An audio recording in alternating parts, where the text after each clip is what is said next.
I live life on the edge. That means accidents happen.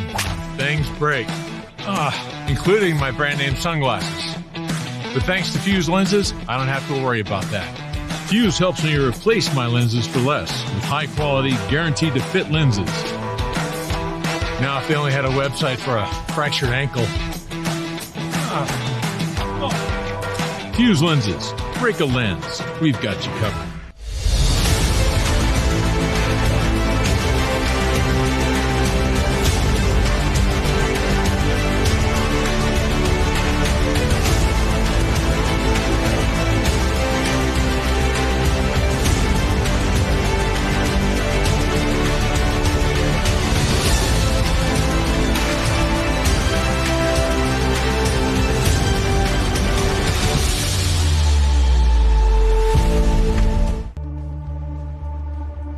For 50 years, we've been more than just a manufacturer. We've been part of the journey.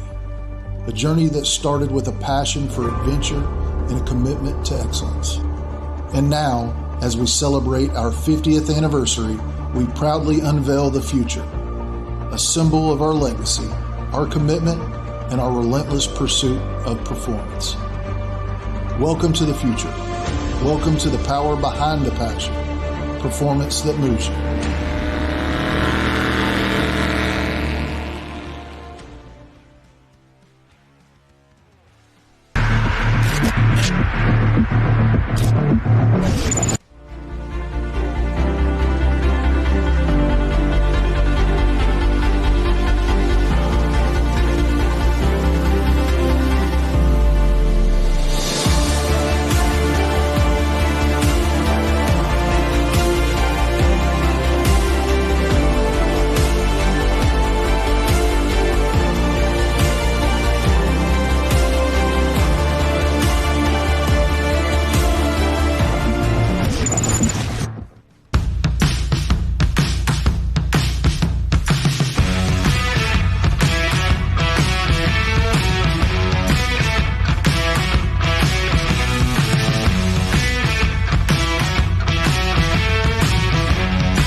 From open road to open water, we're inspired to push higher with confidence. We revel in our achievements and then seek out the next great thrill. Since even a century of experience is only a start, our challenge is to invent a bigger future for advanced propulsion technology. To imagine and try and test until we've built something worthy of adventure. So that together we can empower a new generation to push higher and harder. Because there's so much more to discover when the drive comes from within. And so that together we can invent a bigger future for everyone we empower. GM Marine. Keep thunder at the heart of all you do.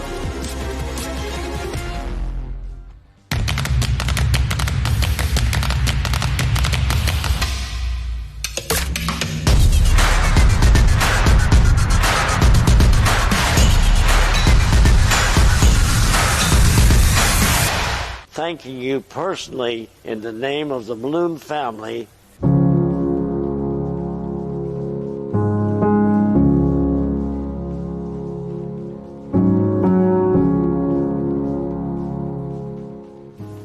Our family originally have been boat builders way back into the 17th century. At that time, we were in England, so we gathered together a group of boat builders, Christian boat builders. We built us a ship, we crossed the ocean, we landed in Portsmouth, New Hampshire, and this is where our family started. We had to fight in the war. We ended up winning the Revolutionary War.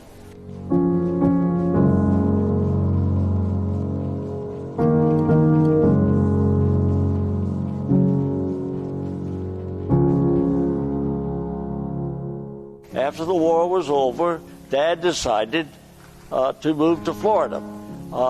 We started building boats because Dad looked around and saw all these beautiful lakes in Florida, and he thought this ought to be a place to be able to build boats, since I'm a boat builder. So we started building boats. We built anything that anyone wanted, whether it was a fishing boat, a sailboat, or no matter what it was, we built all of it. And it didn't make any difference if it was a yacht or whatever it was. Dad figured out a way to build it.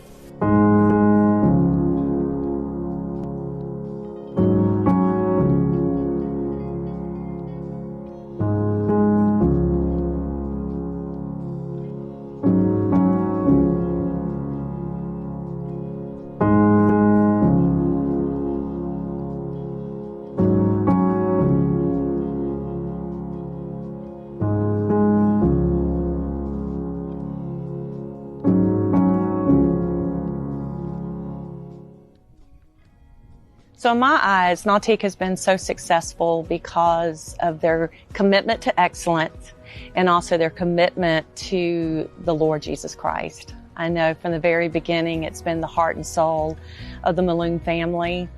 I have my walk with God to thank the Maloon family for, because they really impacted my life. So there's a saying that if you bring God into your business, He'll take care of your business. And I believe that's really the level of excellence, and that excellent faith that they've had has been the dynamic combination that has helped them sustain all the ups and downs of the industry.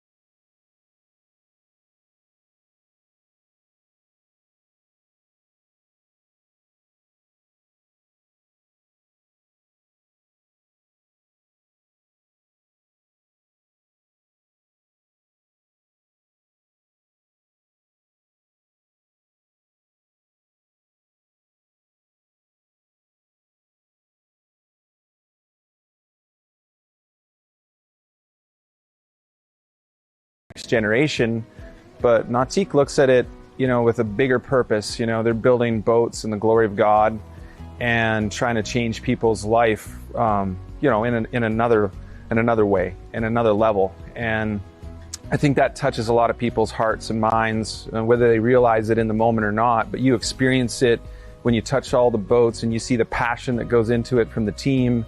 You can really feel the culture when you get into any boat they build.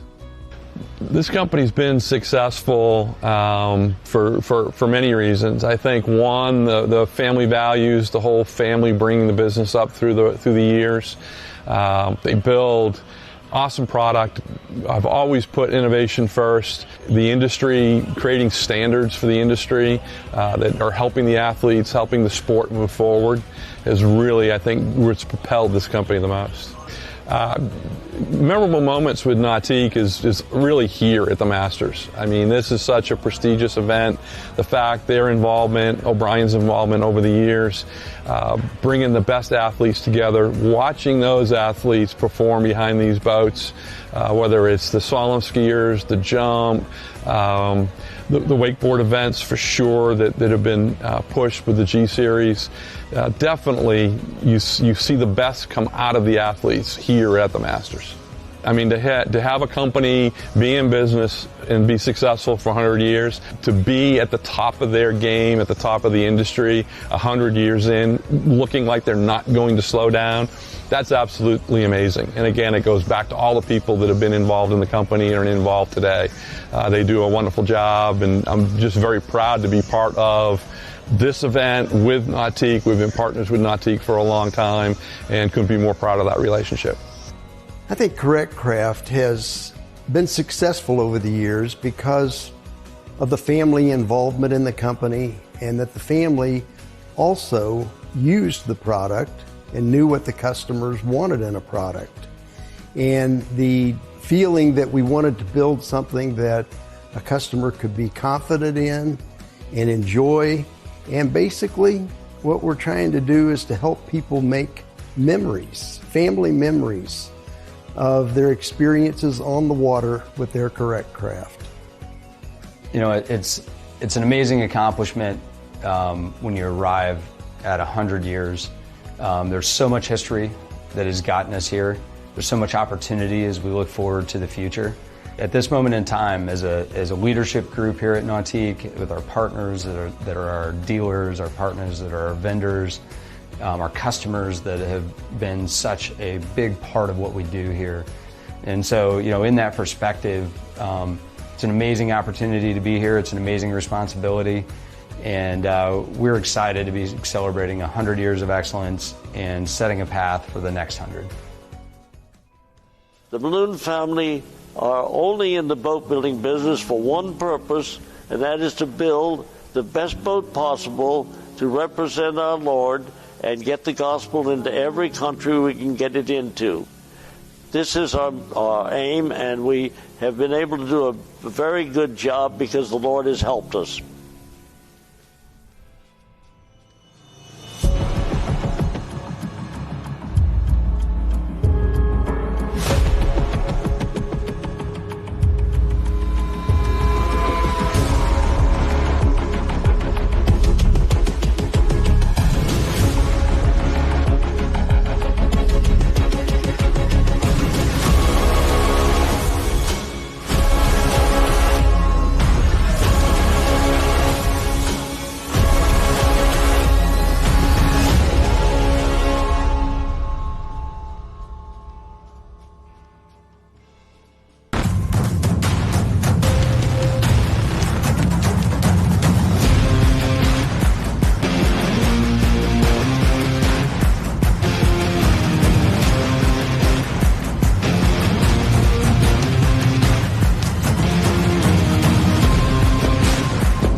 I live life on the edge.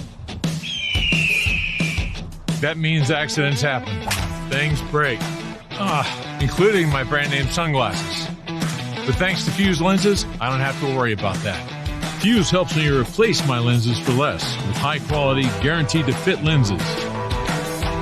Now if they only had a website for a fractured ankle. Fuse lenses. Break a lens. We've got you covered.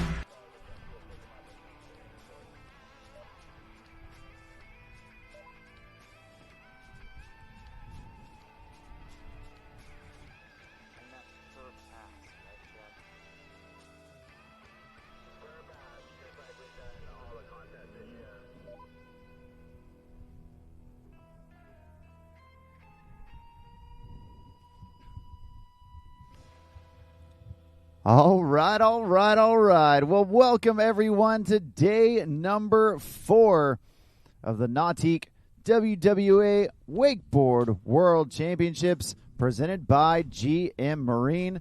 I'm Mark on the mic, calling the shots all day long, and we are so excited to get some more action underway out here at beautiful Sunset Cove Amphitheater down in Palm Beach County. We're going to kick things off with our Pro Women Foil semifinals. Here in the Pro Foil,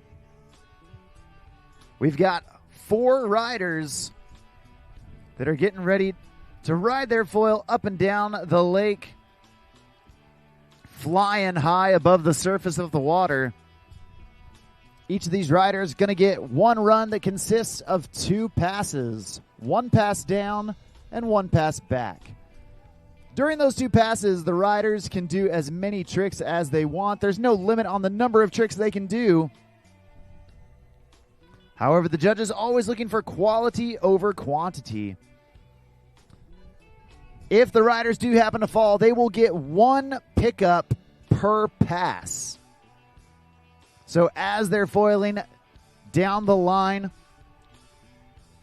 they can have 1 fall, they will get picked up. Then if they fall again, that pass will be over. And they will get taxied down to the end of the course to restart their second pass.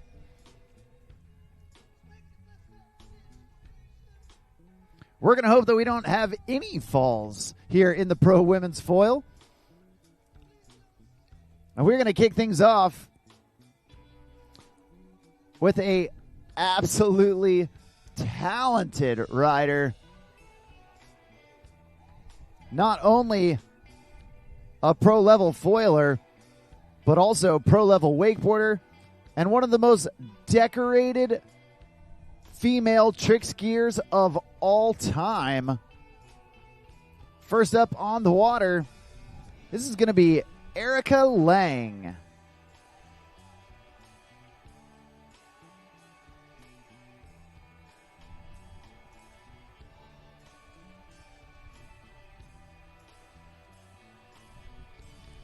Well, Erica, up and at 'em. Our first rider of the day. Tossing in that rope and getting ready to foil all the way down. You can see her flying that foil high above the surface of the water. She's putting in some big carves. She is a Nautique team athlete. She is very familiar with this Super Air Nautique G23 wave. As I mentioned, not just talented on the board, but also a 7-time world record holder in the world of trick skiing.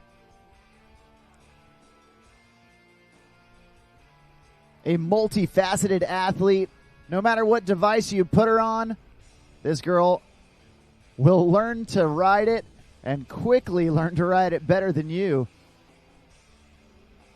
With a background in gymnastics, she has got great body control, incredibly athletic, and you can see her surfing that foil all the way down the lake.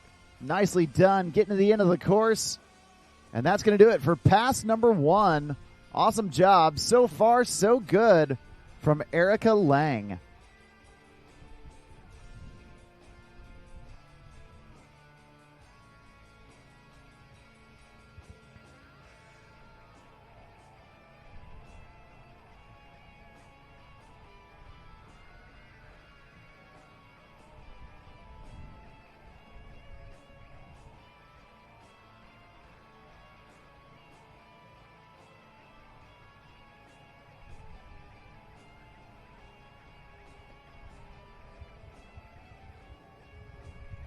Well, you can see here on that Nautique replay, Nautique team athlete Erica Lang doing an amazing job foiling down, completely unattached to that foil.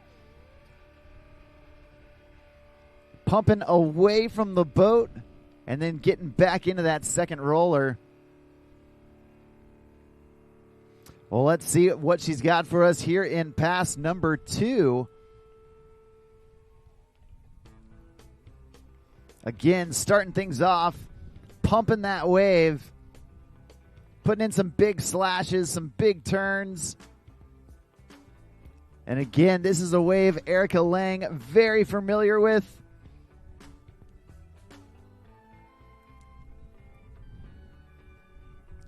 She has been a Nautique team athlete for quite some time. And check out that zero pump turn.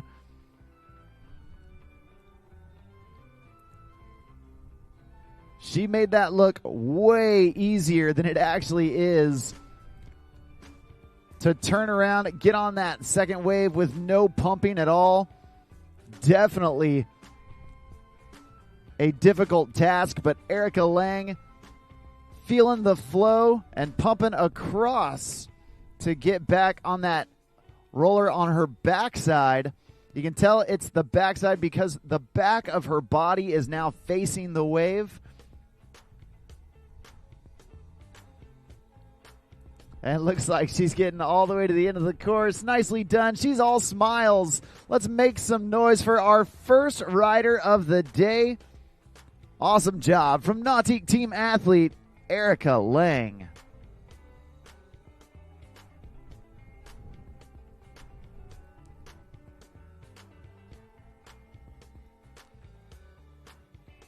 Well, here in this foil division, particularly the unstrapped, no straps needed foil division, there's a big emphasis on the surf style aspect of the foil.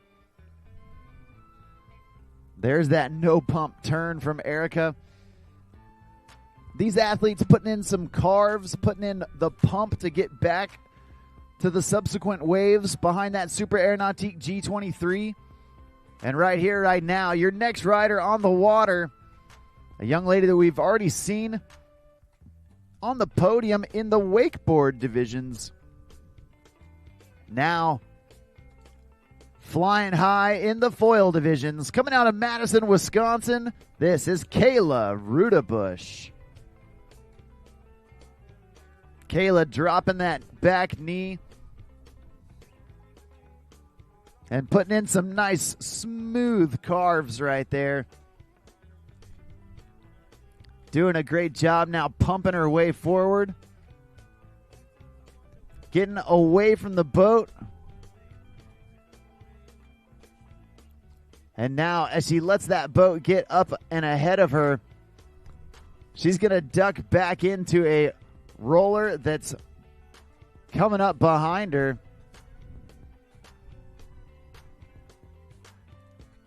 And right there, just going down at the end of the course. Nicely done from Kayla Ruedebusch. Earlier this year, at the Nautique Masters Wake Surf Championship, Kayla Ruedebusch made her pro women's debut in the foil. And we love seeing it. Athletes who come to these events year after year, continuing to level up into the higher and higher divisions until they're at pro. The evolution of the athletes, always something that we love to see as a part of the Nautique Wake Series.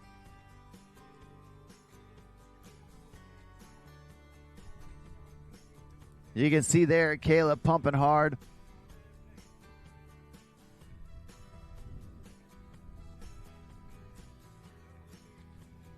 And we're going to get her reconnected behind that custom Roswell wrapped Super Air Nautique G23 Centennial Edition. The Centennial Edition was released back at the very end of 2024 for the 2025 model season reveal. And it has continued to raise the game, marking 100 years of boat building excellence for Nautique Boats and the Correct Craft brand.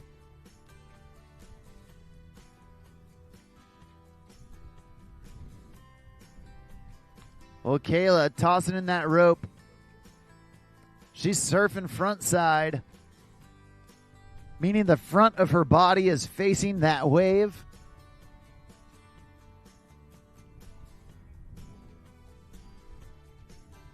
Putting in some big carves, some nice turns. And right here, again, pumping away from the wave. And now attempting to get back in behind that first roller and onto the next one.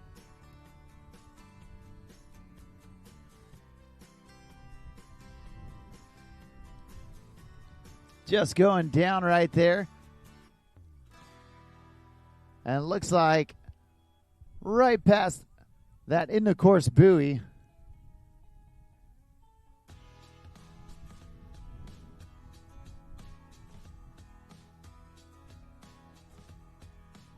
I believe that is going to do it for her. A great job for the young lady out of Madison, Wisconsin, Kayla Ruedebusch.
Well, next up on the water, we have got Jen Small coming out of Orlando, Florida, riding down there on the Butler chain.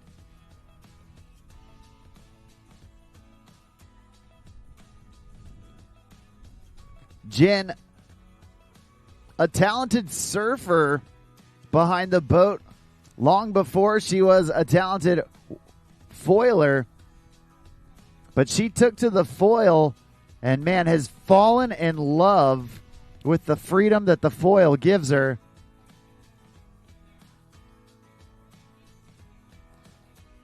Oh, man, trying to get back to that second wave, unfortunately going down. That's all right. Only her first fall. We're going to get her back up, back at it here in just a bit.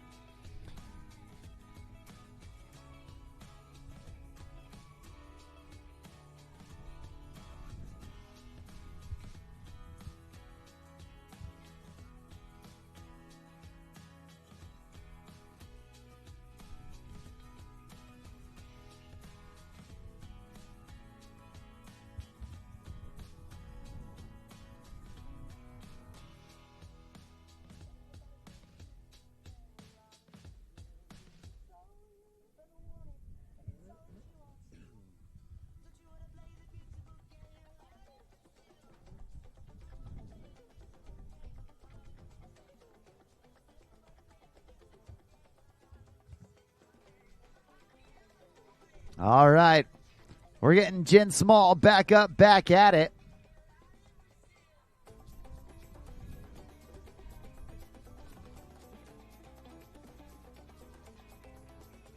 She's tossing in that rope, getting right back to work. She makes her way down the course.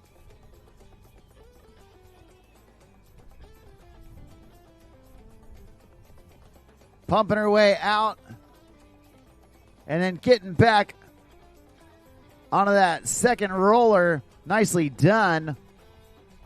Carving it up back there as well. Nice little snap carves from Jen Small.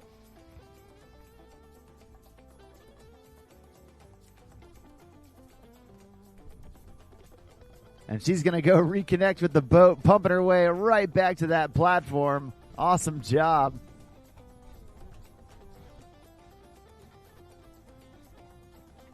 And that's one of the things that has made the foil so popular, is that these athletes can experience the freedom to pump and ride where they want. All they need is a roller from a boat, and they can continue pumping far down the lake, away from the boat.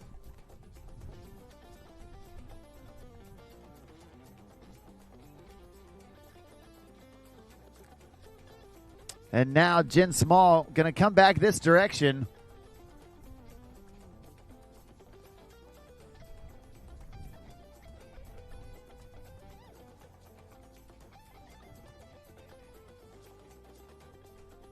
And Jen putting in an air right there, launching the wing out of the water. No straps needed for Jen Small. Putting in some big carves. Even exposing the wing right there on that snap carve. Difficult stuff. Oh, man. Getting the grab, but just digging the nose upon landing. Jen Small having a good time. And she's about halfway done with her second pass.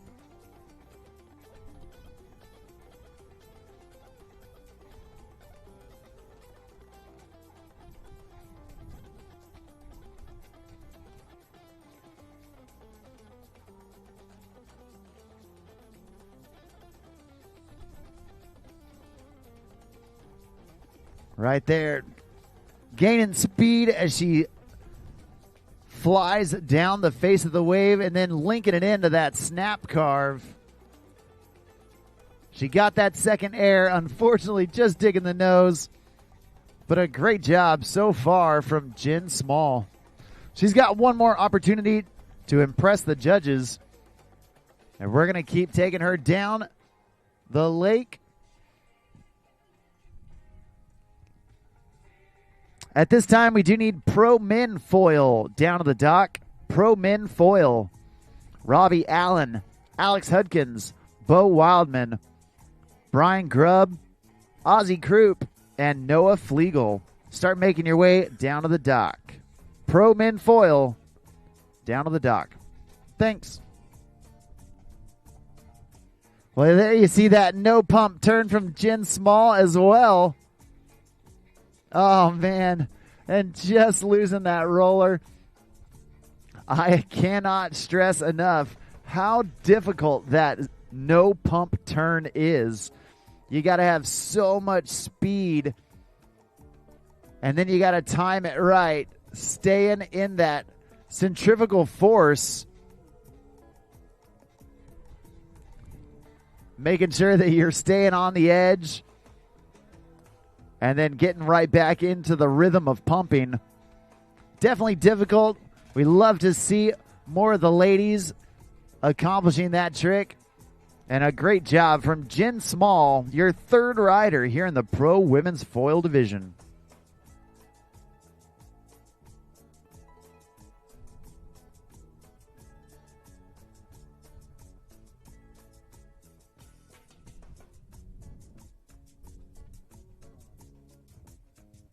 Well, last off the dock here in the Pro Women's Foil semifinal, we have got a young lady that has been making waves in the foil category. This is Ansley Pritchard, and she has quickly become the face of the female foil. Just a couple years ago, became the first female to do a flip on a foil. We got to see it in one of the WWA regional contests. And that's when she became the first female to do that flip in a contest as well. Well, Ansley doing some airs. Even on that second roller, able to air her foil out of the water, putting in some big snap carves, cruising around. You love to see it. Ansley Pritchard, so smooth, so talented. And even an air right there at the boat.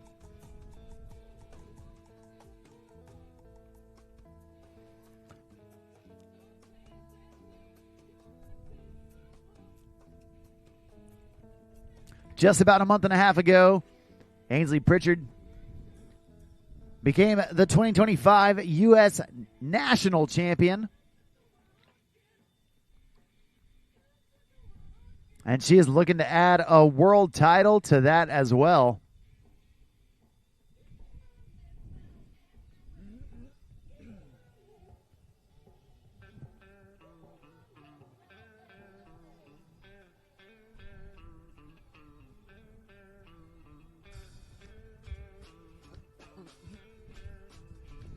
Well, now Ainsley's surfing backside, doing that floater, staying up on top of the wave before dropping right back in, putting in those backside carves, and even some backside airs.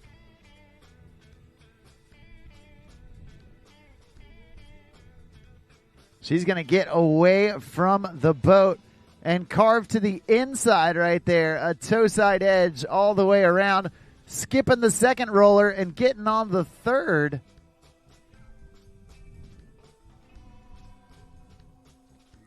Big backside carves, super snappy feel, and Ansley Pritchard doing a great job carving her way all the way down. Enjoying that endless flight. Using those rollers to get all the way back to the dock. A killer job and a great way to end our Pro Women's Foil semifinal.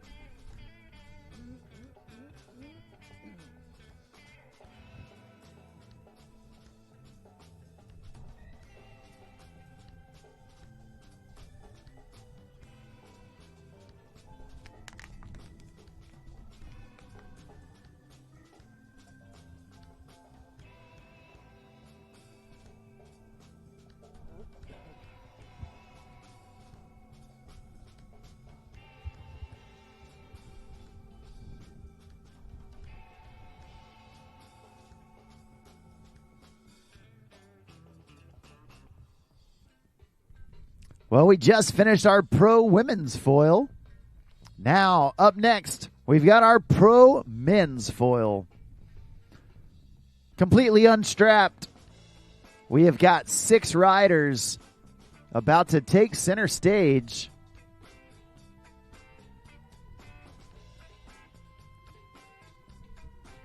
And first off the dock, we've got Robbie Allen.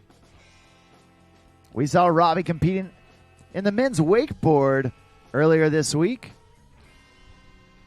And now going to flight right there on the foil, staying connected. Nicely done. Getting those airs despite not having any straps at all. Grabbing that board, making sure it's sticking to his feet. And there's the nose grab. Nicely done. Robbie Allen getting warmed up, feeling the flow. Oh, trying to go with that backside 360. A difficult maneuver, particularly when you're not strapped to the foil. Any little bobble with your feet, and you're going to send that wing off balance.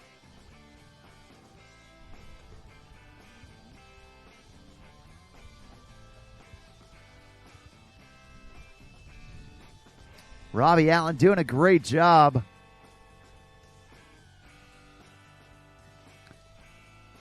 A mixture of surf style as well as those front side airs. Launching the wing out of the water. Getting some different grabs on the board. And then down here at the end of the course, you see him going for that backside 360. Looks like he barely got that rotation around.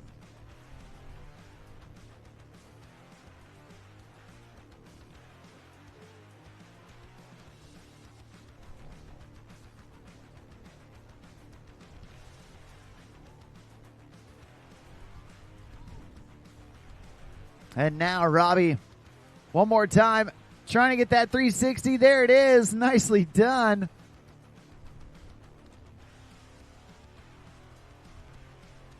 And a snap carve to end it off. That's going to do it for pass number 1.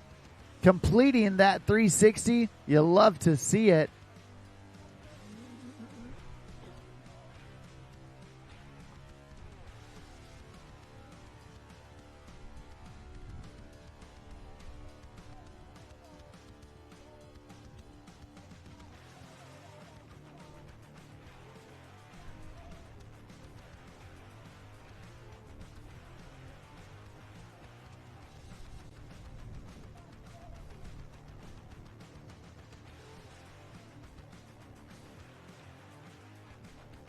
Well, there's that 360 from Robbie Allen.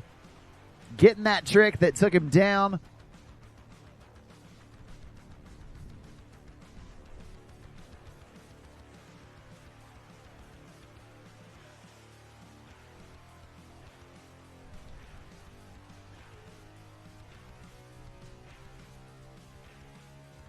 And now getting back into pass number 2, starting off with that nice long floater up on top of the wave before dropping right back into his front side stance. And Robbie taking to the skies. Big front side air right there. Loading that wing way below the surface and then snapping it up. Even going for the transfer right there.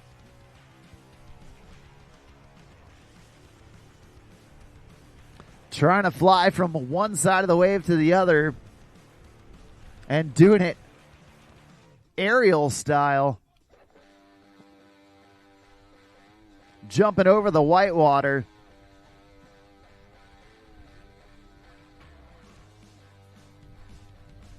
Right here you see Robbie taking that big air, snapping that wing back down on the water like he was doing.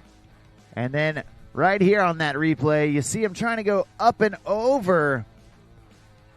Just a little more distance, and I think he could have pumped out of that.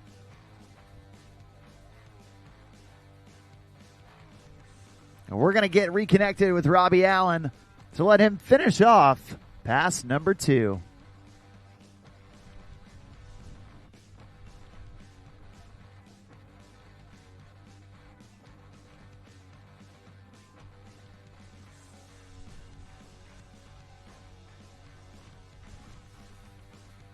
Another big indie grab from Robbie. Reaching down with that backhand, grabbing the toe edge of his board, floating on top, and then doing that pump back to a subsequent roller, but he is going way back on the fourth or fifth roller back there.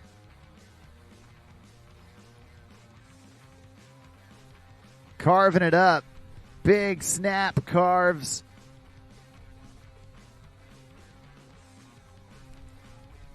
And you can see him not even bothering to go around those rollers. He just went right over them on his way back to number 4 or 5. A great job from Robbie Allen, showing the versatility, the freedom that the foil provides. That's going to do it for him. Your first rider here in the Pro Men Foil Division.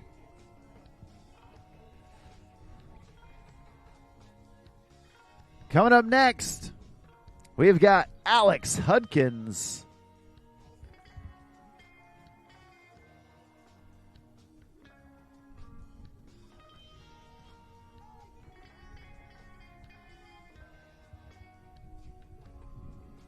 Well, Alex starting things off, airing out that indie grab, reaching down with that backhand, grabbing the toe edge of his board, and continuing with another frontside air. Floating up top before dropping back in. There's that 360, just pivoting on that wing. Even kicking off that front foot right there, judo style. There's the double grab, that rocket air. As he grabs both hands on the nose of the board. Oh, and trying to do that Superman grab.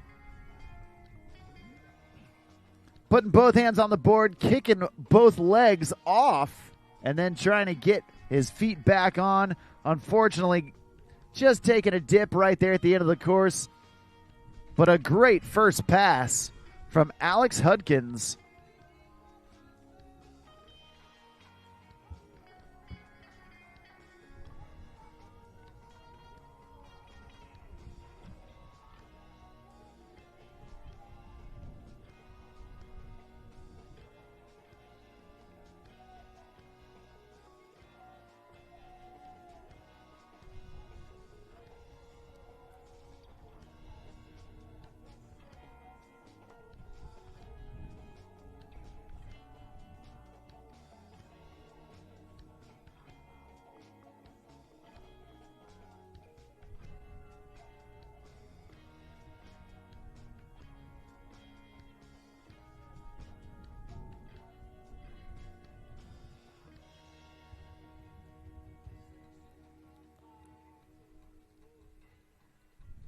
All right, well, Alex Hudkins back up, back at it.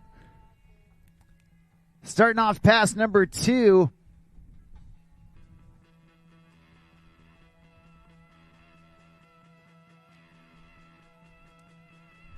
Going indie grab right there. And now setting up again. Getting some speed on the wave. Oh, trying to do another double grab.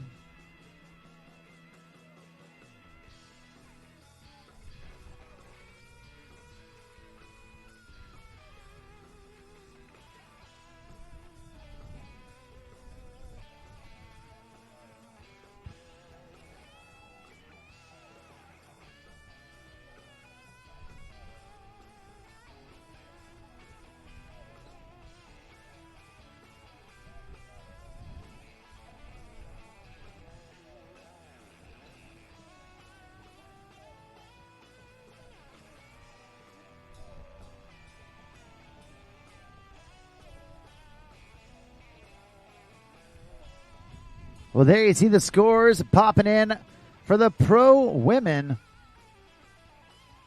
in that first division.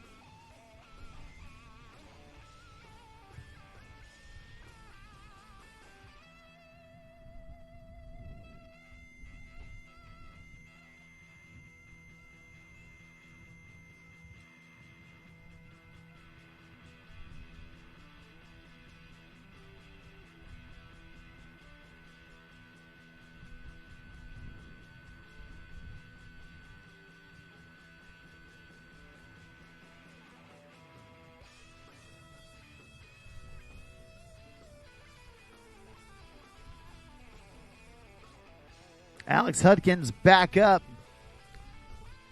and making his way down the course. There's that indie grab. Nicely done. Getting warmed up as he takes back to the skies. Trying to kick off that front foot once again, and unfortunately just couldn't quite find the balance as he lands back on the board. That's going to do it for him. A great job from Alex Hudkins, your second rider here in the Pro Men Foil Division.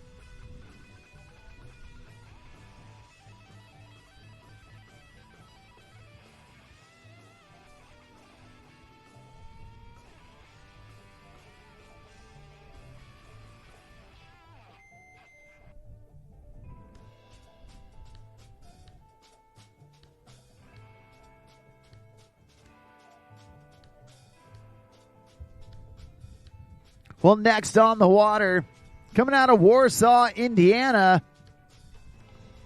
But for the last handful of years, he's been down in Claremont, Florida. The only rider to make it out of the Pro Men Wakeboard quarterfinals yesterday into the semifinals later today. But right now, he's completely unstrapped and ready to shred.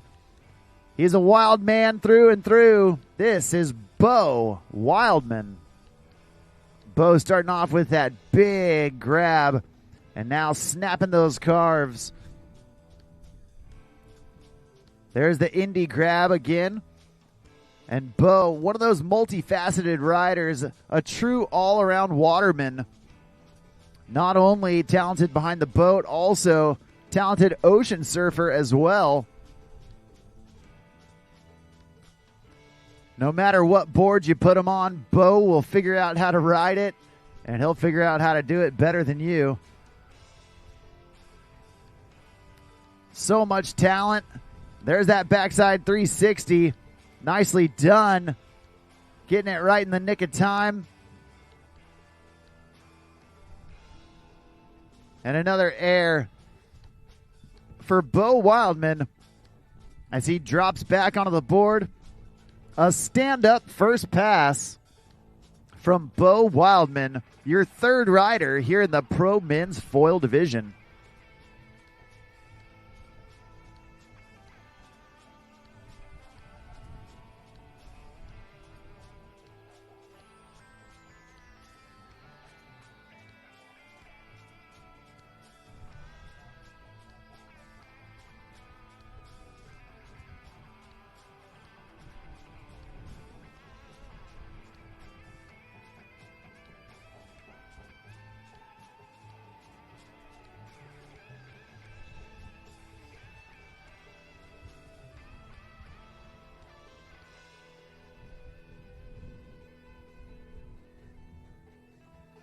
Well, he's halfway home to a stand-up run, and so far, so good from Bo Wildman, putting together some big airs, as well as that backside 360.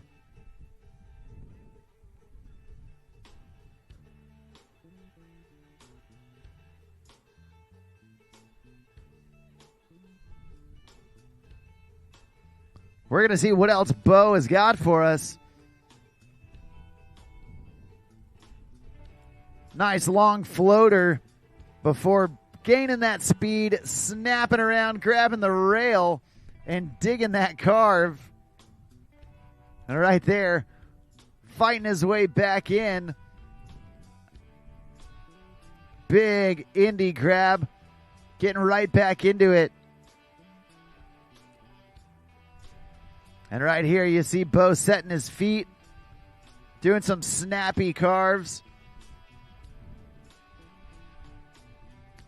Trying for that double grab, and unfortunately going down. Looks like that might do it for him. He might have a little bit left.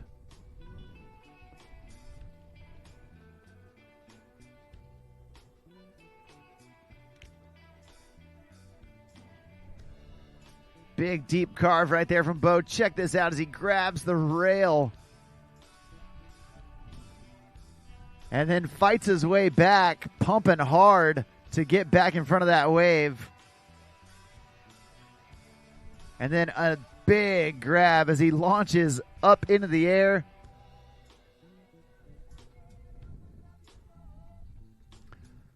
Now right here, he was setting his feet up for something special. Looks like maybe trying to kick that front foot off. Just couldn't quite get it as far away from the board as he wanted. Looks like he might have one more opportunity down here at the end of the course to try and get another big air if that's what he's going for. Tossing in that rope. And again, you see him setting up. This time for that backside 360. Couldn't quite get it again. But a great job from Bo Wildman. And with his run in the books, we are halfway through our Pro Men Foil semifinal.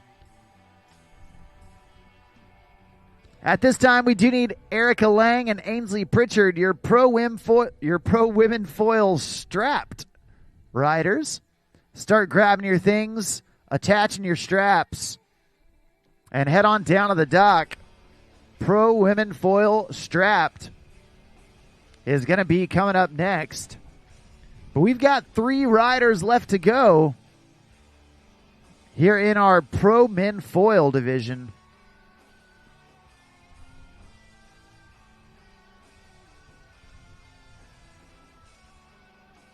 Next up on the water,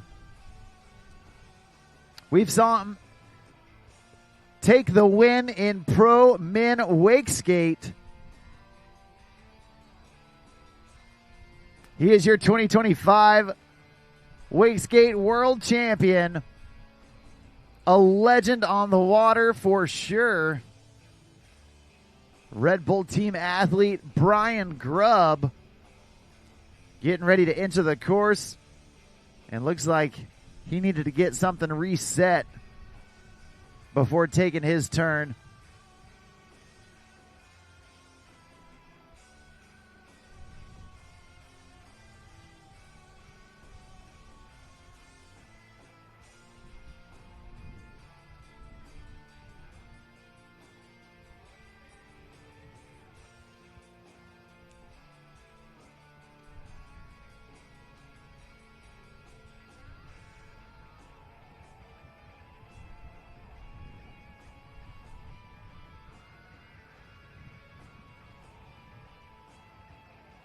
Now, after our foil divisions conclude, we're going to get into our junior boys 9 and under wakeboard final, followed by our junior men 14 to 18 wakeboard semifinal. Then we'll have our pro women wakeboard LCQ.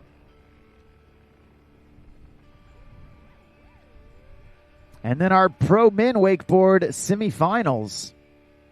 Seeing who is going to make it into our final round of action happening tomorrow morning.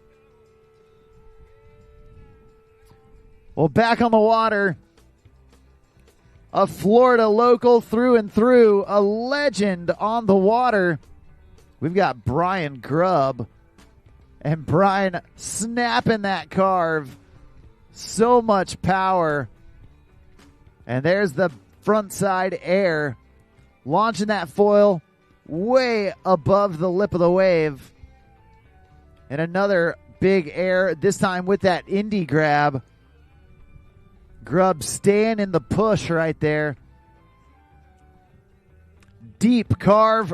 And then releasing the wing out of the water. Trying for that backside 360, just getting a little too front foot heavy and going OTF out the front.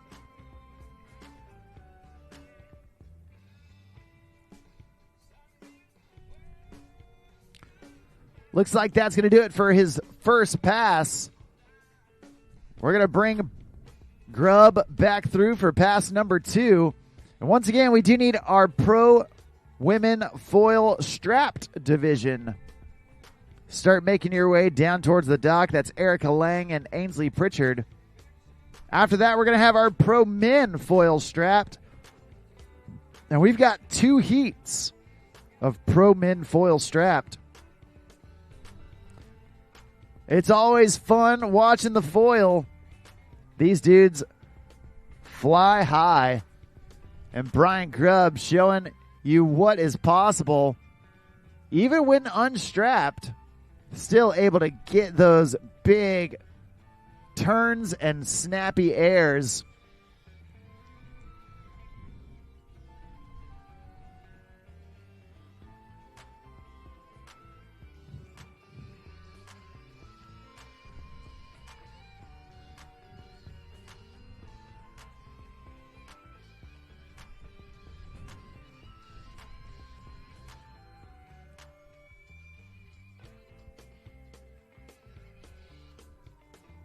All right, here we go. Grubb throwing in that rope.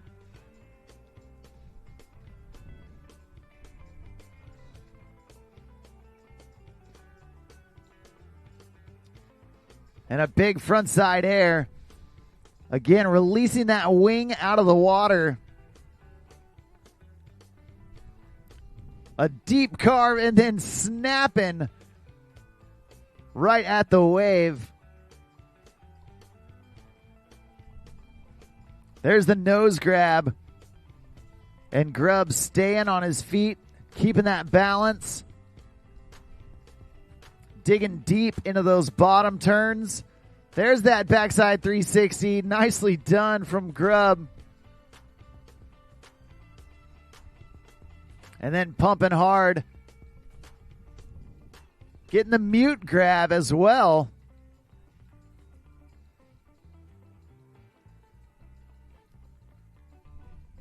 Another huge snap carve at the wave. It looks like Grubb going to take off down towards the dock. Awesome job from that legend on the water, Brian Grubb.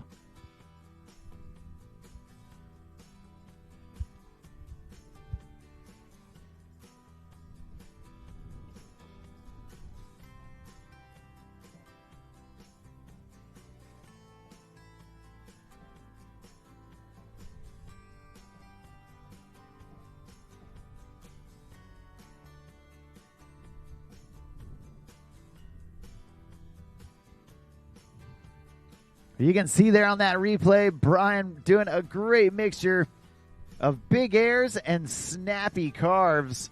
There's that backside 360. Definitely a cherry on top. And Brian Grubb doing a great job mixing the surf style with the aerial awareness. And right here, right now, coming out of Lake Tahoe, this dude, a talented snowboarder that took to the foil and hasn't looked back. This is Ozzie Kroo, and he has quickly started to revolutionize what is possible on the foil, particularly in this unstrapped division. Doing massive airs. Oh, man. Kicking off that front foot. Madonna style.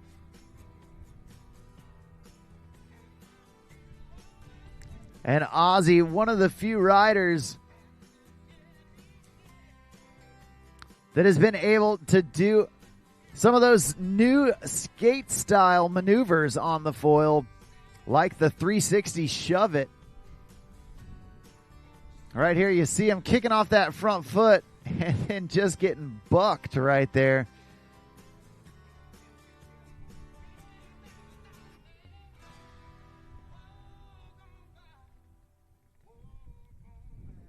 We're going to get reconnected with Ozzie Kroo, see what he's got left for us here in pass number 1. He's about halfway through this first pass. Still plenty of time to get back up, get some more tricks onto his scorecard.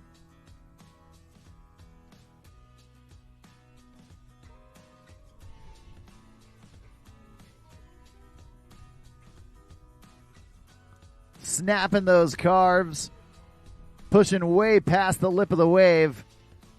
There's that Madonna.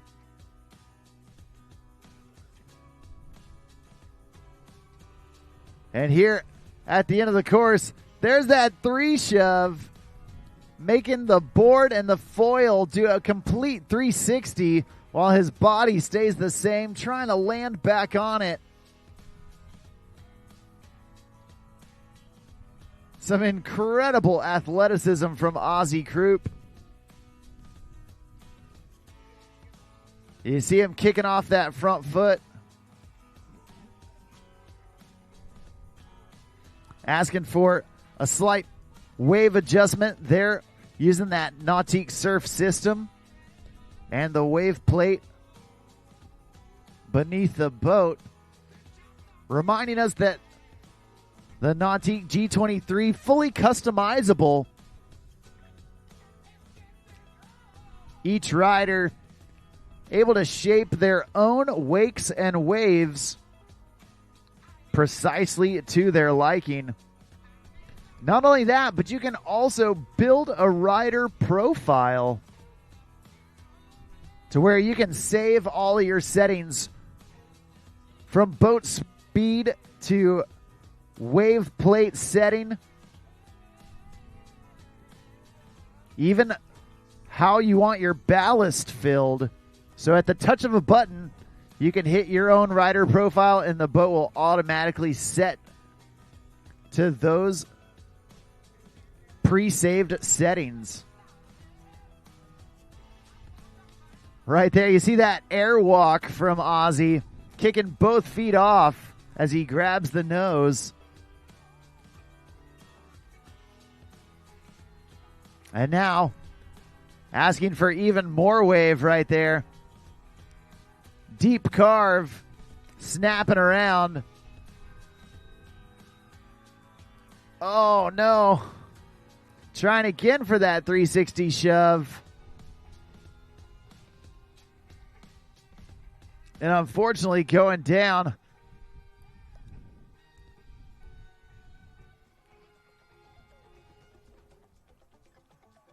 You see Ozzie getting way up on that wave. And there's kicking 1 foot off with that Madonna. And then right here, check out this airwalk. Both feet off. So smooth from Ozzie Kroo.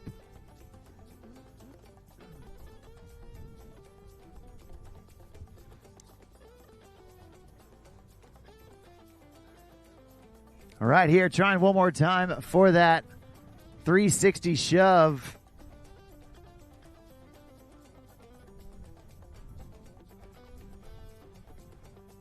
Just couldn't quite keep that board on axis.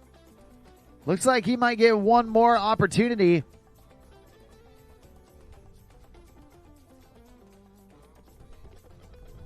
Snap carve to set up. Oh, there it was, landing on the board and just not able to stay in the push. That's going to do it for him. Awesome job from Lake Tahoe's own Ozzie Kroo.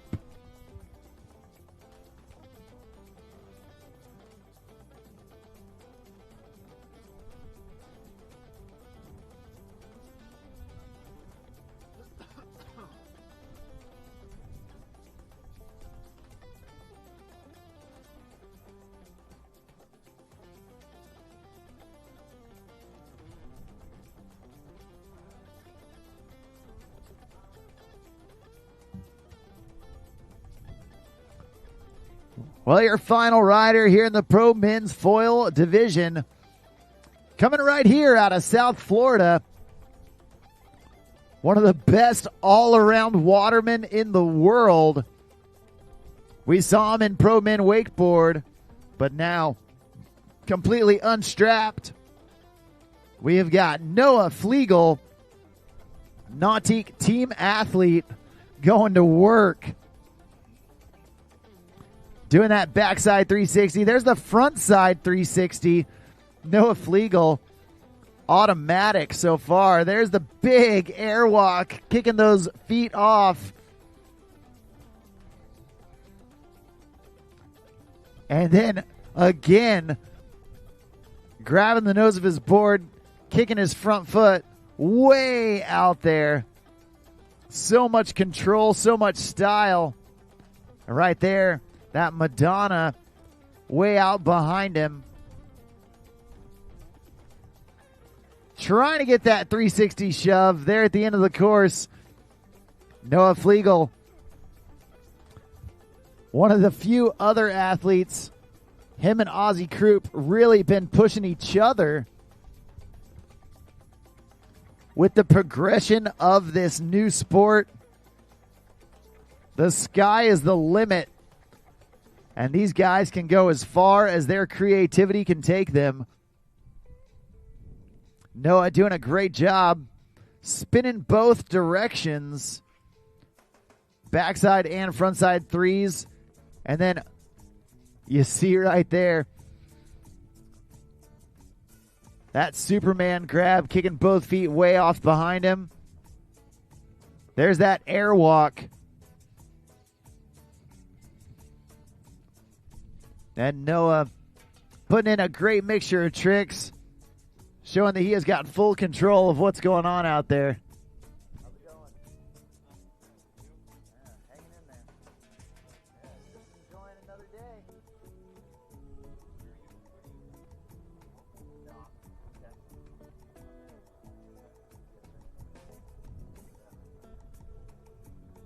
A little bit, yeah. I dabble.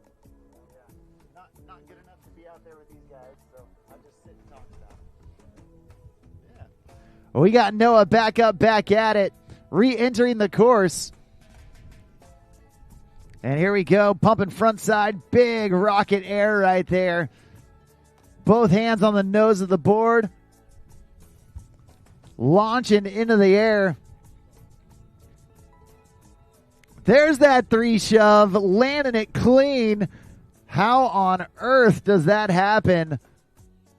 Some true wake wizardry happening out there with Noah Flegal. Oh, trying to go backside big spin, making the board do a 360 while his body does the backside 180. A move that is yet to be unlocked. But Noah Flegal operating with full special bar, trying to bring out the new tricks. And we're going to give him another chance to do it.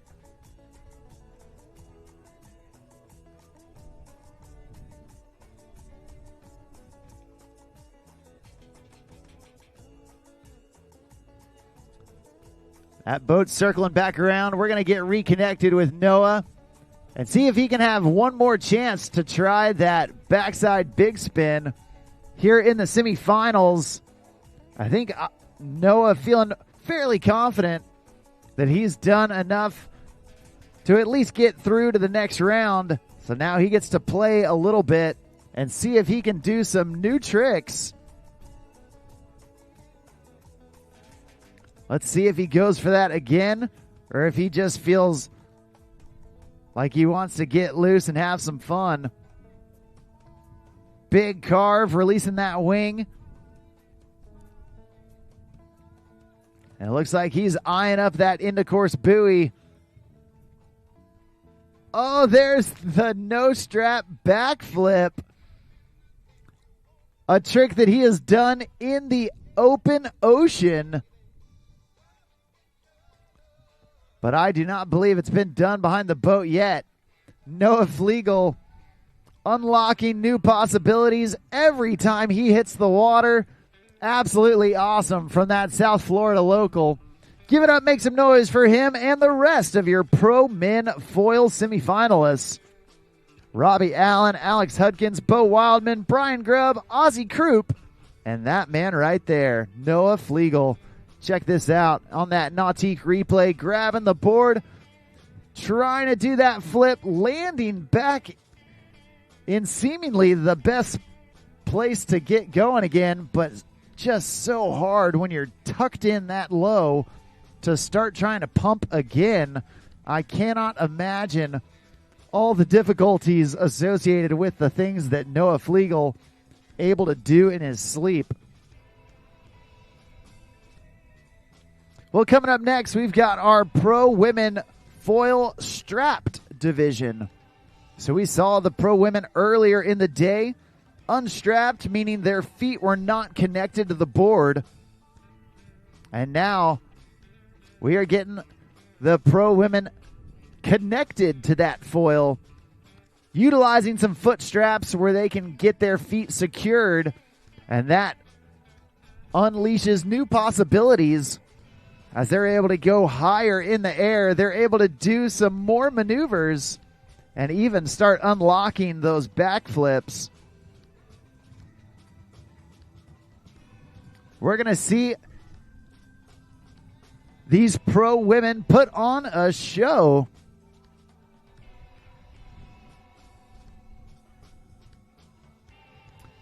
And the first of which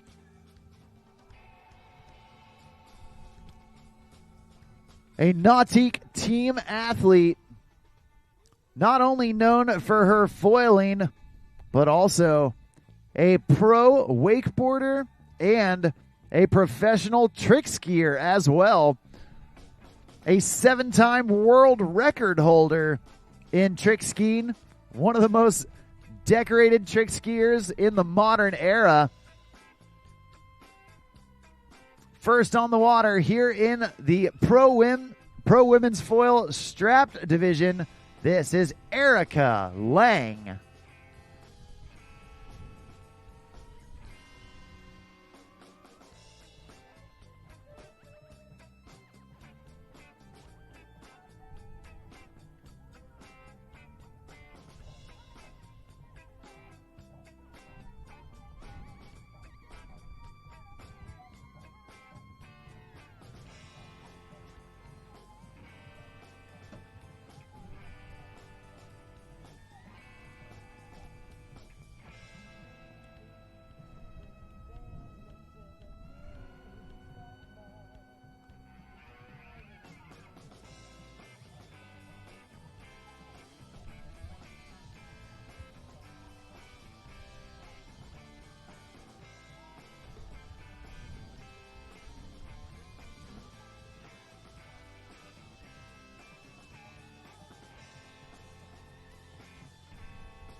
All right, we've got the green light, and that means Erica Lang is on the water.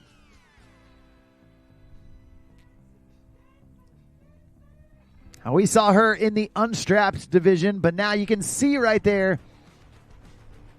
utilizing those foot straps to secure herself to that board, allowing her to carve deeper, launch higher into the air, and even unlock some new maneuvers. Big frontside air from Erica, doing the mute grab, and now adjusting those straps, making sure she feels fully secure.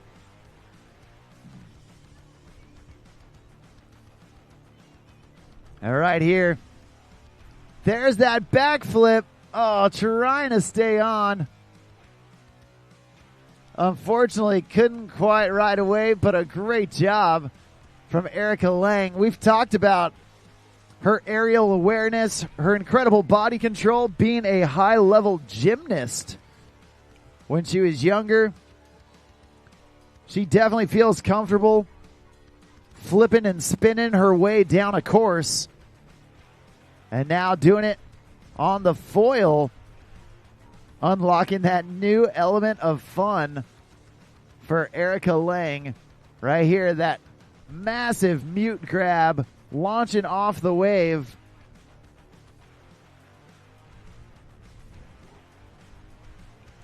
And then setting up for this backflip. You can see on that Nautique replay, she gets the rotation.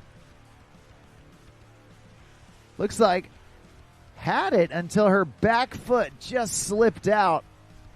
We're going to see if she has enough time to throw another one here at the end of the course.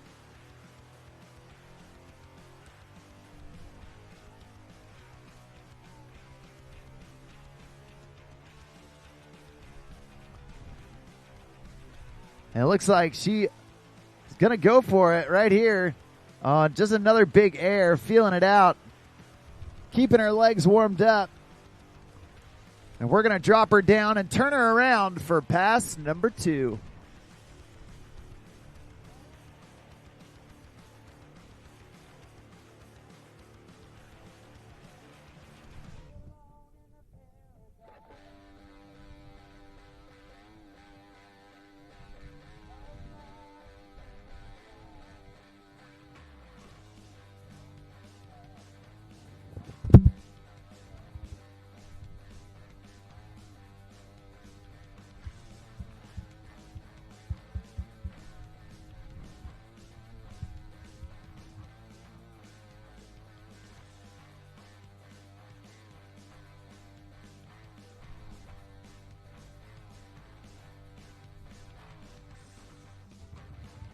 All right, we're about to get reconnected with Erica. The throttles go down in that Super Air Nautique G23, and she gets up. And as that beautiful surf wave forms right up behind her,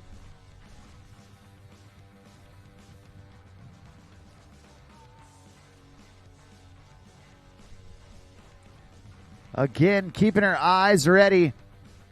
Trying to go with that backside 360.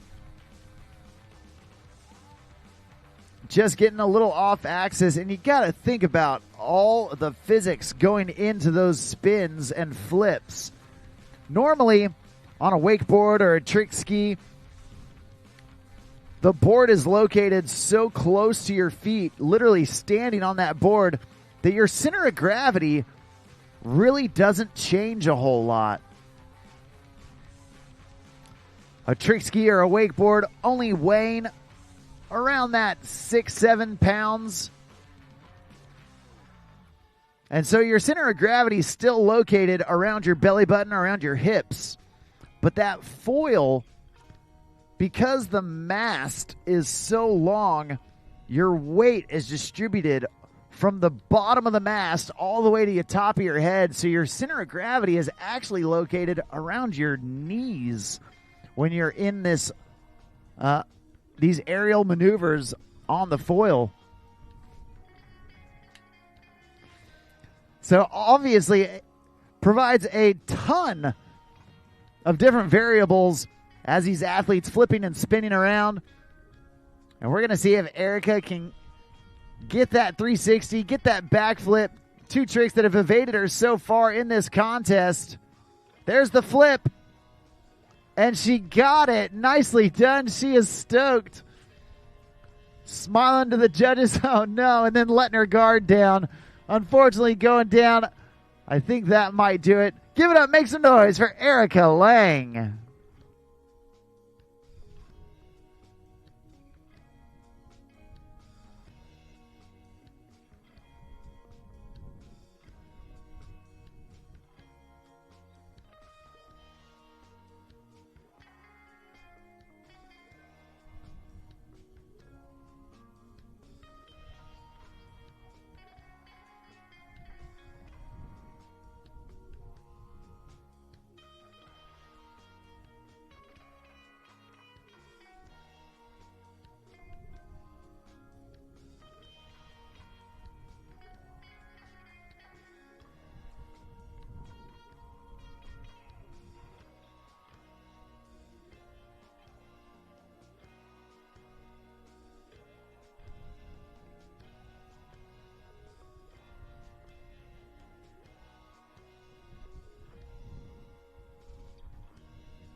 Well, next up on the water, we got Ansley Pritchard.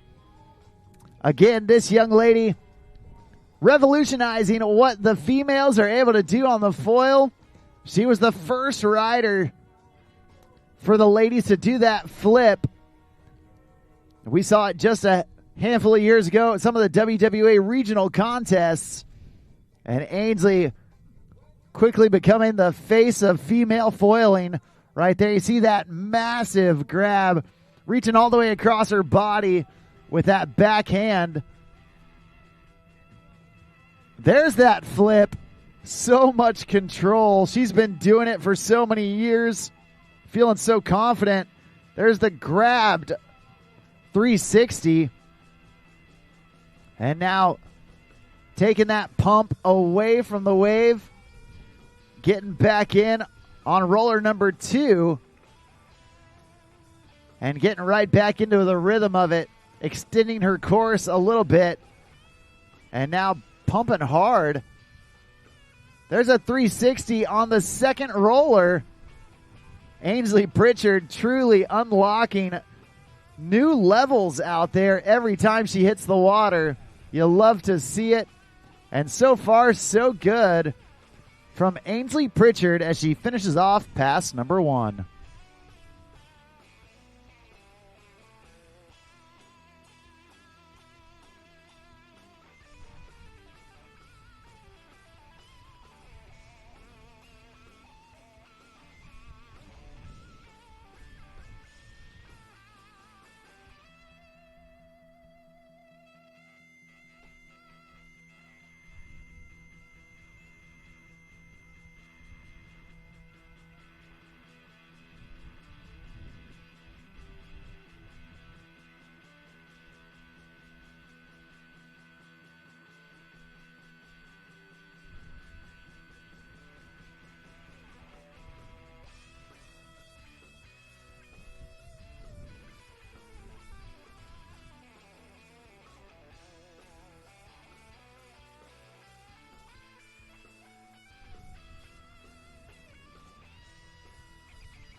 Well, Ansley Pritchard going down right there in the beginning of pass number 2. Trying to unlock some new maneuvers. And we're going to get her back up, back in the action to continue on that pass and see if we can get her some more tricks on her scorecard. At this time, we do need heat number 1 of the Pro Men Foil Strapped. Pro Men Foil Strap Division. Noah Wildman, Carter Williams, Robbie Allen, Bo Wildman, and Ozzie Kroo. Down to the dock. Once again, heat number 1 of Pro Men Foil Strapped Division. Start making your way down to the dock. Thanks. Thank you. I appreciate it.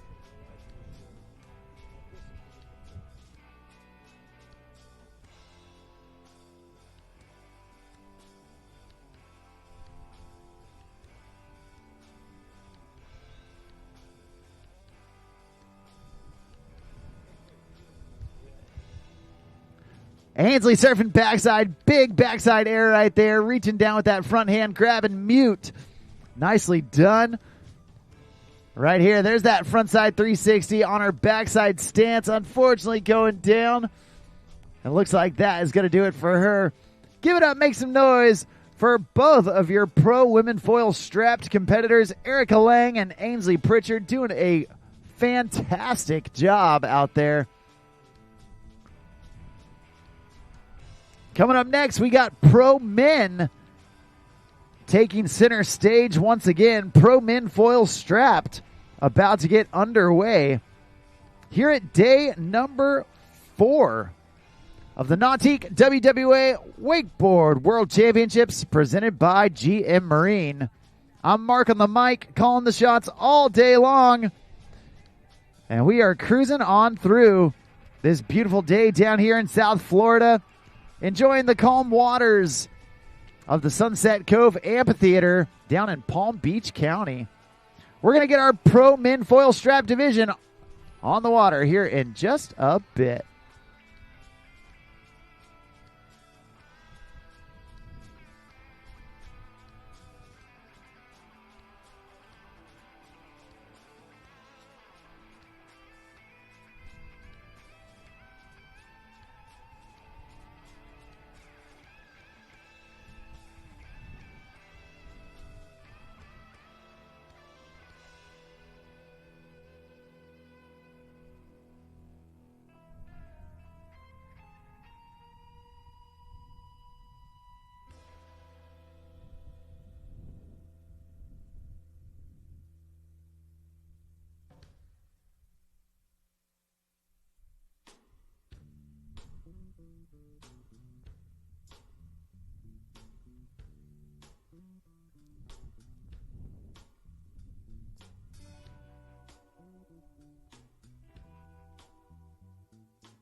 We got our Pro Men Foil Strap division ready to take center stage. And your first rider on the water, you saw his brother riding earlier. Well, now it's his time to shine. Originally coming out of Warsaw, Indiana, first on the water from our Pro Men Foil Strap division, this is Noah Wildman. Noah starting things off, big indie grab to get things going. There's the double grab on the nose. Now Noah Wildman, a talented wakeboarder as well. But right now choosing to stick with the foil. And who can blame him when he's got the skills and when he's having that much fun out there on the water. Mixing up the grabs right there. Noah doing a great job so far, getting about halfway down the course. There's that backside 360, trying to stay in the push of the wave and just getting twisted up right there. Not able to ride away from it, but only his first fall. So we're going to get Noah Wildman back up, back at it to finish off pass number 1.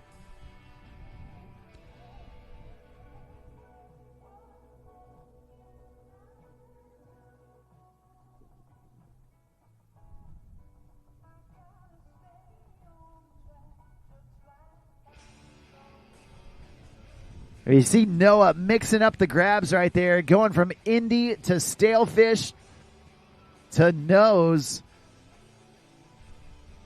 Giving the judges some variety to look at, and then trying for that backside 360. And unfortunately, just not able to keep pumping through.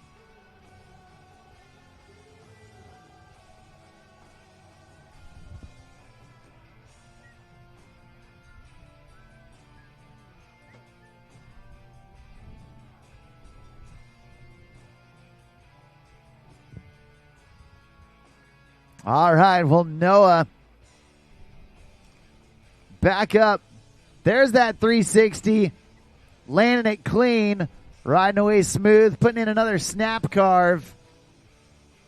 And then across the body with that crail grab. Taking his backhand. Going all the way across to the nose of his board. Lots of style. Plenty of steez. And Noah Wildman, so far so good as he finishes off pass number 1.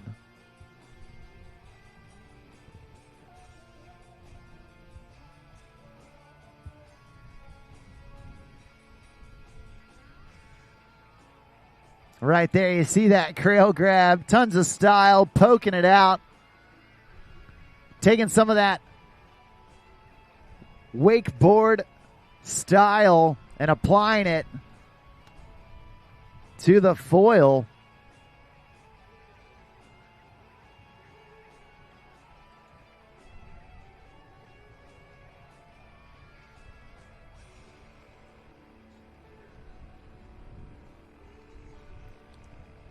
Tossing in that rope. Noah coming back into the course. Deep carve right there.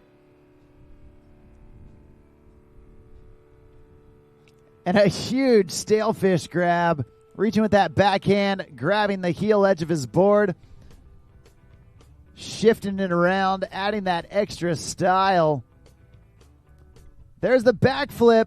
Oh no, going down. So difficult to do that flip, get the wing of the foil back down in the water in the right spot on the wave to continue pumping afterwards. It's not just as easy as flipping the foil and landing back on your feet. You have to be in the right spot and get that foil pumping down the transition of the wave. There's that roast beef grab going between the legs. And right here, you can see Noah pumping hard from back on the wave, trying to get that flip. He had the rotation, just not able to keep pumping afterwards.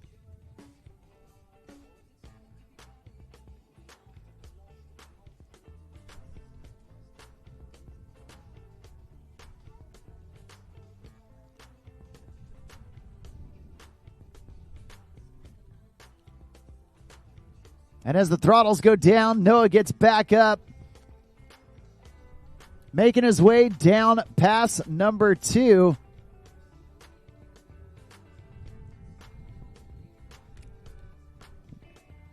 And getting warmed up once again on that front side of the wave. There's that flip again. Nicely done. Perfectly executed from Noah Wildman. Trying to go front side 360. And unfortunately going down. That's going to do it. Give it up for your first rider in the Pro Men Foil Strap Division, Noah Wildman. Check out this flip. Landed perfectly that time in the right spot. Got the lift of the foil to get him back up above the water. And then trying to get that 360. Such a difficult maneuver. And Noah doing a great job fighting through it. You can see there in that semifinal for the Pro Women Foil Strap Division, Ansley taking the top spot, followed closely by Erica Lang. We're going to see them later on in the weekend.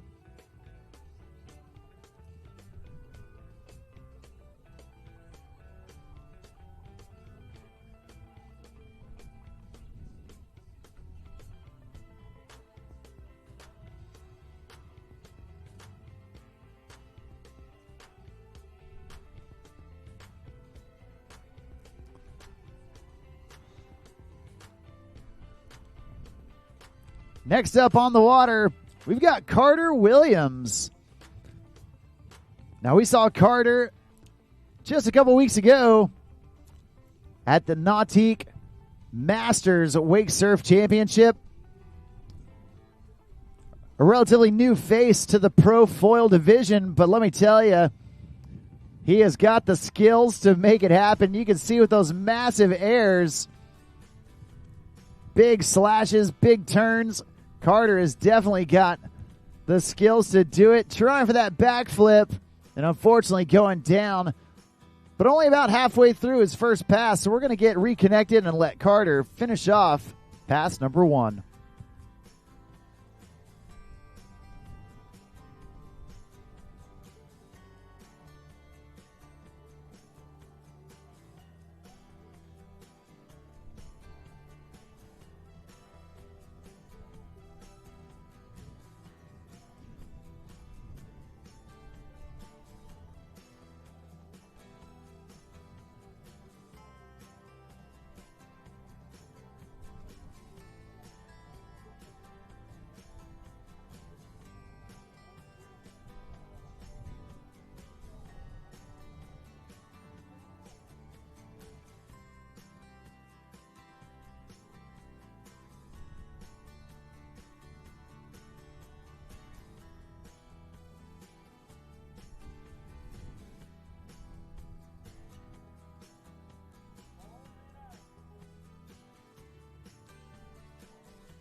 Well, Carter back up, back at it. And once again, pumping. Getting that backflip this time. Nicely done. Perfectly executed. And then taking a slash at the wave. Going down right at that end of course buoy. That's going to do it for pass number 1. But Carter Williams doing a great job getting that flip underneath him. You can see right here, getting the lift that he needed, landing perfectly in that transition, and then just digging the nose after getting back on the wave. Nicely done from Carter Williams.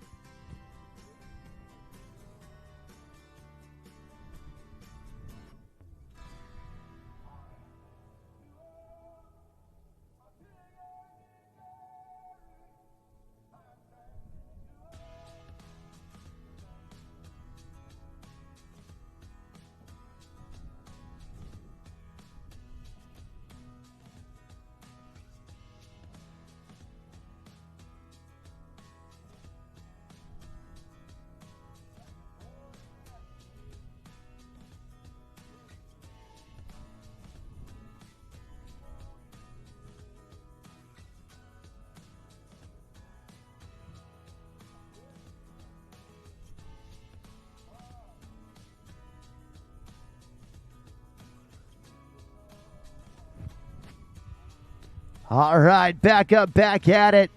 Carter Williams going mute grab right there as he starts off pass number 2. Big nose grab as well.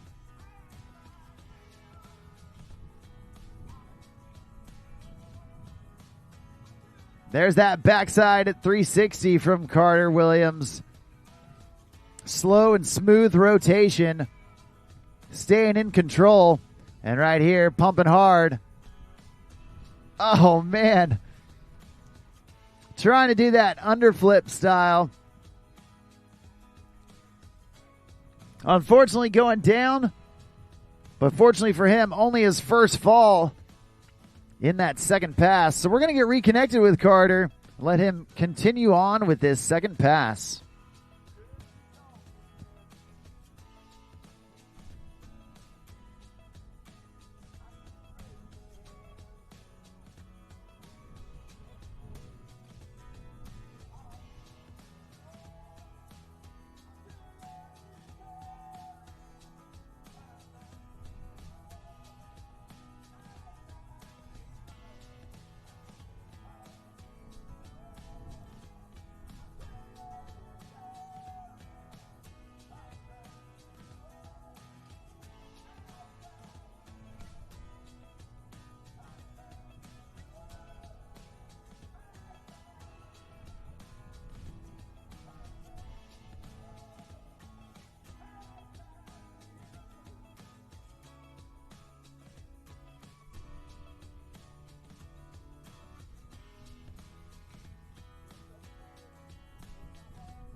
Well, Carter Williams making it all the way back to the dock. Great job from him.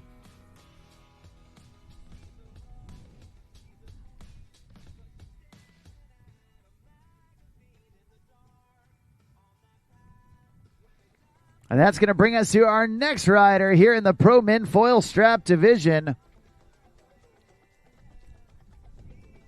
Doing out of Orlando, Florida. Riding out there on the Butler Chain of Lakes. Your next rider coming up is Robbie Allen.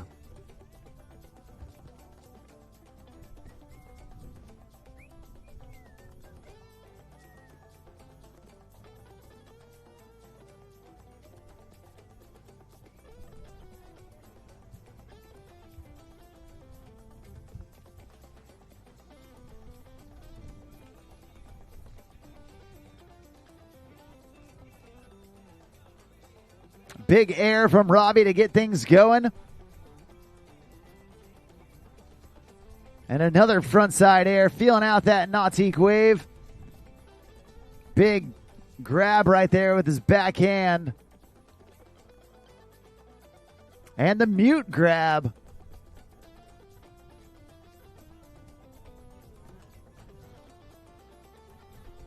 There's that backside 360 as he rotates around.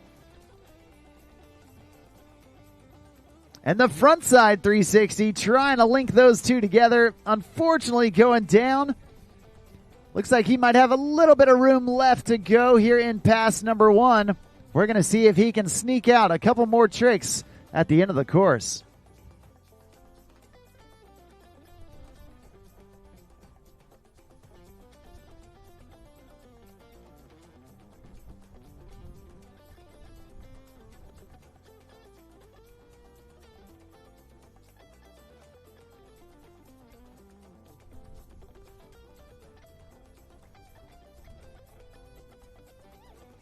Well, you can see Robbie Allen doing a great job launching into the air, staying in control, getting those grabs. And there's that backside 360.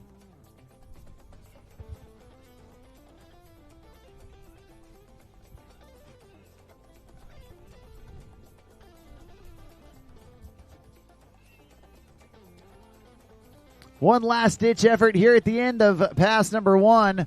He's surfing backside this time. Trying for that frontside 360 off of his backside stance. It looks like that's going to do it for pass number 1. At this time, we do need heat number 2. Start making your way down to the dock. Heat number 2 for pro men foil strapped. Make your way down to the dock. That's Noah O'Brien, Simon Nicholas Boucher, Alex Hudkins, and Noah Flegal. Start making your way down towards the start dock. Thanks.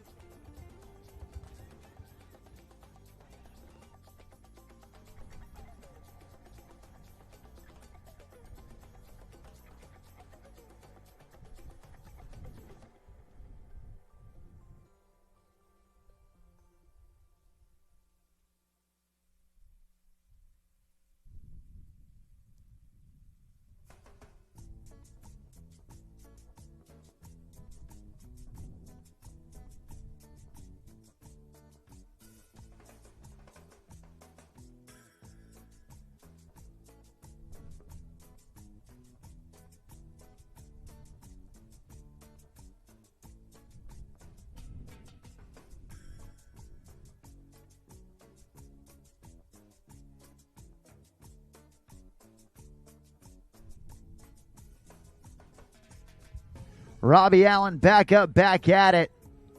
Another big air right there.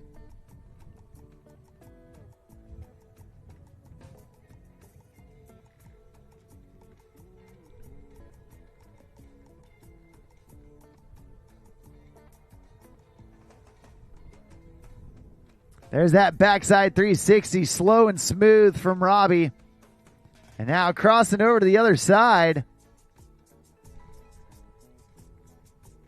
Surfing backside now, meaning the back of his body facing that wave. There's that frontside 360 off of his backside stance. Nicely done.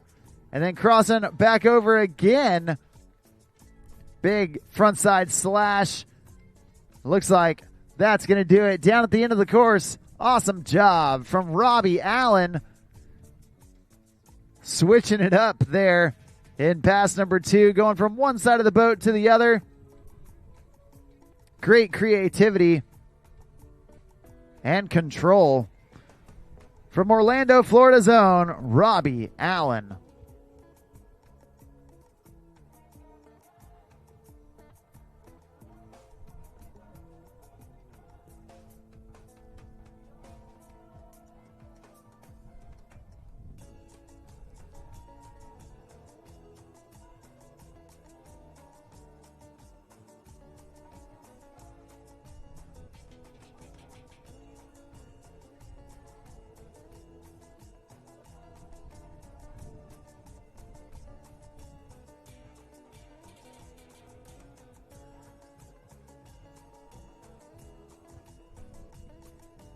Well, next up on the water, you saw his older brother at the beginning of the heat, Now it's younger brother's time to shine.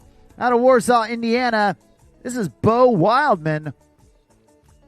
Snapping some big airs and putting some stylish grabs on them as well. There's the frontside 360. Now pumping from way back on the wave. There's a backside 360. Spinning both directions for Bo Wildman. Now unstrapping that back foot. Check this out. Kicking it off. And now getting his foot reset as he gets down to the end of the course. Trying to get that backflip under his belt. And unfortunately going down. Looks like that's going to do it for pass number 1.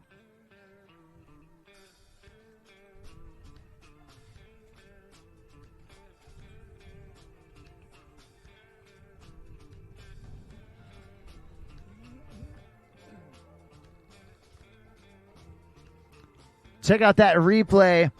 Bo getting that front side 360 locked in. That's where he's turning over his left shoulder.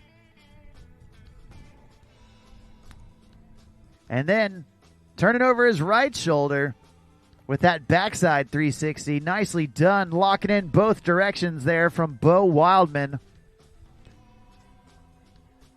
Right here, kicking off that back foot. Grabbing the board underneath him while he does it. And then trying to lock in this backflip. Looks like he took off just a hair early. Not quite able to get that full lift and launch. That's all right. We still got one pass left to go with Bo Wildman.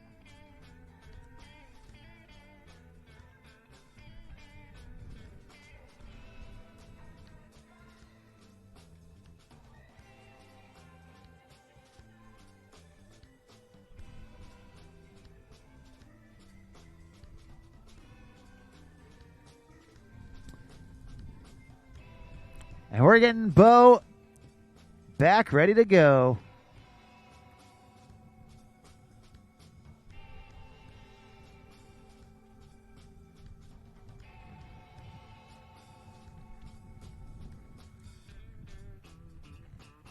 Big air with that indie grab. Tons of style from Bo. Tons of amplitude as well. Another frontside 360, slow and smooth. Backside 360 with the tail grab this time. Adding a little bit extra, and he's smiling, giving the judge a little wink right there. Hey, just see that one. The flip transfer from Bo going across the wave. And now surfing backside. There's the frontside 360 off of his backside stance. And Bo Wildman, a wild man indeed. The flip transfer, spinning all directions from both sides of the wake. A great job from that dude.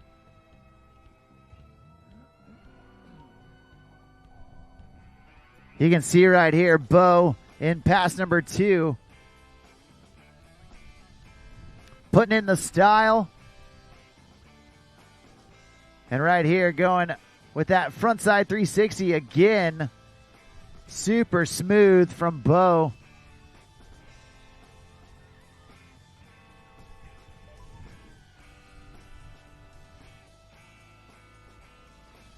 But right here, the exclamation point in his run was really this flip transfer.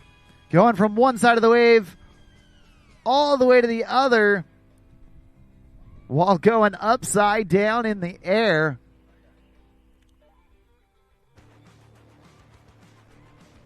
Got the melon grab off of his backside stance.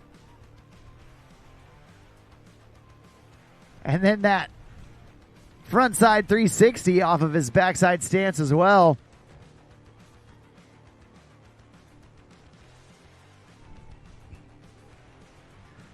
Well, up next, we have got your final rider in heat number 1. This is Ozzie Kroo. Ozzie snapping that board into that frontside slash. Big melon poke right there from Ozzie. Asking for a little bit steeper wave. The driver of that Super Air Nautique G23 able to make adjustments on the fly. And Ozzie going melon backflip right there. Grabbing the board while upside down, adding that extra element of style. There's the mute grab, backside 360.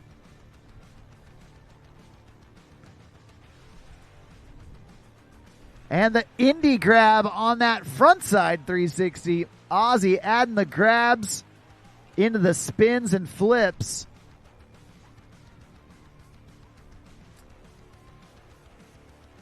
Taking those difficult maneuvers, making them extra stylish.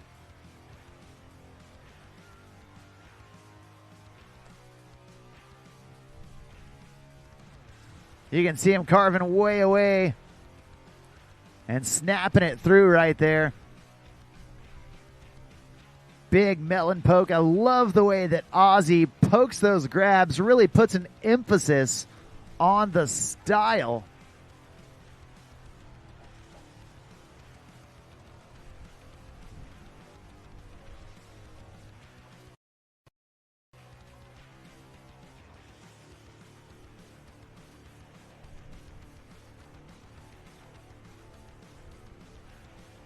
Right there, doing that mute grab on that backside 360. Not just content with landing the tricks, but focusing on making every trick look stylish. That's the Ozzie Kroo way. And a big part of why he is one of the main factors in the evolution of this freestyle foiling movement.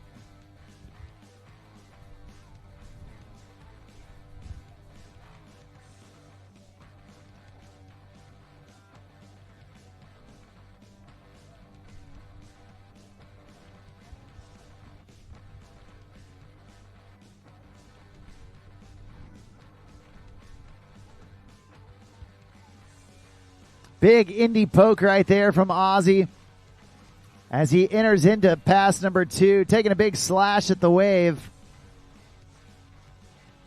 And across his body with that crail grab, taking his backhand all the way to the nose. Kicking off that back foot. Nice little Benihana.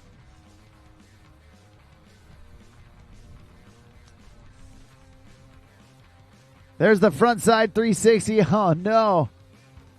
That trick definitely giving him a run for his money.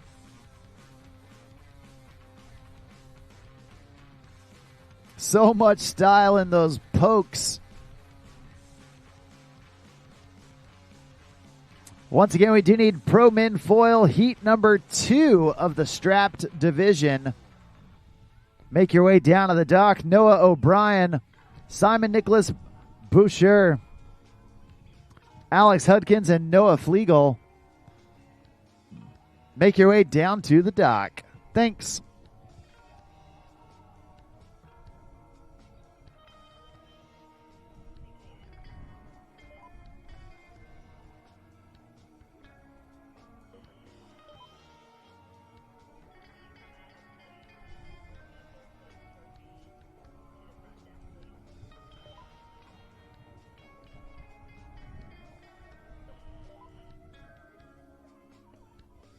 We're going to get reconnected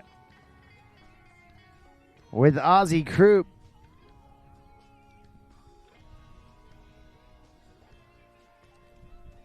Let him finish off the very end of this second pass.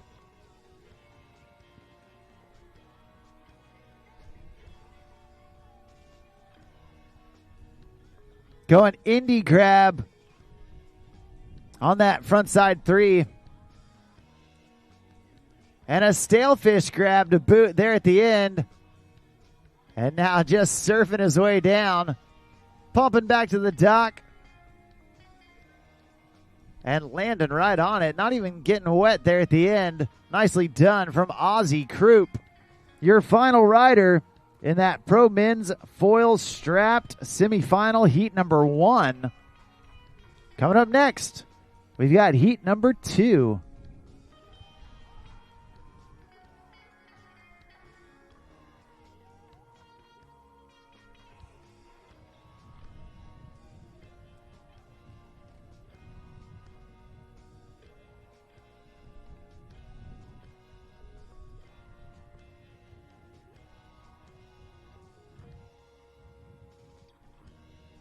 Well, next up on the water,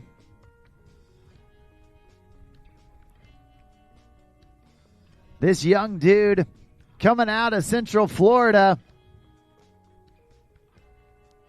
Another one of those multifaceted riders, loves to ride every single device behind the boat. And right now he's strapped onto that foil. This is Noah O'Brien.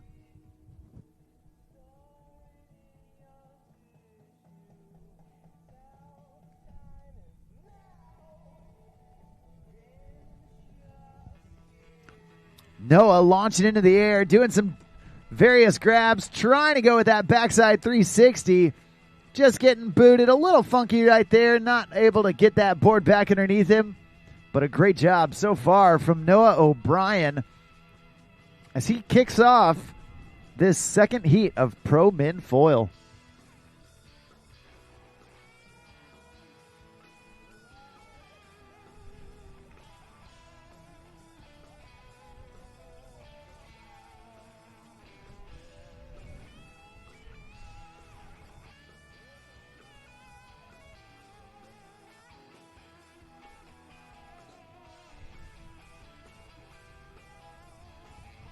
You can see on that Nautique replay, Noah doing some great job with the airs, the variation on the grabs, and then trying to get that 360 under his belt, but just getting a little off axis.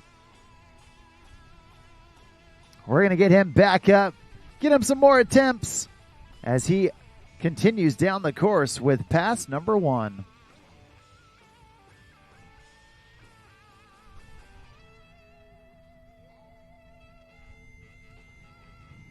Oh, man, deja vu. Unfortunately, going down once again. That's going to do it for pass number 1 for Noah O'Brien. But he's still got one pass left to go as he kicks off this Pro Men Foil Strap Division heat number 2.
Well, Noah doing a great job getting back at it. Trying to pump for that backside 3. Oh, no. Just going down. He's got one pickup left to go here in this second pass. We're going to see if he can put it together here towards the end of the course.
Well, Noah back up, back at it.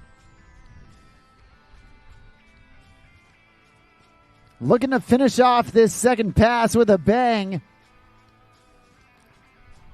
Oh, trying one more time for that frontside three. Unfortunately going down. That's going to do it. But a great job kicking us off in heat number 2 of the Pro Men Foil Strap Division.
Well, at this time, we do need our junior boys 9 and under wakeboard finalists, Blaze Poss. Start making your way down towards the start dock.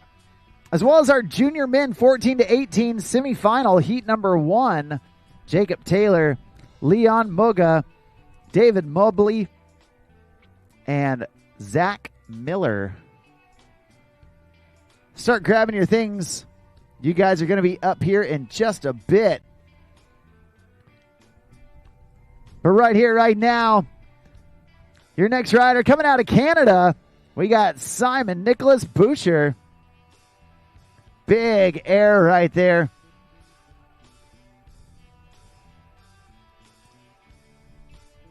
And there's the backflip, trying to get the melon grab. And he's pumping his way back up.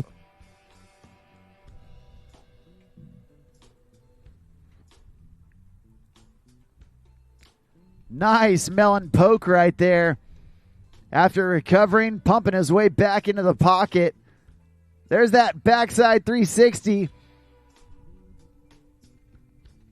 And unfortunately going down, but fortunately for him, still enough room to get back up and get a couple more tricks in here in pass number 1.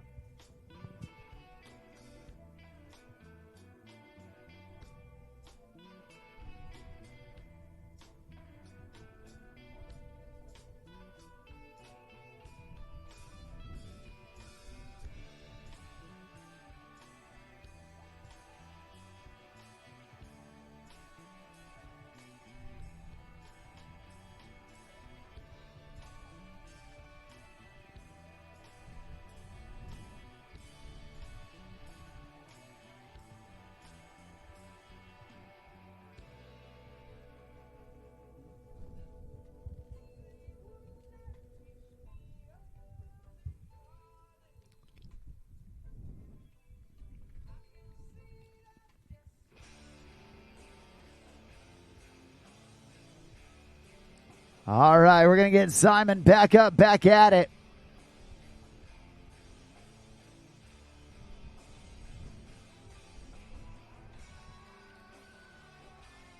Nice slashes to get things going again, feeling out that wave. There's that backside 360. Nicely done. And right into that melon backflip. Linking those two tricks together. Awesome job from Simon Nicholas Boucher.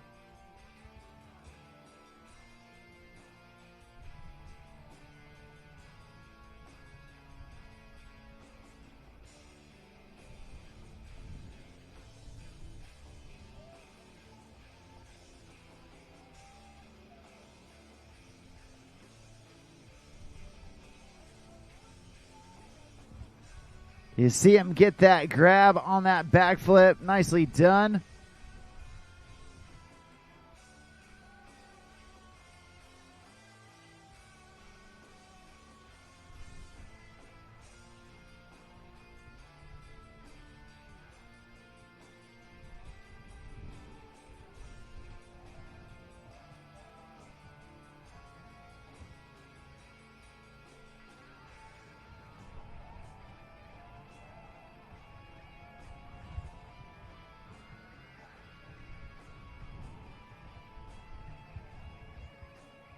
All right, back up, back at it, entering in for pass number 2. And there's a big method grab, poking the bottom of the board towards the boat. Tons of style, doing it off of his backside stance. Simon trying to get that nose grab, oh man, and just bouncing after that landing.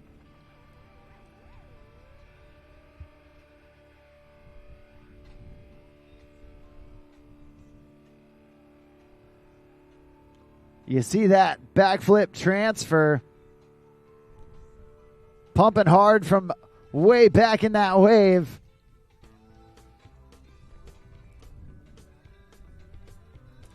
And love that method poke right there.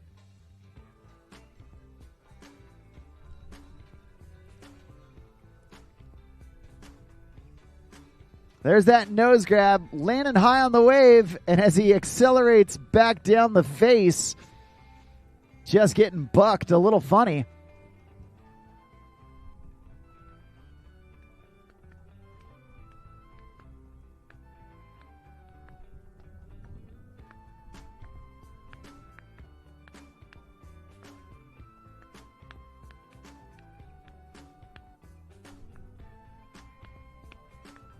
All right, Simon back up. Going mute grab right there off of his backside stance.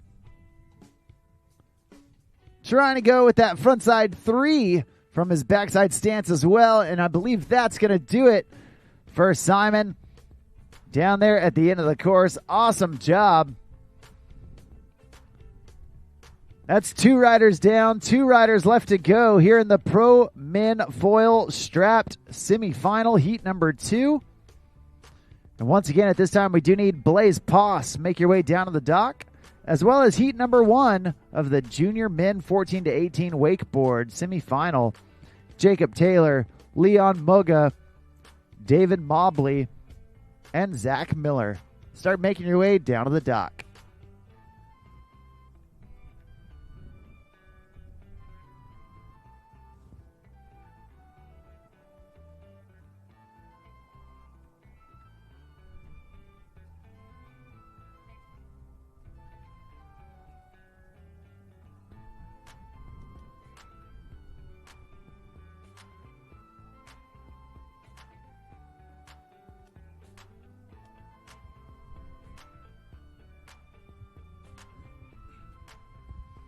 All right, next on the water, we got Alex Hudkins. There's the mute grab for Alex, launching into the air. And then double nose grab. That's that rocket air grab. Going melon backflip, linking the tricks together. And building upon this run, there's the nose grab, backside 360. Oh, trying to hang on to it. And unfortunately, just couldn't quite pump out of it.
Well, Alex Hudkins getting all the way down to the end of the course. We're going to drop him down, turn him around, and bring him back through for pass number 2.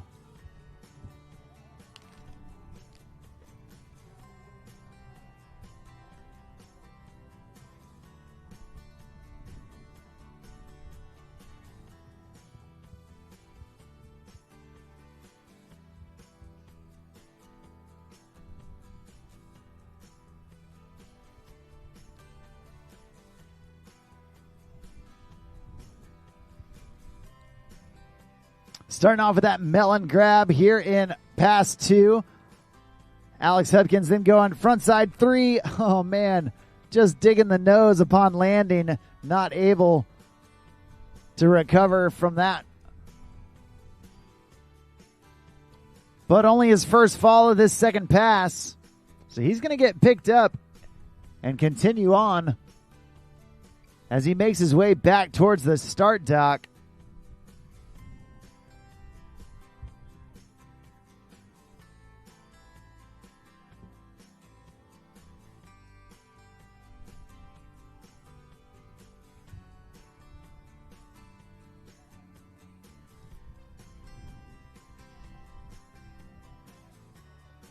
Right there, you see that frontside 360 attempt, just landing with the nose of the board, going down under the water, and not able to recover from that.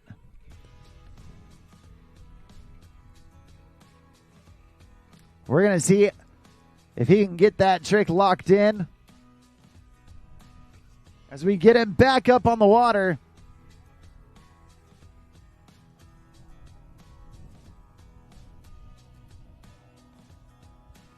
Alex Hudkins back up, back at it. Big stale fish grab.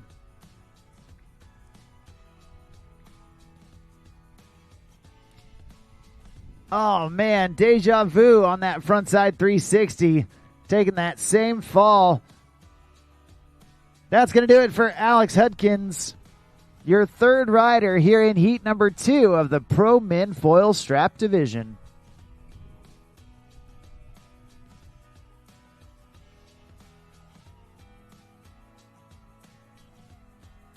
You see that stylish stale fish grab.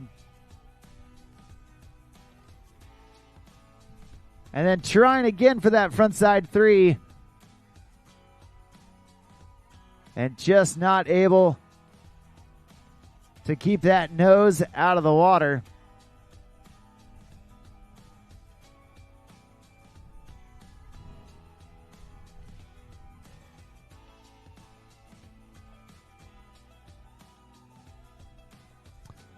Well, your last rider off the dock.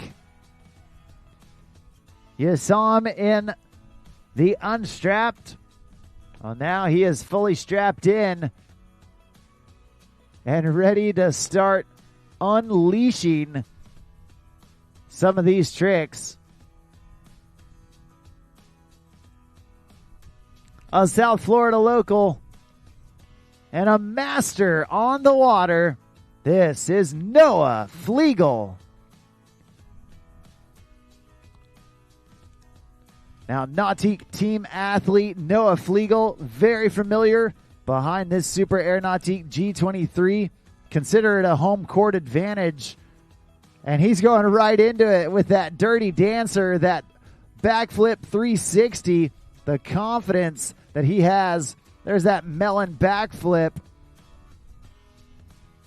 Noah Flegal definitely feeling it. There's that late stale fish grab on that backside 360. And then going across the body with the crail. Reaching his backhand all the way to the nose while he does the frontside 360. There's the method grab. Now kicking that back foot out of the strap. Going with that Benihana style poke. And there's the Indy frontside 360, throwing a different grab on it. Getting the same result.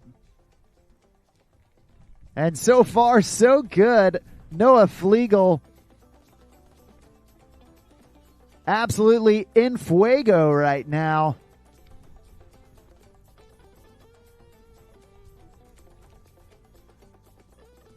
There's that backflip 360, a.k.a. the Dirty Dancer. And that melon backflip, so smooth from Noah. Notice how he does a different grab on every single trick here. That 360 had the stale fish. This one has the crail grab going the opposite direction. Noah Flegal showing the judges the variety that they like to see and taking that wakeboard style into this foil discipline. He's not done yet. Now he's on his backside stance, putting in some big slashes right there. Nautique team athlete Noah Flegal poking it out with that melon grab. There's the indie grab frontside 360 from his backside stance. There's the backside 360 from his backside stance. Going across the wave, getting to the other side. Now we have seen Noah go for the 720 and get dangerously close.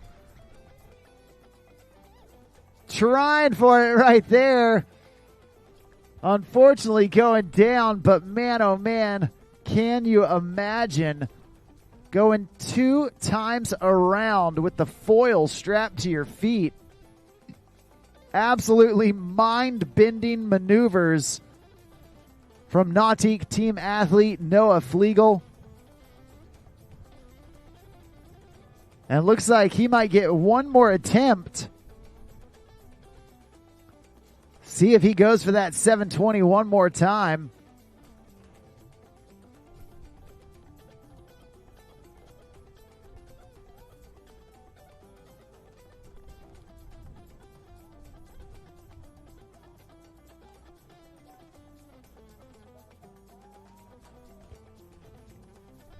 Right here, check this out as he sets up for it. Going 2 times around, unfortunately, not making it that time. Oh man, it just didn't get the kick right there that he was looking for. Tried to settle for that 360 again. That's going to do it for him. That's going to do it for all of our pro men foil strap division. Awesome job from all of those pro men foil riders.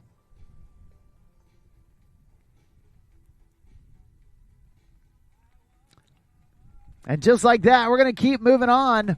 Coming up next, we got our Junior Pro 9 and Under Wakeboard Final, followed by our Junior Men 14 to 18 Semifinal. At this time, we do need heat number 1 of Junior Men. Start making your way down to the dock. Jacob Taylor, Leon Moga, David Mobley, and Zack Miller. Heat number 2, Nevin Garber, Bowen Glass, Ezra O'Neal, and Spencer Trice. You guys are going to be on deck.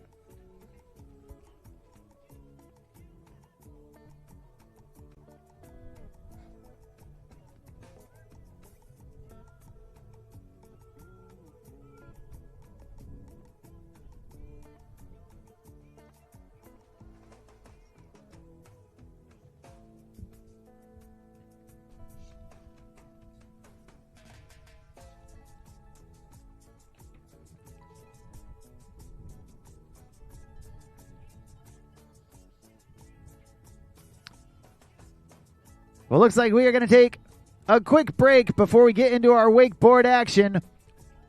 We're going to hear a word from our sponsors and then get right back to our Junior Boys 9 and Under Wakeboard Division here at day number 4 of the Nautique WWA Wakeboard World Championships presented by GM Marine.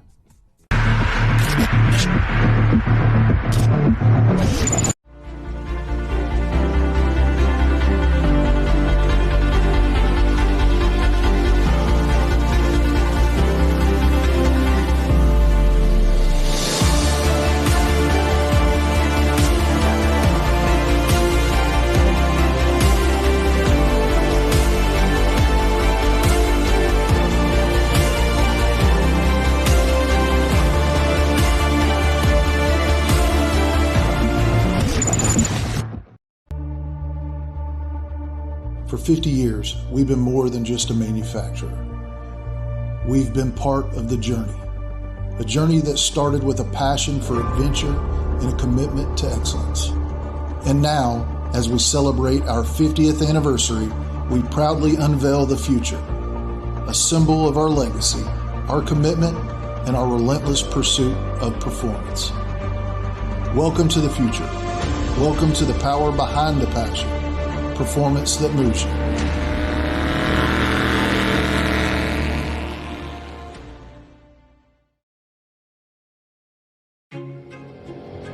From open road to open water, we're inspired to push higher with confidence. We revel in our achievements and then seek out the next great thrill. Since even a century of experience is only a start, our challenge is to invent a bigger future for advanced propulsion technology. To imagine and try and test until we've built something worthy of adventure.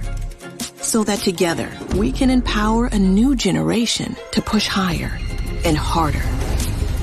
Because there's so much more to discover when the drive comes from within. And so that together we can invent a bigger future for everyone we empower. GM Marine. Keep thunder at the heart of all you do.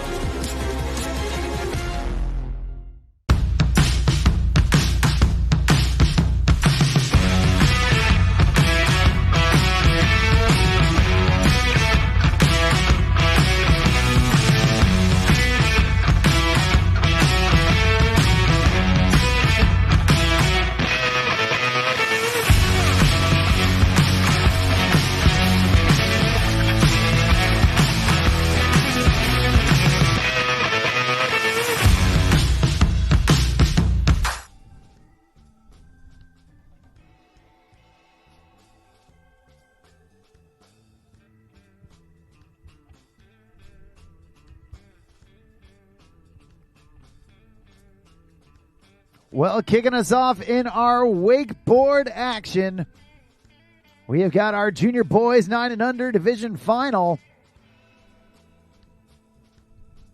And representing right here for that 9 and under division, we got Blaze Poss.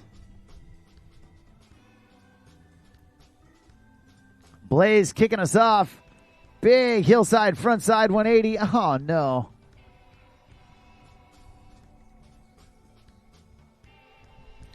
Just going down on that first trick. But hey, that's okay. Sometimes getting that first fall out of the way early can be a good thing. Allows you to get wet and reset. We're going to get Blaze Poss reconnected here to finish off that first pass. In this wakeboard division, as with all of our wakeboard divisions, each rider going to get one run that consists of 2 passes, 1 pass down and 1 pass back. During each of those passes, the riders can do as many tricks as they want. They are not limited on the number of tricks they can do, but the judges are always looking for quality over quantity. If they do happen to fall during those 2 passes, they will get 1 pickup. If they happen to fall a second time, unfortunately that'll do it for them. The falls don't count against them, but it does take up valuable real estate in their run. We're going to hope that that is the last one for Blaze Poss as he gets back up on the water and heading down towards the end of the course.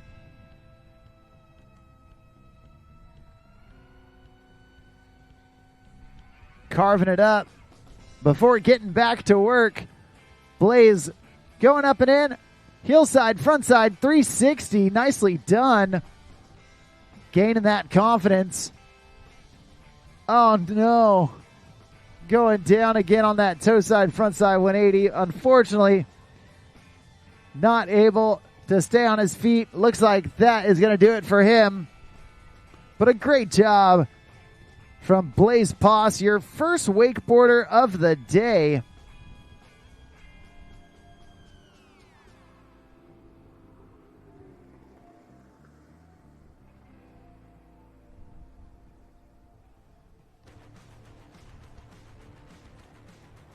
That's going to bring us to our junior men's division.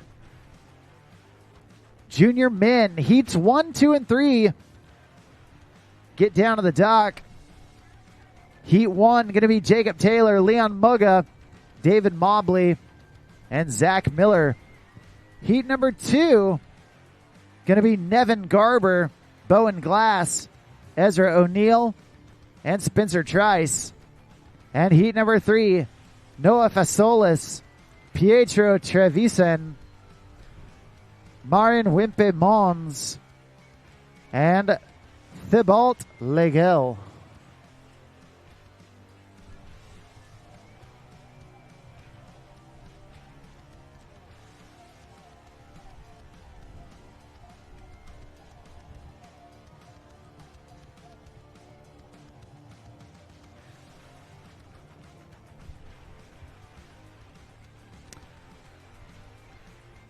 Well, we do want to remind everybody,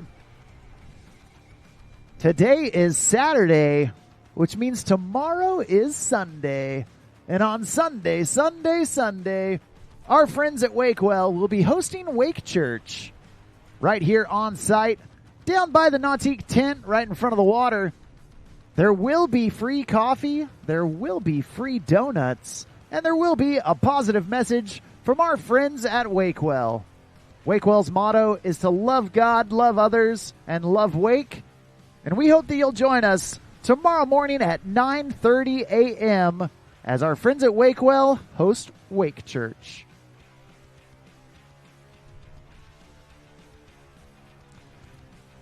Well, kicking us off here in the junior men 14 to 18 wakeboard semifinal, we have got Jacob Taylor.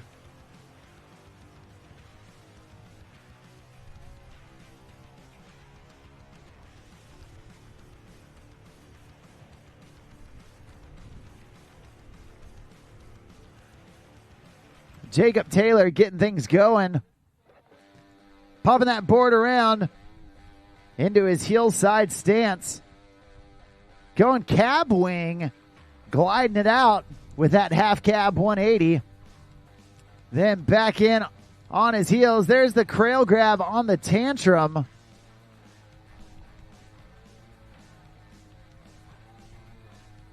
And then trying to go toe side off axis front side 540.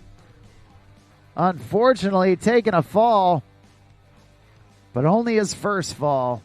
So we're going to get Jacob Taylor back up, back at it to finish off pass number 1.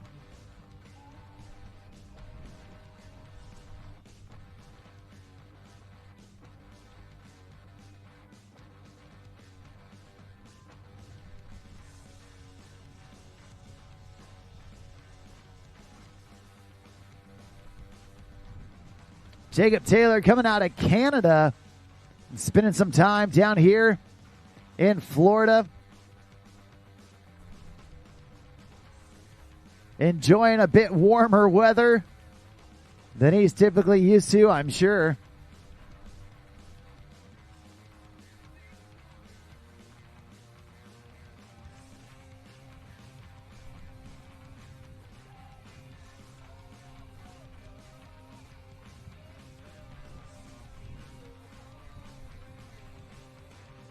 And as the throttles go down, Jacob Taylor gets back up. We're going to see if he tries to squeeze in one more trick down here at the end.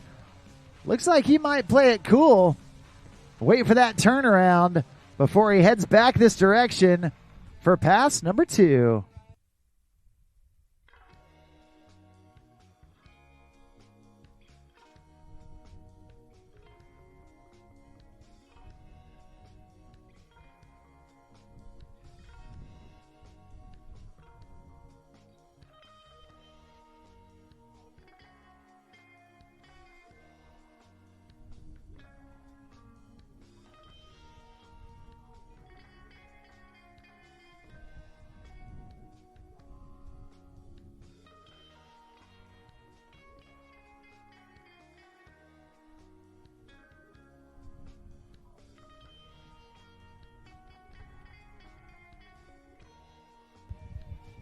All right, Jacob Taylor getting all wrapped up, ready to rock for pass number 2. Throwing that handle behind his back, using that wrapped handle assist as he comes back into the course. And here we go. Going upside down and all the way around with that KGB, the back roll, backside 360. Now back in on his opposite heels. There's that melon half cab roll. Letting it float way out behind him. And now back in on his heels. Slow roasting that heel side, backside 360. And now down here towards the end of the course, up and over the top with that toe side front roll, trying to throw on the brakes, but unfortunately sending him back on his heels. That's going to do it for him. A great job from our first rider here in the junior men's 14 to 18 wakeboard division. You can check out that Nautique replay with that KGB. Definitely one of the highlights here in Jacob Taylor's run. Getting a good mix of spins and inverts. And setting the bar for the rest of the riders to follow here in heat number 1 of the semifinals.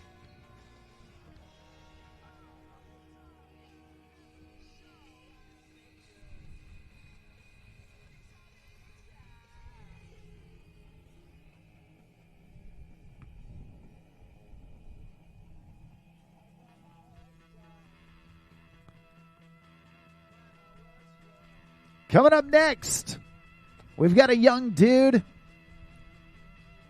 coming out of Chile. From south of the border, making his way to South Florida.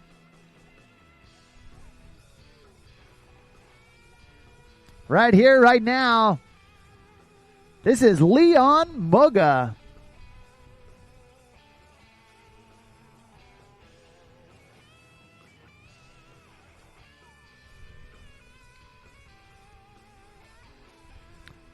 Leon Moga coming out of Chile. And he's coming into the course. Setting in on his heels. Starting things off with that tantrum. Tripping that flip. And now getting back in on his toes. Oh no. Just digging the nose on that toe side front roll. Hey, unfortunately, he's in the water, but fortunately, he's right here in front of us. So let's cheer him on, make some noise, give it up for Leon Moga as he gets back up on the water, looking to finish off this first pass.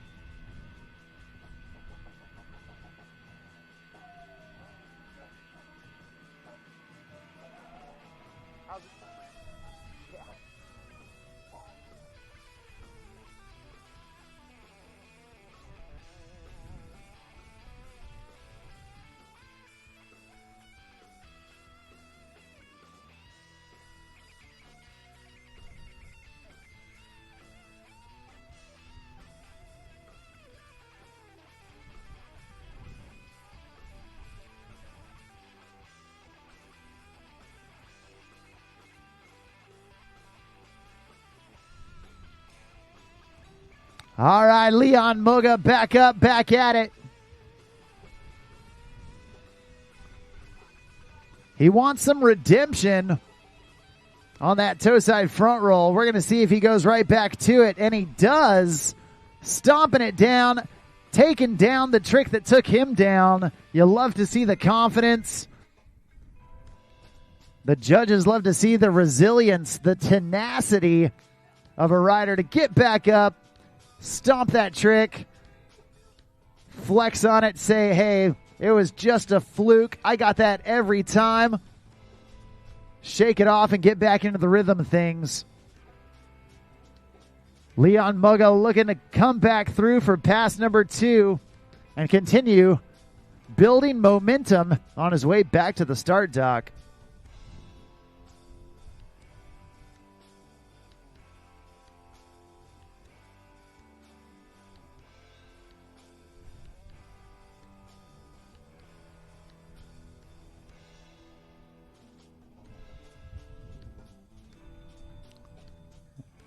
All right.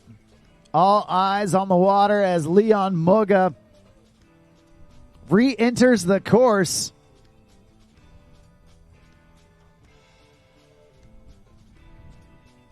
And he's starting again with that hillside edge.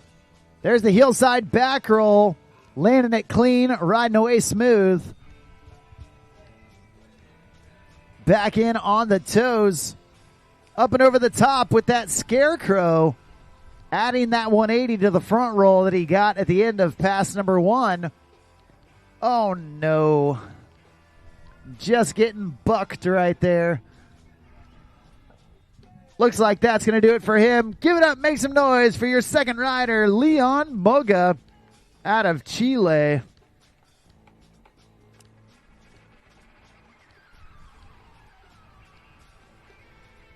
There's a good look at that hillside back roll, followed up by the scarecrow, that toe side front roll with a front side 180.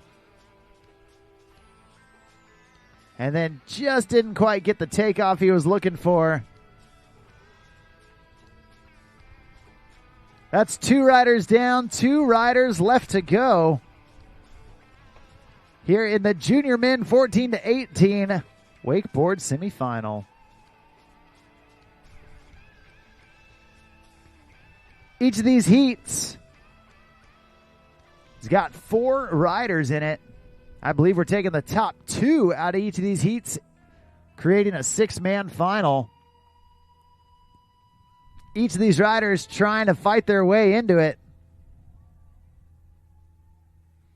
Next up on the water, we've got David Mobley.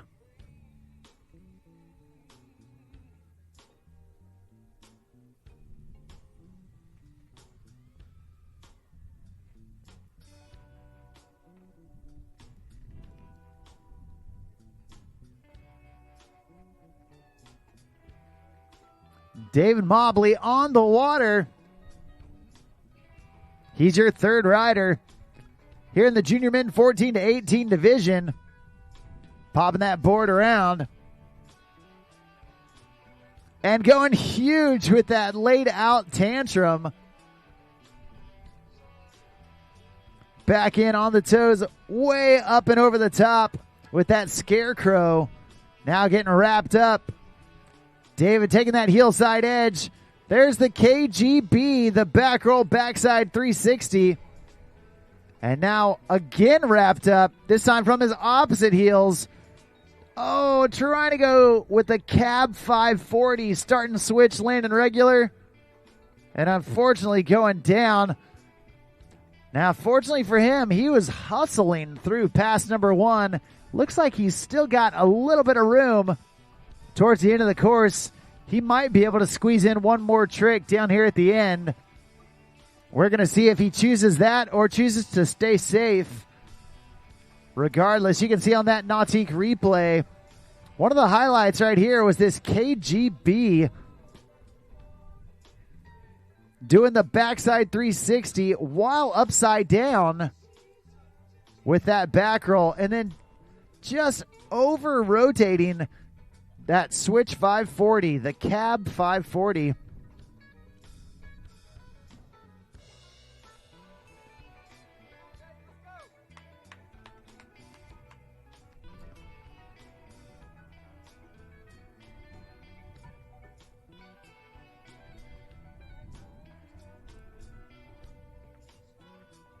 Well, we got David Mobley back up.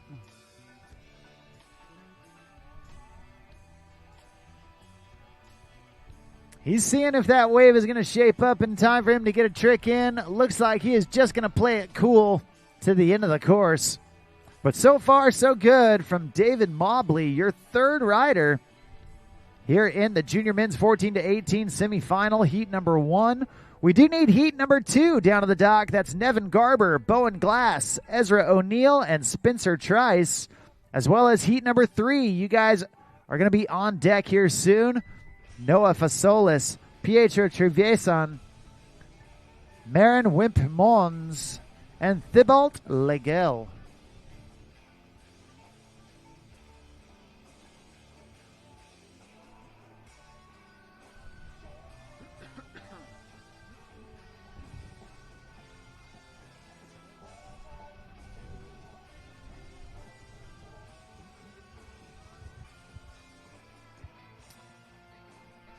Well, he's headed back this direction for pass number 2. David Mobley back in on the heels.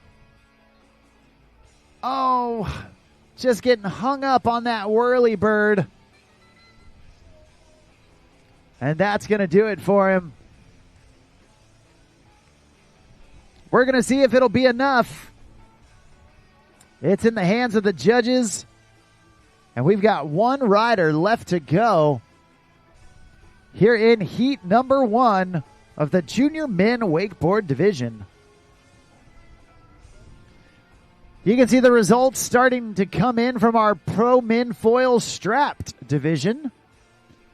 Heat number 1, Ozzie Kroo and Bo Wildman taking those top 2 spots. Heat number 2 was Noah Flegal and Simon Nicholas Boucher taking the top 2 spots. If you want to follow along with the scores as they come in, not only of this contest, but of every contest around the world that the WWA sanctions, all you got to do is download that free WWA Ride Line app.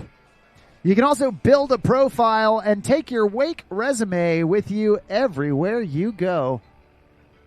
Not only that, but the WWA will also upload content into that app and show you the events going on throughout the week that you can be a part of. So be sure to download the free WWA Ride Line app. It's the best way to stay up to date with all things wake. Well, last off the dock here in heat number 1 of the Junior Men Wakeboard semifinal, coming out of Guntown, Mississippi. They call him Zack Attack. They call him Zachy Chan. Regardless of what you call him, this kid can shred. Right here, right now, this is Zack Miller.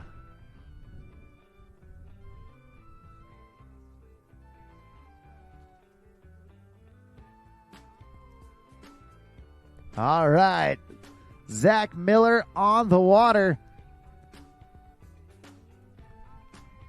And here we go, toe side up and in. Big toe side front roll to get things going. Popping that board back around into his heels. And there's a big laid out tantrum. Now in on his switch heels. Going cab 540, starting switch, landing regular, doing 540 degrees of rotation off of that heel side edge. And then wrapped up, he's going upside down and all the way around with that KGB, the back roll, backside 360. So far, so good from Zack Miller.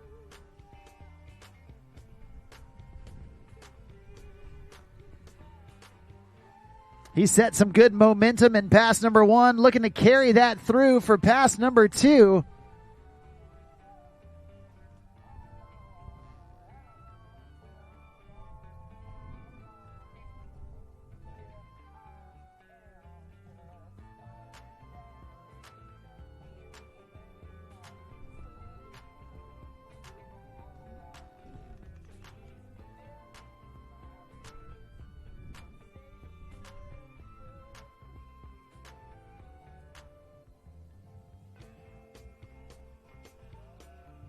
All right, there you see on that Nautique replay how it came together for Zack in pass number 1. Then going Scarecrow out of the gate. Back in on his opposite toes, going toe side roll to revert. Nicely done Now popping that board back around. There's the Moby Dick. It's a whale of a trick. With that tantrum to backside 360. Oh, trying to go chromo right there down at the end. Awesome job from Zack Miller and the rest of heat number 1 in the junior men's wakeboard semifinal. Great stuff from Jacob Taylor, Leon Moga, David Mobley, and Zack Miller. Way to go.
Well, next up on the water, your first rider for heat number 2.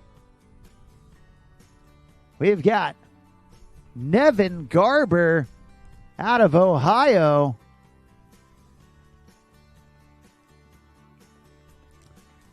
And Nevin taking a heel edge, launching that tantrum way out there.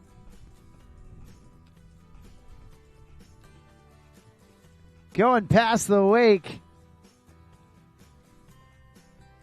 And just dropping out of the sky. Massive tantrum from Nevin to get things going. Unfortunately going down on that first trick, but you know what? Sometimes getting that first fall out of the way can be a good thing. You can get wet, you can reset, and come back firing on all cylinders. We're going to hope that that's the case for him as we reconnect with Nevin to let him finish off pass number 1.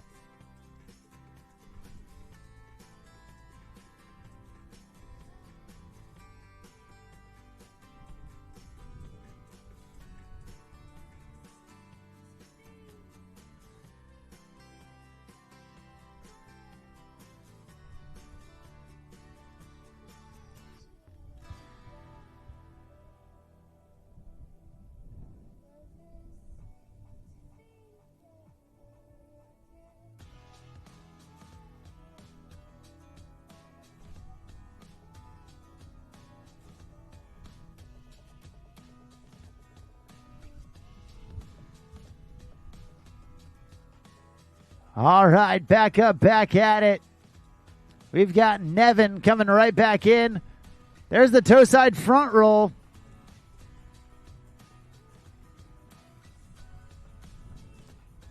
And a heel side back roll. Nicely done. Nevin Garber starting to feel the flow, getting into a rhythm.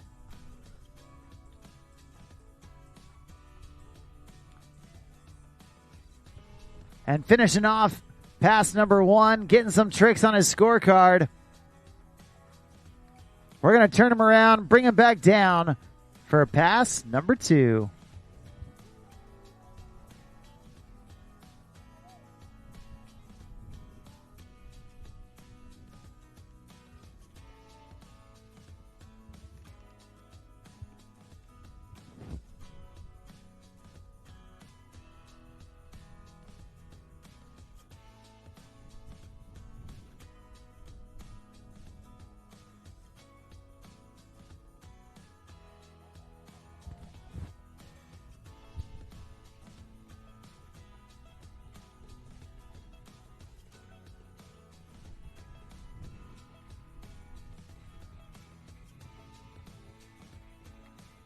All right, well, Nevin Garber out of Ohio coming back in and going heel side front flip out of the gate for pass 2.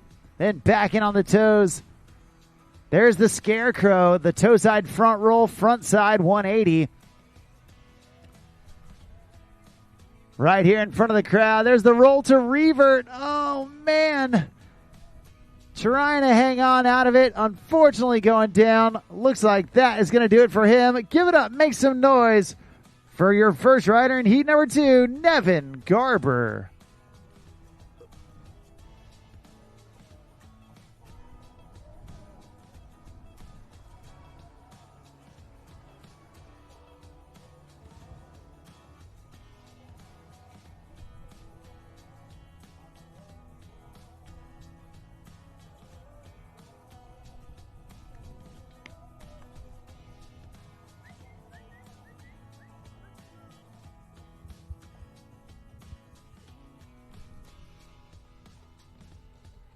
Well, Nevin setting the bar for the rest of the riders to follow here in heat number 2. And we're going to see if they can raise up to that bar.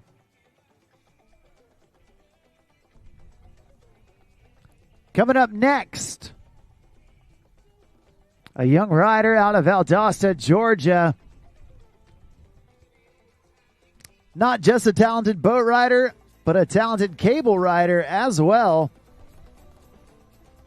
We also saw him competing in the amateur men's wake skate division earlier this week.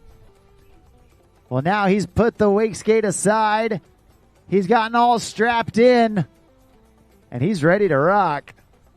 Right here, right now, this is Bowen Glass.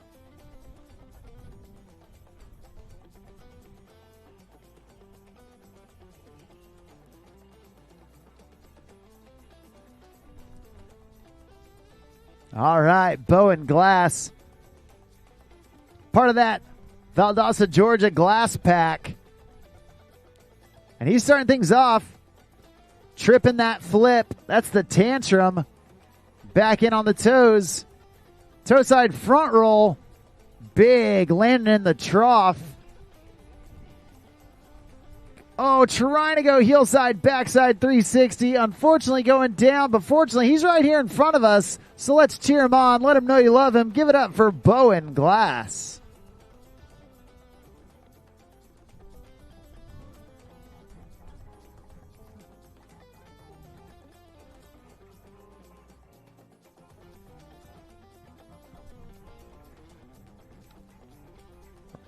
But you can see there on that replay, Bowen getting those first 2 tricks down. Unfortunately, just losing the axis right there on that backside 360.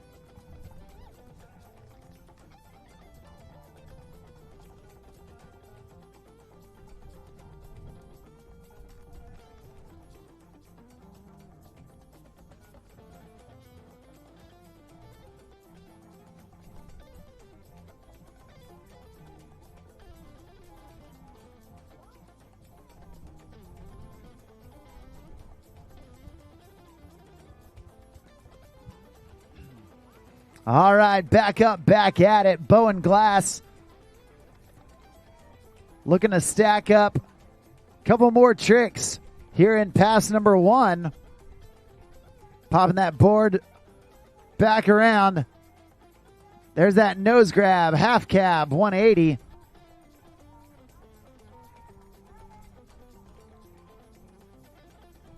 Looks like he's going to play it cool for the turnaround and save it for pass number 2.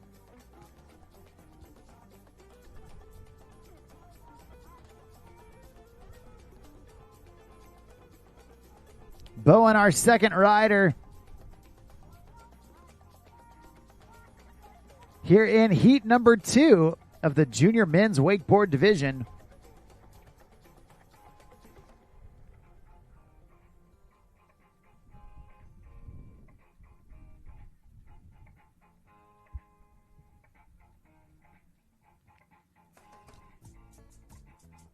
And he's going to re-enter the course, doing it all behind that Super Air Nautique G23.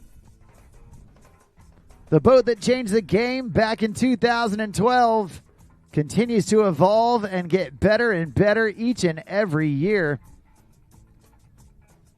Bowen Glass going toe side, back roll to revert.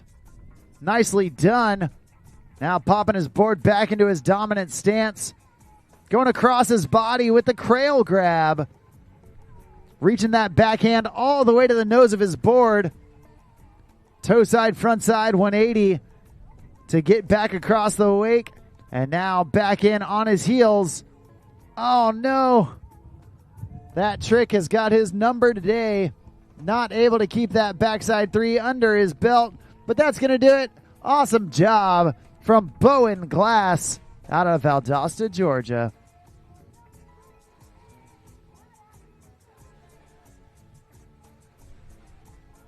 Well, that's 2 riders down, 2 riders left to go here in heat number 2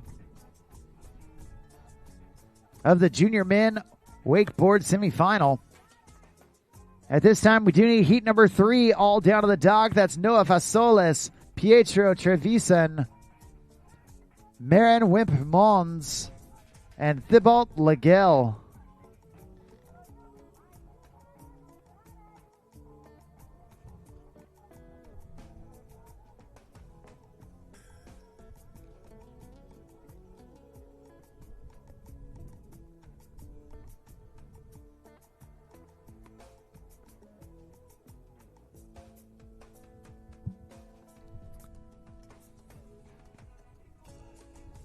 Well, next up, doing it for that Lake Gaston crew. Tell you what, so many good, talented riders coming out of Lake Gaston. And this kid, no exception to that. Right here, right now, this is Ezra O'Neal.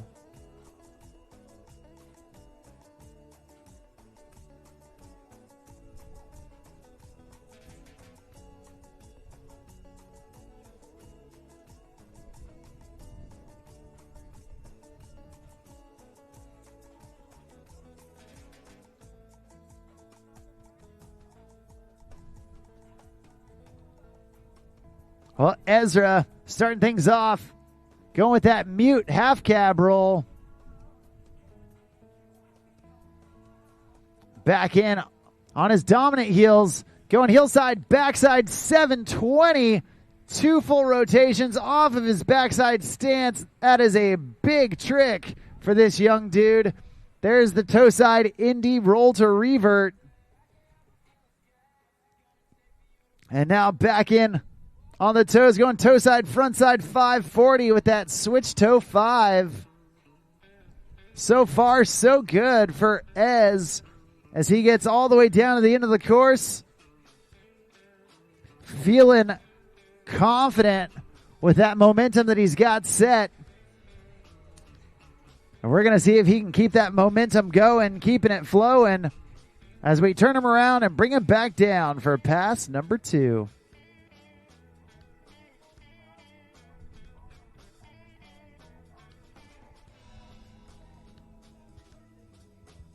Right here, you see that replay 2 times around with that backside 720. And then grabbing the snot out of that toe side roll to revert. There's the switch toe 5. Great mixture of switch and regular tricks for Ezra O'Neal here in pass number 1. Keep your eyes peeled for pass number 2. He's starting off all wrapped up. There's the KGB, the back roll, backside 360. Now popping that board back around into his switch stance. Going nose grab, cab 540. Starting switch, landing regular. Doing 1.5 rotations on his way across the wake. There's the scarecrow. Back in with the Tootsie Roll. And looks like he is going to take that run, deposit it in the bank. A stand up 2 passes for that dude out of Lake Gaston. Give it up for Ezra O'Neal.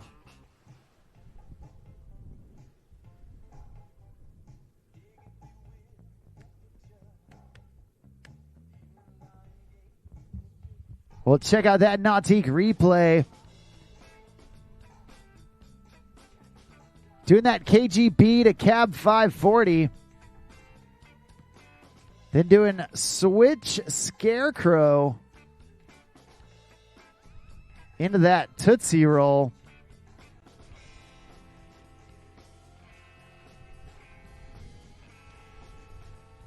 A great way to end heat number 2.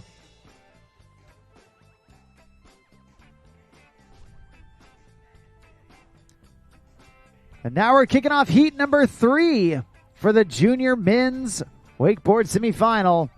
Coming out of Australia, we have got Noah Fasolis getting ready to take center stage. And here we go.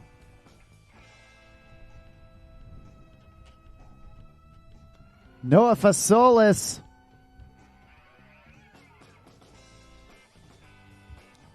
entering the course and taking that toe side approach up and in to get things going. There's the scarecrow, that toe side front roll with a front side 180. Then back in on his opposite toes. Another scarecrow, 1 switch, 1 regular, showing the judges he can do it with either foot forward. Now back in, keeping it toe side with that crail grab on the toe side back roll, reaching all the way across his body with that backhand, and then back in on the heels. There's the Moby Dick. It's a whale of a trick. That tantrum to backside 360. So far, so good for the young Australian, Noah Fasolis. That's Spencer Trice? Oh, my fault. I jumped to heat 3. Spencer Trice, not from Australia. He is most certainly from Oklahoma.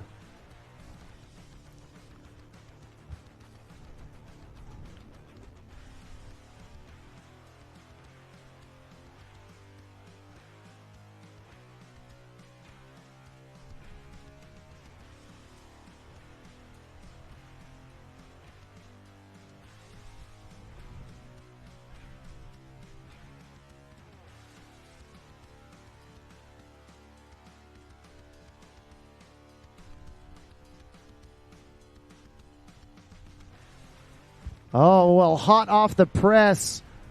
We just got word that today is Spencer Trice's 15th birthday. And he is going upside down and all the way around with that KGB. Unwrapping that birthday present of the back roll to backside 360. There's the toe side front roll to backside 180. The Tootsie Roll. A trick named after the candy because it looks so sweet. There's that backside 360 with the nose grab. Spencer feeling the flow. And here he goes back in. The cab 540. Nicely done. And trying to squeeze even one more down here. No, he's going to pull up, play it safe. But a stand-up run from a stand-up guy doing it on his 15th birthday. Give it up, make some noise for Spencer Trice.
All right. Well, I already gave him an intro last time by mistake.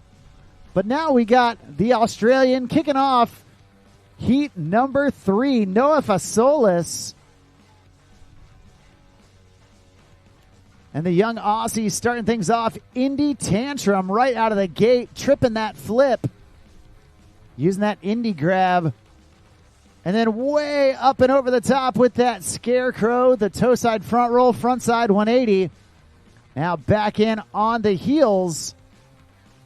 Nice, airing it way out behind him with that air Rayleigh. One of the most signature tricks of wakeboarding. And there's that toe side roll to revert. Looks like he's going to play it cool. Noah Fasolis out of Australia, doing a great job setting the tone for this first heat, or excuse me, the third heat of wakeboard semifinals for the junior men's division. Grabbing it long with that tantrum. And right here you see it up and over the top. That front roll with the front side 180, and then stretching it way out with that Rayleigh. You love to see it. Noah doing a great job, riding with a lot of power, a lot of poise. Making his way from down under to right here in South Florida. Big thank you to the Palm Beach County Sports Commission allowing us to host this contest here at the beautiful Sunset Cove Amphitheater. There's the half cab roll. Start and switch, landing regular, doing the back roll 180 in between. Right back in with the regular stance, heel side, front side 5. Now back in on the toes. Up and over the top with the Tootsie roll. The toe side front roll with a backside 180. Now wrapped up after the 3/4 buoy. Oh no! Just getting hung up on that KGB. And looks like that's going to do it for Noah Fasolis. A great job up to that point, setting the tone here in the third heat of junior men.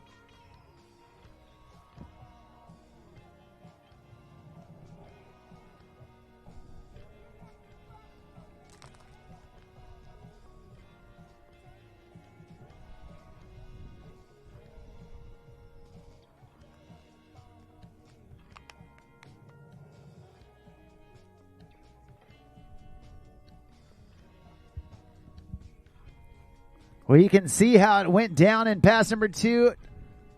Noah trying to get that KGB and just getting kicked a little off axis off the wake. Not what he was looking for, but a great job up to that point.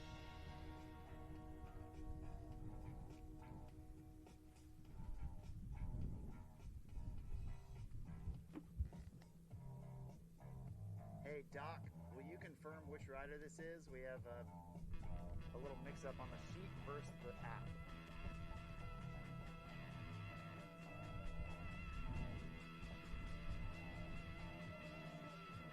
Yeah, DeMarc, this is Marin. Copy that, thank you.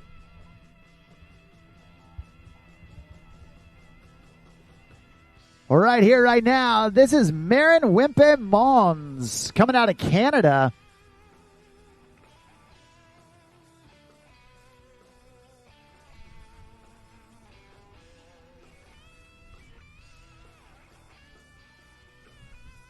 Marin, young, talented rider. And he's starting off pass number 1, toe side, up and in with that toe side front roll. Oh, no. Just landing deep in the trough. Taking a hard landing right there. Looks like he's A-okay. Going down on that first trick. Can definitely be nerve-rattling, but you know what? Sometimes it's good to get that first fall out of the way. You can get back on the water, you get wet and reset and come back firing on all cylinders. We're going to hope that that's the case for Marin Wimp Mons, young rider out of Canada, to try and put it together with a redemption run here in pass number 1.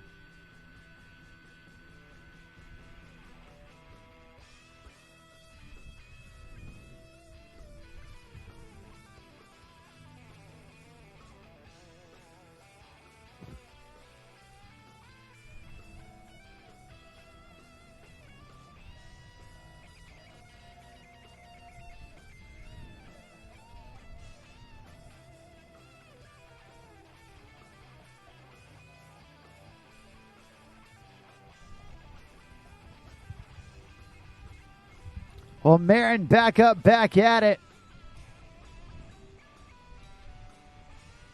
And he's going back in on the heels. Nose grab to late Indy grab on that heel side, front side 360. Then back in on the toes, up and over the top with that scarecrow.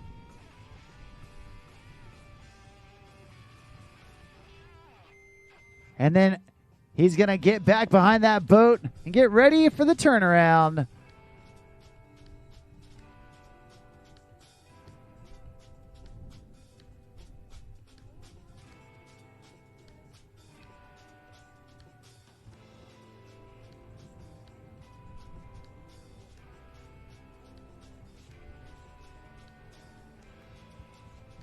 Well, you can see here on that Nautique replay,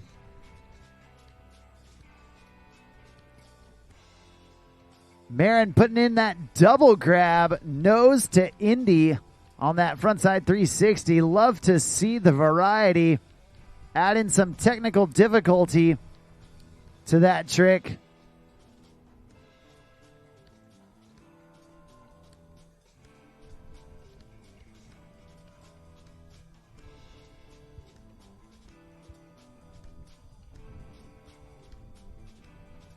And right here, kicking off pass number 2.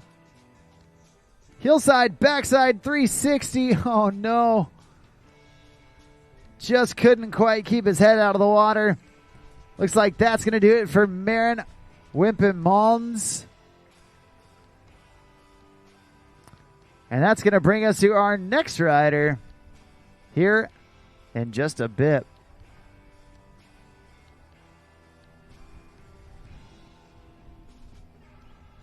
At this time, we do need our Pro Women Wakeboard LCQ, the last chance qualifier. Pro Women, make your way down to the dock. Anna Maria Koskovskaya, Hinata Yoshihara, and Jamie Lopina. You ladies are going to be heat number 1. Heat number 2 going to be Bec Gange, Ashley Kasmer, Kit Smith, and Alice Veroc. Heat number 3, Kiara Veroc, Nasha Holshire, Charlie Russell, and Eugenia de Armas. Once again, Pro Women LCQ. Start making your way down towards the start dock.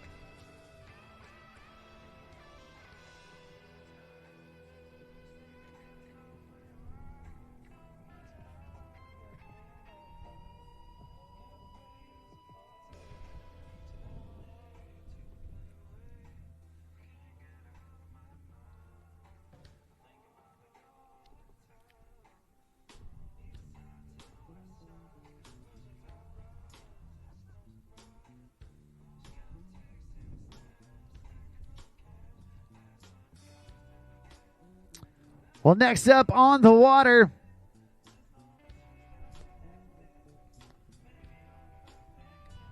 coming out of Italy, we've got Pietro Trevisan. And Pietro starting things off, feeling out that wake, making sure everything is to his liking. There's that Indy grab. And now back in on the toes. Toe side wake to wake as well.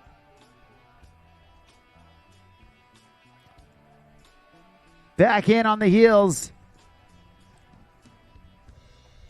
Nice two-wake air. And now coming in switch stance. There's that half cab 180. Starting switch, landing regular. Doing that 180 in between. So far, so good for Pietro. We're going to turn him around and bring him back down for pass number 2.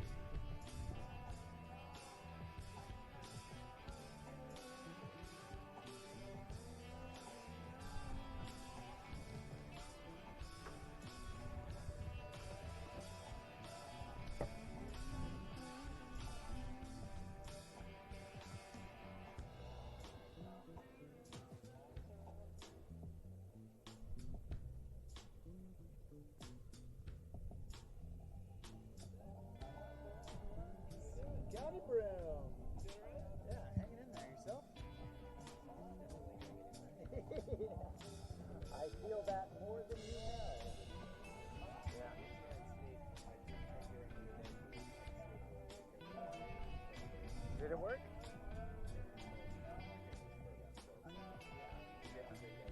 Yeah, by the time you get comfortable, you're like, oh, it's over.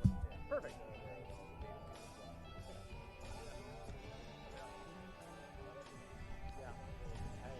Hey, I did the same thing. Hillside back roll right there from Pietro.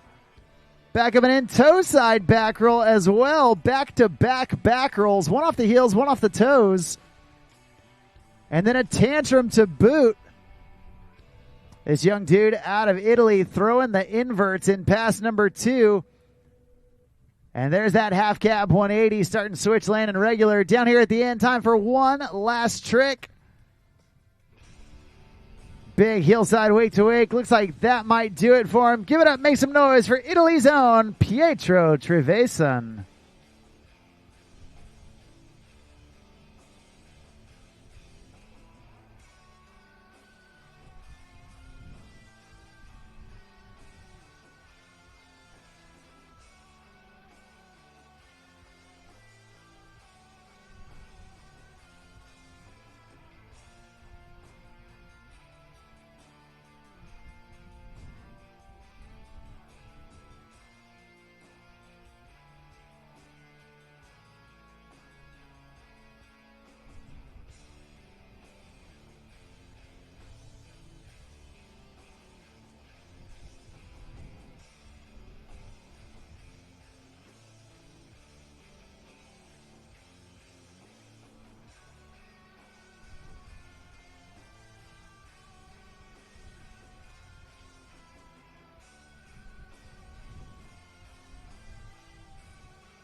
All right, your last rider here in the junior men's division. We got Thibault Legel doing it out of France, putting in a couple inverts to get things going.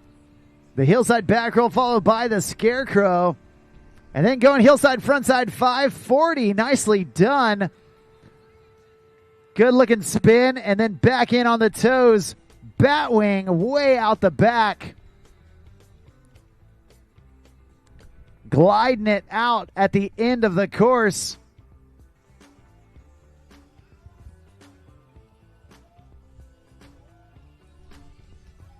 You can see how it all started right there with Thibault. On that Nautique replay, the back roll to Scarecrow. Getting those two inverts under his belt before going in with that heel 5. And then the bat wing there at the end. You love to see it.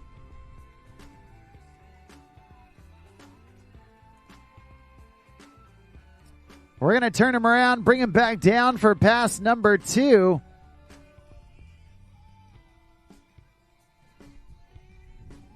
And Thibault Legel out of France coming back in for his second pass.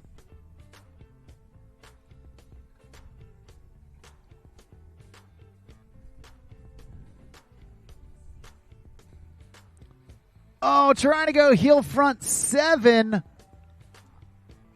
Unfortunately, not able to ride away. That's all right. Only his first fall, so we're going to get him back up, back at it.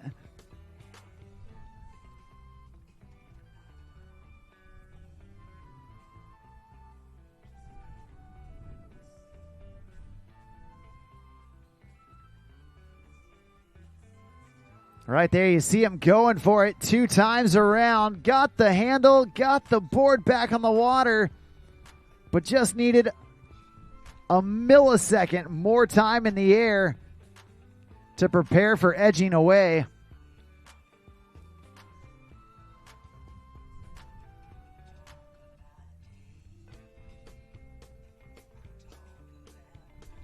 Well, the throttles go down, and Thibault gets up.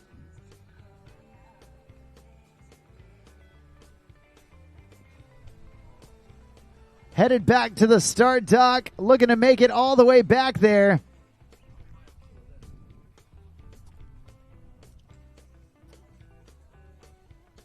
Oh, trying one more time for that heel front 7. Unfortunately, that's going to do it for him.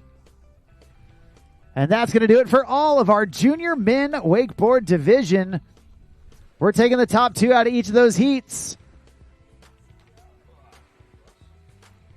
And we're going to see how it all plays out as we continue on into day number 4.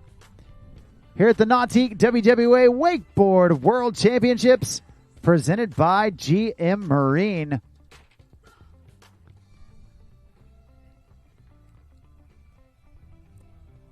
Now, have I got a treat for all of you? Joined here in the announcer's booth with my good friend, my good buddy, my fellow announcer, Matt Crowhurst. Now, Matt, you have been hanging out at the cable side of things, announcing at the wake park for the first half of the week, and that just concluded yesterday. Now, we've been stuck over here at the boat lake, haven't been able to spend much time at the wake park, unfortunately, but tell us a little bit about the excitement that went down over on the wake park side of things. So, thank you for having me. Good to be next to you as well. Bit of a legend yourself in the world of announcing and sport, and it's my first time here out the world, so it's a treat for me to be here next to you watching this, as it was at Shah Wake Park. As you mentioned, throughout this week, we had every category catered for, from the youngest, littlest nippers, littlest of the rippers, doing just crazy things right the way through to the old boys, me and Scotty Broom getting stuck in as well. It was amazing. Yeah, beautiful park, beautiful setup, lots of insane riding. Yes, as everyone out there knows, because we're just down the road, we've been plagued a little bit by the weather gods not playing ball so much, but we muscle on through. It's a water sport, so we can handle a little bit of rain. Absolutely. The lightning less so, but the rain is fine. You wouldn't expect anything less here in South Florida. Getting those afternoon showers just about every day, you know, it's come to be consistent enough you can almost set your watch to it, as they might say. Yeah, it was very much that, and the lightning did get a little bit gnarly with some strikes very, very close to where the action was going on. But in and around all of that, the team, the WWA crew, the backbone of the sport the world over since day dot in our sport, doing a sterling job. Shark Wake Park sorting us out really, really well.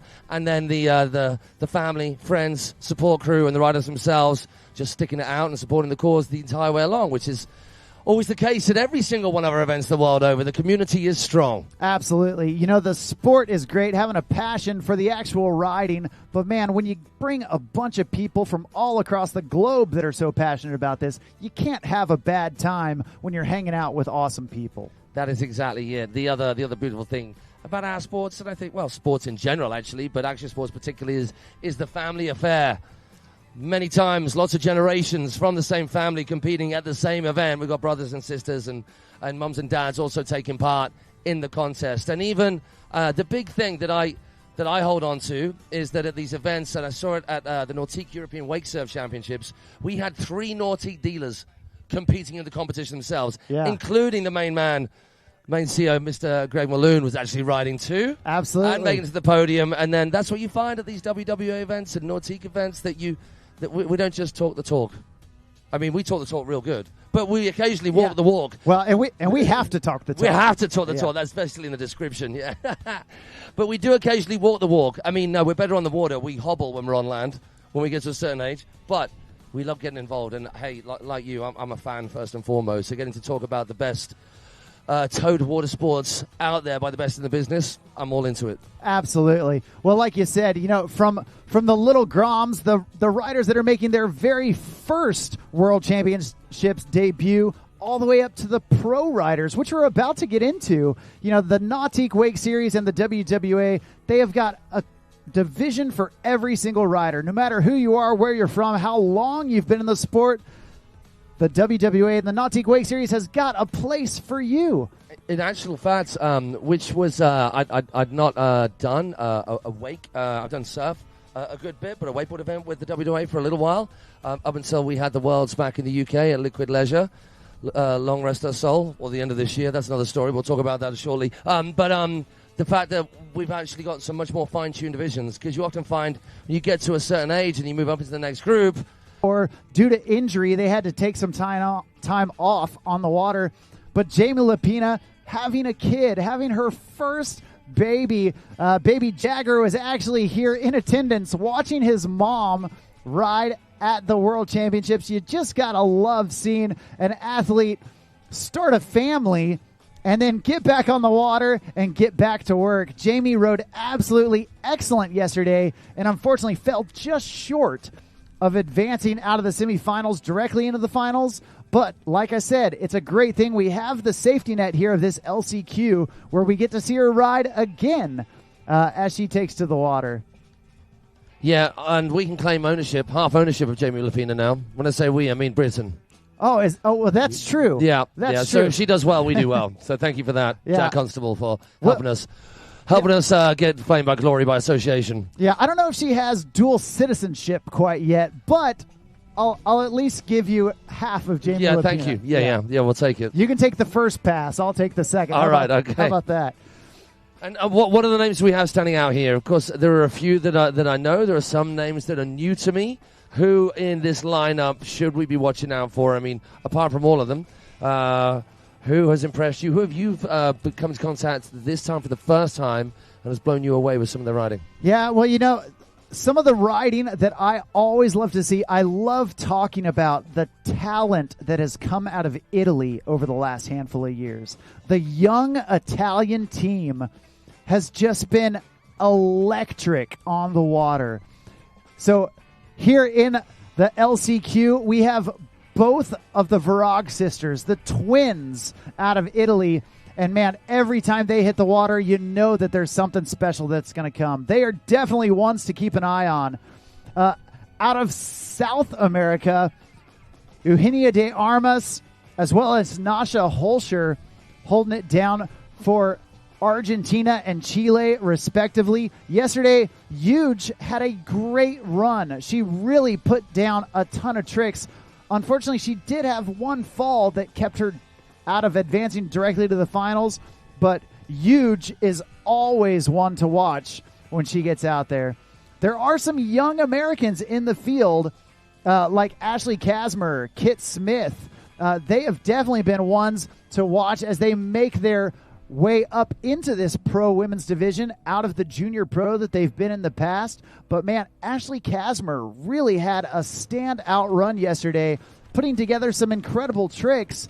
And if she can really link them all together and get back to the dock standing up, I think Ashley could definitely be a force to be reckoned with. With the weight test done at that rather beautiful beast of a Nautique G23, all Roswell up as well. I think we are ready to go. We've got our very first rider from Russia, Anna Maria Kushkovskaya. Yeah. Anna Maria, unfortunately, didn't show super well yesterday. Now, she is a strong rider, and she has the power to get these big tricks under her belt. Hopefully, yesterday she was just dealing with a little bit of jet lag, but now that she can shake off that first run, my hope is we get to see the full talent of Anna Maria Kushkovskaya as she takes to the water here in the LCQ. So she is first off the dock, which can often be a great spot to be in. You haven't seen any of the other riders. You don't have the pressure. You can just get out there and do what you know how to do. Yeah, she is just competing against herself right at this point. I mean, I know, imagine that many of these riders, they know exactly what other riders can do within their heat, within the competition. But hopefully Anna Maria Kushkovskaya can come up with something that we know, or she knows, is in tune with what she's totally capable of. Starting out, it's going to be a right foot forward, heel side hit to get her going. And I'm assuming they're just scored as soon as that boat's wake is up to speed. Yeah, that's right. And she's going with that nose grab, heel side back roll as soon as she enters the course.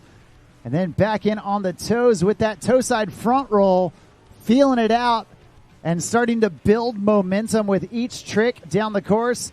There's that nice slow roasted rotisserie style backside 360. You got to love those slow, smooth rotations. And a Tootsie Roll here at the end. One last trick trying to squeeze it in. There's the tantrum. Nicely done from Anna Maria. A stand-up first pass, and she is definitely feeling the confidence.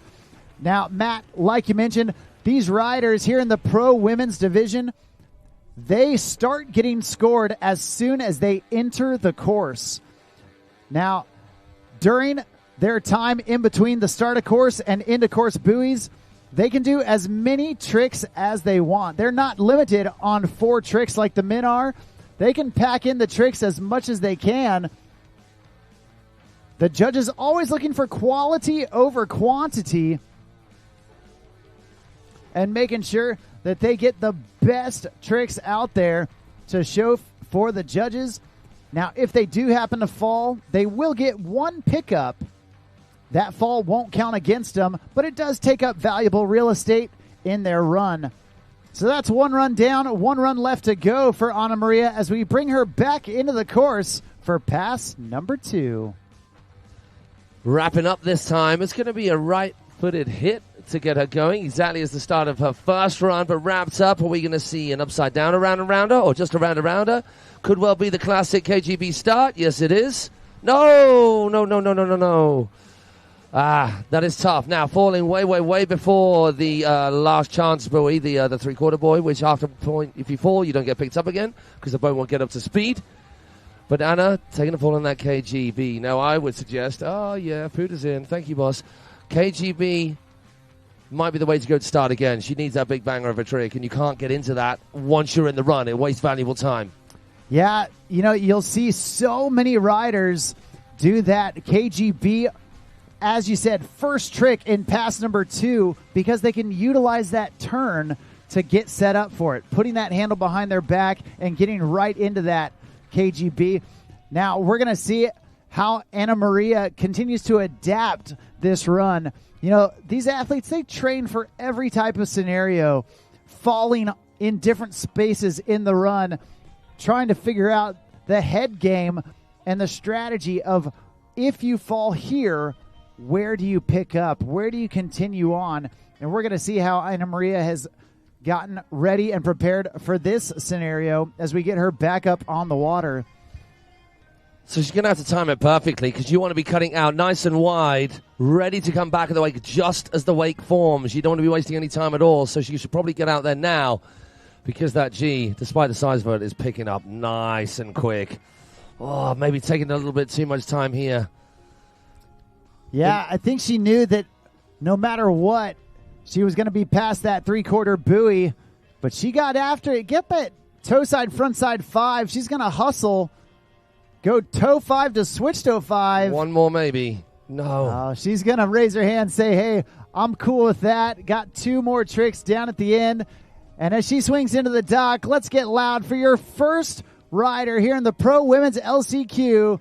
Doing it out of Russia, that's Anna Maria Kushkovskaya. Hey, for all of you here on site, we know that you all love free things, and we would love to give you some. the crew at Nautiques of Miami are giving away free Nautique t-shirts.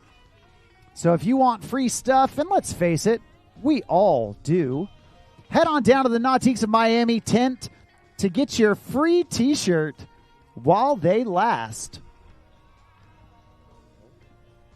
Well, coming up next,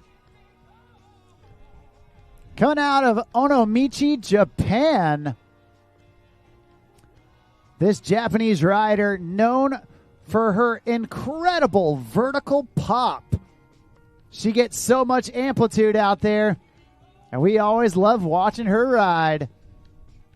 Right here, right now, this is Hinata Yoshihara. Second off the dock, and Hinata, another rider that had a really good showing yesterday, unfortunately was plagued with a couple falls, but up to that point, man, she was riding so well, and you just got to love this vertical pop that she gets. Going indie toe side front roll right out of the gate, riding under the tutelage of fellow Japanese rider Showtime Shota Tezuka, and you can see the influence that she has, linking that heel side back roll in, and now going switch heel side for that wrapped stalefish front side 540. Then going back-to-back 540s off of her heels, one regular, one switch, and Hinata Yoshihara doing a great job in pass number one. So far, both riders off the dock having stand-up first passes, and we're going to see if Hinata can continue and have a repeat performance of that first pass here in pass number two.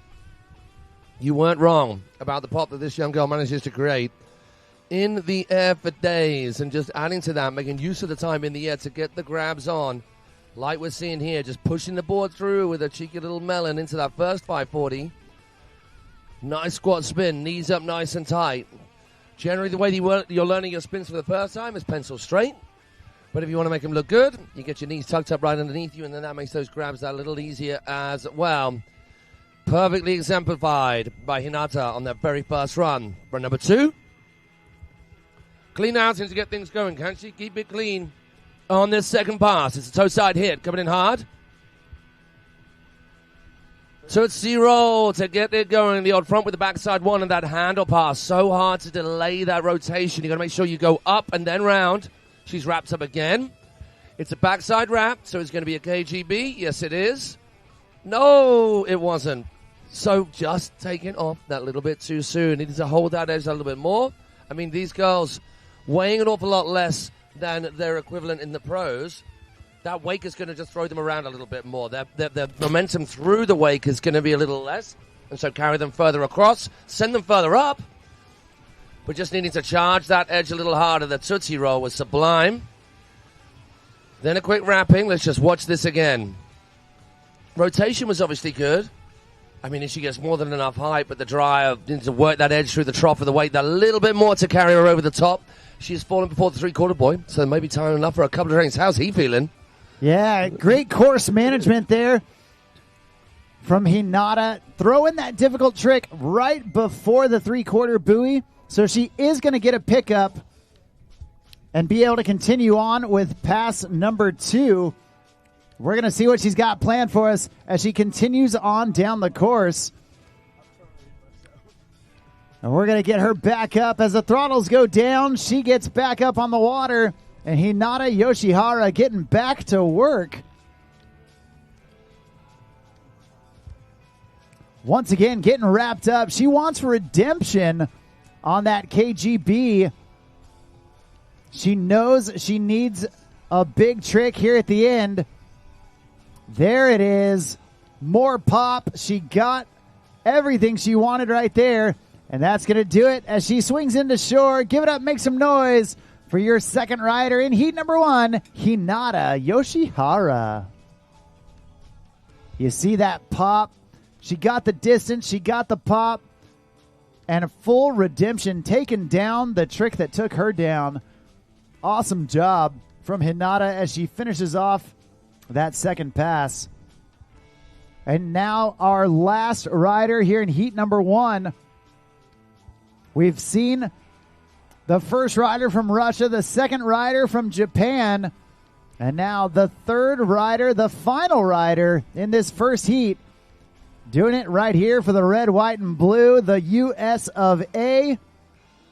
Well, sorry, partly. Half and half. Half and half, yeah. I forgot we had made an agreement on that. She chose a British fella to be her partner for the rest of life, and that's got to count for something, hasn't it? And who could blame her? And who could blame her?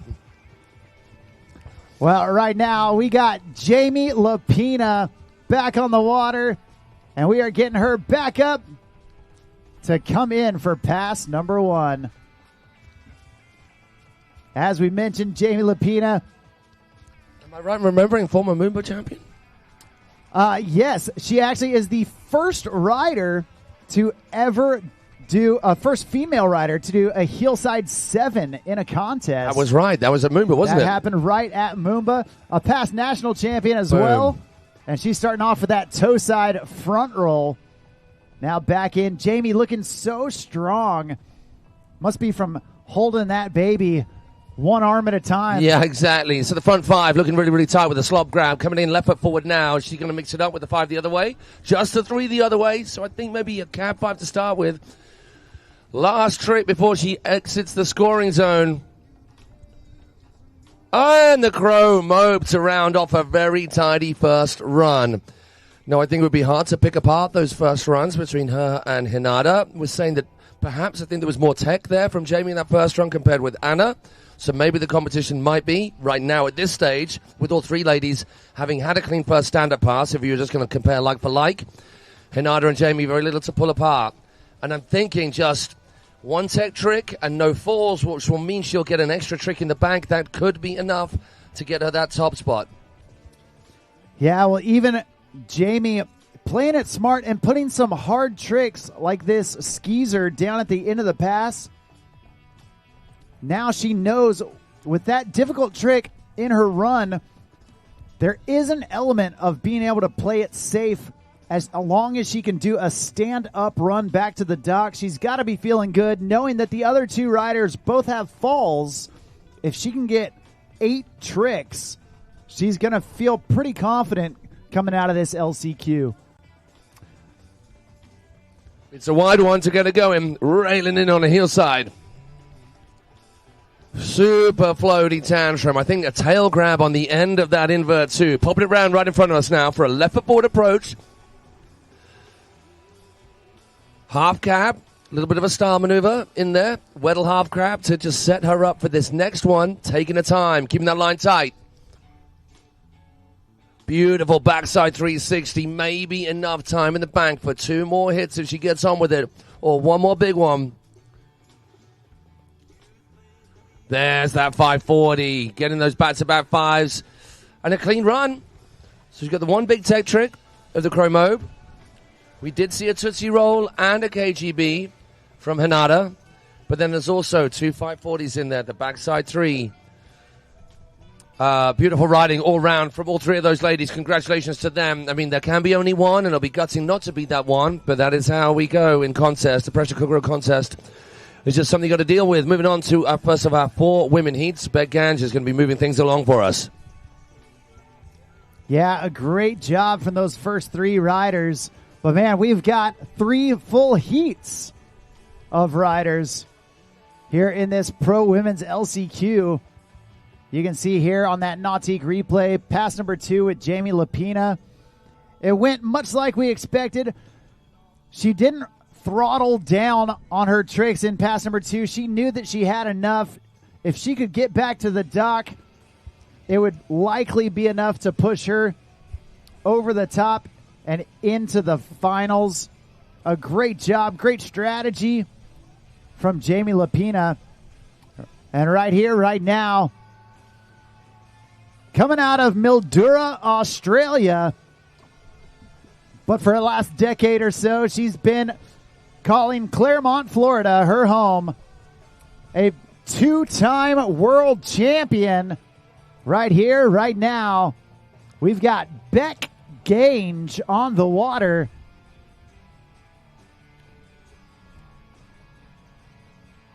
Bec, a talented Australian, rides with a ton of power, a ton of style, and she's starting things off with that nose grab back roll right out of the gate.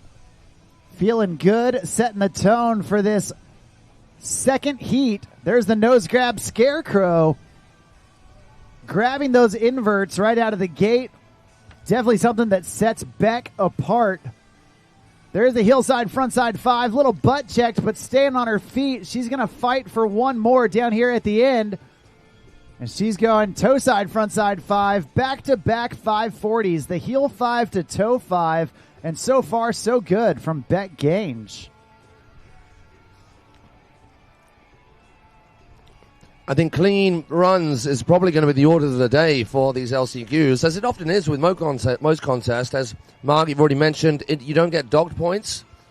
You just don't get the most points that you could get for either falling on or not landing as cleanly or performing a trick, executing a trick as smoothly as you possibly could. If you're going for a thing, like if you're reaching for a grab and you miss the grab, that will affect your composition points. If you're not going for a grab, well, of course, you're not going to get the points for that grab. But then you're doing what you intended. So a little bit of hand dragging, butt checking here and there. She didn't quite get the pop she needed, and that's a muscle around that 180 as we watch the Nautique replay for that heel side 5. No such issue with the front side 5. Nice and clean and all the time in the world. At the very least, a good starting place for Bec. Something on which to build. And we've got the El Clasico wrap up for a KGB start as she comes into the scoring zone, trying to get it done as early as possible to give her as much time in this run to rack up the points, rack up the maneuvers. Oh, that was really late, that rotation. Didn't look like enough pop either. It's a fall right at the start. That is putting a little bit of pressure on Bec right now. If she's going to be finding herself a place in our final, then something special has to be come up with for the remainder of this run. Yeah, going first off the dock, like we said, can often be a great thing because you just get to ride against yourself. You don't have to worry about what anybody else has done. But there is the balance of wanting to push yourself as far as you can so that you're making the other riders chase you along the way and possibly cause them to bobble or fall themselves as they're trying to catch up to that lead that you've set. But you don't want to set that bar so high for yourself where it starts to make you cause your own mistakes. Bec Gange having a fall in that KGB. Looks like she left just a hair early off the wake. Now Bec, no stranger to having her back against the wall. She's a rider that you might be able to count down, but you can never count her out. She has got some big tricks that she can pull out at any moment. She is the first female rider to ever do the Whirlybird 540. That could be very, very handy right now for Bec if she can pull that out of the bag. Yeah, looks like she's changing things up. Going to go for a toe side approach. She went down on the KGB, but now she's going to come back in with the Tootsie Roll. There you go. Now getting wrapped up, giving a yank on the rope, taking a little bit of course as she's doing it. But she knows she wants this full rotating invert. Oh, deja vu for Not to Bec. be. Going down the same way, just a hair short. She's giving the wave, letting us know she's A-OK. A great job from our first rider in heat number 2 out of Australia. Give it up for Bec Gange. You see that late rotation on that Tootsie. And then right here, trying to get that back roll. Maybe just releasing a hair early.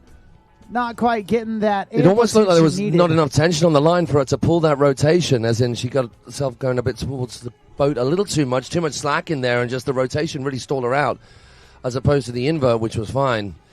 That is tough. I'm sure a trait that she would stick 9 times out of 10 in any given scenario, so that will be frustrating for her. Now there's no more she can do, and just leave it for the remaining 3 riders in this heat number 2 of our Pro Women's LCQ. We've got Ashley Kazma from the USA. Yeah, Ashley. Ashley. The water. Tell me a little bit about Ashley. Yeah, she's a young rider coming out of Smith Mountain Lake, Virginia. And man, this young lady did really well in the junior pro divisions. Back when we were in Portugal in 2023, actually was a world champion there. And now moving up into the pro ranks. Yesterday, she had a fantastic run. There was just a couple bobbles that forced her into this LCQ. Like I said, if she can clean it up, she will be deadly out there. And she's starting things off full of confidence with that KGB. You got to respect the send from Ashley Kasmer. Kroo straight after that. There were no issues whatsoever with her KGB going back towards the wake. Often your approach for any trick starts at the wake, not out wide, making sure you get the right width, the right rotation, all steezy, tucked up, handle pass underneath the butt. Backside 360 from Ashley. Timing up for 2 more hits. Toe roll to Ree, gets a little bit overcookage right there. No, 1 more hit, but a clean run nonetheless. The KGB, the spin, the upside down, and the round and round is a good combo of maneuvers right away through that first run. Yeah, so far so good from Ashley. Like I said, when she puts it together, she is definitely a force to be reckoned with. You see on that Nautique replay, that KGB, and then following it up with the Scarecrow. There's that backside 3, slow, smooth rotation, getting that late melon grab on it. And then a toe side roll to revert to drop out of pass number 1. She's putting it together, and she's halfway home to a stand-up run. All eyes on the skies as Ashley Kasmer comes back in for her second pass.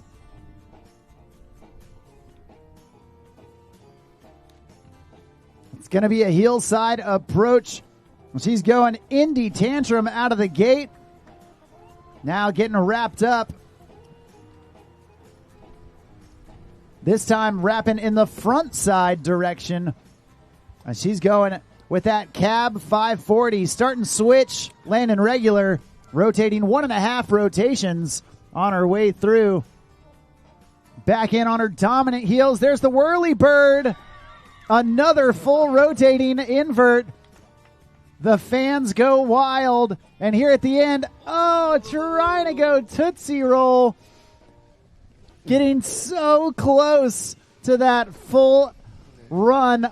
Unfortunately going down, but man, what a run up to that point. Put your hands together, make some noise for Ashley Kasmer. And her support crew right here, making the most noise so far. Appreciating your vibes, people.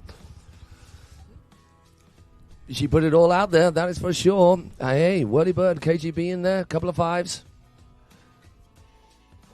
Not the most height there, but it was a super clean landing. She just took off a little bit soon, but then that wrapped position just makes it easy. Textbook Whirly Bird waiting to get up to then whip that handle across her face into that full backside Olay rotation, but that backside rotation was 90 degrees short of the full Tootsie Roll.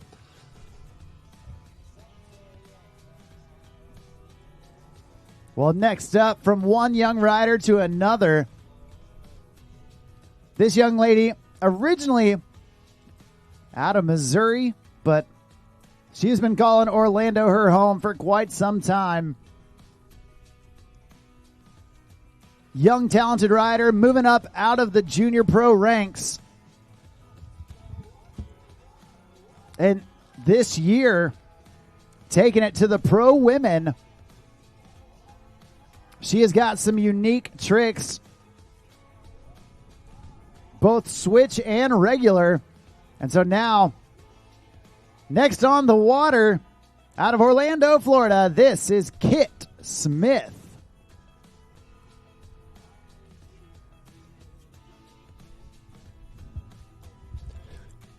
It's going to be a left foot forward, heel side hit to get Kit's first pass going.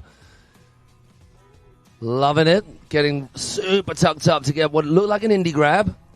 Wrapping up now. It is a right foot forward, front side wrap. So maybe looking at a half cab 5 as her second maneuver. Yes, it is. So getting into that rotation a little too soon. Hence the board going out in front of her. Shoulders coming back, but she muscles her way through. She wraps up again. Left foot forward, backside wrap. KGB, your backside spin. Oh, okay. So opting for just a back roll. That didn't quite go according to plan for Kidd. She actually just ended up doing a straight back roll with the T-bar wrap handle holding on and letting go of the backhand so as not to spin out. So the approach, the takeoff, of course, wasn't working for her, hence that call making thereof. She will be needing something like that. We've been seeing Tootsie Rolls and KGBs, Crow Mobs, Whirlies. That's what the bar has been set at by the riders up until this point. And really at this level, there has to be some kind of handle pass, inverted maneuver in there somewhere. It was seen on the Nautique replay for you cats at home, or for those of you watching on your devices here with us to take the replay. The KGB not quite working out. Is she going to wrap up and start with that again? It's always a sensible play, as we touched out earlier on. If you're going to wrap up for anything, then you need to do it at the start of your run, or you need to land wrapped and just grab hold of that T-bar, because any amount of wrapping up during... Oh, she drops in. Oh, no. Any amount of wrapping during the run just eats into that scoring time. Toe side now for Kidd. Front roll, beautifully executed, finding the transition. Now she does choose to wrap up, but makes it pretty snappy, so not eating up to too much time. So going to be the KGB again. She needs to drive that edge into that monster G23 wake. No, driving it a bit too much, a little bit too much tension to hang on to. Let's get behind Kidd Smith, please, everybody. Show this young lady some support. Thank you, thank you. Makes a world of difference having a good crew of people behind you on the shore, whether they're your homie out on the water, daughter, sister, friend, doesn't matter. We get behind every single one of our riders. Yeah, we might squeeze out a little bit more noise for our particular favorites, that rider that we're here to support, but let's get behind every single one of them. Tootsie Roll was nice, finding the transition. Always easier on the knees. Then she wraps up. Now she gets all the height in the world. Okay, maybe needed to give a little pull on the T-bar just to give us some breathing room on the tension on the line, because there was no pull on the T-bar. She whipped her shoulders nice. The rotation was good. But just too much tension on that right hand to be able to hold on to when getting whipped out of it. Is she going to go for it again? And we've got some scores coming through if you're watching the stream or if you're on Ride Line right now for our semifinals of our junior men. Top two going through. So if you want to get pace with what's going on the results fronts, get yourselves onto Ride Line right now. Come on then, Kit. You need to get back out there. She's going for the KGB yet again. It's going to be a last flurry. Just giving herself time for one more maneuver. Needs to make this count. Little tug on that T-bar will help her keep hold of the handle in the right hand. Yes, top work. Taking a fall on that very trick and then just owning that demon to round off her second run. Yeah, you gotta love the tenacity, the grit from a rider that goes down on a trick, gets right back up, lands the trick that took her down. Kidd Smith showing that KGB who's boss. Awesome job from Kit. Our third rider in heat number 2 of the Pro Women LCQ. Hey, we talked about free stuff a little earlier, and I believe the Nautiques of Miami tent still handing out some free t-shirts. But also, if you would like a free towel from GM Marine, all you got to do is head down to the registration tent and fill out a short 3-question survey. If you can take 2 minutes out of your day to fill out that survey, it helps all of us host these contests in more locations across the world, and we'll give you a free towel for it. Compliments from our friends at GM Marine. Just head on over to the registration tent and fill out that short survey. Now on to our final rider, the first of our two sisters from Italy, Alice Virag. Yeah, Alice Virag, an incredible rider. Both of these Virag sisters, so good, so smooth, just dripping with marinara sauce and style out there. There's that Tootsie Roll to get things going. Super strong, tons of style, tons of tech. Nice slow rotation on that backside 360. Alice had a great run yesterday. She's looking to follow it up even better today. There's that toe side, front side 540. And then down here towards the end, she's got time for 2 more if she wants it. Big hillside back roll. Looks like she's going to play it cool. Take that run, deposit it in the bank, and then come back for another withdrawal in pass number 2. I mean, when you consider the drive format and an element of that format, one of those letters in that acronym drive pertains to risk. And where risk is concerned, if you're doing your more difficult tricks or what are considered to be more technically difficult tricks earlier on in your run, that ups your risk quota considerably. So coming out the gates with a Tootsie Roll, a handle pass, inverted trick, judges will like that. Composition of risk will be through the roof. She got a healthy douse of frontside and backside in there as well in terms of rotational movements. And then the amplitude cannot be questioned on that back roll. Thought that she might have popped something on the end of that with how much height, or even overcooked it. She gave it so many beans coming into that wake. Beautiful run. Every element of wakeboarding catered for in that first run. Can she up the technicality quotient that little bit more just to apply the pressure? Just to shut the door on the rest of the riders in this heat. She is our final rider. There is only one rider going through in the LCQs in each of these heats. We'll be moving on to her sister shortly, but meanwhile it is Alice Virag coming in for her second pass. Oh my word, that is big. The front 5, too easily done. Just all the time in the world, sailing above that G23 wake. Left foot forward, she comes back at the wake. She was thinking about it. She was thinking about something to blind, maybe. She'd already got the back roll, so doesn't need the back roll again. Missing a pop that time. She made the right call, because had she turned that to backside 1, she would have got smoked. Clipping the top of the wake, getting knuckled on the landing. Yeah, an unfortunate fall for Alice Virag, but fortunately for her, only her first fall.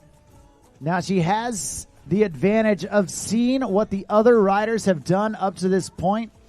She can do some mental math in her head, figure out what she needs to do in order to secure a spot into the finals. She's put some big tricks down already, but she knows that she has still got a little left on the table. Right there, just coming up a hair short.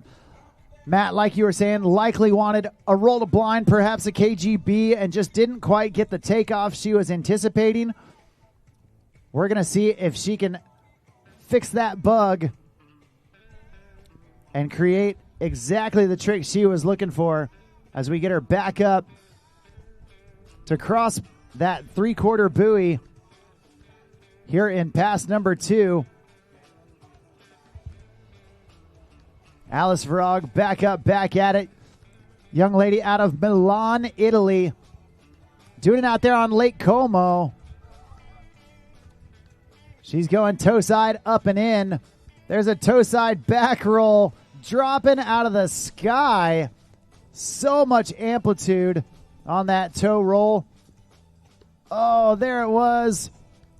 Trying to do that handle pass roll to blind. Unfortunately, not able to get it under her feet. And that's going to do it for Alice Virag. That's going to do it for all of heat number 2 of the Pro Women LCQ. Coming up next, we got heat number 3 with Kiara Veroc, Nasha Holshire, Charlie Russell, and Eugenia de Armas. And at this time, we do need heat number 1 of Pro Men semifinals. Start making your way down to the dock. Thomas Herman, Bo Wildman, Luca Kidd, and Stefano James Comolo. Head on down to the dock.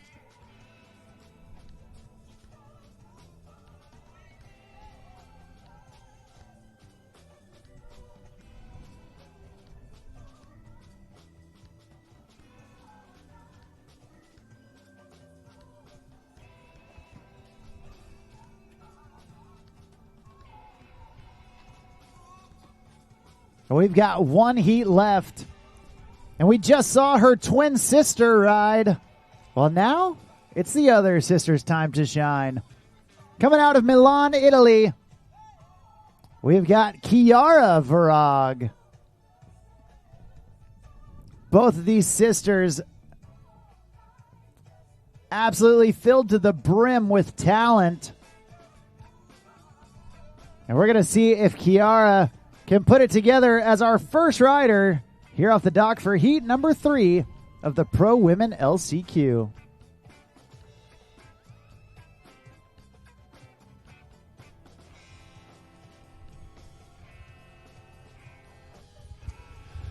Let's see what kind of mirror matching these two girls have between their trick runs. I would imagine inspired by each other a good little bit. Different start, though, for Kiara versus Alice. It was a tootsie from Alice. It is the tail grab or stale grab. Tantrum from Kiara. 540 all the time in the world. Straight into that wrap position. That T-bar unusually close to the V of the handle. Usually it's a little bit further along. Obviously, it's how she prefers it. And obviously it works just fine. So who am I to say? KGB, smooth as one thing. Right foot forward, final hit of this first pass. Oh, the Skeletor, the switch, rolled to blind. Ah, what a run. Yeah, the Veroc sisters, man, they are some of the few pro women that are doing switch and regular KGB or roll to blind variations. And personally, I like that she does that one as a roll to blind instead of the KGB. I think it breaks up her run. I think it sets her apart as doing something different for the judges to stick out in their mind as, oh man, we've seen KGBs from a lot of the riders, but wait a second. That's a roll to blind. Holding back on that rotation. Really cool. Because right there's that wrapped KGB. And then back in on the opposite heels, that handle pass. She could easily made it a KGB as well. There is all the time in the world. But like you say, it's nice to have that mix-up. Anything that gets the judges to sort of perk up and notice, oh, that was different from every other trick we've seen before, that will stand you in good stead. Just to break up their day. Backside 3. Still staying regular-footed. Her comfortable way of riding. Left foot forward into the wake on her toe side. The Tootsie locked in. Popping around to left foot forward now. Her regular way of approaching on the heel side. Last couple of hits for her. Yes. That was almost my fault. I secured it too soon when it was not. If she hops around and skips 2 and gets a hustle on, she could get one more hit in. Coming in switch on the heels. Then just, why not? Well, if you got time, why not just put a switch KGB in? If you're getting bored, just throw a switch KGB. Wow. Want to put some pressure on the rest of the riders much? Yeah, that's how you ride it up. You know, when these girls are planning out their runs, there is one run that they have in mind that they want to get going. And, man, if that wasn't it for Kiara Veroc, then I would love to see the actual dream run because that run was absolutely fantastic. Here in the LCQ, putting it together when it matters most. A little bobble right there on that heel 5, but getting a full 8 tricks in those 2 passes. Getting back to the dock. She is stoked. And let's get stoked with her. Awesome job from Kiara Veroc. Coming up next, a young lady out of Chile. This is Nasha Holshire. Now, Nasha, an incredibly talented young rider, decorated in the junior pro ranks and making her way up into the pro women's just a couple years ago. She is a invert specialist, loves to do the flips. One of the weaker points in her riding can sometimes be the spins, but this year she has really been working on it and showing us that she can get those spins locked in as well. Incredibly strong, incredibly talented, and one of the few riders coming out of Santiago, Chile. Nasha starting things off, toe side approach up and in, and she's going right out of the gate with that tail grab on the toe side front roll. You love to see it. Then back in on the heels. There's the tantrum, tripping that back flip off of her heel side edge. Back in on the toes. Big Tootsie Roll going sky high right there. Absolutely mega mode from Nasha Holshire. And then going indie tuck knee backside 180. You don't see enough of that in runs. That is dope. A little bit of a star maneuver in. Obviously, spinning round and round and round multiple times and all the handle passes is ridiculous. It's so technical, so difficult. But when you get back to the core of our sport, dropping a big old backside 1 counts for a lot. Yeah, there's probably no better feeling out there either than just laying on the downside of a wake with that backside 180, getting a good solid grab on it, So far, so good from Nasha Holshire. Now, you do notice this first pass chocked full with 3 inverts and 1 style trick. In pass number 2, you would think we're going to see 1 more big invert maneuver at least, but then I think she needs a couple spin maneuvers in order to give her the variety, that V of the drive format in her run. We're going to see if that's her plan. As she comes into the course for pass number 2, looks like she's getting all wrapped up. And Matt, like you've said before, I think this is likely going to be that KGB. She's taking a hillside edge. And right there, going way past the trough. Oh, heavy landing. Muscles her way out of that hole well. Now might be the time, as you've suggested, Mark, for a few more spins. She's switched coming in at this. The Scarecrow's in. I mean, we've got a KGB. We've got a Tootsie Roll. Both of them were huge. We've had the 5. Can she squeeze another rotation in? Yes, she can. Oh, she can't. Blame that one on me. I called it too soon. That is tough, and she will not get a pickup, even though that is only her first fall, falling a good bit after the 3/4 buoy, nearing the end of the scoring zone, meaning the boat would not have got up to speed in time, which means for Nasha Holshire of Chile, that's all she wrote. Penultimate rider in our very final heat of 3 for our Pro Women's LCQ before we move on to our Pro Men, in which we have like a gazillion of them. Pro Men semis to follow, for which we should have, in and around the dock, Thomas Herman, Bo Wildman, Luca Kidd, and Stefano Comolo. And we watch a replay of Nasha with the front 3 clipping or getting crunched, fully knuckled on the top of that meaty G23 wake. It sets a good old launch ramp up for you, but you want to find the downside of the transition because that'll be a crunching landing on top of it. Not too bad, though. Not too bad. And I'm sure she's taken plenty of a fall in that time to be able to deal with a fall like that. Hopefully she's all good. And now, Alice, Kit, Ashley, and Bec have to just sit tight. The results will be coming through shortly to see which one rider from that heat and also heat number 1, as we look at ride line now, will be making it through with just the final heat left. And just 2 riders in that heat to go. Charlie Russell of Australia versus Eugenia de Armas, who I was very, very impressed with at Brostock. She was not scared about taking on the ridiculous double-ups that were being laid up for her by Mr. Watson. So, yeah. Huge not scared about charging. But before we get to her, it's Charlie Russell of Australia. Yeah, Charlie, a former world champion in the junior pro division, stepping up into pro, starting off with that tantrum, following in with that toe side front roll, feeling it out, using those first couple inverts as some warm-up tricks, making sure everything is dialed in. There's that backside 360. And now getting wrapped up. Plenty of time to get this last trick down here at the end. Going switch heel side. Oh, trying to go cab 540. And unfortunately, going down, just falling back on her heels. Not able to get out of it. But with good course management, you know, having a difficult trick there at the end of pass number 1.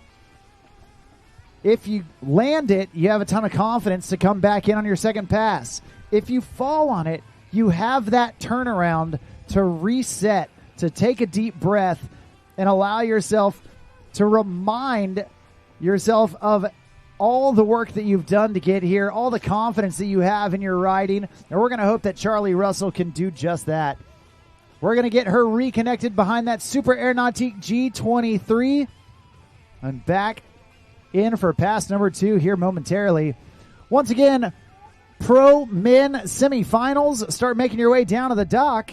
And for those of you that want free stuff, start making your way to the Nautiques of Miami tent for free t-shirts and make your way to the registration tent for a free towel from GM Marine. Huge thank you to all of our sponsors. Be sure to support the companies that support the sport.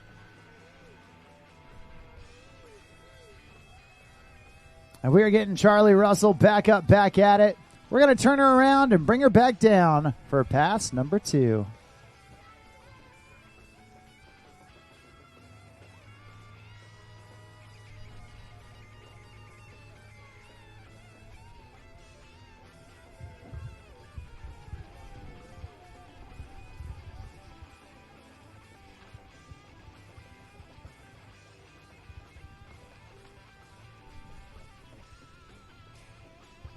Arguably, and this is unofficially, of course, because you don't know until you're sat in the hot seat doing the judging yourselves, how things come out from a cursory glance of someone with a little experience alongside Mark with a lot of experience. I would say Kiara's run is probably the one that's out in front to beat right now with all that she packed in there. Nasha Holshire riding great, but was there enough technicality in there? I'm not so sure. Charlie Russell still has time to play. Still has an opportunity. The door is still ajar. Charlie coming in first trick, toe side.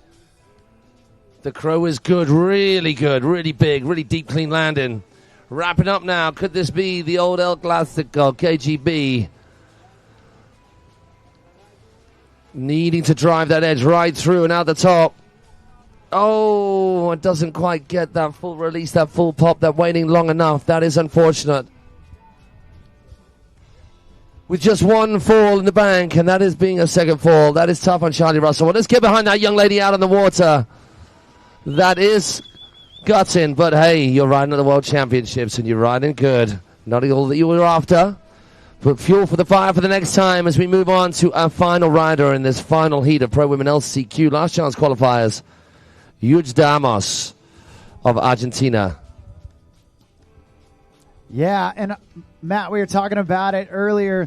Yesterday, Eugenia put together a absolutely awesome run. She did have one bobble, which unfortunately just allowed a different rider to edge her out in that semifinals heat. But thankfully, we have the safety net of the LCQ. We get to see Huge ride once again. And you know what? She's one of my favorite riders to watch in the females category because, one, she goes huge. You know, they it's call in the name. They call it's her, in the name. They call her Huge for a reason. But also, man, one of the things I love about Huge is that she's always smiling. You can tell that she loves wakeboarding. She's always got a smile on her face, always having a good time. And we're going to see if she can have a good time all the way back to the dock as we get our final rider. Young lady out of Buenos Aires, Argentina, the first female rider to land a double flip behind the boat. Last off the dock. Right here, right now, this is Eugenia de Armas.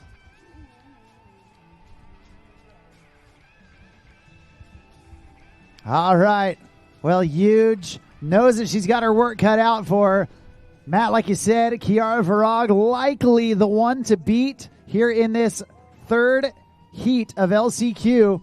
And Huge going to start things off with that KGB stomping the landing from that back roll, backside 360.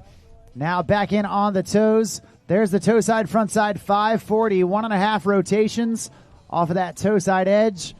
Getting back into her dominant stance. And going, Moby Dick, it's a whale of a trick, that tantrum to backside 3, locking it in. And now down here at the end, Batwing way out the back. She is stoked. Hey, let's get stoked with her. Let's cheer on, make some noise for Huge as she deposits that first pass. We're going to turn her around and bring her back down for pass number 2. I mean, immediately you're seeing a difference in things. First of all, ladies to pull out a glide of any sort. Which counts. That is one of the families of tricks that are well worth having within your run, just to keep that variety and composition up when it comes to your score. And then Moby Dick. None of our girls have done that so far. Once again, a really difficult maneuver, high end, handle pass, Mobius inverted trick. Here it is, charging and just getting such a crispy takeoff. Booted, up she goes, then the handle pass happens, finds the transition perfectly, no butt check, no hand drag, no wobbles, and then just to style it out, sailing that board up in front of her, and then out behind her for the batwing. That is beautiful.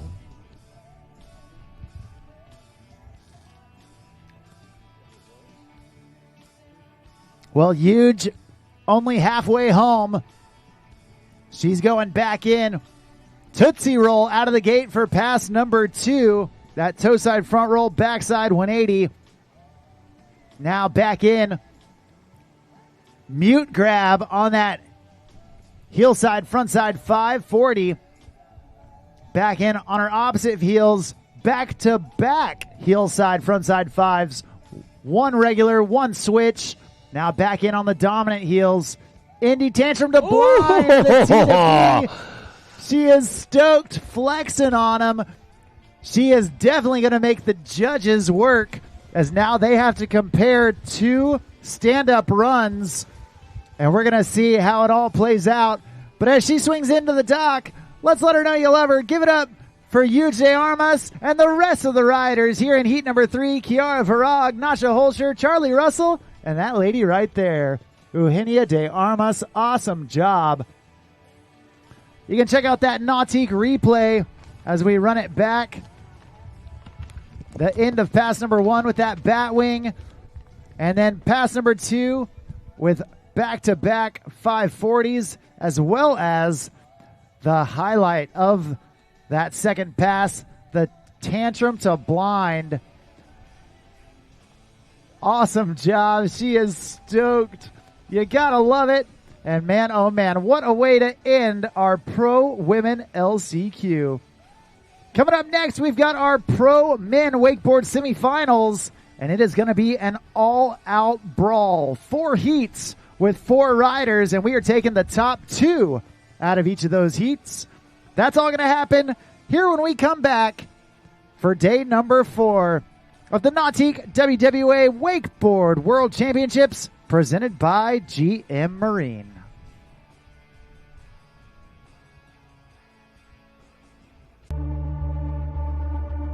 For 50 years, we've been more than just a manufacturer. We've been part of the journey, a journey that started with a passion for adventure and a commitment to excellence. And now, as we celebrate our 50th anniversary, we proudly unveil the future, a symbol of our legacy, our commitment, and our relentless pursuit of performance. Welcome to the future. Welcome to the power behind the passion. Performance that moves you.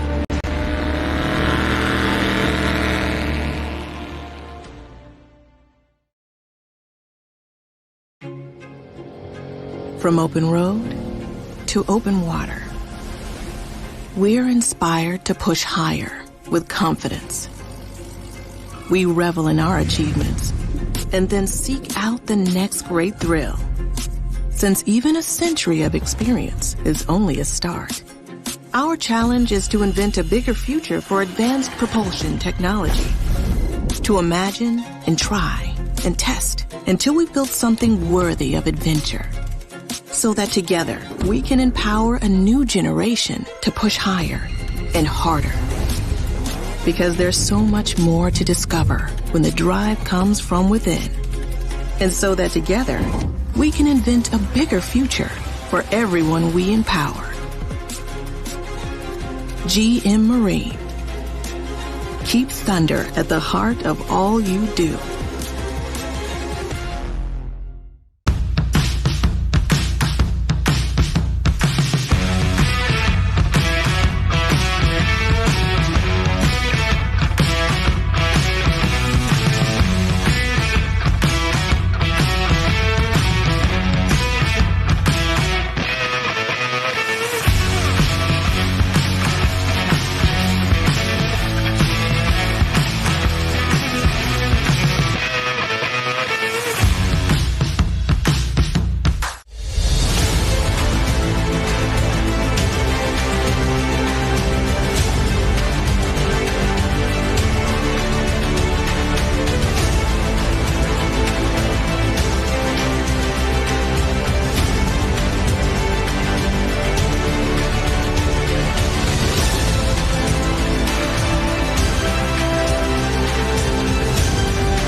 I live life on the edge. That means accidents happen. Things break. Including my brand name sunglasses. But thanks to Fuse lenses, I don't have to worry about that. Fuse helps me replace my lenses for less with high quality, guaranteed to fit lenses. Now if they only had a website for a fractured ankle. Fuse lenses. Break a lens. We've got you covered.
Weight test.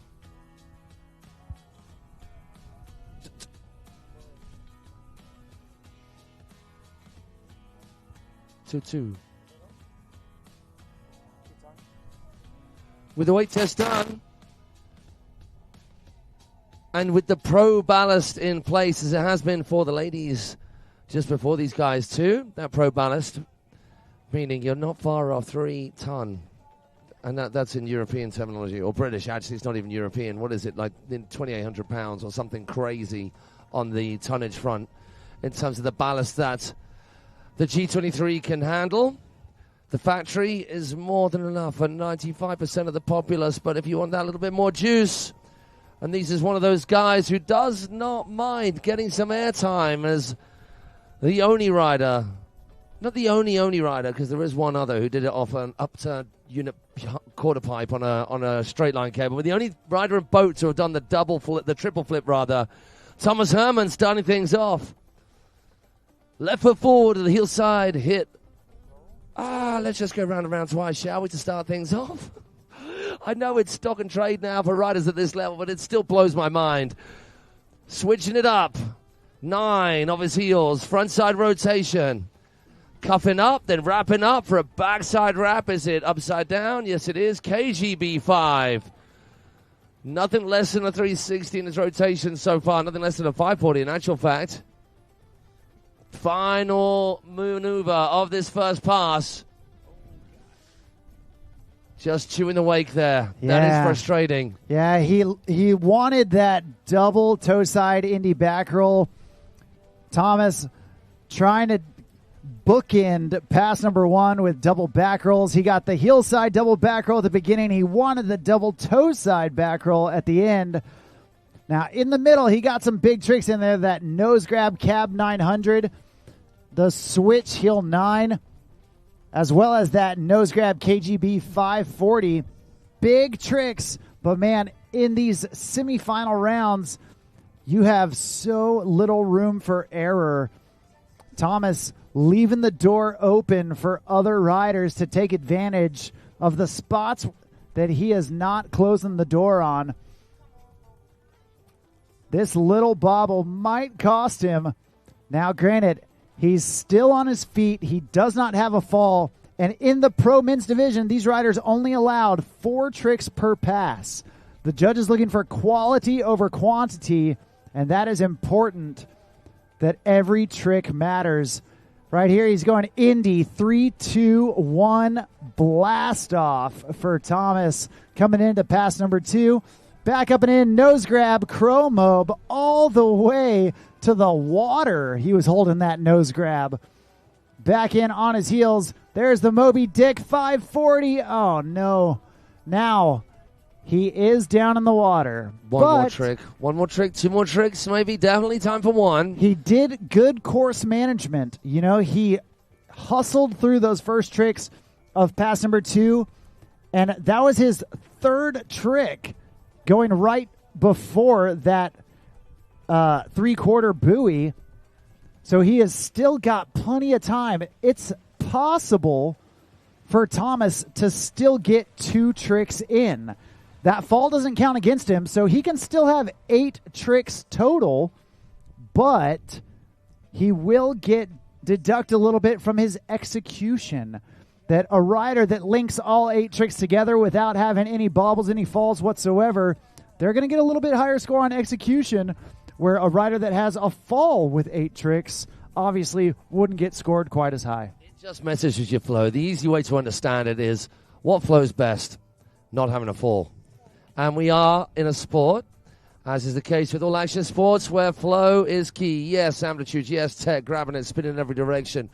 But from an aesthetics point of view, just feeling the flow, not a wobble, keeping a tight line, moving smoothly into one trick. Where possible, no switch-ups, because it's those finer points when it's really close call between riders. If you have a rider that doesn't have to switch up, doesn't have to change foot stance between his trick because they planned their run as such, that will fare them well. It's going to be just the one trick. No issues there. Yeah, that Moby Dick 540 taking down the trip that took him down. You'll love to see it. And Thomas Herman Gonna settle for 7.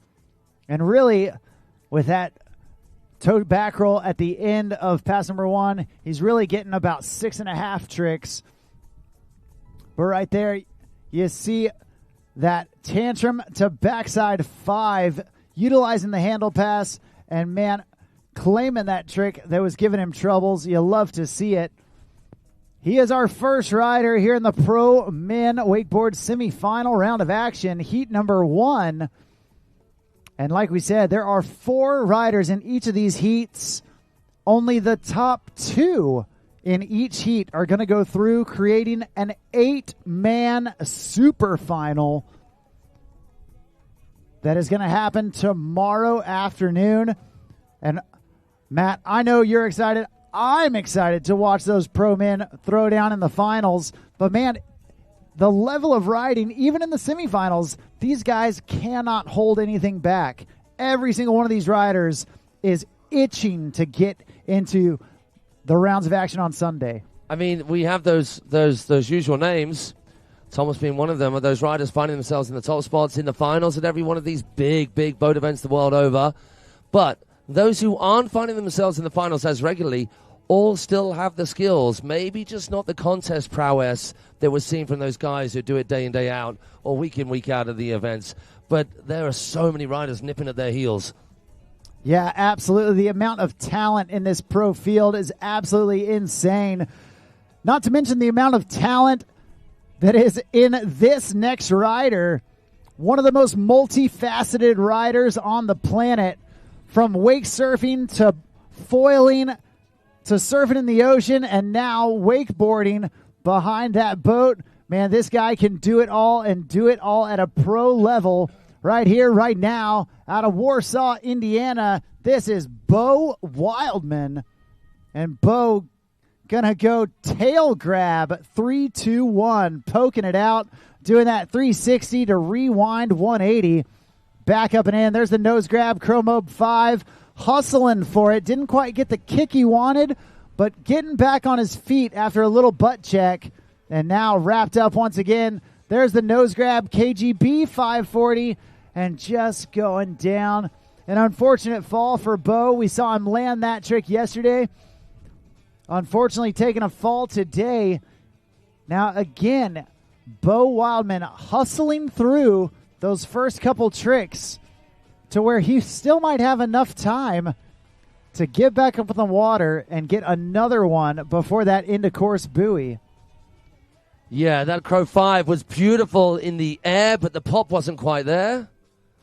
And then landing too deep, he hugged the rotation pretty hard, so he kind of overcooked it, landing in the trough, missing that transition. And he'd done exactly the same thing, but been a foot earlier up the wake. Closer to the wake, he would have found that transition. The board would have bit. He would have ridden away smoothly. So maybe a little less aggression if he's going to go for that again. Yeah, it is a mental math head case, trying to figure out, what do I do? What do I hold back? Where do I push it? Where do I let up? And even now that Bo has had a fall, he's doing even more math, trying to figure out how to make it all happen.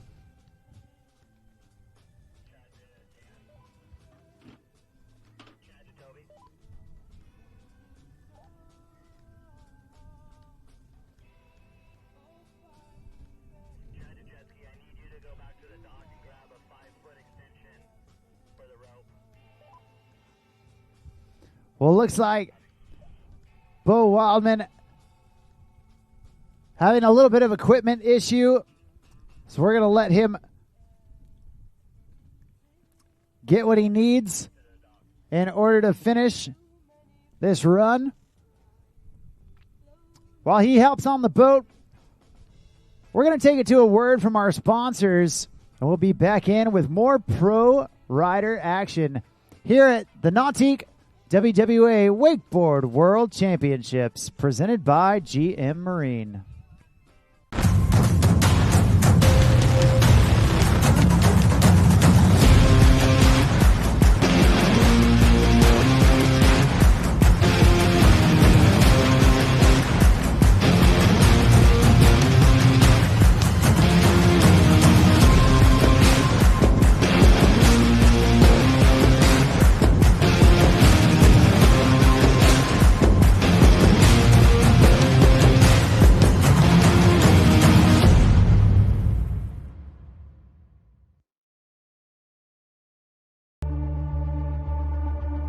For 50 years, we've been more than just a manufacturer.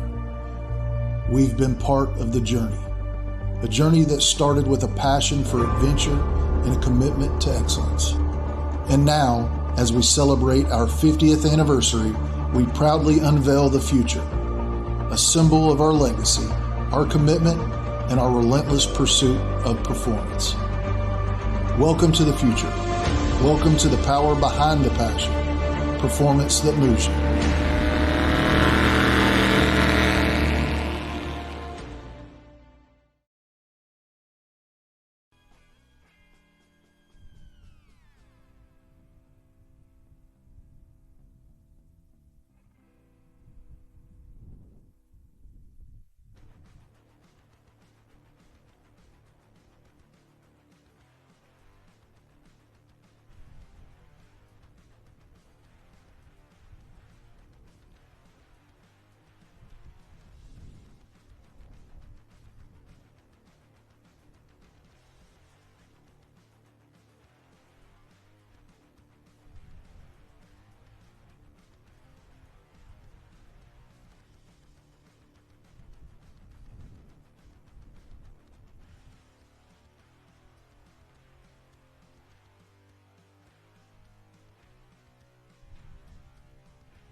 Well, it looks like we got all situated for Bo Wildman back up on the water.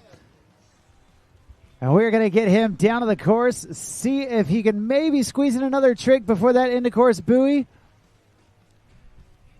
Looks like he's going to play it cool. Wait for that turnaround. He's feeling good.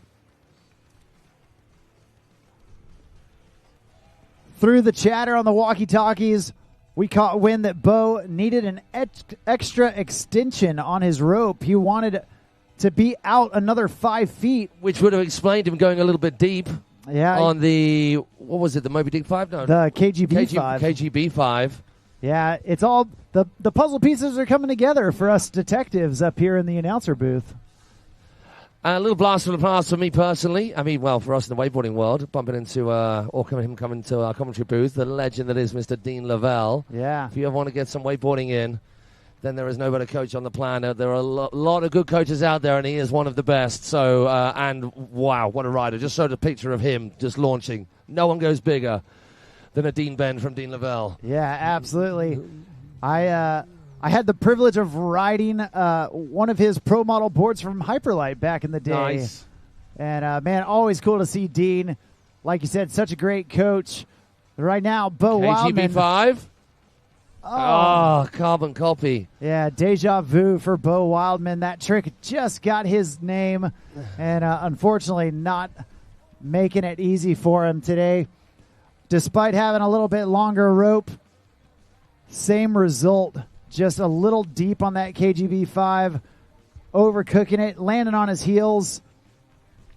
You can see here, getting great pop. Just maybe even reaching for the landing a little too early. Yeah, should have just put his shoulders on his knees, and Daniel Grant had backside one out of that. Yeah, unfortunately, that's going to do it for Bo Wildman. He is our second rider here in that Pro Men Wakeboard semifinal, heat number 1. That's 2 riders down, 2 riders left to go here in this first heat. We just finished the 2 Americans, and now we're heading across the pond, if you will. Yes. To a young lad that I've known since he was knee-high to a duck. And, wow. I mean, as with all these riders, and of course you guys are more familiar with some of the riders that are on this side of the pond than are homegrown over here. But for me, seeing this young lad, Luca Kidd, who we kind of took under our wing a little while ago and then just forged his own path, all on his own. Of course, Mom and Dad could not be more supportive. He's about to become an uncle in a few months' time as well. His brother is just having the first along the way. He gets his first big victory this year at Brostock, and I was lucky enough to be there for that.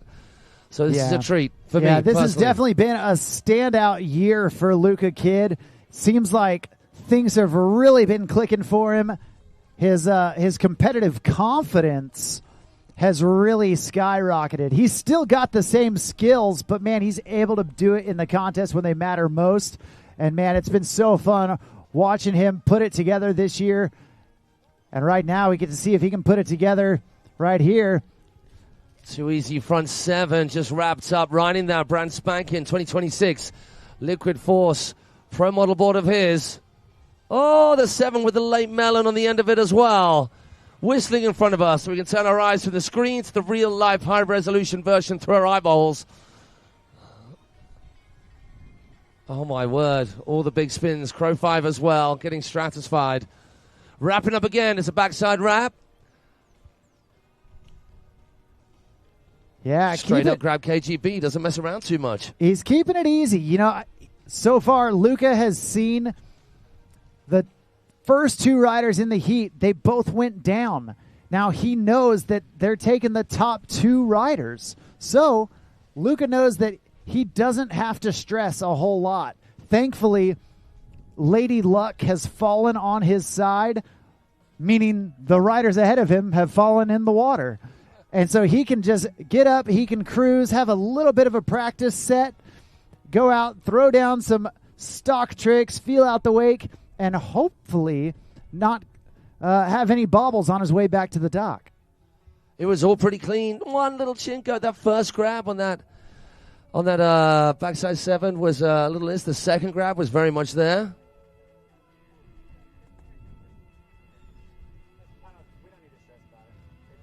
Luca getting a slash on with a Y, coming around the corner, coming back into view. This is the second pass, exactly as Marcus said. He needs to keep it cool, calm, and collected. He's seen what's gone before him. The riders have fallen. The top 2 will go through.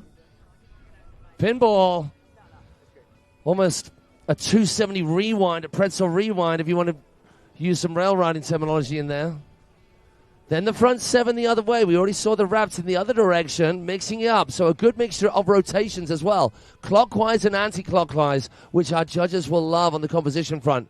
Wrapped up again for a switch front side. The rewind. Maybe didn't need it. I mean, hey, when we say didn't need it, we know that Luca will stomp that trick time and again. Will that be enough? Maybe. We're not in the hot seat, and I hate to second guess. It was all beautiful up till here. It was his last trick. Pinball. Yeah, that pinball style roll to blind. It's so unique. There's that switch heel 7, like you said. It was his 3rd trick, so he's 2 tricks shy. Yeah, now... Left it late. Left that rewind really late. Now you got to look at that compared to Thomas's run, where Thomas had a bobble at the end of pass 1 and didn't get a full complete pass number 2 as well. So it's going to be in the judges' hands. Luca definitely didn't seal the deal on that. No, he certainly has not shut the door at all. And then we leave with Stefano James Comolo with more of an open door than the rest of our riders. 1 being last at the dock, but 2 haven't seen everybody take a fall. No one has a full house of 8 tricks in the bag. Yeah, and Stefano, this young rider out of Lake Viverone in Italy, man, he has been absolutely electric We saw him in nationals put together some of the best riding we had seen up to that point from him. And then even yesterday had another stellar run, linking together his tricks. I feel like Stefano has really come into his own. He's riding with so much composure out there. The young Italian putting it together. We're going to see if he can do it here in the semifinals. Going hillside, frontside 9 right out of the gate, not messing around whatsoever. Then back in on the switch toes. There's the nose grab skeezer 540. 2 switch tricks to start, and he's going to stick with that switch theme. Going across his body with that seat belt switch mob. And now back in, wrapped up backside. Going backside 900. My word. Wowzers. So much for playing it easy. Yeah. Stefano, man, he has got a run in mind that he wants to land, and he is putting it all on the line right there. He doesn't want to leave anything to chance. He is going for it, swinging for the fences, and so far, so good from Stefano Comolo. I hope we get to see that back move again. Look at that rear hand, tail of the board. Oh, seatbelt grab. Often getting confused with the cradle, the nuclear grab. The seatbelt has to be that rear hand reaching to the nose of the board, which works perfectly. Works perfectly for someone like Stefano, not us mere mortals, on that back move. Yeah, well, he's not done yet. He's still got 1 pass left to go. And we're going to see if he can continue on. He has got 4 tricks in the bag. He wants to end with 8. And we're going to see if he can do it right here, right now. Once again, starting switch heel side. 2 times around with that mute half cab double back roll. Wow. A thing of beauty. A double the other way with the double heel side back roll. That one was regular.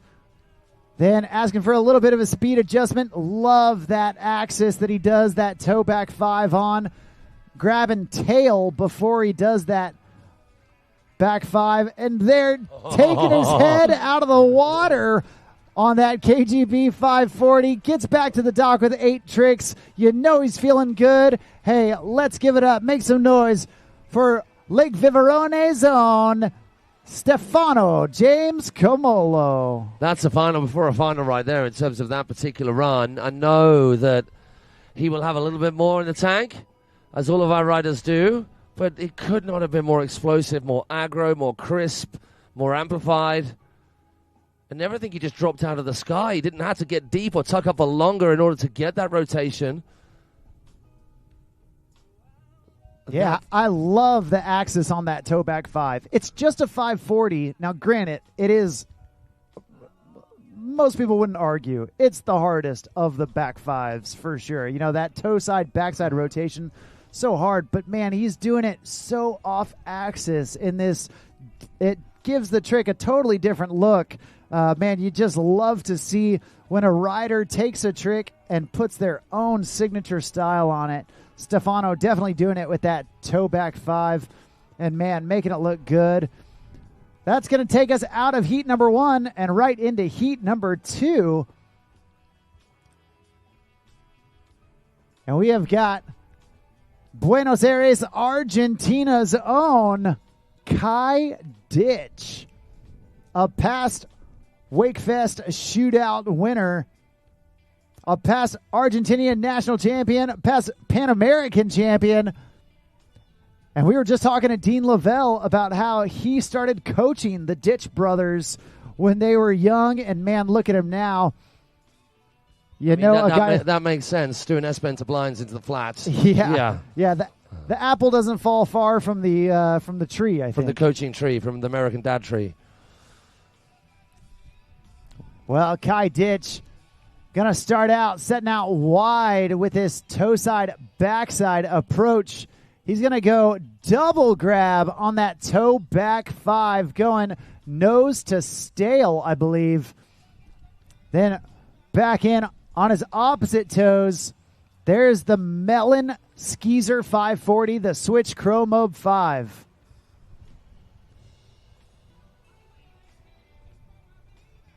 Oh, ho, ho. Man, the rotational, the G Series, they must be putting themselves to rotate that quickly. Yeah, going cab 900, following it up with that late stale roll to blind. You gotta love it. Adding that extra style, that extra steez down there at the end. So far, so good from Kai Ditch. Check this out. Going nose to stale right there on that towback 5. Love that trick from Kai Ditch. Doing a good mixture of switch and regular maneuvers. He got the skeezer, he got the cab 9, and then right here, grabbing that forever with that stale roll to blind. Well, we're going to turn him around, bring him back down for this second pass. Now, Kai Ditch, like we've said, he's going first off the dock. He's got the freedom to only have to ride against himself, and he gets the pleasure of setting the bar for the rest of the riders to follow. We're going to see what he's got for us here in this second pass. Starting off, heel side up and in. There's that switch mute mobe. The back roll with the front side 360. Start and switch, land and switch. There's 2 times around with that double heel side back roll. Back in. Across his body with that Krail Tootsie. And man, oh man, he's got one last trip and all the time in the world to set it up. Heel side, backside, late grab with that Indy back 5. Hey, Matt, that's a good run. That's belter, that is. And no one lands like those backside positions, those blind positions like the Ditch brothers, just landing where everybody else would just get crumpled and just get popped out or back edged. Hopefully we'll see it again. You get a little taste of what I mean. Yeah, I love that Krail grab on the Tootsie Roll, reaching all the way across. This. You see that late grab, just touching it before he gets there. But like you said, slapping that handle to the small of his back and just holding it there forever. Kai Ditch doing a great job setting the bar and getting 8 tricks on the scoreboard for heat number 2. And we have got a rider, each rider from 4 different countries. We've got Argentina, we've got Italy, we've got America, and we've got France represented in this heat. Truly indicative of being at the World Championships. You would expect all of these riders to be coming from all parts of the world.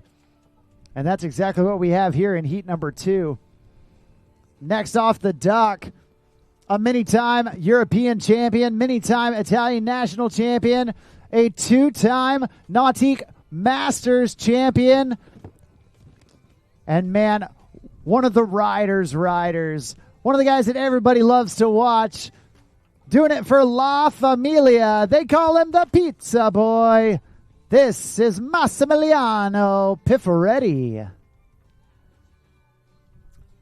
Well, Masi, he got into the semifinals just barely by the skin of his teeth yesterday. Didn't quite have the run that he anticipated, but still did enough to get in here. We're going to see if he can get through to the finals. I love that wrapped roll to blind right there from Masi. So much style, so much steez. And then right there, the Krail grab toe roll to blind. We've seen him do it to blind Pete before. Now he's settling for that toe roll to blind. There's the Skeezer 540, putting the nose grab on it for good measure. And then down here towards the end of the course, going nose grab 2 times around with that heel side, front side 720. Masi doing a great job in pass number 1. Yeah, has been Italy's long-standing biggest export in boat wakeboarding. Obviously, he's handy in all elements of the sport. He can tear it up at a wake park as well, but boat is just really where he's shone over the past few years, and then shone a little bit brighter in cahoots with La Familia, of which we have pretty much a full contingent of that crew here this weekend at the Worlds, as you'd expect. Always vibe, those cats, bringing the party to every event they attend. Massey now back in play. The pizza boy going to be lining things up. He started up hard, eased off a little bit on the technicality stage towards the end. As you say, opting always to do things a little bit differently, wrapping up and doing a back roll to blind as opposed to a KGB, which most people would wrap up for. Most people will handle past the roll to blind, but it's still that something different, and I don't think the judges would pull it apart any differently, the KGB or the roll to blind, because he could have done either, and he's choosing to do that. Left foot forward. Yes. 3-3, that is difficult. You have a lot of riders coming back down to 1. It's an easier landing, but harder to get that amount of rotation. Toe back 5. Keeping it more on axis. They're pretty much on axis compared to what we saw from Stefano.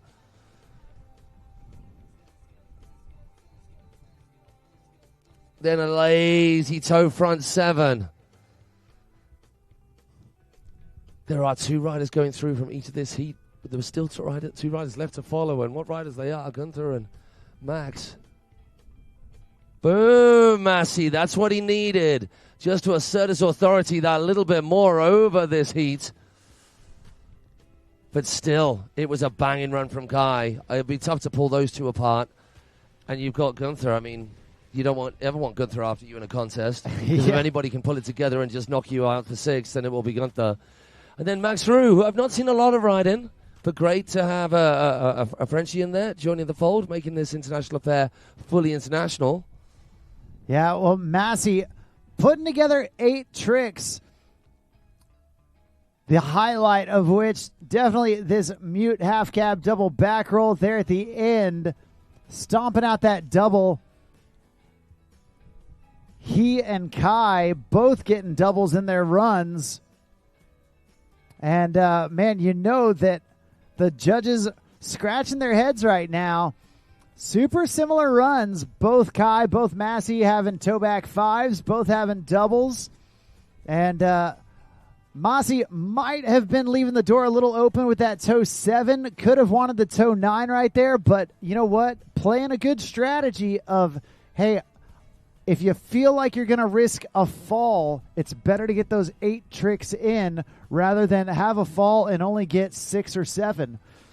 So we're going to see how it all plays out. But like you said, one rider that you never want going behind you.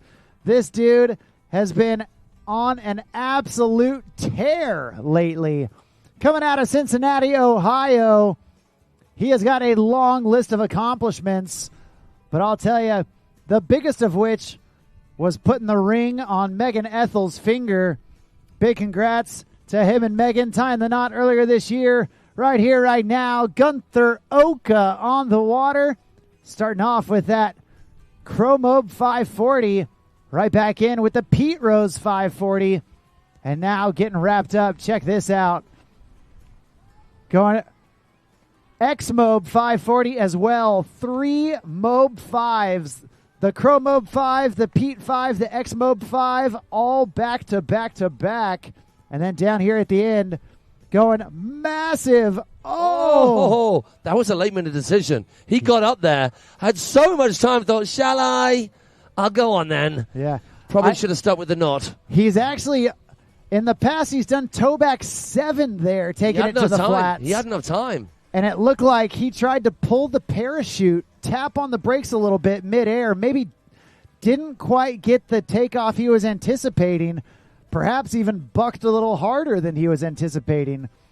Up to that point, it was looking nearly flawless for Gunther right here. That is huge for a toe side, backside spin of any sort. That is an ode to Randall right there. Doing toe back 5 that high and out to the flats. You love to see it. You hate to see him end up in the water, but man, Gunther Oka truly pushing the envelope.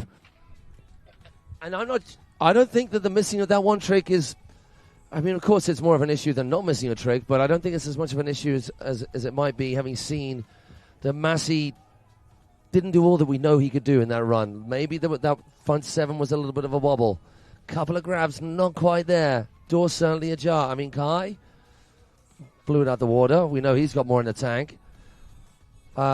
but Gunther could still push through this, even with that fall. It's not necessarily an issue. Absolutely. You know, Gunther rides at some of his best when his back is up against the wall. But now he knows that he cannot leave anything to chance. And he's got the freedom to say, dude, I've got to fall. I've got nothing left to lose at this point. I can truly, throttle down and just go for all of it. We're going to see what he decides to do as we turn him around and bring him back down for this second pass. He is our third rider here in heat number 2. We've got one rider left after that. The Frenchman, Maxim Rooks. Gunther wanting to make up some room, and we're going to see if he can make it happen right here, right now. There we go, the Okas in support. Of course they are.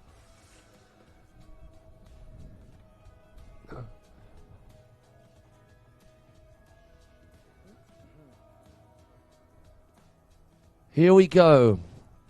That big old beast of a G23 Super Nautique coming into play. The hallmark in wakeboard wakes since their inception in 2012. Oh, my word. If you mean business, then that's what you're going to come out the blocks with. Back 9 to start things up for Gunther Oka. Left foot forward now, he charges.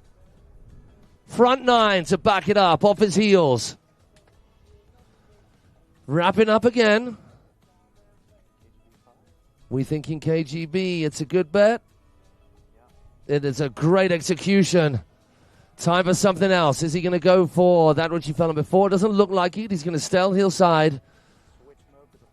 Switch mode to the flat. Oh my gosh, that is ridiculous. Absolutely monumental. What it must feel like to float for that high, upside down with that Weddle grab. Here we go. I'm going to say Weddle grab, not mute grab. Have you heard this? I mean, I'm not going to argue with Tony Hawk. That's the issue. You know, of all the people to argue with, he is probably the most qualified to make a point on what a grab should be called. I don't get it, though. So just to fill you in, guys, a mute grab, they were always front hand, toe side as your board, across all sports. Invented by, and I've forgotten the name of the skateboarder. It wasn't invented. He used to do the grab, and then someone else named it for him. The guy was deaf, not mute. That's why Tony Hawk says it's not really the right name to be calling it. So why not call it a deaf grab? That would be way cooler than a Weddle grab. What am I on about? I couldn't think of the name of the person. His name is something Weddle.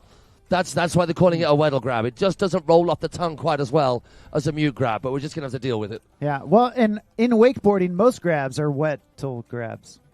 Oh, no, you didn't. That happened. And you are a dad, so that's allowed for you to have that kind of joke come out of your mouth. Yes. I didn't say it was a good joke. No, I know you didn't. I know you didn't. There was hesitation as it came out your mouth. Yeah, but I knew you could grab a hold of it. Yes. Oh, stop it. Honestly, it's too early for this kind of insane vocab and elocution and articulation. So that is 3 of our riders done in this heat number 2. Certainly safe to say that Gunther Oka raised the tempo just that little bit on that second run. Some of the most beautifully executed stratospheric wakeboarding tricks I have seen in the flesh. And it makes sense that it came from Uther. Max Roo. Slightly different situation to that which Stefano Comolo found himself in, where Stefano was coming out at the end of 3 riders having not completed their runs to their best ability. Here, Max is battling with Kai, Massey, and Gunther coming up with quite a lot. So he can't really hold back. Yeah, and Max is not one to hold back. This young Frenchman definitely making a name for himself in boat wakeboarding. He has been so fun to watch this year. Absolutely electric. Oh, my he got swallowed then. And doing a Moby Dick 7 out of the gate. He had the rotation, but as we've seen from a few of our riders, just not driving that edge through a little bit more. And it's difficult with a roll trick where the wake is essentially, you're imagining extending up and over you.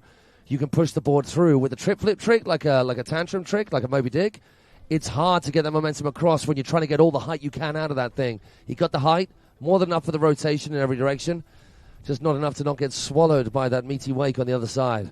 Yeah, well, You know, we had just finished talking about how Maxim, not a rider to hold back, and I think... Just proved it, yeah. I think you guys can believe us now. What does he do? Does he just go at it again? I mean, I wanted to stand up his run, but if he's thinking, I can land that, just do that straight, just again. Now... That would be kahunas. While that was one of the big bangers that Maxim has, it is not the only banger. He is capable of doing back-to-back Chromobe 7s. He can do the Moby Dick 7. Man, this guy, unbelievable aerial awareness on those 720 Mobe variations. So, man, again, he's a rider that once he's down, you can count him down in the water, but you cannot count him out. He has definitely got the skills to turn up the volume on his run, and we're going to see if he can do just that. He's only got maybe time for 3 tricks if he hustles. And hustle indeed he will. He's popping it around. Is it going to be that same trick, or is he going to keep it safe with something else? Goes the Moby Dick. It's going to need to be more than that. Crow 5 is clean. Needs to keep going. Needs to charge this heel side edge hard. Oh, wow. That is nice. Gets the 3-2-1 right on the end of a real short, sharp edge. Yeah, double grab on it to boot. Maxim Rooks definitely doing a great job recovering after an early fall. But, man, it's getting really interesting because Kai and Massey, they got back to the dock, but still didn't necessarily throttle down and have, pull out all the stops in their run. Gunther had a fall, but man, pass number 2, he came out firing. Now Max in a spot where he's got nothing left to lose. He has really got to put on the mustard right here in this second pass. If he wants to secure a spot in the finals, he is definitely going to have to work for it. He's already having to come from behind with that first fall. Now he's wrapped up.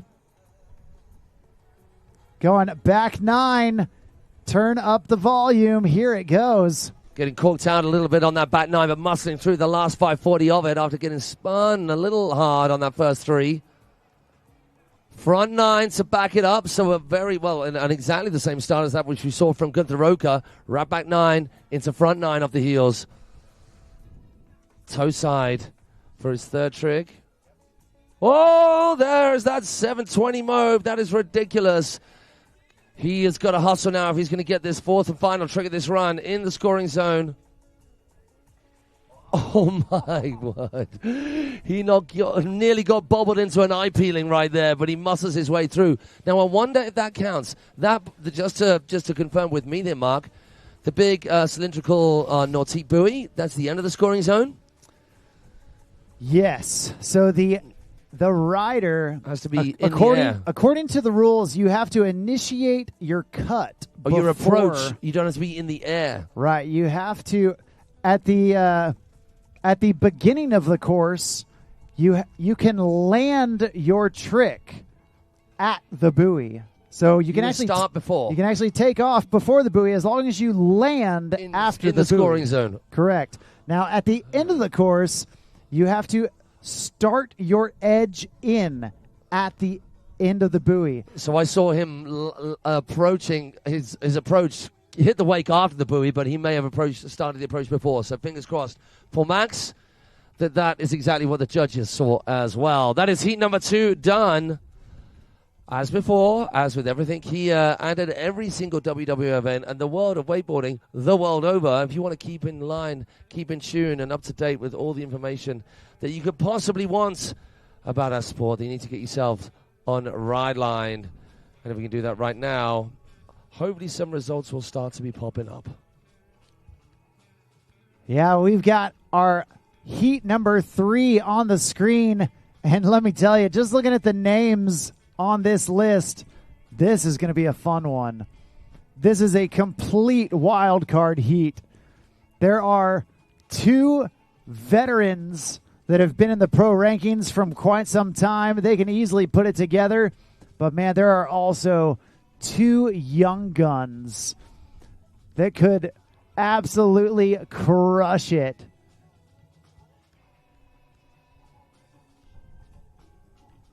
And we get the pleasure of watching it all happen. The first rider coming out of Italy and Lake Como. This young Italian took his first pro win in his first year at pro. Doing it at WakeFest in the pro division. This is Federico Del Lago, a.k.a. Nano, as they call him. He's starting off strong. There's that Skeezer 540 putting the nose grab on it for good measure.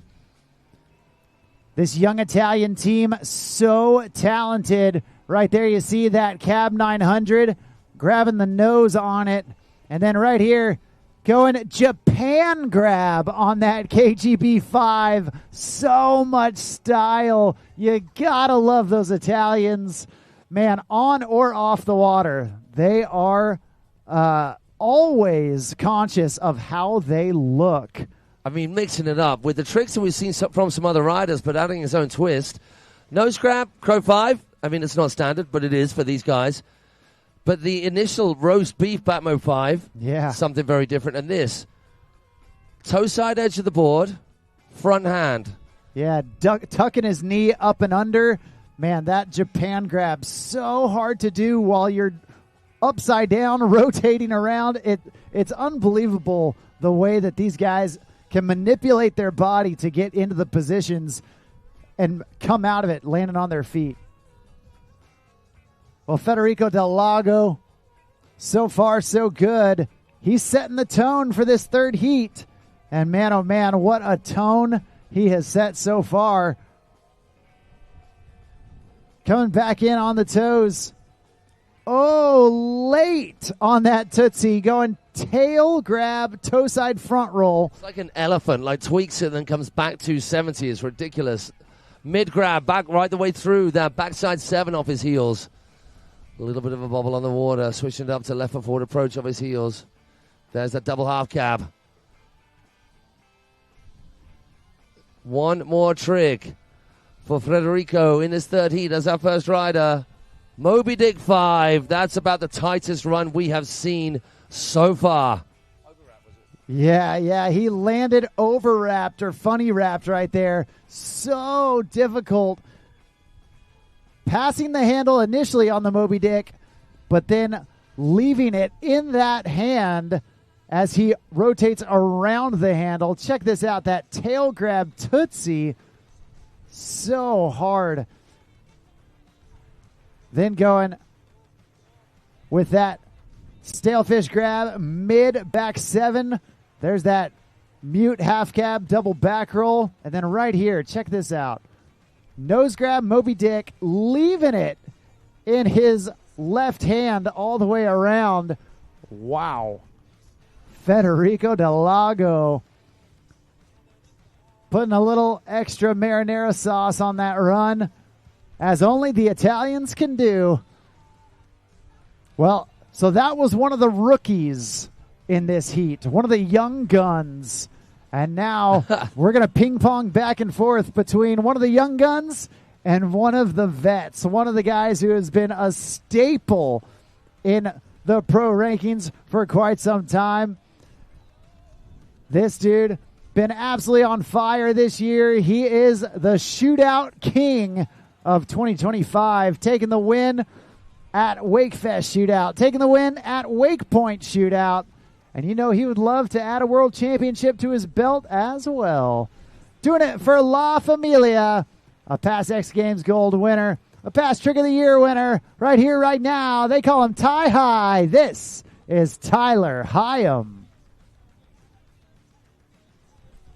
Well, Ty, another La Familia rider. I believe almost all the La Familia, if not all the La Familia crew that came out of the quarterfinals, they all made it into the semis. Tyler going to start things off right out of the gate with that mute half cab double back roll. Starting switch, landing regular, going 2 times around. Nose grab, heel side, backside 7. Back in on his switch heels. He's going to go mute grab, cab 900, so smooth. And then down here at the end, this is the tie high special. That nose grab, KGB 5. Man, that trick. It's not been working for anybody today. It has got people's number. I'm not sure what it is, but man, that KGB 5 has really been taking a toll on our pro riders today. Ty was looking so strong, so confident. Absolutely bolts on those first 3 tricks. And then unfortunately going down. Right there you see that mute grab, cab 900. Let's see if we can pick this apart. Getting the grab, getting the rotation. Exactly the same fall that we saw from Bo. Yeah. Just landing too deep. A little over rotation. Maybe getting bucked a little bit harder than they'd anticipated. I mean, I'm assuming they've been landing him in the qualifying rounds up till now, if they've been doing them. Yeah, not sure what has got it. Maybe it's just one of those days where the KGB 5 has come back for a little bit of vengeance. But regardless, tie high ended up in the water at the end of pass number 1. We're going to take him down, turn him around, and bring him back down for pass number 2. He is our second rider in heat number 3.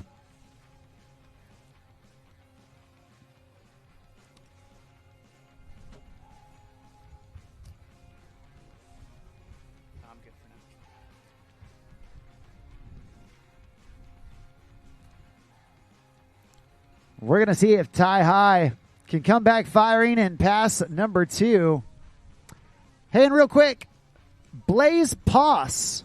Blaze Poss, if you're here, come to the announcer's booth real quick. I got a question for you. Blaze Poss, come down to the announcer's booth whenever you get a chance. Thanks.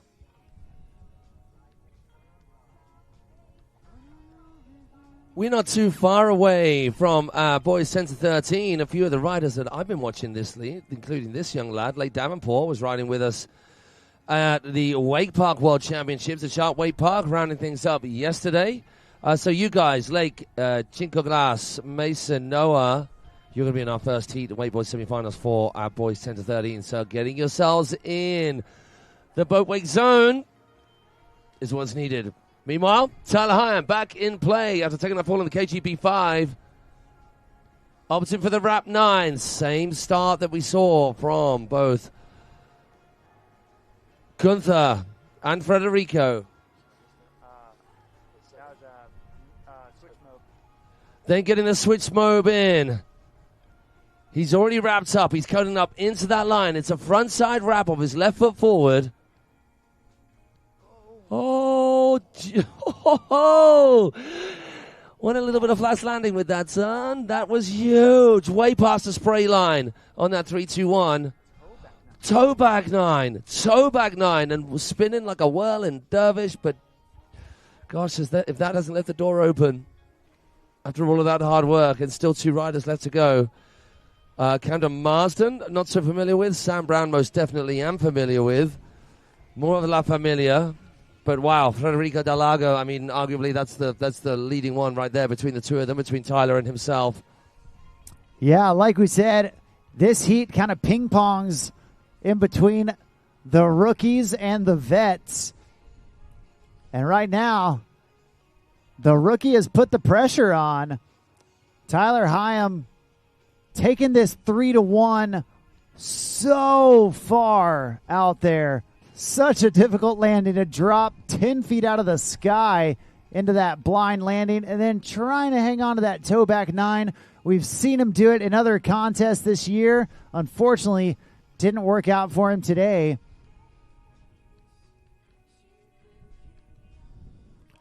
But right now, back to the rookies. This young dude, Camden Marsden, out of Lake Lanier, Georgia, about to take to the water.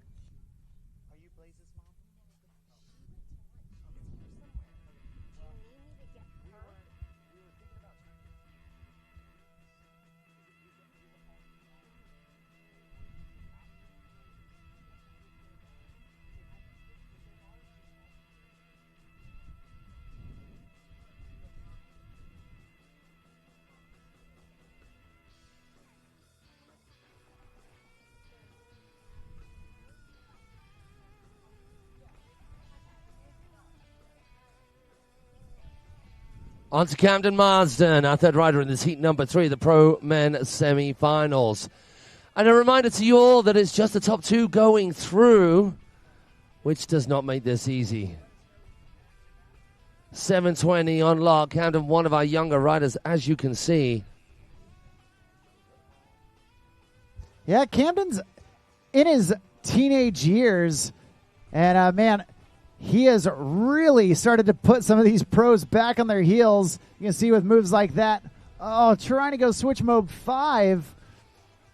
Unfortunately, it didn't quite work for him today, but yesterday during the Pro Man quarterfinals, we saw Camden land 2 KGB 7s. One of them was in a run that unfortunately had to run back due to weather. But, man, when you have KGB 720s on lock, also Dum Dum 540s on lock, Camden Marsden proving that he is absolutely a force to be reckoned with.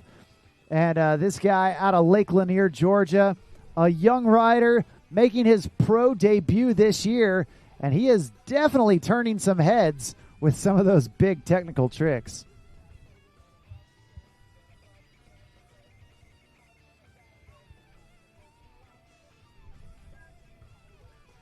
He is our third rider, here in heat number 3 of the Pro Men semifinals.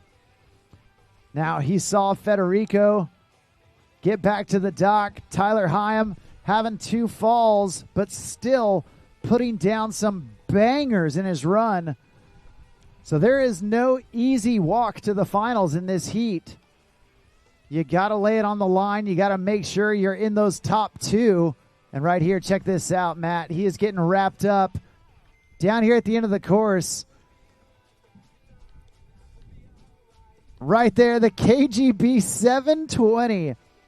Absolutely unreal. There is a lot going on there. I want to see that again. That was mental. Yeah, I'm not sure how he can keep his bearings while upside down and spinning around 2 times, but he can do it and do it with the best of them.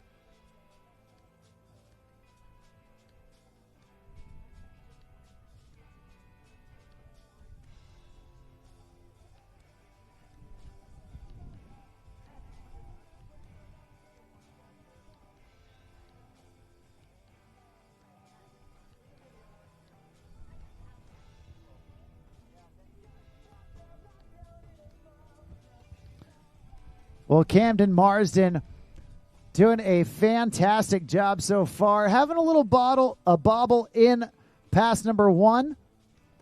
Hopefully pass number 2 going to be bobble free. Now, another big trick to look out for is going to be that Dum Dum 540. One of the few riders doing it right there. Looks like that's what he wanted. Settling for the Dum Dum, just the toe side front roll, backside 360. And there's the double back roll. Camden trying to turn up the heat. Coming in cuffed. Toe back 7, toe back 9. Oh, my word. Instead of wraps coming in cuffed, it's another way of approaching, and it worked. Man, did it work. Oh, my word. Toe 10 for Camden Marsden. So the fall, he can just don't even need to worry about that. We just had toe back 9 and toe 10 in that run. Man, I love rookies. I love them because, man, they don't care. They're swinging for the fences. They want to land the tricks and drop some jaws. And that's exactly what Camden Marsden is doing when he hits the water out there. KGB 7, toe back 9 into a switch toe 10. Wowzers. Yeah, that has raised the ante somewhat. Which means Sam Brown, he's got some work to do. That is for sure. I mean, this is us unofficially, of course. That's my always inserted caveat. We're going to make a statement about what I think results might be, because, of course, we just do not know. And we have this conversation. I do. I'm sure you consider this all the time, Mark, that if it's really, really tight, as much as we put the judging process into very defined parameters, we are a subjectively judged sport. That's the beauty of it. It can be whatever you want it to be. But the moment you enter competition, you're literally just accepting the fact that, wow, I might ride absolutely everything I can do, and I believe my run is better, but someone else might think differently. Yeah, it and doesn't always play that way. The only thing you can do is just not leave your runs, what you come up with, close enough to the other guys to allow them to kick that door in. That's the only thing. Just make it so that there is not a shadow of a doubt that your run is better, which at this level is very difficult to do. Very difficult with the level of riding out there right now. What else can they do? Man, these guys have been absolutely awesome to watch so far, and we're not done yet because the last rider of heat number 3 out of Thirlmere, Australia, this is Sam Brown, an absolute mastermind of different grabs. There's that chicken salad switch mob 5 right out of the gate, and then back in going black method on that Moby Dick, reaching across his body, grabbing the method. Now back in, switch heels, nose heel 9. And now back in with plenty of time, going nose grab, switch heel 7. Excuse me, regular heel 7 for that one. So there is a good mix there, isn't there? A good mix of rotations, clockwise and anti-clockwise. Some real funky grabs that no one else is doing, which is just drive the composition, the intensity right the way through the roof, starting off with a really technical trick, which adds to the risk. Yeah, that chicken salad Mob 5, definitely a hard one. Now, in the past, we've seen Sam do that black method Moby Dick to a 540. So he let off a little bit, but then came back with the switch heel 9 and the regular heel front 7. Both of those rotating in opposite directions. The judges definitely love that. Now, Camden Marsden had a fall, but gosh, he had some banger tricks. I mean, and toe side. No toe side yet. And we had a lot of toe side from Camden, as well as heel side too. So we've got the KGB 7, and then we've got the toe 10, and then the switch toe 9, or vice versa, rather. So toe side is definitely going to be necessary. He's going to have to come in on his toes for at least a couple of these tricks out of the 4 in this second and final pass from Sam Brown if he's going to have a chance of making it into those top 2 spots, remembering how well Federico De Lago ran. Oh, man, such a beautiful fat chance right there. Mute grab on that switch front mob. Oh, he's hanging on for it. Getting up after that heel back 7. Now, he could still get 2 tricks in here, but he's going to have to hustle. Taking his time out on this right foot forward hit. Smoothly done. Recovers well after being on his back. It needs to be big. Oh, he wanted Crow 7. It needed to be that. It really did need to be that, because that trick that he fell on but then got up out of somehow kind of won't count for much. So I wonder. My thoughts are possibly going to go Federico and Camden's way once again. It's very easy to be a sure side judge. I don't know how he got out of that. That is a miracle trick in and of itself. It was silly riding. It's just absolutely mind-boggling for me to think that we can see these level of tricks landed and landed cleanly. Obviously not that one, but the rest of the tricks, and then that not be enough to let alone come in the top spots in the final, but even make it to the final. Yeah. Well, and man, what a cool heat to witness, where seemingly, you know, like you said, you and me, they don't pay us to be the judges.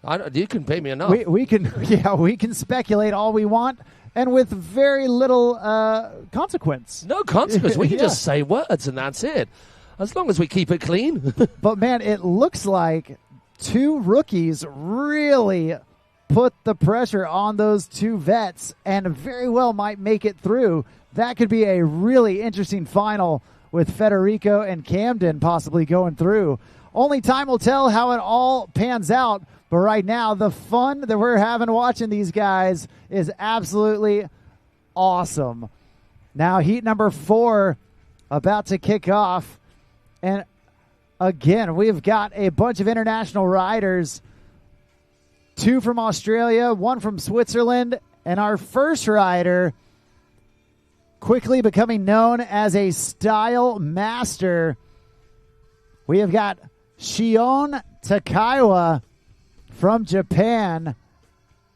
And this dude absolutely rips. Shion just overflows with style and steez. He's got a super floaty style, putting in some big tricks, but man, he makes them look so smooth.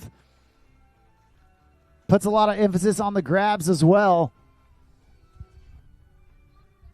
Our final heat in this Pro Men's semifinals underway with Shion. First out of the four. Top two go through. He needs to lay it down. He needs to apply all the pressure on, put the collie wobbles up. Front seven, I believe, just disappearing from sight for a moment for me. Left foot forward for his second of four tricks in this first pass. 900 all the time in the world. Pops it back round to left foot forward and back again to right. It's the rewind action going on. The 3-2-1 goes front three, grabs it back into backside one. Oh, that's crazy. I've not actually seen that before. Yeah. So the backside rotation and just stops at sort of at 90, a little past 90, and then kind of does a fake out. Yeah, that was cool. The 1-to-1 yeah, for Shion. Going heel side, back 180, grabbing the board. Mute. It looked like a switch indie. Or Weddle. Yeah, sorry. My apologies. And then rewinding it right before he gets to the water. Really cool. Right there you see that nose heel 9. Back in on his opposite heels. Going double grab. Nose to indie. 3-2-1. And then check that. The 1-to-1. And that's a difficult 1-to-1. Not a whole lot of line tension there to pull back on. But, man, Shion making it look oh so good.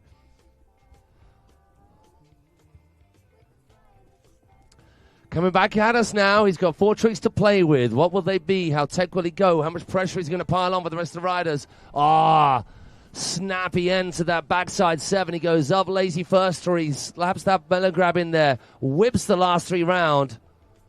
Boom with the back mo 5, getting that nose grab in through, out. Penultimate trick. He's tucked up small, cranked that handle in tight. The rewind Tootsie. Yeah, first started seeing those from Clement Nadal on the cable, and then they've been taken into the boat as well. It's a funky trick. It's like an optical illusion of a trick. But now he's fallen after the 3/4 bomb. He doesn't get to get back up. Yeah, an absolute heartbreaker for Shion. Putting together a great run, and man, like you said, that rewind Tootsie, it is such a mind bender for how it happens. The early handle pass and then pulling it back, essentially just doing a toe side front roll. But man, it is the hardest way to get there. And then going down after that 3/4 buoy, unfortunately, that is going to do it for him. He has set the tone for this last heat of Pro Men semifinals, and what a heat it is. We have 2 past world champions with more Wakeboard World Series overall titles than anyone else. And they're in the same heat, not to mention a rider with several junior pro Wakeboard World Series world titles. It is going to be an incredible battle, and it's still only the semifinals. Well, yesterday, am I right in thinking that, Nick Rapper's found himself, I do know this, found himself on top of the podium at many big events, but the shootout as well, he's taken that at some point? Nick Rappa has done it all and won it all. There is not a single major event that dude hasn't won in the past, from Moomba Masters to Nautique Masters to U.S. Nationals to Wakefest to World Championships. He has truly got awards that fill his mantle back home. And earlier this summer, also getting engaged to his fiancée. Super excited for him. And he would love to add another world championship title. He's wearing that gold bib because he's currently first in the leaderboard of the World Series. And he's starting off with that switch mob 5. Grabbing it mute all the way through. There's nose grab, heel front 9. Back in on his switch heels. There's that mute half cab double back roll. And one last trick down here at the end. Matt, looks like it's going to be a regular stance. Big Indy Moby Dick. Oh, no. Yeah, that it looked like it kind of went out the back a little bit too much and not up and over his head. If it goes out the back, then he starts to rotate, then the board stays out the back. Couldn't quite get the board background underneath him for that really, really late Moby Dick. So it's pretty much Indy Tantrum, backside 3, as opposed to the more traditional way of doing the Moby Dick, whereas you start to rotate into that first 180, the actual round and round rotation as opposed to the upside down rotation as you're getting upside down. Sick way of doing it, and he went massive. But that is 3 tricks shy of a full first pass wakeboard picnic.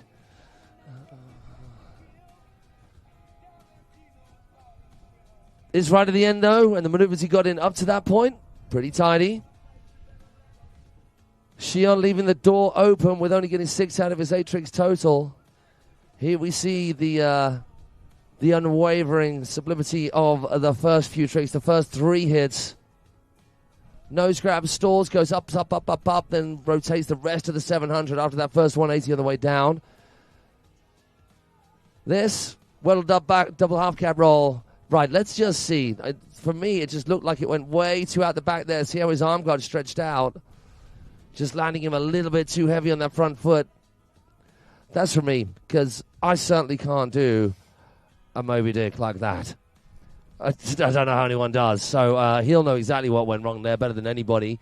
Will he go for it again, or will he just go for a bunch of other maneuvers, of which I'm sure he has plenty in that bag of tricks?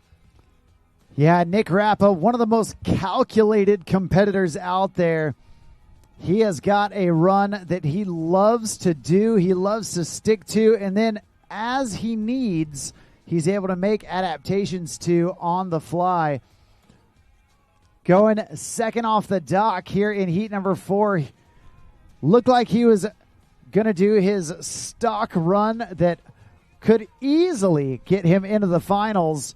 Now, with a fall at the end of pass number 1, he is definitely going to have to be perfect from here on out, because the last 2 riders in this heat, they are not going to go easy at all.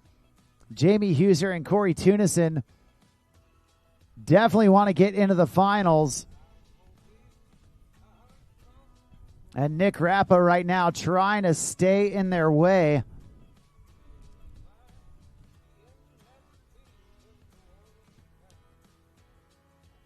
He's popping around into his heel side edge. Going mute grab, heel side, front side, 720. Now back in on the toes. Toe side, mute grab, Chromobe 540. Passing that 3/4 buoy. And now in on his regular toes. Nose grab, toe side, front side, 900. And then way out wide, a regular heel side approach. 2 times around with that double Indy Tantrum. Absolutely bolts. And pass number 2 looking like quintessential Nick Rappa. You love to see it. Awesome job from that dude. Throwing it down here in heat number 4 of the Pro Men semifinals.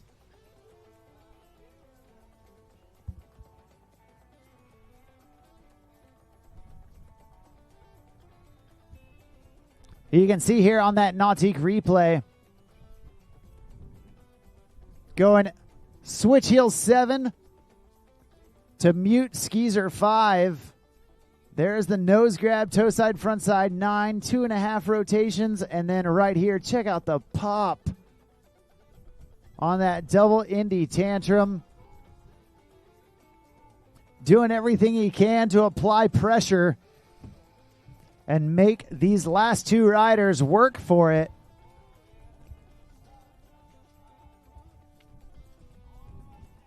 The next rider, a past Junior Pro Series champion, coming out of Flims, Switzerland. But lately, over the last handful of years, been spending the large majority of his time in the U.S. However, battling some injuries over the last couple of years. But by the way he's been riding lately, you would not guess that he has even taken a week off, riding at some of the highest level we have ever seen from him. Next on the water, he is the Swiss Army knife. Right here, right now, this is Jamie Husser. Great to see such a big contingent of Europeans playing a part, because it wasn't that long ago, the likes of Massey being one of the forerunners, of course, before then. The young Irish phenom that kind of made quite a stir in the world of wakeboarding, Davey O'Keefe, but not many Europeans making such an impression on the boat scene over the history of the boat scene, but right now, a big presence from Europe to battle it out with your US, your Canadian, your Australians, like that. Dropping into the trough with a huge front nine to get him going. Jamie now back in on his toes. Crow 5, all of this relatively stock, and it always sounds weird when I say such things about such big tricks. Wrapping up for toe back 5, looked like a 3, and then thought, nah, we'll add an extra 1 on the end of that for his fourth and final on this first run. No issue with that KGB 5. Yeah, breaking the curse right there on the KGB 5s. Jamie Husser putting down 4 banger tricks in pass number 1. Now, Jamie, he saw Shion go. He saw Shion fall. He saw Nick Rappa go. He saw Nick fall.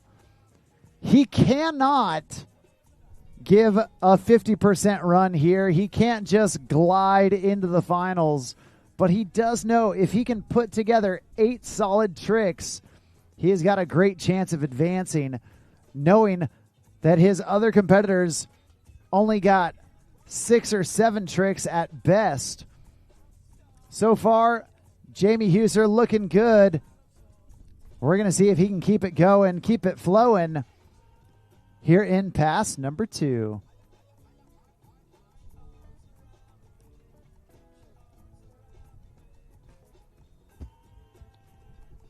Coming back at us, eyes left on the water. Jamie Husser pulling out to the left-hand side of the G.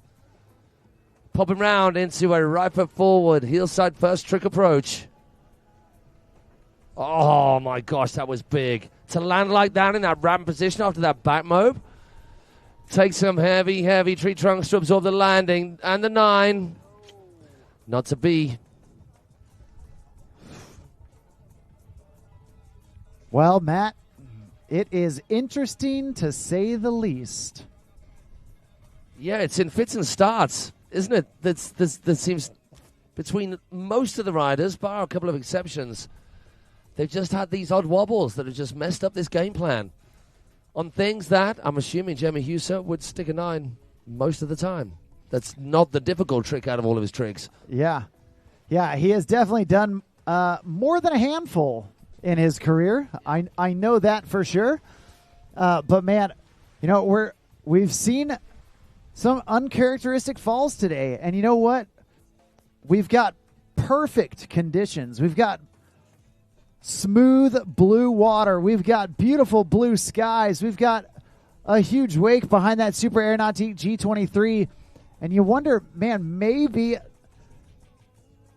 they're just looking at all the conditions and letting off some of their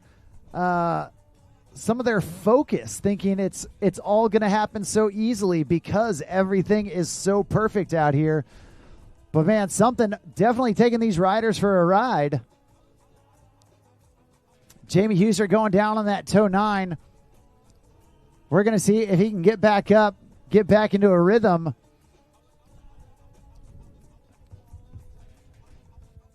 Coming in toe side, methinks a dum-dum 5.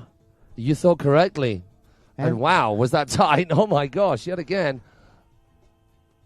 And there's the 3-1. Man, okay. Making up for it. He made up for it for sure. But you know what?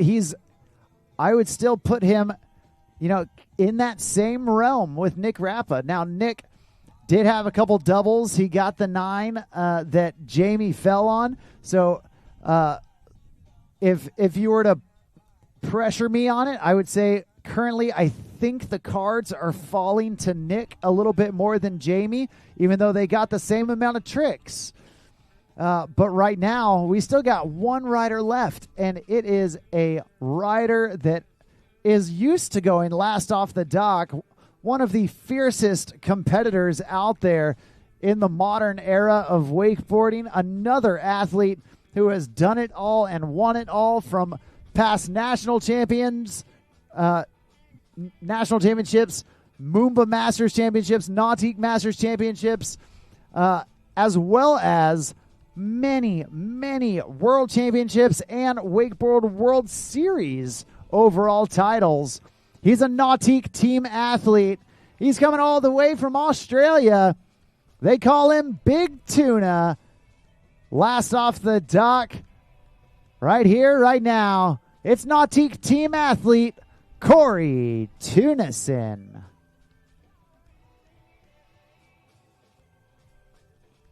Now, Corey should be feeling relatively good, knowing that he doesn't have to stretch himself outside of the normal 8-trick run that he knows how to do. My thought, my feeling, not being a judge, of course, is that Corey can do his regular run, which is irregular to most. But, man, it is going to be difficult enough if he lands all 8 tricks where he can get into the finals. But, as we've seen, those falls do happen. And we're going to hope that Corey can escape them as he edges in, going nose grab, heel side, front side, 900. Oh, a wobble, a chink in the armor. Yeah, a little bit of bobble, but still staying on his feet. That's the good thing.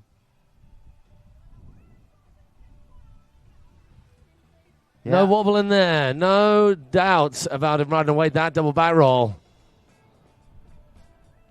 The 9 cleaning up as well. Final trick on this first pass. Wrapping up for a backside something or other. Was he thinking 9? Very well could have been a possibility. Honestly, I don't think he needs it, and I think he thinks he doesn't think he needs it.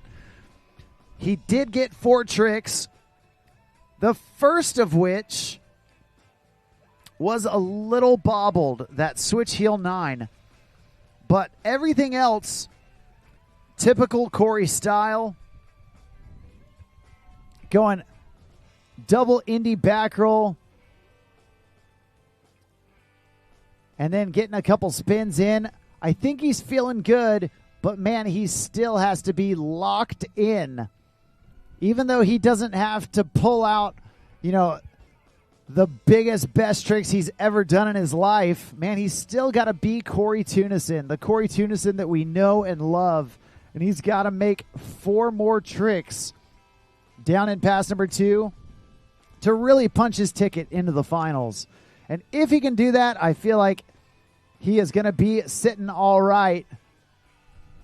We're going to see if he can make that magic happen right now. Going 3, 2, 1 right there. Love to see it. One of the most locked in, tweaked out ones as well. He held that grab for forever. Looking like a back mob. Squeezing that 180 on the end, just whipping that last rotation so quick. Toe side for his penultimate hit, the Crow 5 with the melon grab. You may have called it. I'm not going to preempt anything. That is always the commentator's kiss of death. Just say what you see. And what we're seeing is a very, very clean stand-up second pass from Corey Tunison. as you'd come to expect from that guy who's been at the top for the longest. Out of this field, this particular field of competitors, he has probably been at the top for the longest out of all of them, right? In terms of staying there and winning everything. Yeah, Corey, always a force to be reckoned with, and using the home court advantage behind that Super Air Nautique G23 that he knows so well, better than almost anyone. Man, he is doing exactly what he needs to do. That switch mode 5, absolutely locked in. Right here you see that Skeezer 5 grabbing Melon all the way through. And then down here at the end of the course going mute, double roll, that half cab, double back roll.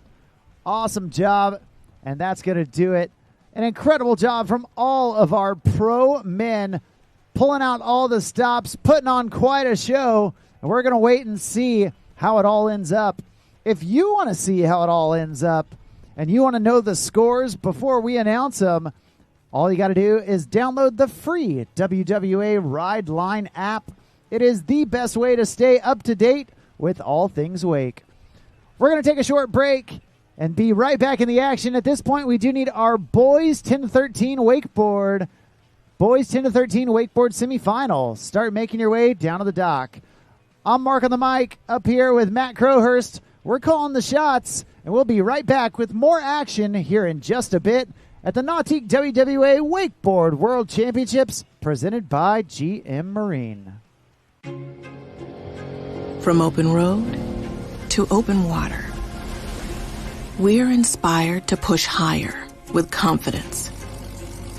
We revel in our achievements and then seek out the next great thrill.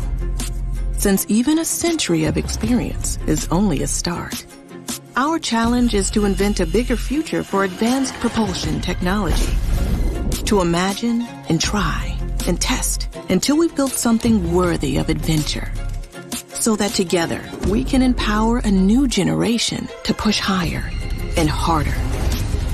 Because there's so much more to discover when the drive comes from within. And so that together, we can invent a bigger future for everyone we empower. GM Marine. Keeps thunder at the heart of all you do.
For 50 years, we've been more than just a manufacturer. We've been part of the journey, a journey that started with a passion for adventure and a commitment to excellence. And now, as we celebrate our 50th anniversary, we proudly unveil the future, a symbol of our legacy, our commitment, and our relentless pursuit of performance. Welcome to the future. Welcome to the power behind the passion. Performance that moves you.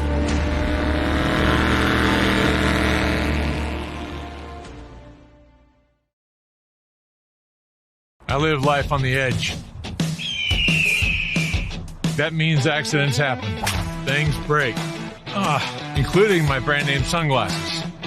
But thanks to Fuse lenses, I don't have to worry about that. Fuse helps me replace my lenses for less with high quality, guaranteed to fit lenses. Now, if they only had a website for a fractured ankle. Fuse lenses. Break a lens. We've got you covered.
1, 2. We are back in action.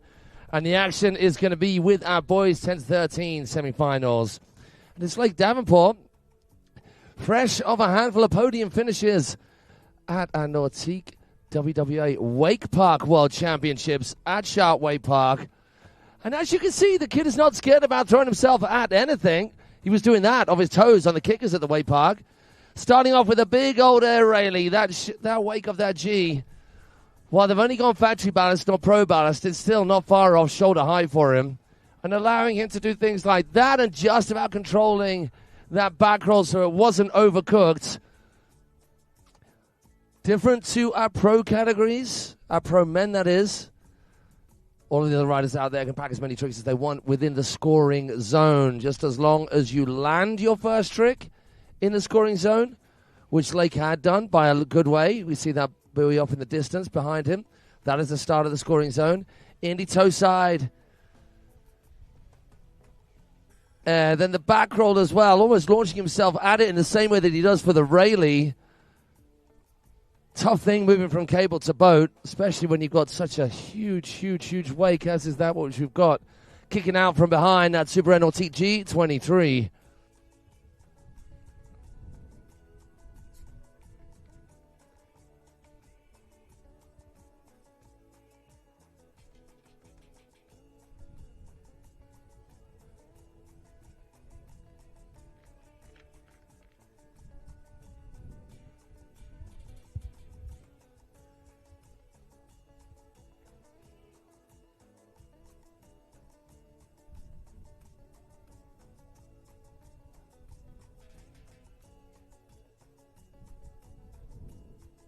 Lake having a little pit stop at the far end. He rode it away clean, but the boat's dropped in, so maybe some adjustment to speed, settings, line length. He was getting booted rather ridiculously on that very first run. And it is just me, Matt Crowest, on the mic for the next foreseeable, giving your trooper of an MC, Mark Hager, who has been at it non-stop since this started on Wednesday for all of you guys here, battling the elements as we were down to Sharp Wake Park as well, or up. I'm not sure which way we traveled from there.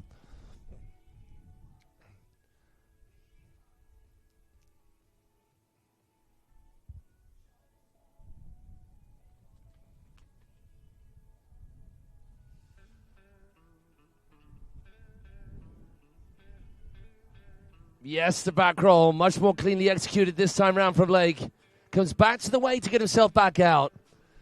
Keeping that line tight with a nice slow turn. Dropping in on his toe side edge.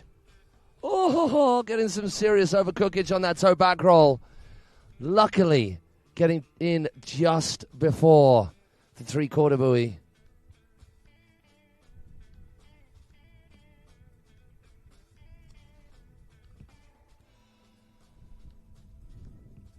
Seeing the replay of that heel side back roll. The same as what he did before, but perhaps a little bit cleaner. Hence the reason for him doing it. Toe back roll was really good, but just giving it way too much welly.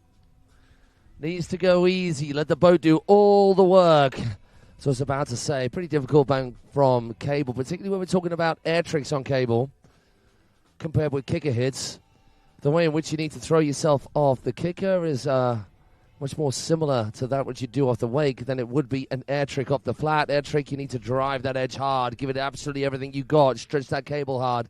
Then get the release where a big old almighty flick is needed and release. With this particular wake, certainly compared with wakes of old back in my day where you had a diddy wake and you had to work your edge a little bit harder, you do not need to work at all. Just hold that edge and let that board ride up into the air. A few of the other riders from our Wake Park events taking part, particularly our young'uns, as Lake rounds off his semifinals with a big old floaty dead sailor. Oh, has he got one more? Oh, that was nice. I'm not sure it would have counted, though, that Cap 360 landing wrapped. Suburgate Lake from Newnan, Georgia. Valdosta Wake Compound is where he gets his cable action in. And that's something interesting is he does railies for the ladies. Okay. Rock star at such a tender age. Here's a replay of the end of things. There was the dead sail. I wonder what he was thinking about then, but then he certainly was intending to do this, hopping around to switch. And he really needed to find that transition because landing there in the crumple zone is a lot to handle for anybody.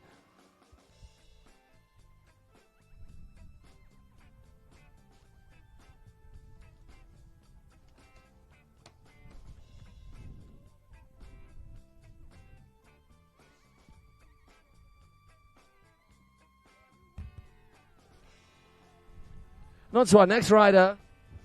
Let's see if I can find a little info on our bios.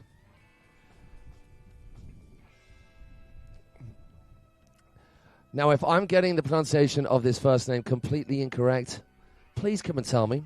From a place of love and understanding, Cinco Glass, or is it Cinco? In the 10 to 13.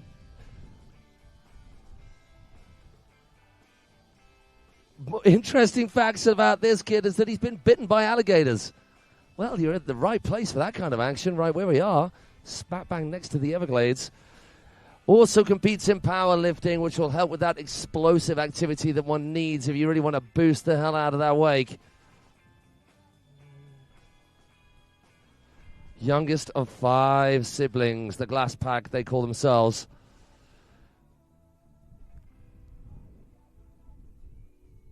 Cherry Lake, Madison, Florida is where the Glass Pack herald from.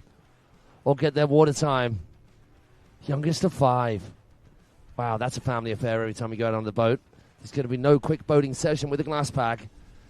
Dead sailor warm-up across both wakes. All our riders getting choice of speed, choice of line length. Toe side front 1, back the other way. Would that be the Glass Pack making noise? Oh, no! Cinco getting held up, hung up on the back roll. Give it up for Cinco, everybody. And once again, if I'm getting that first name wrong, then please come and put me right. The Glass Pack certainly here in full effect.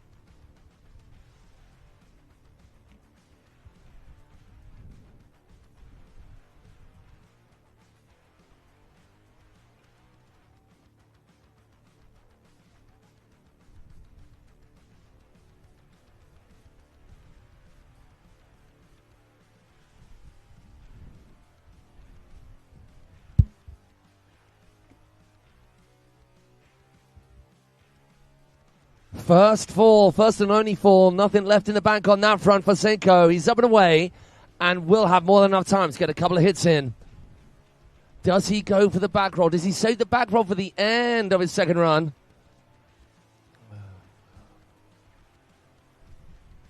Fashion Air. Why not? We've got a retro Miami Vice vibe about all the graphics pertaining to our WWA World, so Fashion Air seems appropriate. No! I missed that. Oh! I thought his job was done. Me busy just cogitating over that beautiful Fashion there, and I think Cinco went for something else, and we'll see now exactly what. But that, I believe, is a jet ski rescue, and that is going to be Cinco done.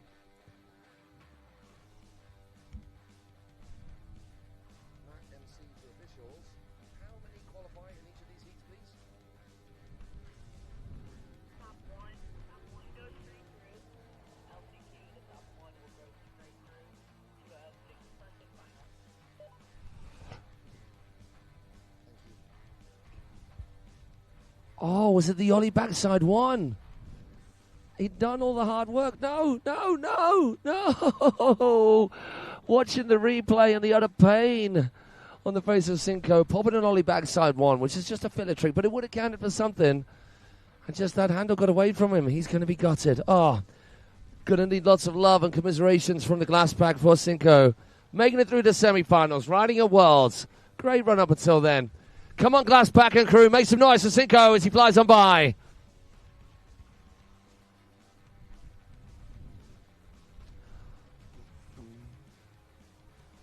On to Maxim Wimp Mons.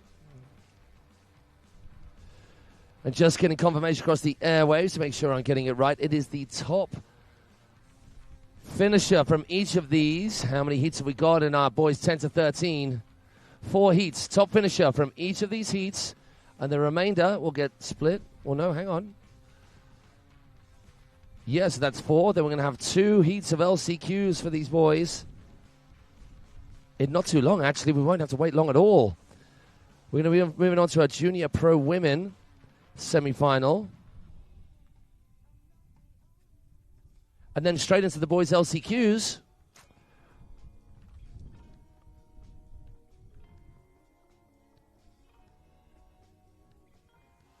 Wow, that is tough. So our boys 10 to 13 LCQs is going to be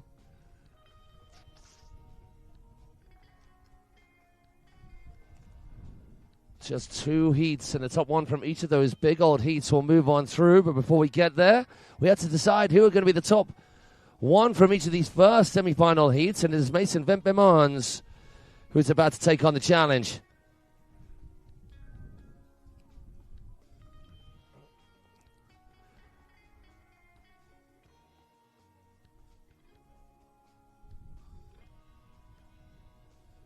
Oh, yeah, he went at a snail's pace in that wake, and that just proves to you what that G-wake can do. Let it boost you. Beautiful stealthish to start things off. Pops a 180. Heel side now. Whoa, no. Ah. Mason, you're good, man. You've got some time.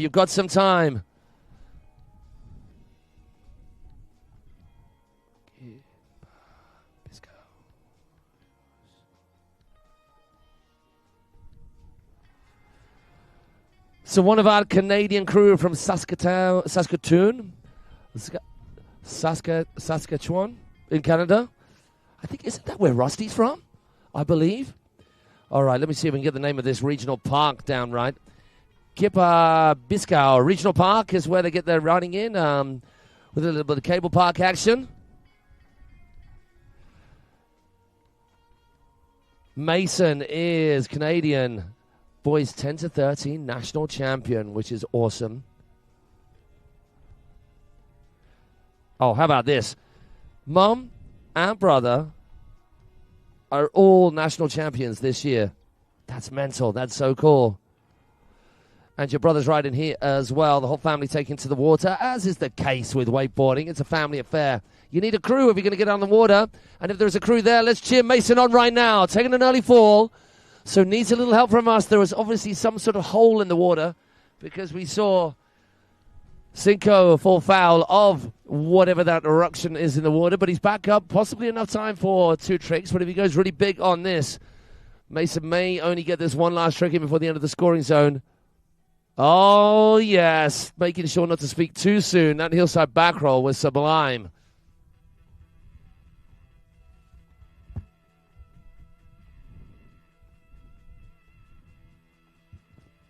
He couldn't have hit that any more perfectly, finding the transition, but the pop as well. Sometimes when you charge at it, just to try and get that little bit more pop, it takes you way beyond the wake, and you end up in that rather harsh and that knee-tingling crumple zone that makes my knees tingle just watching. Couldn't have gotten that better.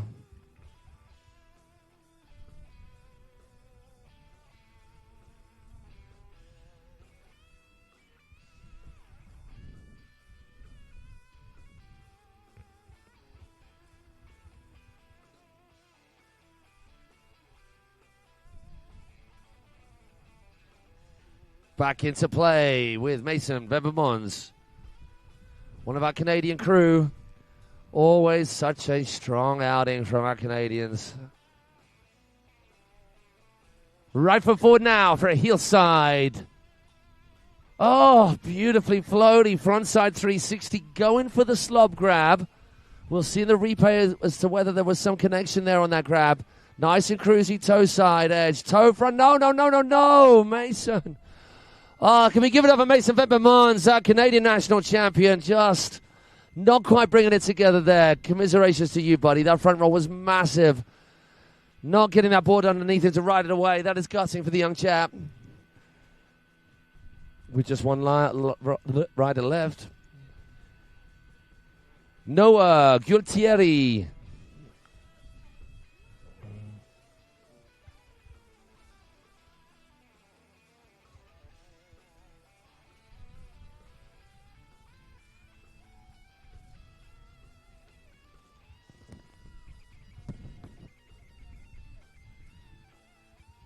So unfortunately, I don't have any information about Noah, but let's just let his wakeboarding do the talking. We'll be swiftly on to our second heat. We need Jacob Clooney, Tucker Zimmerman, Noah O'Brien, and Seth Kaupar. You should all be waiting in the wings, ready to go. Making sure your lines are detangled. You know exactly where you're going to place it on the line, what's shortening, your speeds, etc., etc.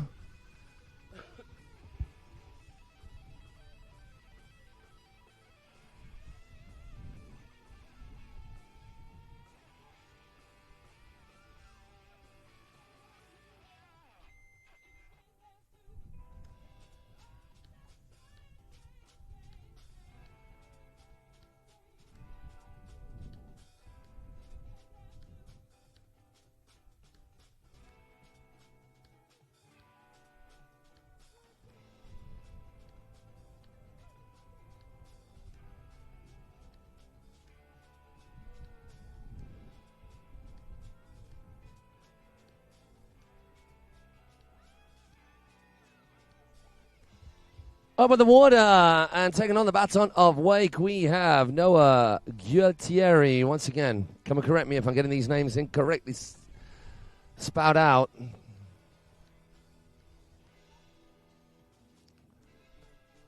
Oh, that's a heavy heel side edge, and that is a big old beautiful tantrum to start off his two passes. Toe side back at it right in front of us.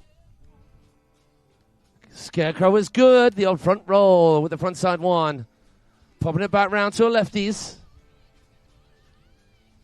Yeah, loving it. Gets the first half of the backside three. Then the board follows.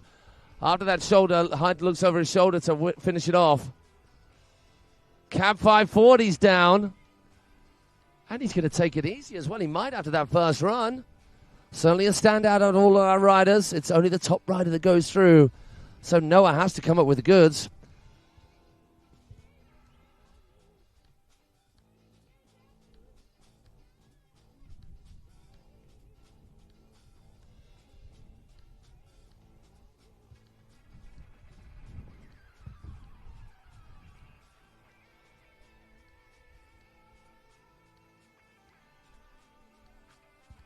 Replay just giving us the full appreciation of how clean this was from Noah.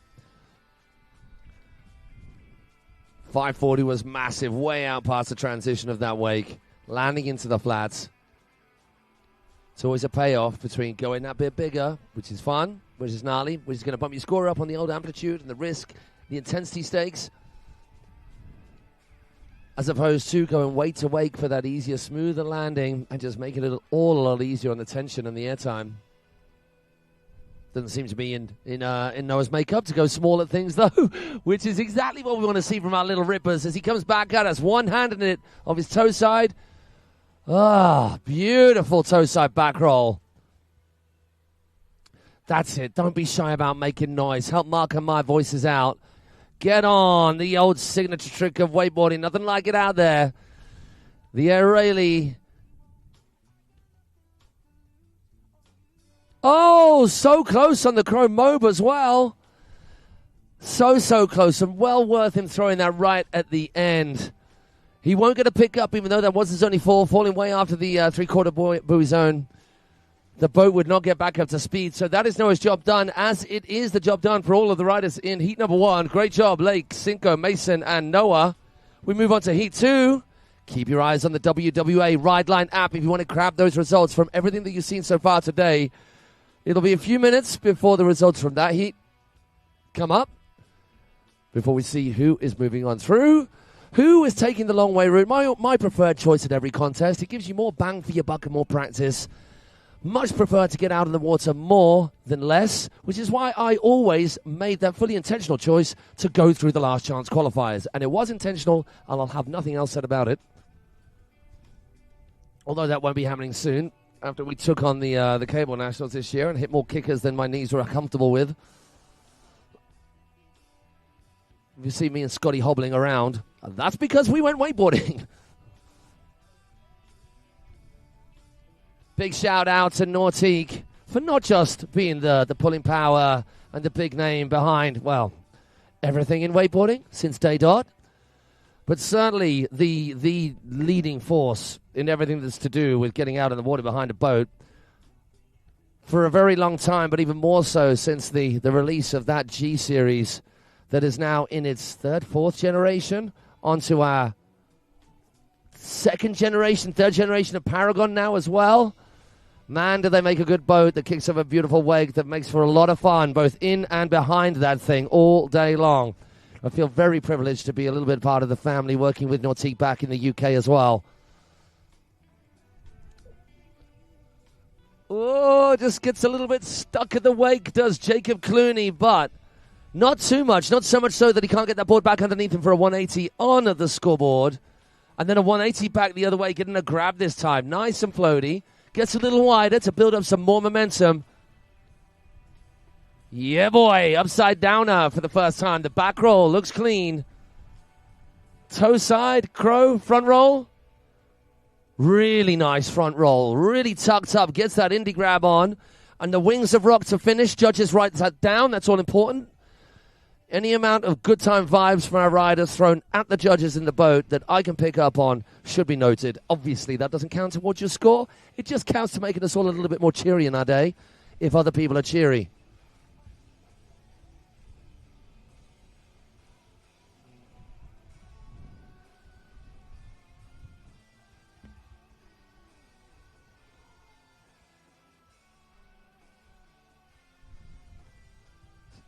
Sorry, wasn't sure about the rock version of Ed Sheeran. There we caught the wings of rock from Jacob, rounding off a clean first run. Getting the back roll in, getting the toe side front roll. Toe side front roll was a standout for me, for sure. And there you see the beautiful lake on which we are playing here. Palm Beach, you've done us proud. I mean, Palm Beach can't be held responsible for the weather that they have like this all the year. Apparently, you can set your clock by the storms that come along in the afternoon, so we are going to bust to get through all of this. Hopefully that won't be happening today because you've got a lot of riding to get to deal with. Toe back roll for Jacob to start off his second run. Oh, all of the grabs just getting jazz hands all over the place. Crossing it up with a crail grab, then with a tail. Toe roll to Reaver, just to marry up with that toe side back roll, adding the 180 on. Slides it back round for a left foot forward. Final hit, dead sailor it is, and winding those windows. And we say winding those windows, and kids won't understand what we mean because you don't have to wind windows these days. Pressing an electric button does not signify winding the windows. But you guys of a certain experienced age will know what I mean. Great job, though. Jacob Clooney setting the bar pretty high as the first rider in the second heat. Piling the pressure on the remaining riders. This is their toe side back roll. Hope we're going to get to see this double grab. Oh, nuclear to Indy. So reaches up and over the handle as opposed to underneath the handle. Heel side edge, front hand in front of the front boot. Toe side roll to revert is good. And this, he just gets a little bit caught at the wake there. I'd say that means possibly needs a couple of clicks more on the old speed just to clean that up.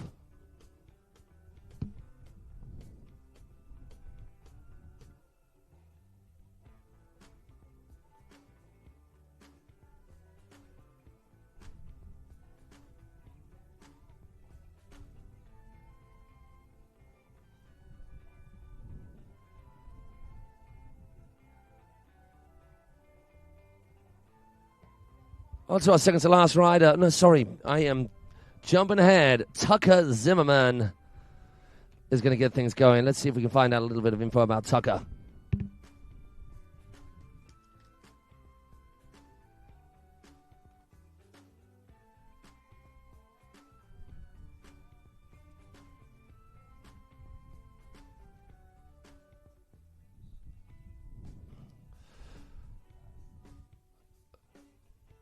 Tucker launching one, getting that Weddle grab in, coming back at the wake on his toes. Front roll is super clean. Tucker heralding from Flowery Branch. What a beautiful name, Georgia. And there is a support crew and a half on the shore for Taka. Come on, you lot, then make some more noise so we can hear it. Get in the back roll. Then gets this. Oh, no, that was clean. Tucker, are you okay? Give us a hand. Yes, Wings of Rock is just as good. Can you listen to that lot, Tucker? They want a bit more from you, so don't you give up there. There we go. Giving double shaka, brah. The support crew is all important, and it is strong for this one.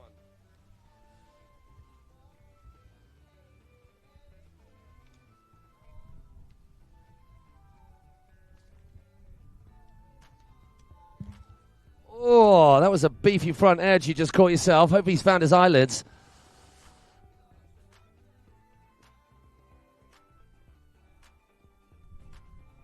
Nice. So this is not Tucker's first rodeo in terms of competing on the big stage.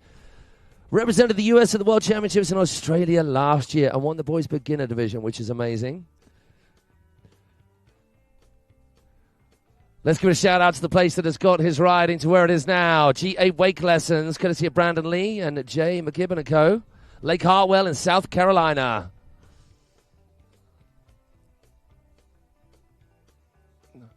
All right, getting straight out there. Knee messing. Lovely little air just to get himself back in the zone.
Front side three, starting him off, coming back at us. Takes his time with his toes. Oh, indecision. It's all right, Tucker. You can keep on going and have another go at that. The backside 180. I'm liking that. Stalling it out. Instead of going for the three, just keeping it half as big. No, the second fall. It was out of the three-quarter point anyway. Can we give it up for Tucker Zimmerman, everybody?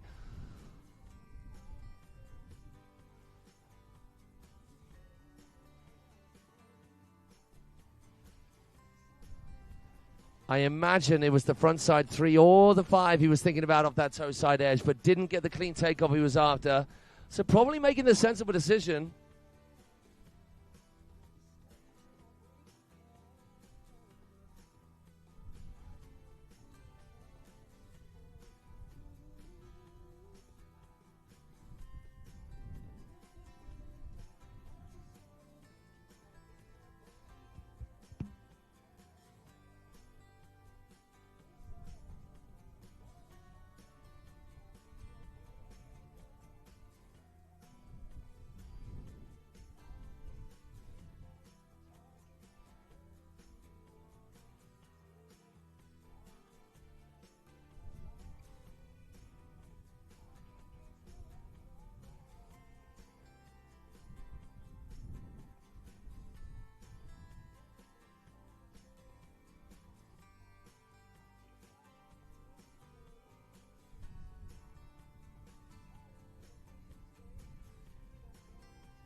On to our next rider, launching a huge scarecrow to get things going. It is Noah O'Brien getting stratospheric, nosebleed high with that pack roll too. Made to look all the bigger. Oh, that Tootsie roll as well. Manages to keep his head out of the water on that landing, just a little bit tucked up, but still, beautiful execution. Backside 3 is solid. Is he going to go for one more? Yes, he is. Frontside 1. Why not just finish off with something cruisy?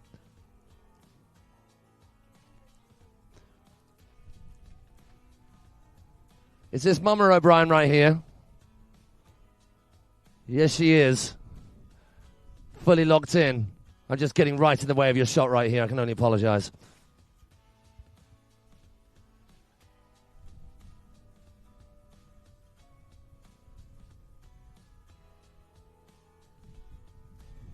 Checking out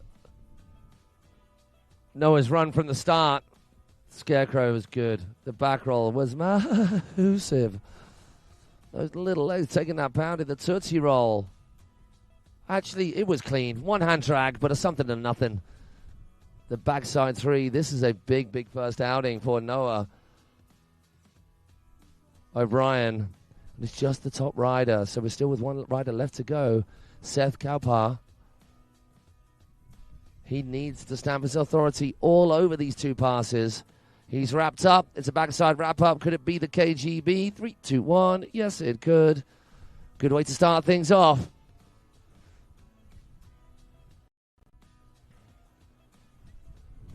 Oh, great little bit of grit determination there from Noah. Pushing himself through that knuckling on that right-hand wake on the cap 5. You what? Moby Dick in action. Left foot forward now. It's a solid toe side edge for the 5. That is the classic fall on a toe 5. Just cranking your body that little bit early and the board popping up in front of you. Oh, this gives me PTSD. I just remember that so well. Give it up for Noah O'Brien. I think anybody will agree. That was some killer riding from the youngster. Remembering, we are just in the 10 to 13 age category. 10 to 13. Amazing stuff.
And we're on again. And for those of you at home joining us from wherever in the world you are doing so, thank you. It is the 2025 Nautique WWA Wakeboard World Championships here in Palm Beach. We have already got the Wake Park World Championships done at Shark Wake Park, just a little way away from here. And you're joining us at the semi-final stage of our boys 10 to 13 with Seth Kalpar, last rider in the second heat, with just the top rider going through. Locking in the Scarecrow. And then back the other way as well. Judges will like that. Certainly serving up my OCD a treat. Toe front roll back the other way. So that last Scarecrow was the switch one for Seth. Oh, worry about him just stretching out his back there. Hopefully he's all good. We're going to be moving on to Heat 3, which means Liam Gualtieri, Tucker Balmert, Owen Smith, and Blaze Reed. Blaze, who have been seen riding in the Wake Park event as we watch the replay here of Seth Kalpar. Scarecrows are plenty. Front rolls real easy. Looking really, really good. Rounding off boys 10 to 13 will be Diego Ortega, Leonardo Solis Guerra, Christopher Thomas, Cameron McKenney, and Cruz Ibwai. So you guys should be near or thereabouts, waiting in the wings as well, because that's rounding up the semifinals. Then we're going to go on to our junior pro women 18 and under semifinal. Ladies, you know who you are, so you won't be too far away. And then we'll go back to our boys 10 to 13 to decide who's going to be in that final by racking through the LCQs.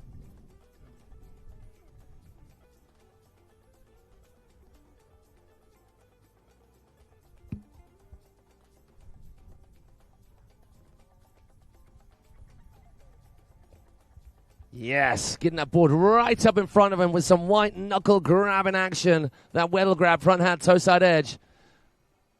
No, the handle just went a begging. First fall though, bud. First fall. You're all good.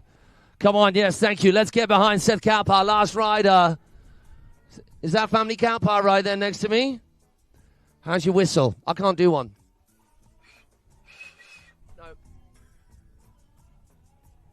It was big, but he just cranked it a little bit too soon with the old backside 360. Great technique, whether on kicker or wake, because as you're coming in on your edge, you just let your arms out so you can pull yourself up and into the air. 2 hands on that hand for as long as can possibly be before letting go and popping it into the small of your back. You've got to do that with toe side hits and with backside spins, because there's just nowhere for that handle to go unless you let it out so you can pull back in. Heel side, front side. There's space to move that handle into the pocket. Just not the same when you're coming in for a heel side, backside rotation. So hopefully he can go for that again. Maybe saving it to the end and just squeezing a few more tricks in. He's seen what's gone before him. There was some great riding from all of our riders. I'm going to hazard a guess that it's going to be Lake Davenport who might be leading the charge. That is an unofficially, of course, statement. Of course. I ain't a judge. I could just talk well good on occasion. And a lot. With much frequency, without breaths, much to my wife's dismay. Come on then, Seth. One big hit. Left foot forward. That would have done a treat. No. Give it up for Seth Kalpar. He certainly didn't shy away from giving it his all. Well done, young sir. On to heat number 3 we go. As we watch that 5, it looked good. It was a heavy landing, though, once again in the crumple zone, right at the trough of the wake. You don't want to be landing with speed out wider or finding that transition. Or do a Randy and just ride at 28 miles an hour and just land at Mach 10 out in the flats. No one can do that. That's only Randy. Rest his soul.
On to our next heat we go. It is Liam Gualtieri, brother of, let me just remind myself, Noah, who's already been.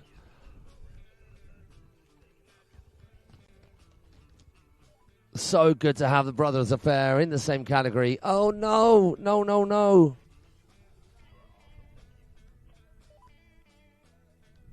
It's a nice and early fall there, buddy. You can have at it again. So Liam, just dust it off. Plenty of time. So much time to get your hits in. You see, just...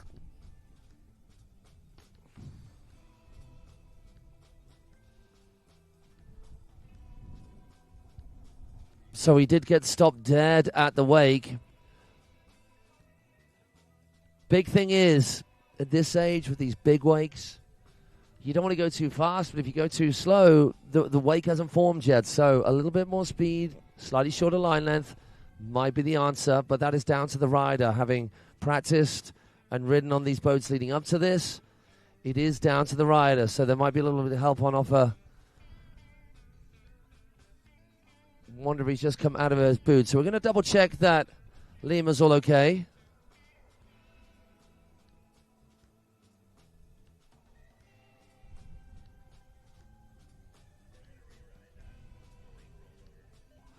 Okay, that is good. And a relief for Young. I mean, some consolation for getting spanked on the back with a little heel side edge. I wonder who that is, giving a little pep talk right there. Who are our judges for this category? Let's have a look, because it is always a who's who in the boat. Oh, okay. Is that Scotty? Scotty Broom, one and only driving. We've got Grubby in the boat. Oh, my gosh, Jake and Corey. You don't get any more knowledge and experience than that, so it's great that they got that team in the boat helping them out. The wake folded over. As we looked at it, I wondered whether it might have been a speed thing, but sometimes you get a bit of chop in the water, the speed isn't quite right, and the wake folds. Any boat. So it had folded on him, stopped the board dead, so we're going to go again. Make sure he gets full use of all that the G can offer in terms of boosting potential.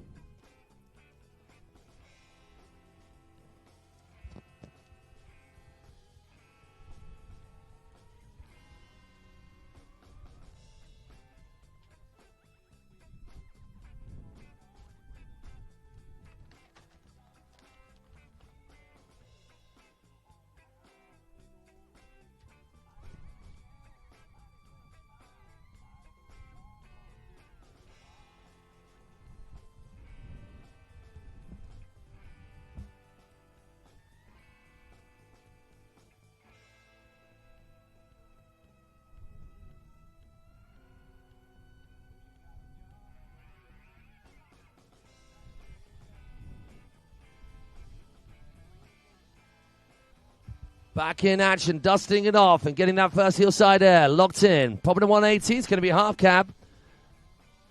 Yeah, getting boosted. Riding it away. He's in the crumple zone, but man, was it big. Staying toe side now is Liam. Coming back into effect. Front side 180 is solid as well. Oh, switch toe side. Are you crazy? Apparently he is, but crazy enough to pull it off. Switch toe side. I think one of the biggest edges I've ever caught is a switch toe side 180. And now I'm getting why his brother Noah had the black and white boots, because they've swapped them out. They've done the old switcheroo. A little bit of Joe Battleday, Luca Kidd style.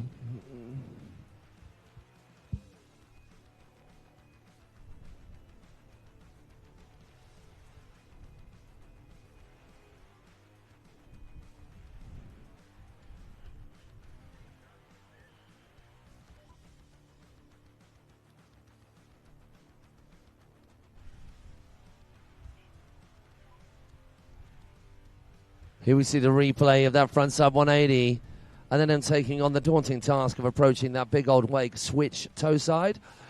Oh my word, that was close to a right old eye peeling. Whew. There was some flapping from me just watching that, but he pulled it out the bag and rides it away to ride another day. Well, doesn't have to ride another day. He'll be riding right here and now. Coming into pass number 2, as again, it's bears repeating. Our riders in every other category but the pro men can put as many hits in, tricks in as they want. Yes, Liam, does he pop out the other side of the rooster? Yes, he does. Getting that front side D. And the back roll to back it up. He's starting to up the tempo. One hand in it. Yeah, boy, toe side back roll is there as well. Man, is Liam cranking these tricks out. Can he finish with a flurry? Oh, my word, you've got time. Go again, Noah. You know what? What do I know? Why even bother after all that effort you put in? Can we give it up for Liam Ghiottieri? What a run from him. Few wobbles on the first set, but just saving it for that second pass. Just trying to kick the doors in on that final round to find himself a place in the grand finale. Here we see the replay. Back roll was good. Toe side back roll. I mean, he's dealing with just a slight clipping of the knuckle of the wave. 540 was sublime. Switch, cam toe side 540 as well. And then well deserving of all those back-to-back fist pumps. Okay.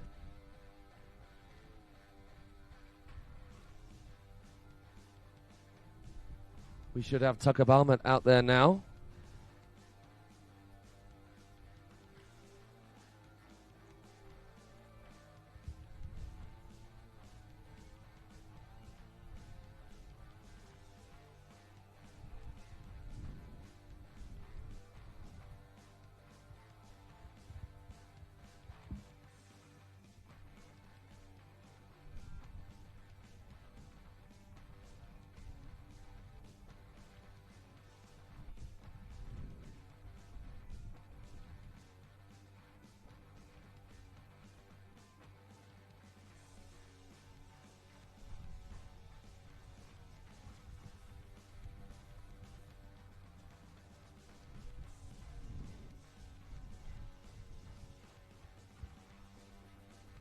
Big old tantrum laid out as the one thing from Tucker Balmert to get his contest run going in this semifinal. Kroo comes straight back at it. Little bit of a tailwind now, which can affect these younger, smaller riders with the wind catching them. No such issue with that front side 3. Oh, the toe side, front side 5. The shifty as well. Is that your one out there? This one, he did good. Tight first run, yes. Lovely styly finish as well with the shifty. The Indy shifty maybe, right at the end. Are we going to catch a replay on that? Oh, is anyone else sweating buckets? Luckily, any amount of weight that I've lost through sweat, I've managed to acquire through eating this week. So I'm on an even keel. Tucker gets the chill around that back corner. As Owen Smith and Blaze Reed watch on with eagle eye. Those are our remaining 2 riders in this heat number 3, a penultimate heat of this boys 10 to 13. As already mentioned, we are going to have a little break for the boys 10 to 13. We'll decide, or will have been decided, the top rider in each of these heats. 4 heats, 4 riders. They will make up the first 4 riders in the final. And then we're going to decide who the remaining 2 riders are to make up the 6 rider final by having 2 heats of LCQs for all of those who do not qualify through this semi-final round. And that LCQ is going to happen straight after we're done with the Junior Pro Women's semi-final. All right, I wonder whether Mommy knows what is he tucked up for here. It's going to be a KGB, right? Yeah, boy. Logs that in. Some of our younger, smaller, less heavy. Oh, my gosh, that was big. The laid out toe back roll, then popping a front sub 180 on the end of it because he had literally all the time in the world. 540 was unfortunately the undoing. Let's give it up for Tucker Balmert. Some incredible riding from him onto that point. But it is his first fall, and he will get another go. So I don't know where you two are walking off to.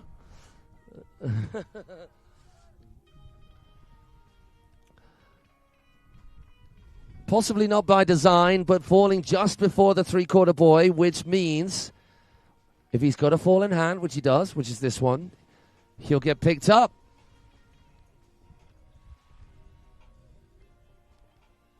By Scotty at the helm. As we catch the wonder that is this second pass. Toe 5 was solid. The KGB was so good.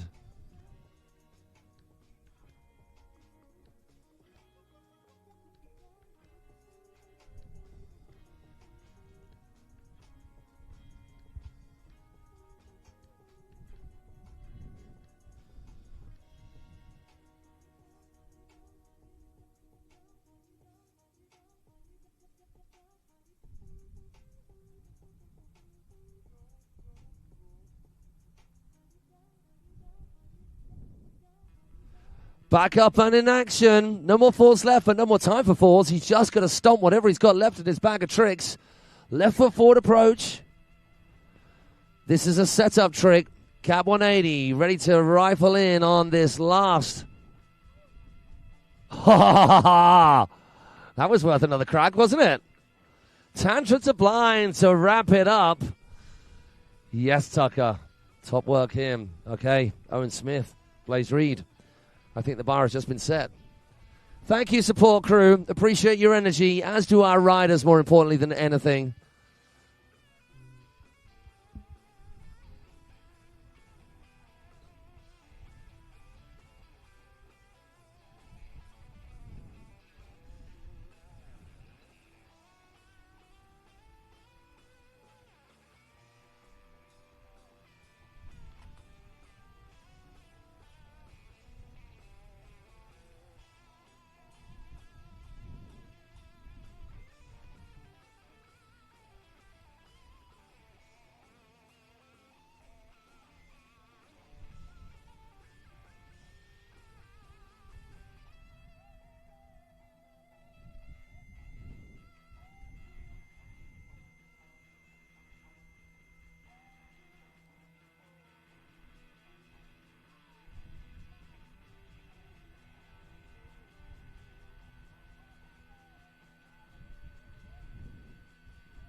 Owen Smith starting off his attack on this semi-final.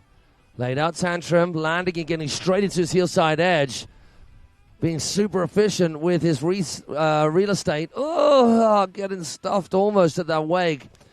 You see the plume of water kick up over the bindings, just signifying them getting caught a little bit. No issue there. Heel front three.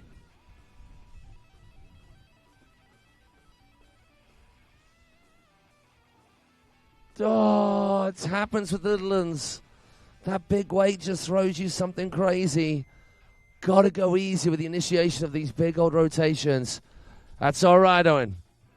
I reckon you can get up, pop a little something off the roller, maybe a little Ollie 180 front side, 3, backside 1. That's it. That's the spirit, young sir.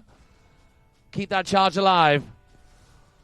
So maybe time enough just before the end of the scoring zone, or take it easy and just get your head together for the second pass where you can start to crank it.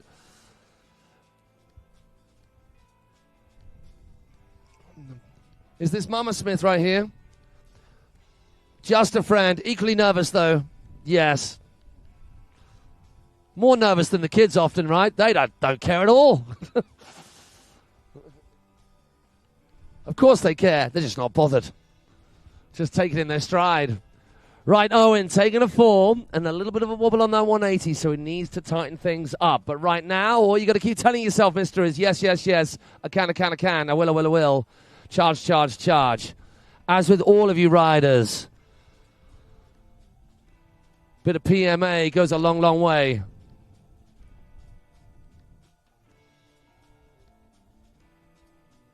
Thanks once again to our pulling power behind this weekend and every outing on the water of any note, wherever you are in the world. Nautique, of course.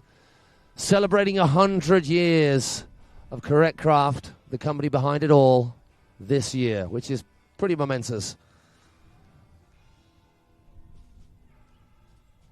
And I think I started this, but I got distracted. I digressed. Such is the way my synapses are firing.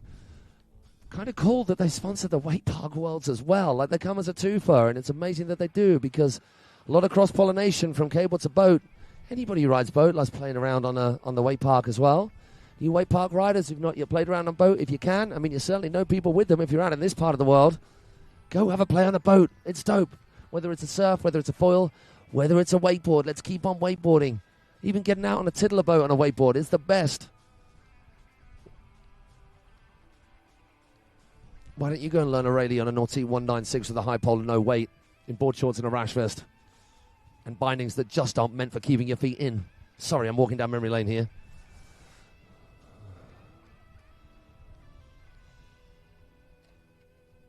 Owen now. I thought that was done. Almost overcooking it again, but handles it well. The back roll to start things off. Oh no, getting chewed up. Are you okay, buddy? Apart from gutted, are you okay? Yeah, frustration. Can we give it up for Owen Smith? He's going to be gutted. Of course he is. Oh, buddy, I'm sorry. It's a jet ski ride home for you, but please, please, please, when you get a moment, use that as fuel for the fire for the next outing. Can obviously see there's a ton of potential in that young cat. Oh, you got chewed up real good just watching that replay. Carrying that edge right the way through these big old wakes is key.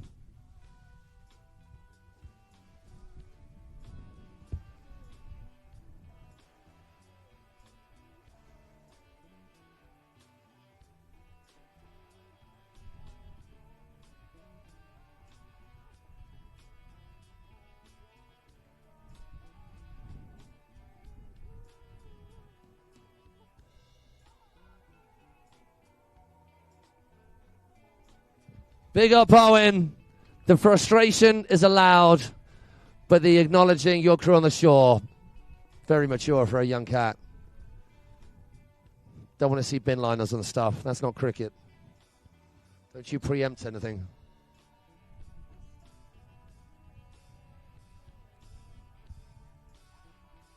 For all of you still hanging out and have been here every single day, the support crew, the pit team, the wakeboarding pit team,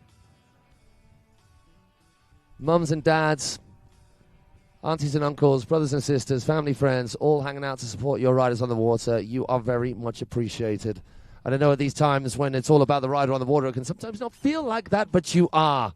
We don't have a community without you guys as well. So thank you for all you do to get these riders on the water and keep the buzz alive, wherever that buzz heralds from. And the final rider in our penultimate heat, Blaze Reed. Now, it has been an absolute joy commentating on these youngsters that I have been down at Sharp Wake Park for the Wake Park Worlds, and then seeing these riders in other particular places. We had the Wake Park Worlds over in the UK a few years ago, and it's great to have the world of wakeboarding descend upon the UK to Liquid Leisure. Oh, the front, he gets chewed up a little bit. You need a bit more speed there, maybe thumb it up a little. So the front / S-bend for Blaze to start things off. Toe roll to revert. So the big thing with these youngsters when they ride a boat is just to eye up that wake. Hey, Blaze, keep it going, dude.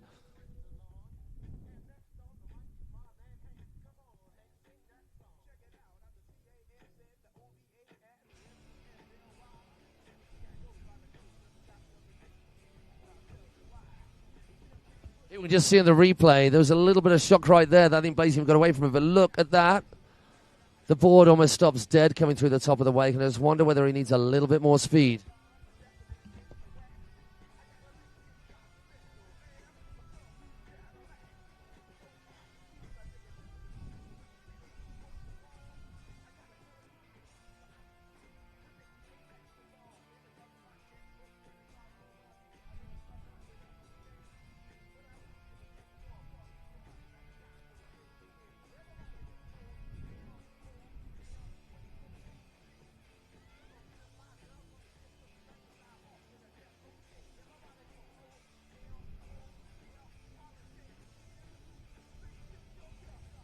Right, Blaze has got a mini mountain to climb right now. I mean, the first trick, it was a technical maneuver. You can see there's a little bit of chop of the water is now just blowing him downstream. That is more like, no, I thought it was good. Oh, Blaze. Oh, that is absolutely gutting. Absolutely gutting for the young cat.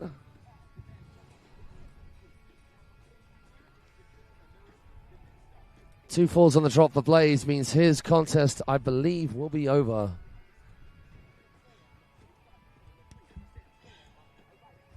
And we'll probably catch a little replay. It looked good off the wake, in actual fact. It didn't look like the board got stuck at all. He was going for that crail tantrum. Seen him do that all week long off the kickers at the Sharp Wake Park at that Wake Park World Champs.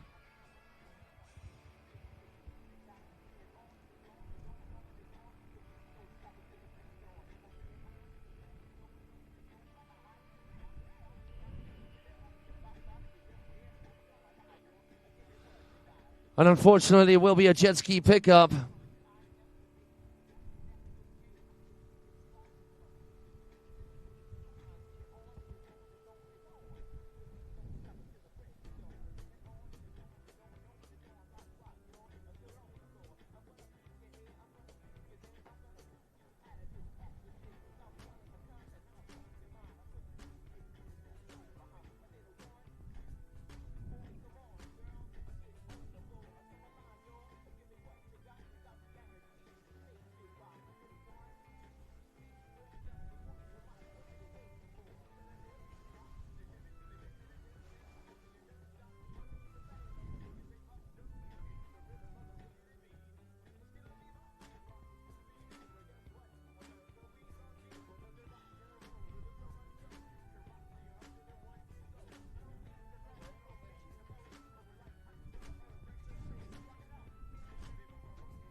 On to our fourth and final heat for our boys, 10 to 13. Can we please make sure that our junior women are ready?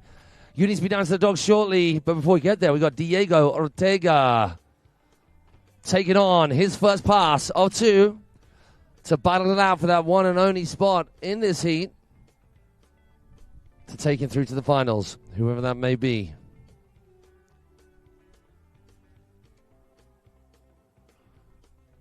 Oh, Diego taking an early fall as well.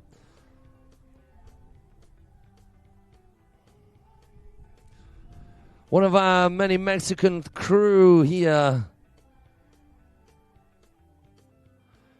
National champion at 21 and 23. Taking third place at the WWA Worlds in 21 as well. So this is his first rodeo, so I'm sure Diego can dust that off and get stuck back in.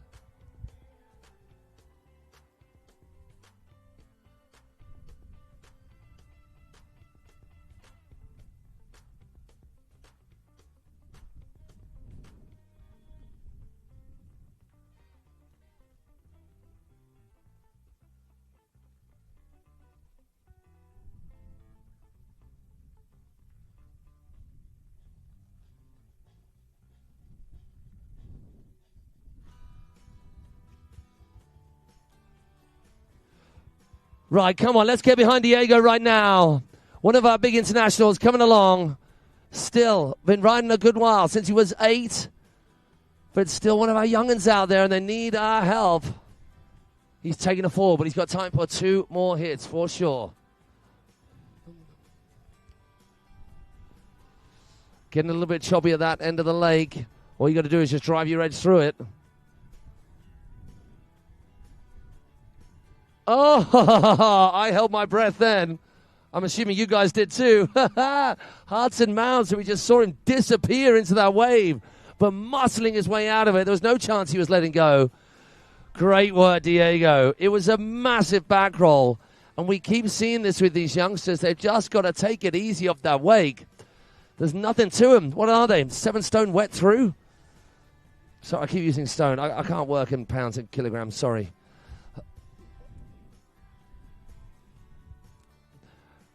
But yes, when there's so little to you and that wake is so big, it's going to kick you around.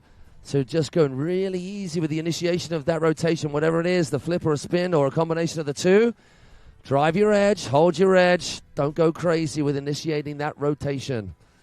Anyway, he's got that back roll done. Let's not touch that again. Let's go for something different. Doesn't have any more falls in hand. So he's got to keep it tight right the way through this second run if he's going to be in with a chance of taking the top spot. And he's got some big-name riders in this category who've been there, done that, who know what it's all about, who have ridden in many bigger competition too. So he can't hold back. Oh, no. No, Diego. Hey, come on, make some noise. Give it up for Diego Ortega. It wasn't your time to shine this time around. But, young fella, you're only in the 10 to 13s. There'll be plenty more times. And you're here in the semifinals at the Worlds. That ain't no mean feat.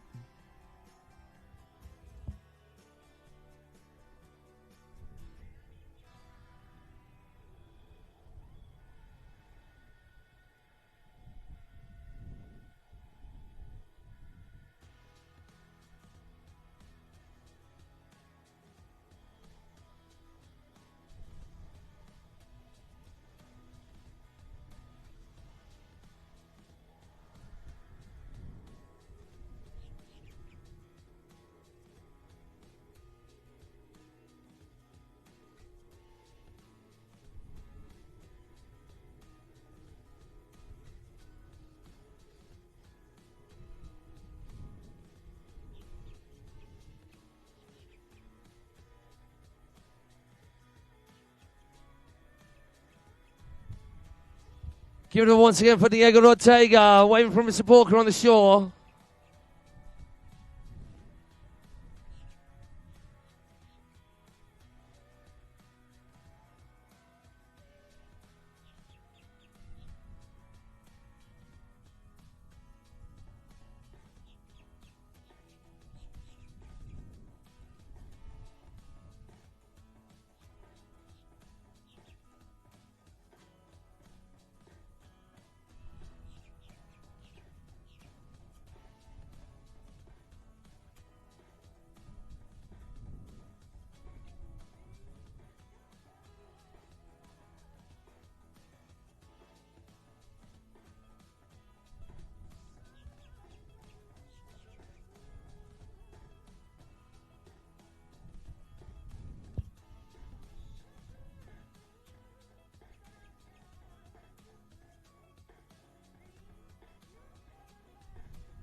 Guys, this is Matt MC. Could you just tell me what's happening?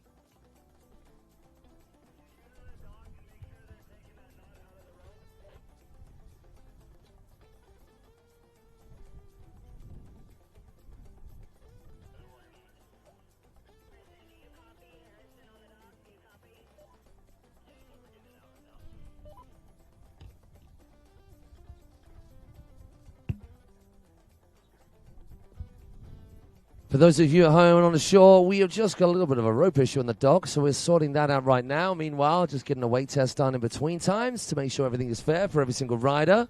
We'll run rider down in this very final heat of our boys 10 to 13. Semi-final category, Leonardo Solis Guerra is going to be taken to the water next. He'll be followed by Christopher Thomas, then Cameron McKenney and Cruzy Boy. And then we're on to Junior Pro Women. Veronica Riva, Fernanda Larios, Demi Miskalev, Zoe Carroll, Isabella Zulian, Lane Hurkamp, and Peyton Gross. All of you ladies shouldn't be too far off being ready as well.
Okay. Yeah, of course.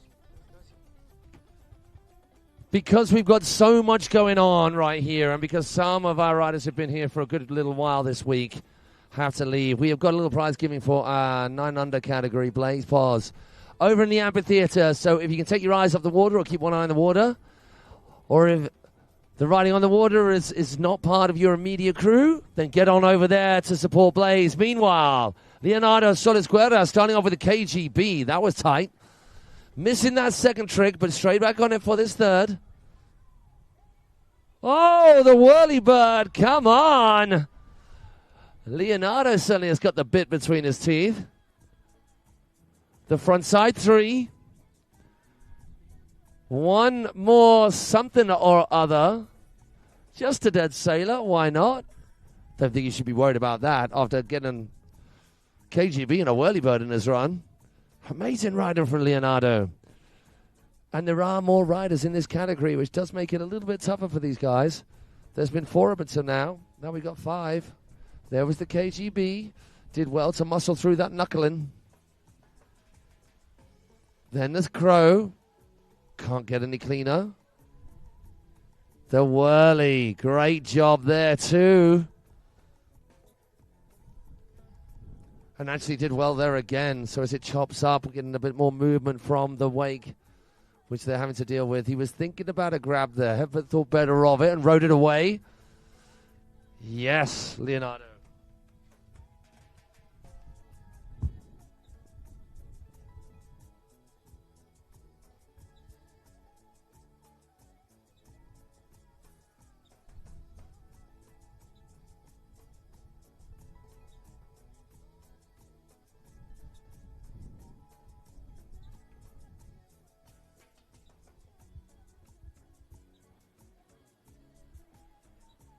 To roll to Riva and just getting stuck on the top of that second wake as well.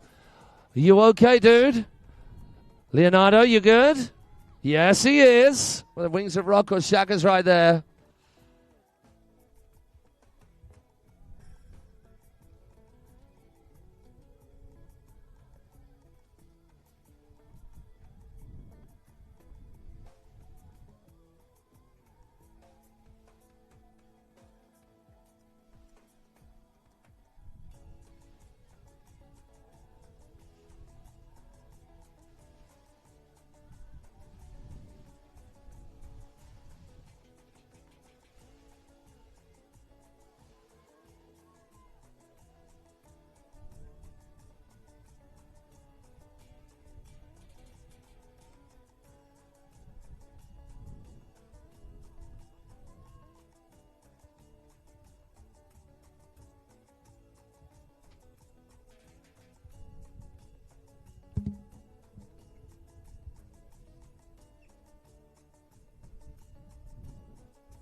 back up on the water. It was just his first fall. No more pickups now, but there's no more room either. So he has just got to have at it. It's a heel side. Oh, the Moby Dick. Does he get out of there? No, he doesn't. Oh, can we make some noise for Leonardo, everybody? Obviously an incredible talent. And sometimes, no matter how much talent there is there, it just doesn't come through at that right time. But it will do. It will. Just a little bit early on that Moby. Getting stretched out.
And on we go to penultimate rider, our second to last rider in this category in the final heat of semi-final action from boys 10 to 13 age group.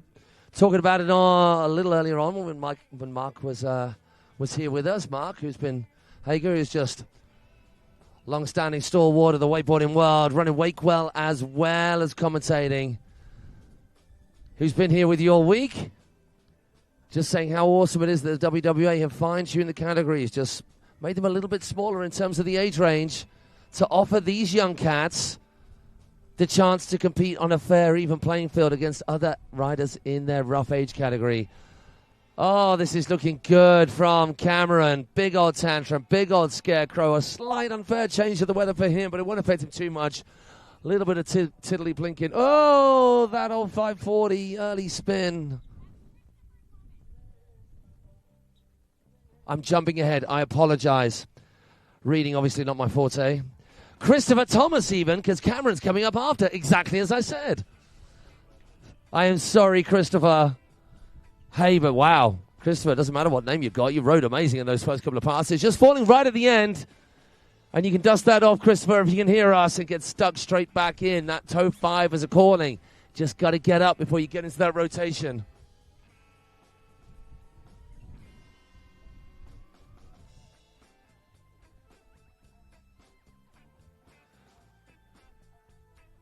We are also, just as soon as this current division is done, that being the boys 10 to 13, going to be doing the awards for our junior. Let's have a look. Just to double check I get it right. The junior boys. So our junior boys are done. And we're going to be doing the awards ceremony for the junior boys straight after we're done with this category. And we've only got 3 riders, 2.5 riders. Not that one rider is half the size, that they've only got half their go left. 1 pass out of the 2. So please, can we all get over to the amphitheater as soon as we're done with this to make sure we can make lots of noise and make it look nice and busy for our prize giving, our awards ceremony for the junior boys.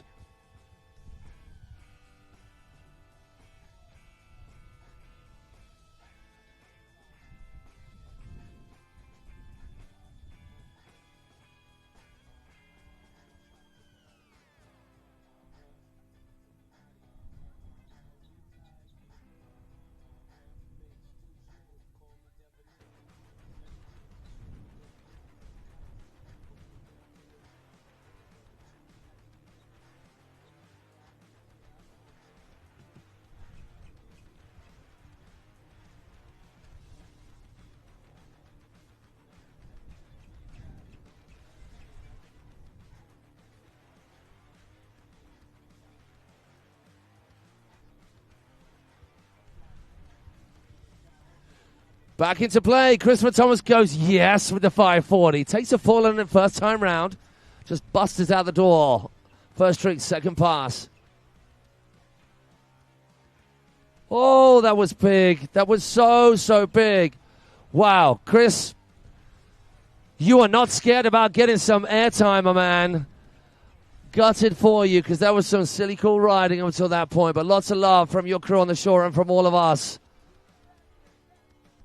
Are you all right, buddy? Frustrated, gutted, of course. We're seeing the start of his run up on the big screen, and for you at home on the replay, the tantrum, the crow, all of it, just bang on. Textbook execution. And that was the 540 where he just cranked those shoulders into a little early before getting up into his airtime. But then, no problem on it this time around. Look at that 540 coming out to start things off.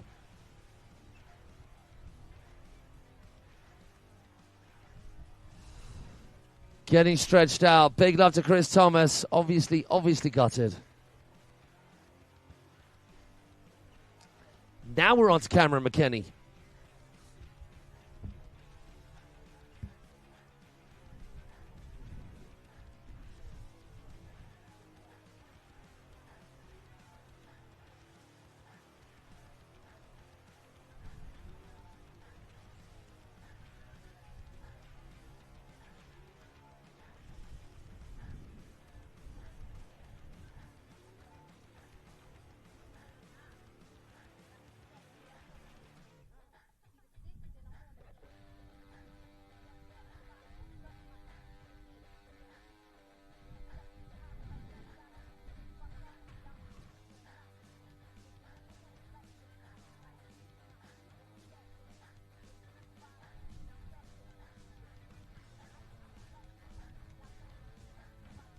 Here we go, Cameron McKenny. What you got for us, sir?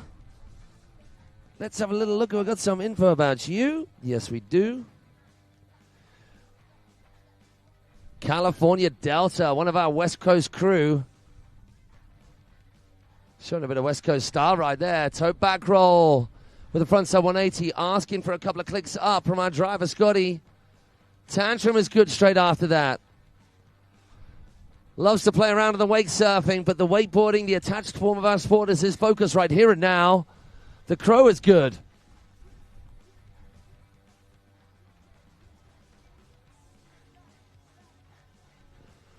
Getting his spin into winning in as well. The upside downers and the round and rounders have to be in there. What we saying? What we telling him from a distance?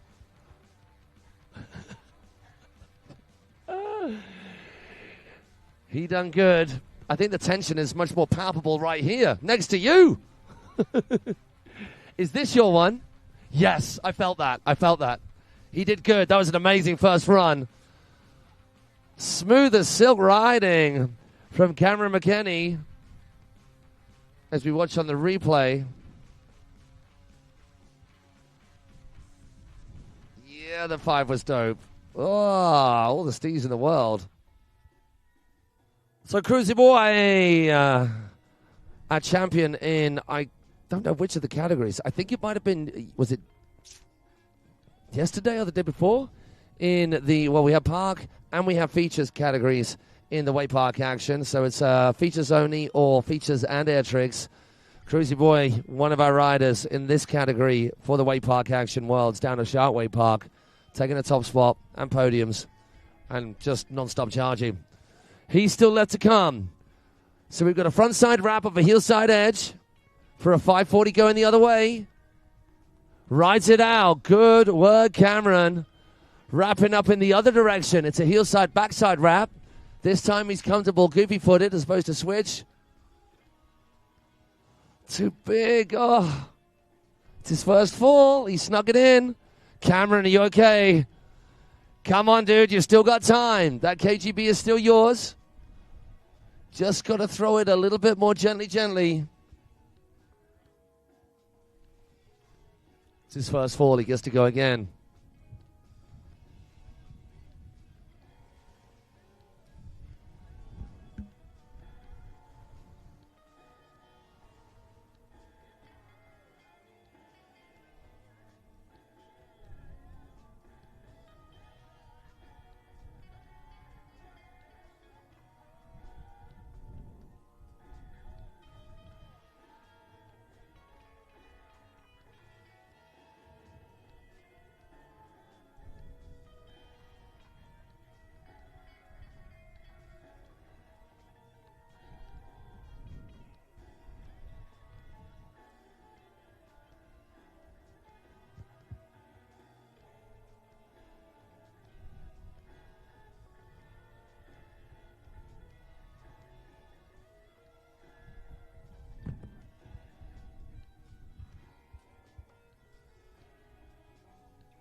Yeah, he's going for it again. No messing around. Just needs to go a little easier with the chucking of the roll. Ah, that is tough. That is tough.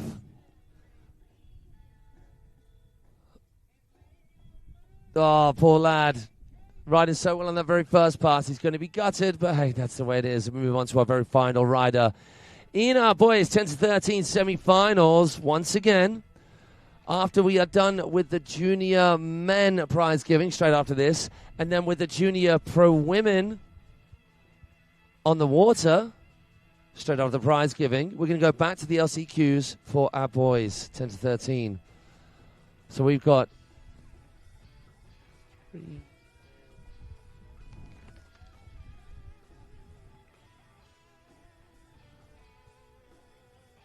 13 riders total, so I'm assuming going to be split into heats of 6 and 7.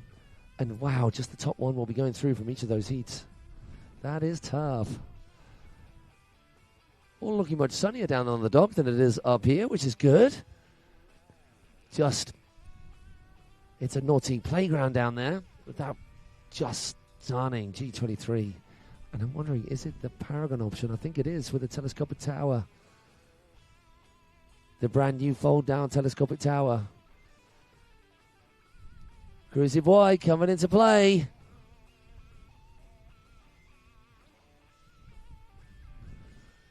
Here we go. First time I saw this cat, part of the Ozzie Kroo, traveling the world, was at the, when was it now? 22, 21? WWA World Champs, Way Park World Champs at Liquid Leisure. The Vulcan to get things going. Where this guy was throwing doubles off the kicker back then. And that's a few years ago. The whirlybird. Oh, how on earth did that manage to happen and get away with it? Landing smack back on the top of the second wake. Frontside 5. So we've got Vulcan. We've got Whirly. We've got frontside 5 from Cruz.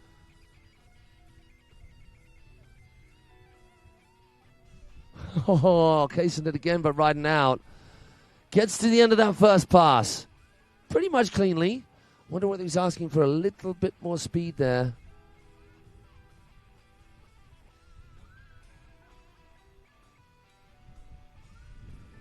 Oh, Dean Lavelle would have loved a little bit of that Vulcan action on the boat, wherever he might be watching from. That's a bit of you, Dean.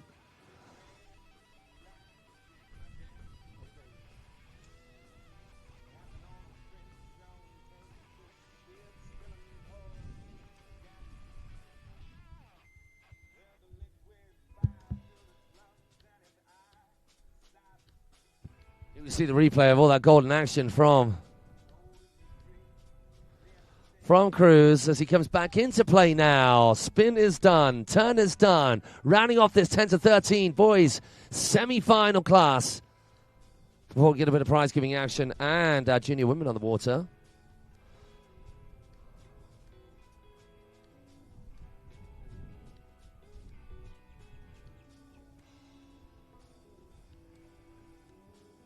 Then the S-bend. So, the S-bend without the 180 on the end, which is how we started this attempt on the semi-finals.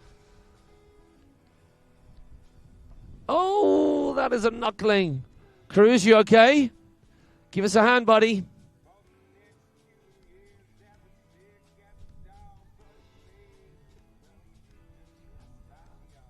All right. Just reminded you riders, please give us a hand in the air. I know you guys can take a little bit more of a beating than perhaps I can, but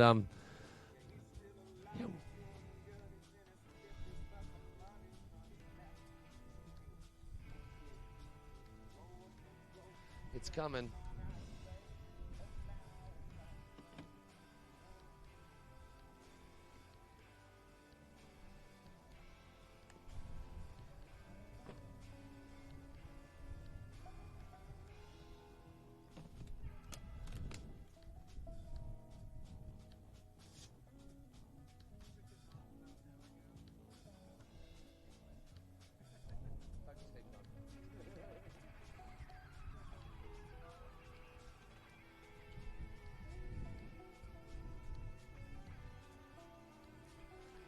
Yes, Cruz, come on. You can wrestle with those demons. That first pass was belting. He just needs a couple more hits in. Couple more hits. No more falls, or leave that door ajar for the rest of the riders to have taken advantage with their runs that have already gone. Cruz being our last rider in this class. Scarecrow, huge.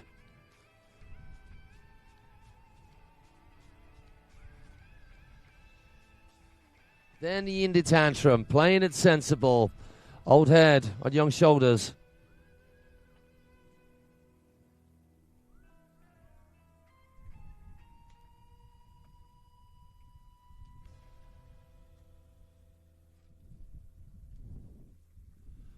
And the replay yet again. Just rounding off this run, taking it nice and cruisy. Why go any harder than he needs to? The Tantrum is the one to round things off. And people, we are going to take a few moments break because we've got a prize giving to get underway.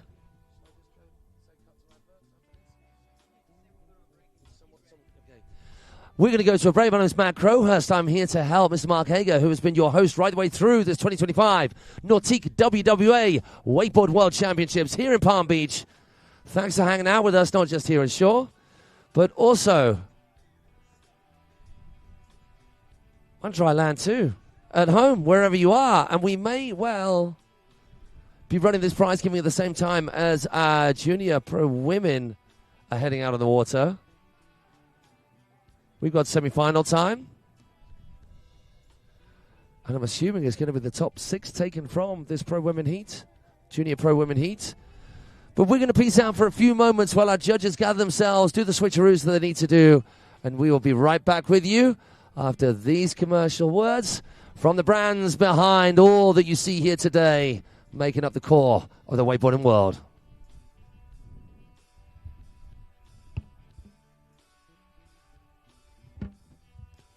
Or not, as the case may be. Because we're straight into the junior pro women. Shows what I know. We've got Veronica Riva out of the water.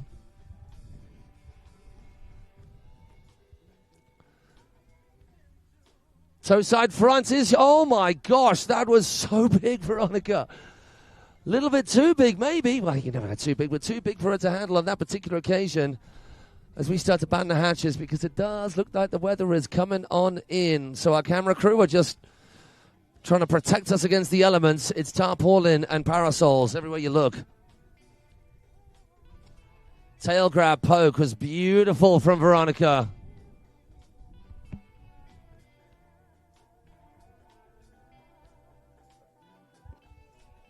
But then the front roll, too much tension on that landing.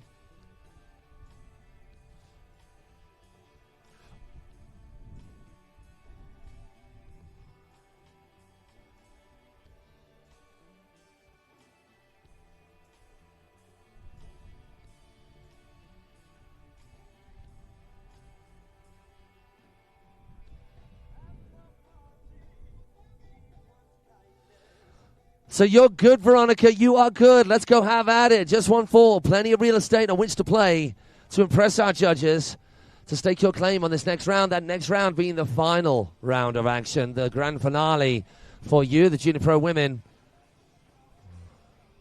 Straight back out there. Love how she's just not wasting any time. Scarecrow is good.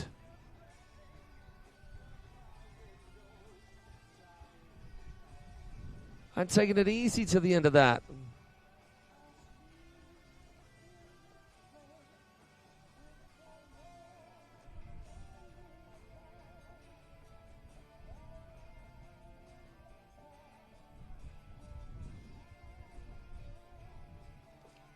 First run done from Veronica.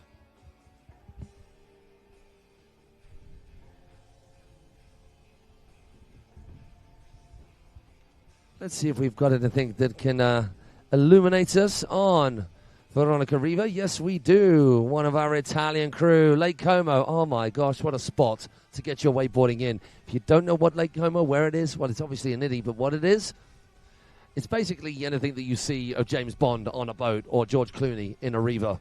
Funny that her surname's Riva. On Lake Como in Italy.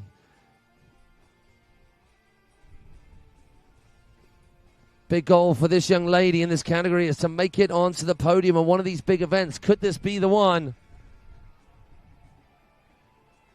If she keeps getting up into the upper atmosphere like that on tantrums, it could well be the case. Veronica now, left foot forward. Half cab.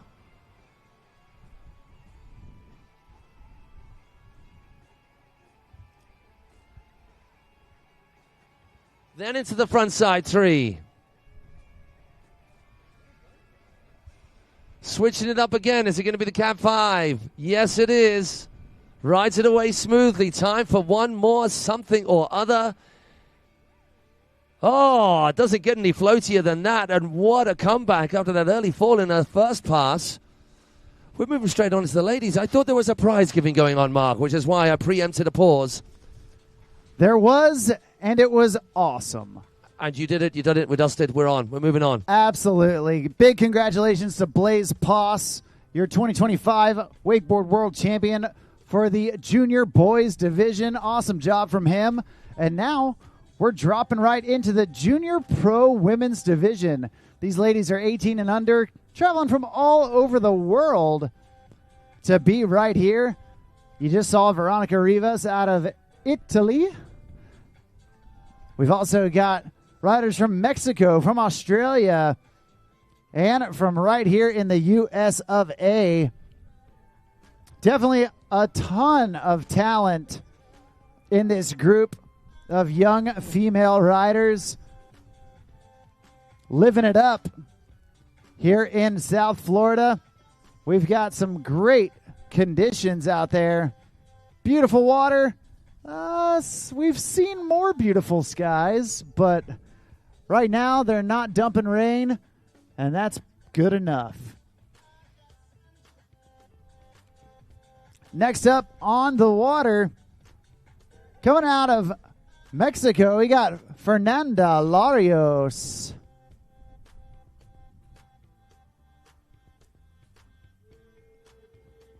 And here we go. Fernanda coming into the course, edging out to edge back in, popping that board around into her heel side approach. And boom, right like that. Big melon poke on that front side 180. You gotta love it. The style, the steez coming from this young lady. There's the Indy heel side back roll. Nicely done. Back up and in on the toes with the scarecrow. Toe side front roll with a front side 180. She's not done yet.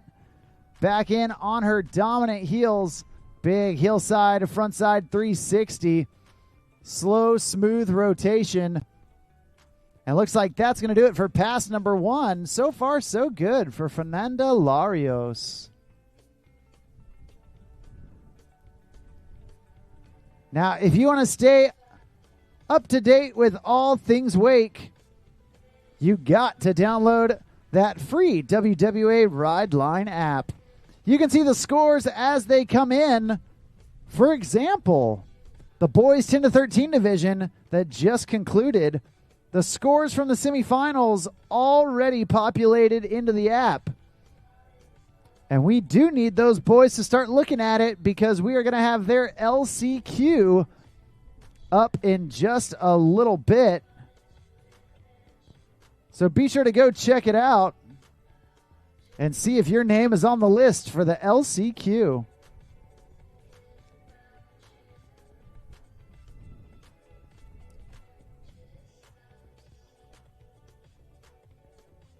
All right. Well, the young lady out of Mexico, Fernanda Larios, back in. There's the KGB, the back roll backside 360. Nicely done. The full rotating invert. And then back up and in. Toe side, front side 5. Tons of pop. Fernanda looking absolutely primed right now. There's the switch scarecrow. And popping that board back around. Oh, trying to go heel front 5. Unfortunately going down. That's after the 3/4 buoy. That is going to do it for her, but a great way to start our Well, excuse me, our second rider here in the Junior Pro Women's Division.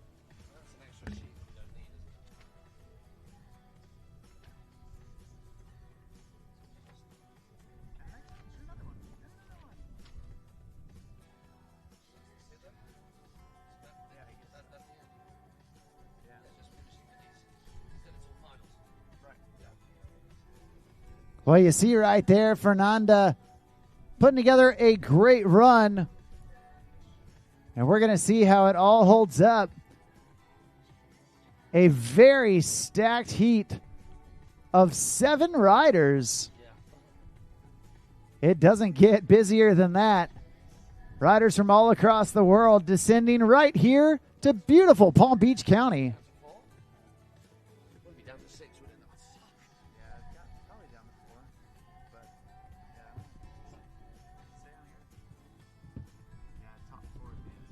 Yeah, it looks like in this heat of 7, I believe they're taking the top 4 riders into the final, happening tomorrow. Definitely going to be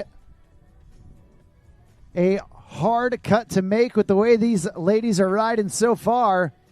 And next up on the water, a young lady coming all the way from Australia.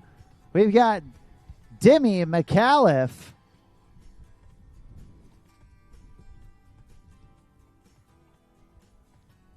This young lady been finding herself on several podiums throughout the year.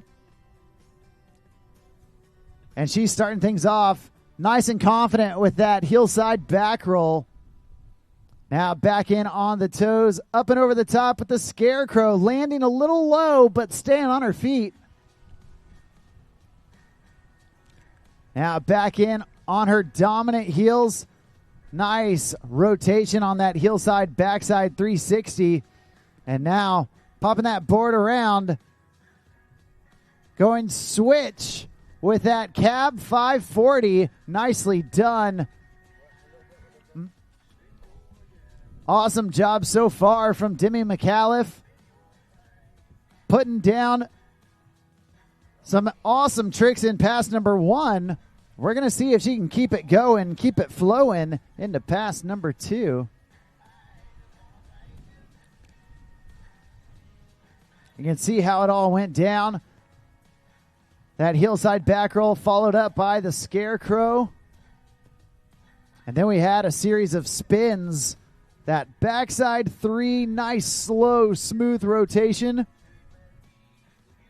And then that cab 540, starting switch. Landing regular. Nicely done from Demi McAuliffe.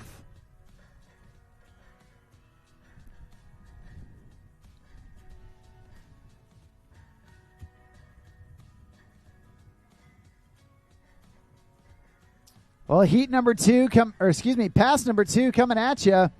And Demi all wrapped up with that handle behind her back. KGB out of the gate for pass 2. And now back in on the toes. Up and over the top with the Tootsie Roll. The toe side front roll with a backside 180. Now back in. Going switch toe side front side 5. Now back in on our dominant toes. There's the regular toe side front side 5. Unfortunately going down towards the end of the course, but fortunately for her, a ton of big tricks before she went down there at the end. This young Australian definitely has a bright future ahead of her with big tricks like that, the KGB and the Tootsie Roll. You better believe you're going to see more of this young lady.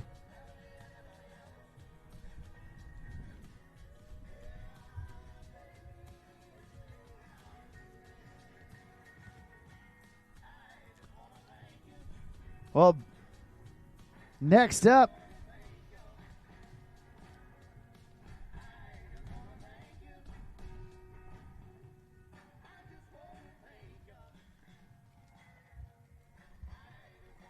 a young talented rider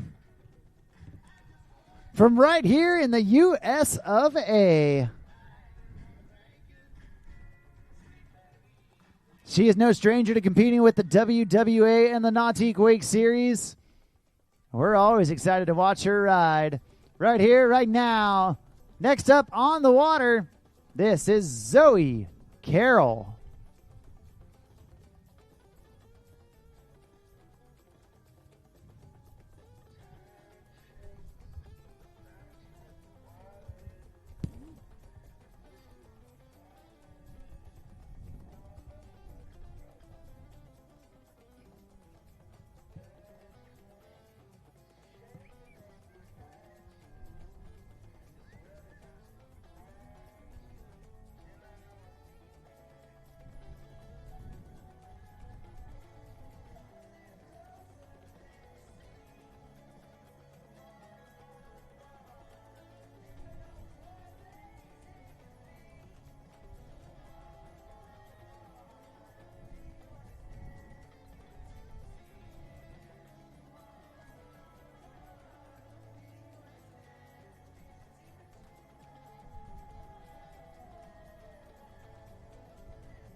All right, well, Zoe Carroll on the water, a past U.S. national champ,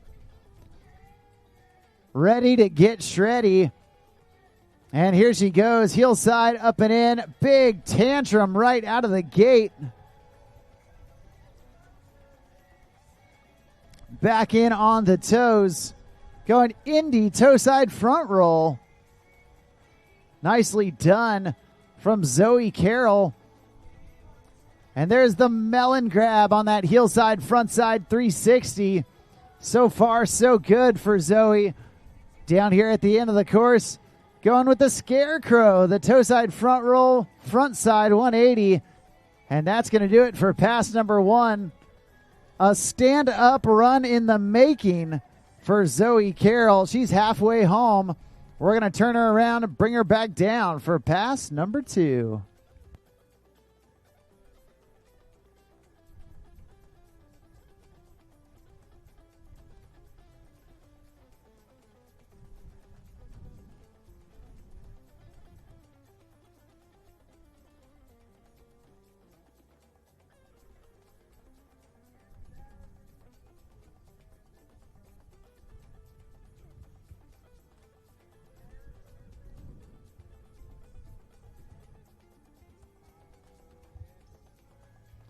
All right, she's headed back this direction. She's all wrapped up for pass number two to begin with that handle behind her back. She's edging out for a heel side approach. And right there, that KGB, oh no. Landing the trick, unfortunately. Just dropping the handle.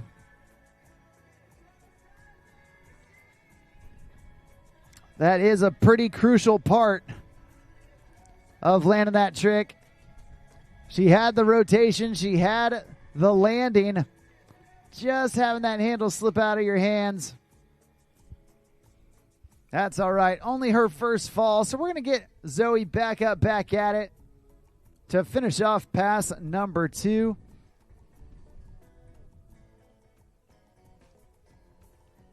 You see right there, just letting that handle get a little too far away from her midair.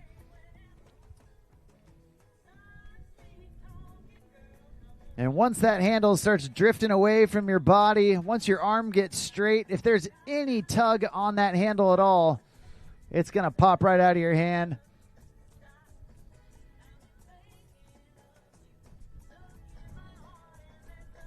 Well, Zoe's not phased at all. She's going to get back up and start getting right back to work.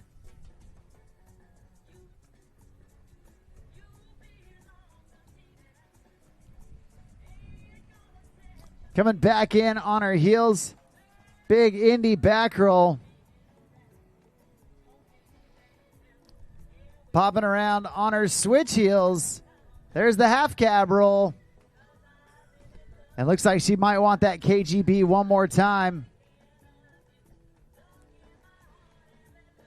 Down here at the end of the course.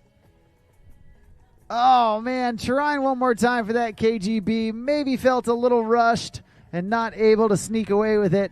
That's going to do it for her. A great job from Zoe Carroll. Well, we do want to remind everybody that while today is Saturday, tomorrow is Sunday.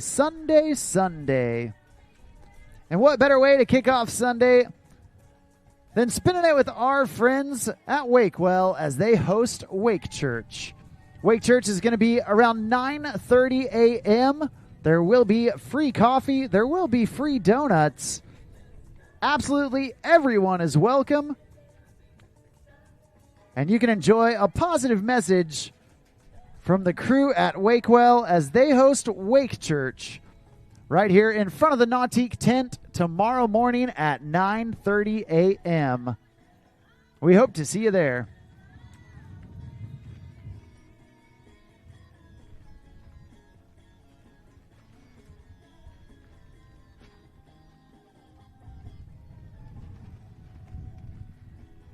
Well, next up on the water, we have got Isabella Zulian, another young rider out of Australia.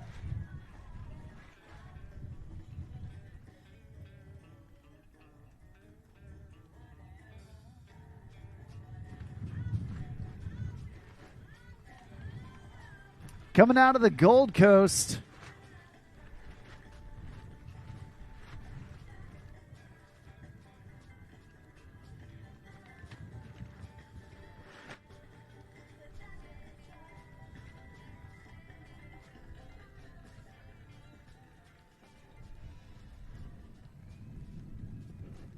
And right now, Isabella Zulian on the water. Ready to kick off her first pass. Going toe side up and over with that toe side front roll.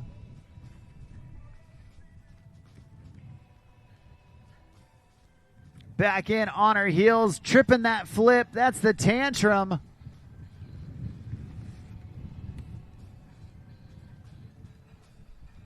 There's the scarecrow. A little bit butt checked, but staying on her feet. And then looks like she was going to try and wrap up, but decided to pass on it.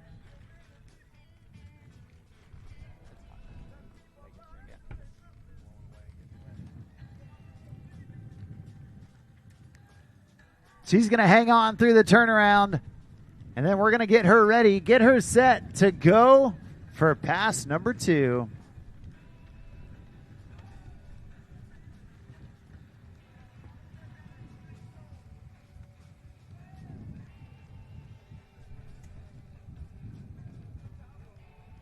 You can check out that Nautique replay.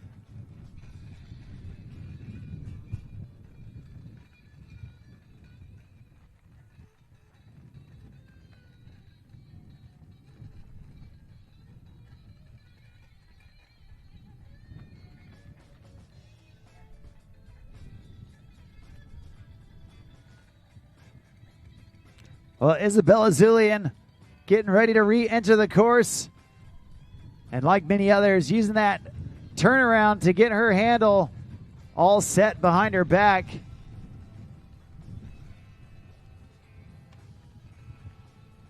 Oh, trying for that KGB and unfortunately going down.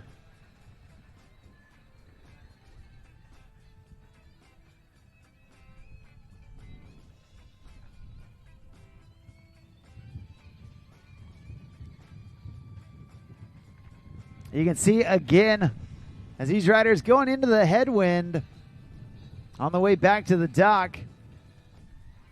Maybe just getting blown backwards enough to make it really difficult to keep that handle close to them.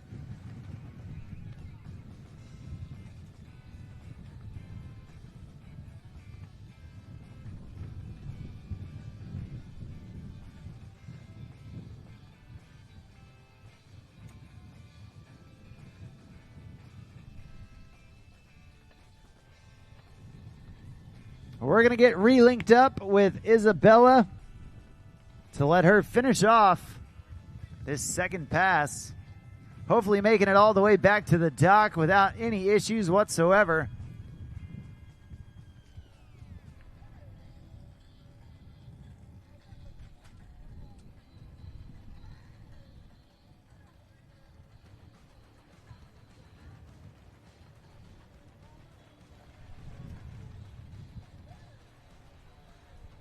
It looks like she wants it one more time for that KGB.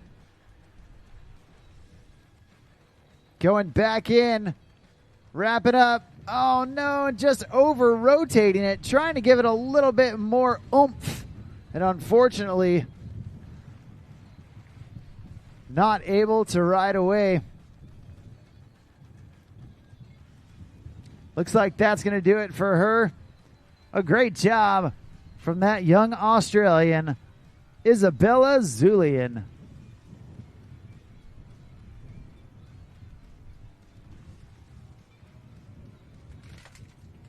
We've got two more riders left to go here in the Junior Pro Women's division. At this time, we do need our LCQ riders for 10 to 13. Boys 10 to 13 LCQ.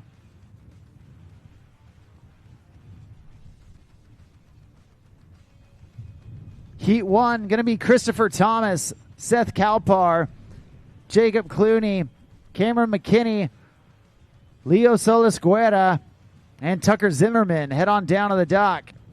Heat number 2, Diego Ortega, Cinco Glass, Blaze Reed, Lake Davenport, Owen Smith, Liam Gualtieri, and Mason Wimp Mons. Head on down to the dock. Once again, boys 10 to 13 LCQ, make your way down to the dock.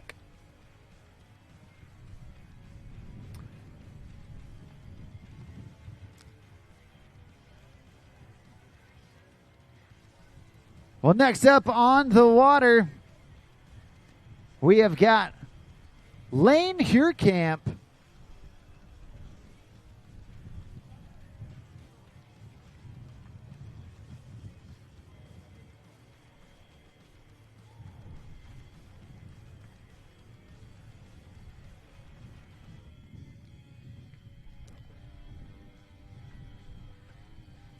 Now, just a couple of weeks ago, Lane ended up taking second place at the U.S. National Championships.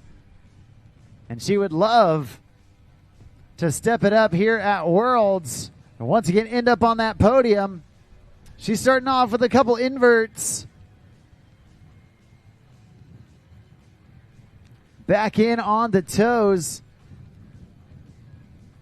Putting the melon grab on that toe roll to revert. Popping it around. And looks like she's going to play it safe to the end of the course.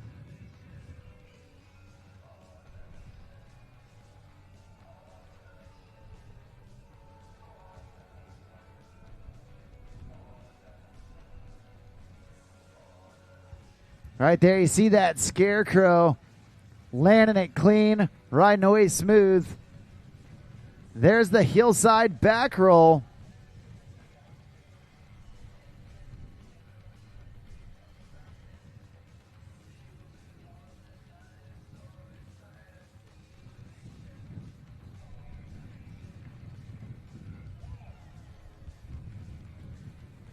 Well, she's getting ready to head back this direction.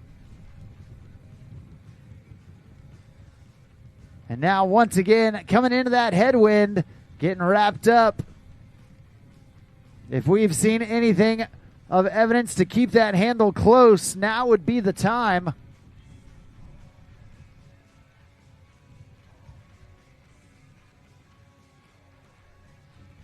Lane Huurkamp going hillside, up and in. There's the KGB. She gets away with it. Nicely done. Now back in on the toes. Up and over the top with that Tootsie Roll. So far, so good. She's passing that three-quarter buoy. Past the point of no return. Lane lacing up that whirly bird as she's locking it in. And down here at the end of the pass, trying to go toe side, front side 5. Unfortunately, just dropping that handle. Not able to ride away, but a great job up to that point. Give it up, make some noise for your second to last rider, Lane Herkamp.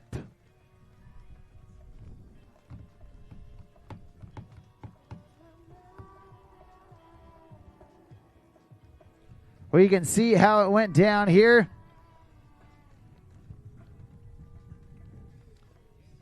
A great job, especially in this tough conditions, going into the wind, getting the whirly, as well as the KGB and the Tootsie Roll. Some big tricks from Lane.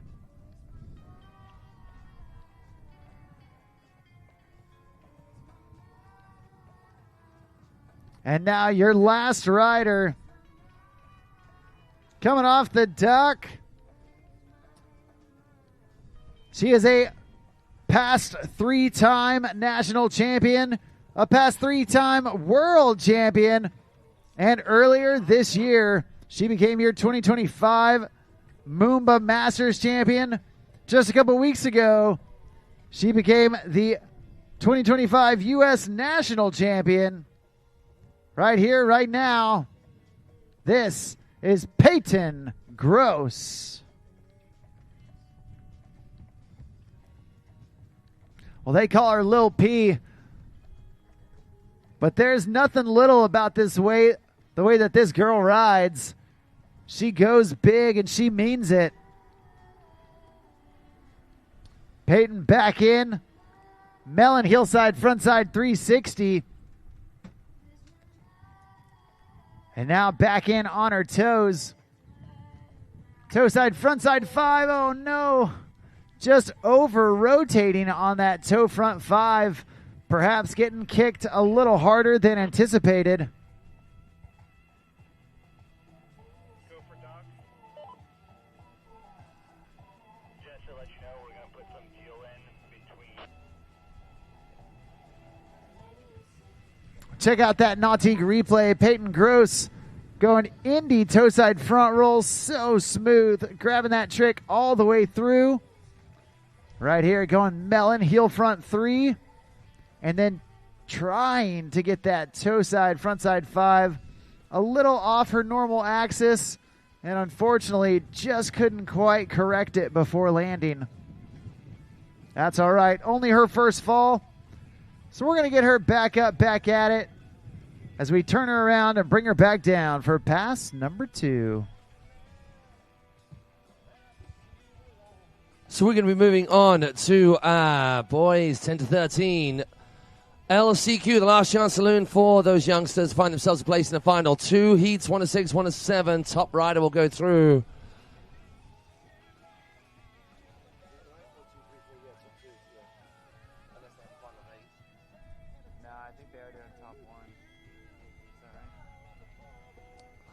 So our LCQers know who they are. They'll be getting themselves ready.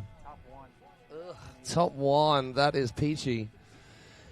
And these conditions, hey, I mean, we've held out considering how it's been the past few days, but it is a little bit blowy. So I'd say get your glide tricks done into the wind because you kids will be up there for days.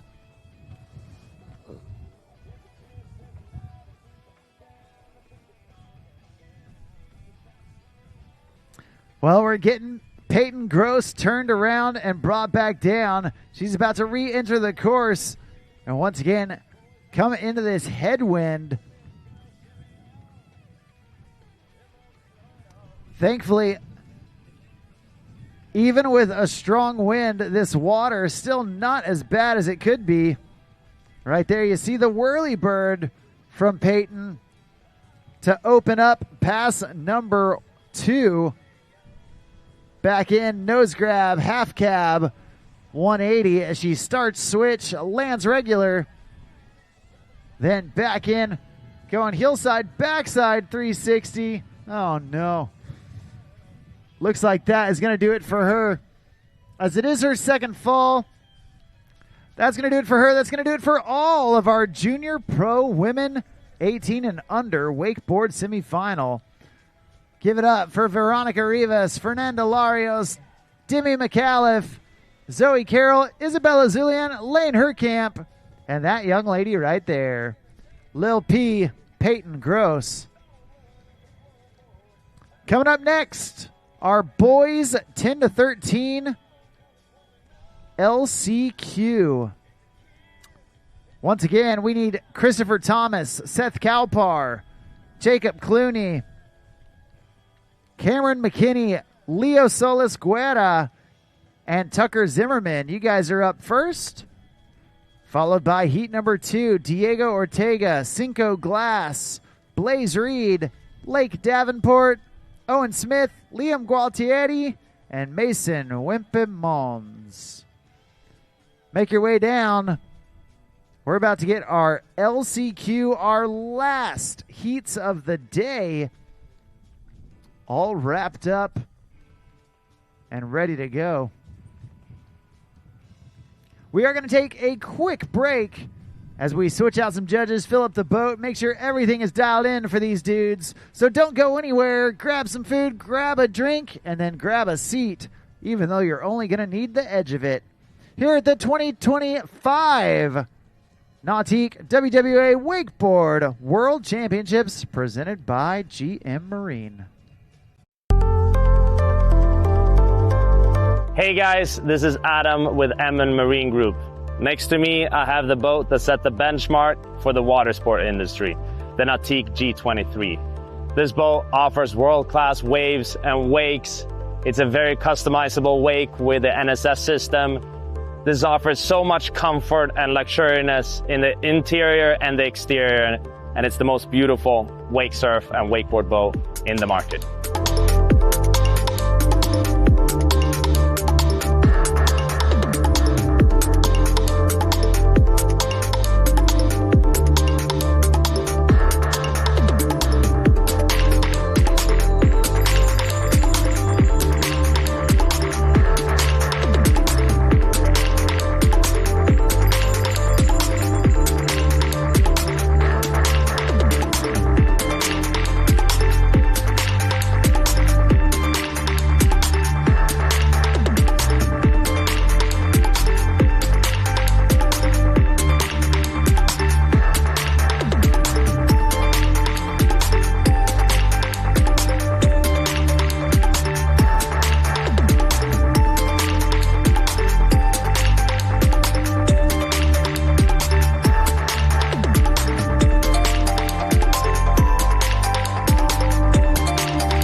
live life on the edge. That means accidents happen. Things break. Including my brand name sunglasses.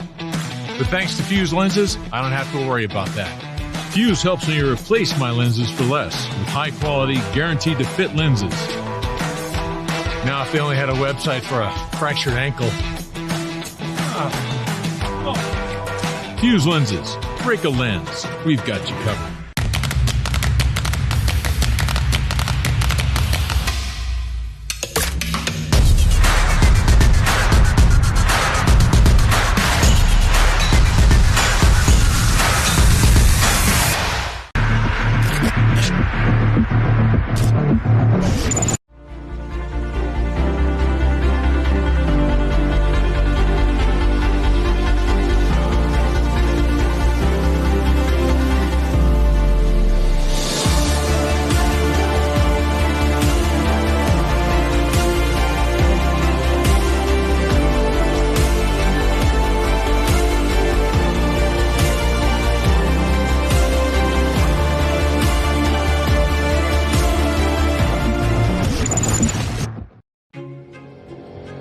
From open road to open water, we're inspired to push higher with confidence.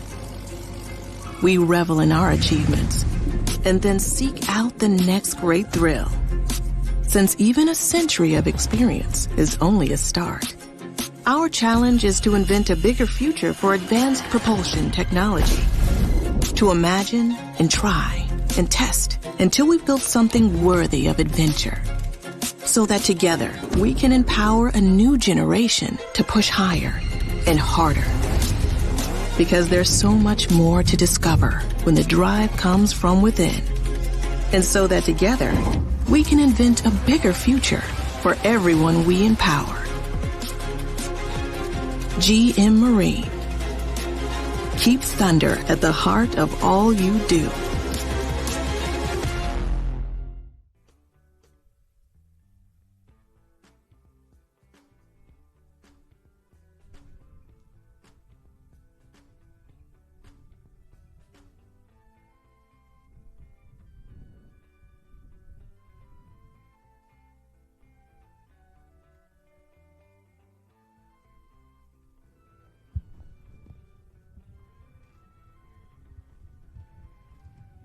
All right. Well, we are just about ready to get our final division of the day out on the water. We have gone through just about the full gambit from the amateurs to the junior pros to the pros, and now in and off with the boys 10 to 13 LCQ, the last chance qualifiers before we tie a bow on day number 4 of the Nautique WWA Wakeboard World Championships presented by GM Marine. I'm Mark on the mic, up here with my buddy Matt Crowhurst. We are calling the shots all day long, and it has been a fantastic day out here in beautiful Palm Beach County, South Florida. The conditions, for the most part, have been absolutely insane. Just in the last maybe 30, 45 minutes, the wind's picked up a little bit, creating some undesirable wind chop. But you know what? Here at the World Championships, these athletes have been preparing all season long for absolutely any conditions that could possibly come their way. And we're going to see how they handle it out here in this LCQ.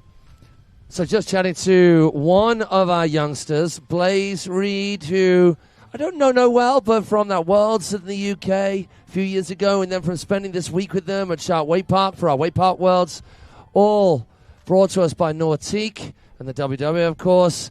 Just getting to chat to him, and he fell early, fell twice in his first run. And a few of our youngsters just having a little bit of trouble with the boat speed, because with these big wakes, the boat needs to go a little bit faster. The bigger the boat, the more weight in the boat, the more speed you need to keep that wake cleaner at the distance they'll be riding behind the boat. So some of them may be going a little bit slower, a little bit long, maybe used to a smaller wake, so they just need to adjust. And then with the wind factor as well, the wind pushing them behind, from behind, it can fold the wake. So Blaze, the very least, thinks he's going to go a smidge faster, a smidge shorter on the line, and then hopefully some of the other riders will be getting to grips with that as well, and we're not going to get any of them caught up in that wake and just getting stopped dead, where we want them to clean up those runs and just all ride to their absolute best. And that first rider out is... Yeah, this is Christopher Thomas, originally out of Marietta, Georgia, but now residing down in Orlando. And man, this kid, he has been putting in the work this season, learning a ton of tricks, riding with my buddy Glenn Fletcher as well as Daniel Johnson, taking notes out of their books and applying it to his own homework right there. There's that stale fish tantrum coming back in on the toes, going up and over the top of the scarecrow. Matt, you gotta love the way this kid rides. Yeah, and you just also got to be very aware that they're landing at about Mach 10 with that wind behind them, so it takes a lot for them to control it, but Christopher is controlling it well. Now in the choppiest, windiest part of the course of the pass. Can he keep it together? Oh, man. You know what? Actually, very similar run to that which we saw from him in his semi-final round. All really, really good. Sweet, crisp, beautifully well executed. Big, floaty, not a wobble. Then the 5 at the end was his undoing first time round. But then he took a fall on the way back trying that same trick. Whereas now I think he just needs to lock in a ton of maneuvers. Just get some maneuvers under his belt, get some tricks under his belt. Just keep it clean. Remember, throw something a little bit more difficult at the end of this second run so that he's piling on this much pressure for the riders to follow after him. Yeah, Christopher doing a great job trying to link up those two 540s. The first one off the toes, then the last one off the heels. Unfortunately, that heel one just sending him in back on his heel side edge a little bit. You can see how it started off with that stale grab on the tantrum. Like you said, Matt, perfectly executed, a great landing, then following up with another invert. That scarecrow, absolutely textbook right there. Then he came in with this switch toe 5, landing it clean, getting the rotation, and then we didn't need to see a replay of that last one. We already knew what happened. No one needs to talk about that. We're just going to dust that off, put a pin in it, and then start again on this second run. Just forget about it. This is not the 540 that you're looking for. The other thing to bear in mind with these youngsters is that they do get pushed around by the wind that little bit more. So now coming into the headwind, they're going to have to fight a little bit harder to get out wide. I mean, here we are looking at that 5. Needs half a foot more height, and he would have been good. Yeah. Got the rotation, but if he had a little more height, could have got all the way down onto his toe side edge riding away. Well, we're going to see what he has planned for us here in pass number 2. See if he revisits it right away, or if, like you said, Matt, he goes back into maintenance mode, building tricks in pass number 2 to get the confidence, and then possibly revisiting that 5 at the end, or perhaps nixing it all together. If it's not working, move it on. He's going right foot forward. I wonder whether he's going to be going for this 5 straight away. Good lad. Oh, my gosh. There's some big kahunas on this young kid for coming out the blocks on that second pass with that. That should set him up well, though. Confidence in the special bar should be high. No. He'd done the tough stuff. Oh, can we please give it up for Christopher Thomas? Very impressed with that 5 on that second pass, my man. As his first trick. Well done him. A little butt shake, but wow. Pretty cool to get that in. And then, just a something and nothing 4. Popping the handle on a 3, which I'm sure will be a 9 out of 10 kind of landed maneuver for him.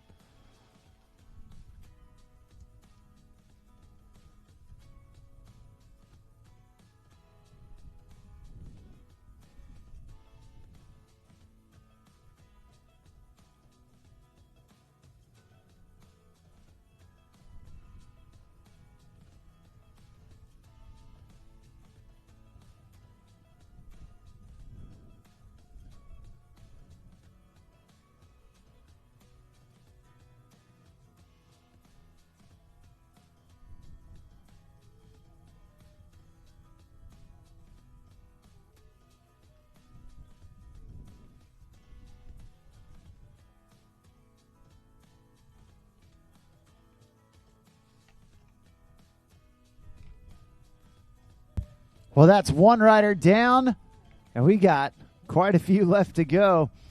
Coming up next, out of Australia, we have got Seth Kalpar, young talented rider. We've seen ride with the WWA many times in the past, and trying to get out of this LCQ. We're only taking the top one in each of these heats, and he wants to be the one to take. Every single one of these riders has got the skills to make it happen, but who can do it when it matters most? Seth starting things off, heel side approach, and he's going right out of the gate with that tantrum. Nicely done. Now back in on the toes. Way up and over the top with that scarecrow. The toe side front roll, front side 180. Now in on the switch toes. There's the switch scarecrow. Switch and regular back-to-back scarecrows. There's the toe side front roll. Nicely done. He loves those toe side trip flips, that's for sure. And then heel side, backside 360. He is stoked. Hey, let's get stoked with him. Cheer him on as he's going around that turn. And we're going to bring Seth Kalpar from Australia back through for pass number 2. You Aussies are so keen for it. There's been such a big contingent here. Obviously for the Boat Worlds as well as the Wake Park Worlds this week. And it's really impressive that, well, you've traveled some of the furthest out of all of our entrants, all of our competitors. It shows you the... you can't get much further. You can't. It's literally on the other side of the planet. But all power to you as well, because it's that kind of commitment to the cause, to getting stuck in, to traveling the world over, to joining in with different communities, mixing and matching and cross-pollinating. That is what this sport is all about, if you can do it. We know it's an effort. We know there's a lot involved, but we very much appreciate all of you coming along. Well, Seth Kalpar not done yet. He has got this second pass in his sights, and he is kicking things off with that mute grab, half cab 180. Now back in on his heels with that Indy heel side back roll. Nicely done. Perfectly executed. Back into his switch stance. Going cab 540. Man, that trick giving a couple of these boys issues today. Possibly the wind, possibly just taking that handle a little too far away. Regardless, he's right here in front of us, so let's cheer him on, make some noise, give it up for the young Aussie, Seth Kalpar. Fully appreciating the wings of rock and the shaka bras there from you, Seth. Keep that energy going, boy. You can check out that Nautique replay, how pass number 2 started. That half cab 180 followed up with this back roll. Getting the grab on it. Nicely done. And then trying to go cab 540. Looked like just missing that handle pass. Possibly reaching for it a little too early. Needed just a little extra tug before he got it under his belt. We're going to see if he can put it together here at the end of the course as Seth Kalpar gets back on the water. It's going to be his final hit. Well, maybe not time for 2. It needs to make this one count. Does this time. Keep going, keep going. Has he got time? You know what? He's happy with that. As well, he should be. First pass was stellar. Up until that 5 was great as well. And then gets the cab 540 in there too. I'm sure he'll have an idea of what Jacob Clooney, Cameron McKenney, Leo Solesguera, and Tucker Zimmerman can come up with. But it's just going to be that top spot. And that's just half of our riders. We've still got another 7 in our second heat to go. Here's that 5. No worry about that handle pass this time. He made sure of it. Yeah, and then throwing his hand in the air, celebrating, conquering the trick. Great job from Seth Kalpar. Coming up next, young dude coming out of Canada. We got Jacob Clooney about to take to the water. At this time, we do need all of heat number 2. Start making your way to the dock. That's Diego, Cinco, Blaze, Lake, Owen, Liam, and Mason. Start making your way down to the dock. Well, Jacob Clooney out of Canada coming down south from way up north. And we're going to see what he's got for us. As that rope pulls tight, the throttles go down. Jacob goes up. And we're going to bring him into the course for pass number 1.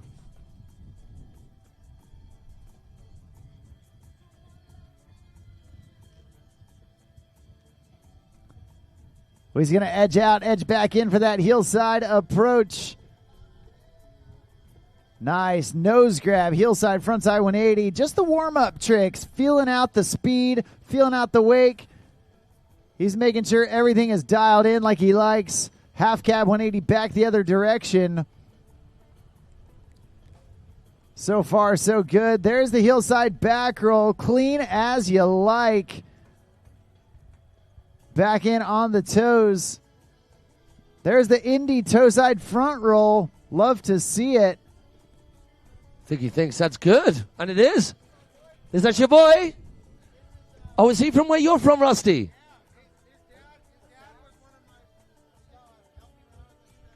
No way.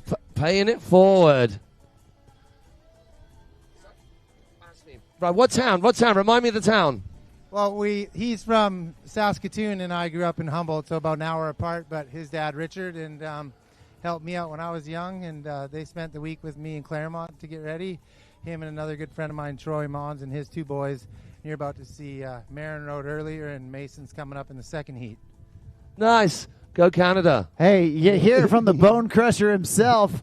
When Rusty's vouching for a kid out there, dude, you better keep your eyes on him. His first run was good as well. First pass was solid as you like. Yeah, well, if you could think of a better athlete to train with, there's no better competitor than this dude. The Bone Crusher knows how to plan a pass, that's for sure. Right now, Jacob's coming in for pass number 2. Going big toe side back roll. Nicely done. Floating that toe roll. Getting right back into it. Double grab going crail to tail.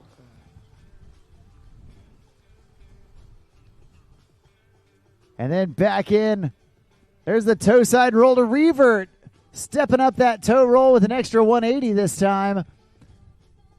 And then a tantrum. Oh, no. Just going out the back a little too much. That's going to do it after his 3/4 buoy. But, hey, Russ, what do you have to say for all the Canadian wakeboarders out there, huh? Well, we're at such a disadvantage with our weather, but now they're having fun, and that's what it's all about. So I'm glad they were able to make it out here and enjoy the World Championships in sunny Florida. Amen. Yes, Rusty. And that was a much improved run from his semifinal hit, which, hey, what more can you ask for? When they throw it all out there, they get nice and stratospheric. That's one of those classic, that can hurt in a particular place, which I really hope it doesn't. Yeah. He's got time for that to hurt in that particular place. Yeah, that classic tantrum fall when you throw it out the back a little bit too hard and it comes right in front of you. Thank you, Rusty, for all of it. Well, and you know what? It's helpful to remember that so many of these young riders, this is their first chance or their first opportunity to come into the World Championships. Many of them have been in the regional championships. They've been in nationals. But, man, being on the world stage, that's a big deal. And it feels different when there's riders traveling from all across the globe competing against you. Right now, this kid coming all the way from California out of Discovery Bay. This is Cameron McKinney. And so for those of you at home just seeing that Aston for Jacob Clooney, that was a previous rider. This is Cameron McKinney on the water now. West Coast style coming in. Yeah. Floaty laid out. Toe side back roll to revert. Popping it back round now for a right foot forward approach. Laying it out the opposite way. So you carbon copy your toe side to your heel side. Hit the tantrum versus the toe back roll. Railing in. It's the Scarecrow. Popping it back round again. Preferring these right foot forward hits for now. Oh my word. And a comfortable, really comfortable front side 540 off his heels. And making that, I think, probably was the sensible decision. That is enough for that first run. He's got a spin. He's got a whole bunch of flips. Maybe something switch is needed in there for his second run, just to add to those composition points. All in all, though, tidy first go. Yeah, Cameron McKinney, he has been putting in the work. He's learning a bunch of new tricks this summer. And, man, he is definitely a force to be reckoned with. You can see here on that Nautique replay, has a real floaty style. Just letting those inverts hang in the air for as long as possible. Right here, going up and over with that Scarecrow. And then, like you said, Matt, this heel front 5, buttery smooth on that landing. You'll love to see it.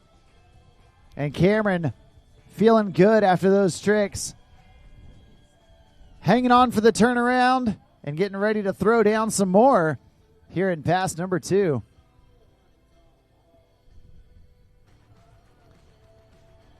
Edging out to edge back in. Oh, trying to go with that wrapped cab 5. Tough thing is when you wrap up, if you don't pull on the little T-bar, on the little diamond, whichever kind of small handle you have, you don't pull on it, then all that's happening is the boat is just whipping you out of that wrap position and you get stretched out, which is exactly what happened there. Needed a little bit of a tug on that handle, just so the big handle was there for him to get his other hand on at the end of it, which I think he could rectify. I think get a few other tricks, a few setup maneuvers, a few filler tricks in, and then go for that at the end, Cameron. And that could be yours for the taking, and a little easier when the wind is less of an effect nearer the top end of the lake. It's stronger down this end, blowing you away from the boat, meaning that everything's a little bit more effort when you're trying to gain on the boat, gain on the line and the handle.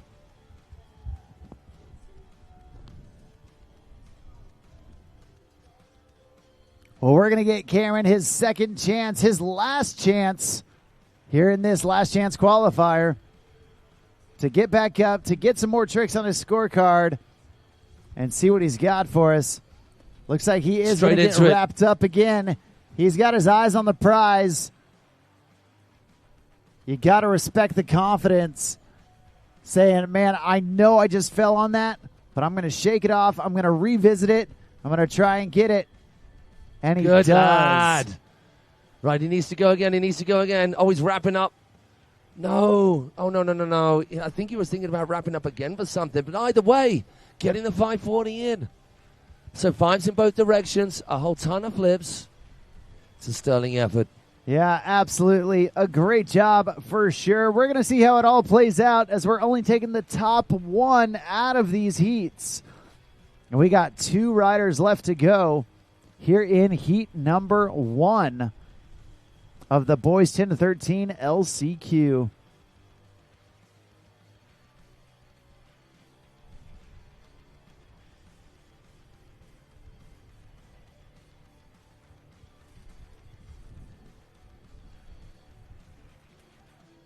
Well, coming up next, a young rider from south of the border, coming out of Mexico.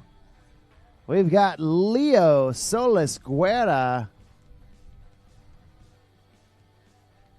Let me tell you, the crew from Mexico, they have got some young rippers in it. Same with the White Park as well. Got a couple of youngsters in there who are killing it.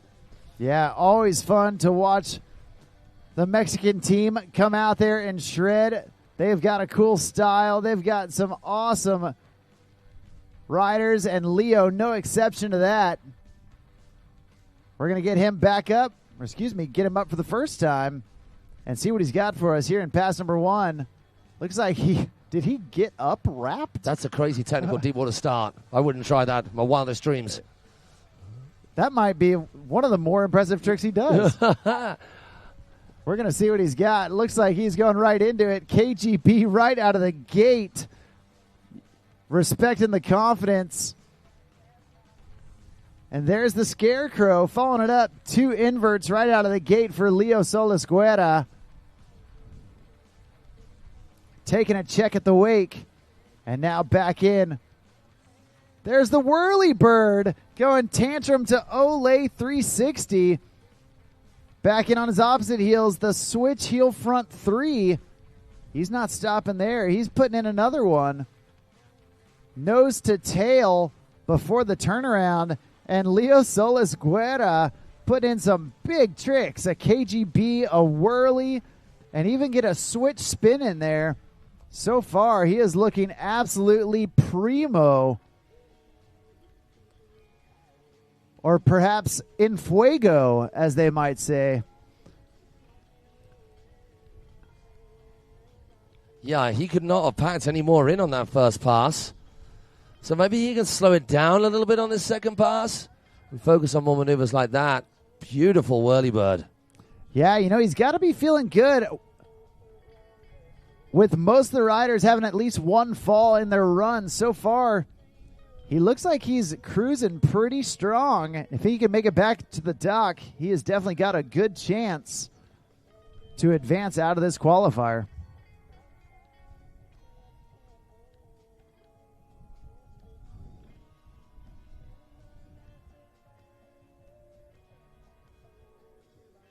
Back in play, Leo, sorry.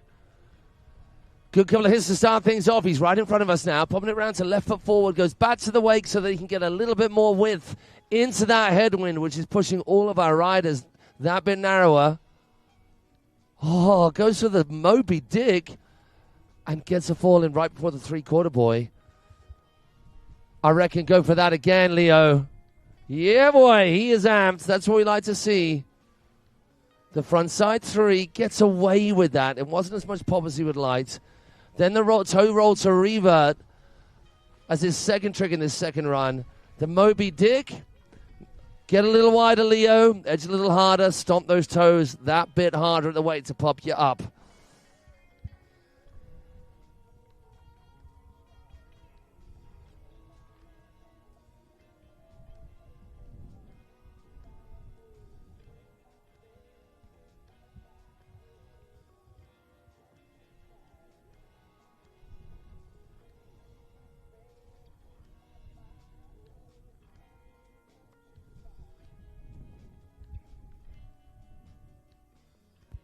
All right, well, he's got one last shot to impress the judges.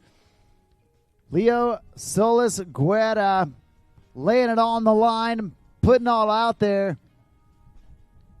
We're going to see if he can stick that Moby Dick here at the end of the course. Is that what he's going to go back for?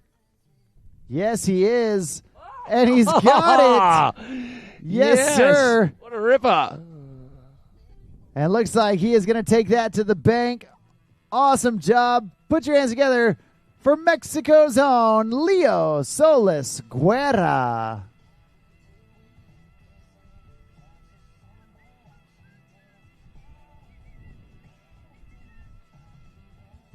Well, just like that, it brings us to our final rider here in heat number 1 of the boys 10 to 13 LCQ.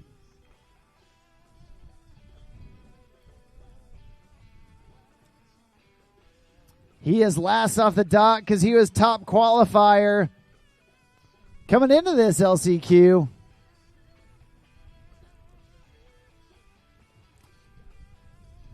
And, you know, you got to feel confident knowing that you've already put down a run that puts you at the top of this group of riders here in the LCQ. But can you do it again? Can you put down the run that you want? We're going to see if he can make the magic happen. Right here, right now, representing the U.S. of A. This is Tucker Zimmerman.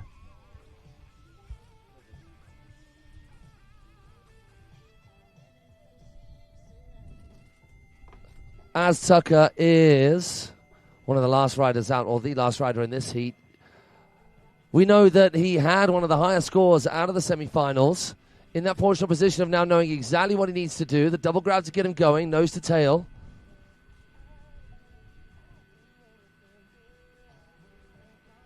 Front roll to follow it up. So safety trick, getting those grabs in first. Then his first invert to follow. Oh. Come on, everybody. He's not done yet. Get behind Taka. You just got to go easier off that weight, buddy. It's booting you. Yeah, check out that Nautique replay. Tucker starting off strong. Double grab, nose to stale. And then back in on the toes. The toe side front roll. Landing perfectly down that transition. And then right here, taking that back roll just a little too big. Over rotating and not able to keep his landing gear down on the water.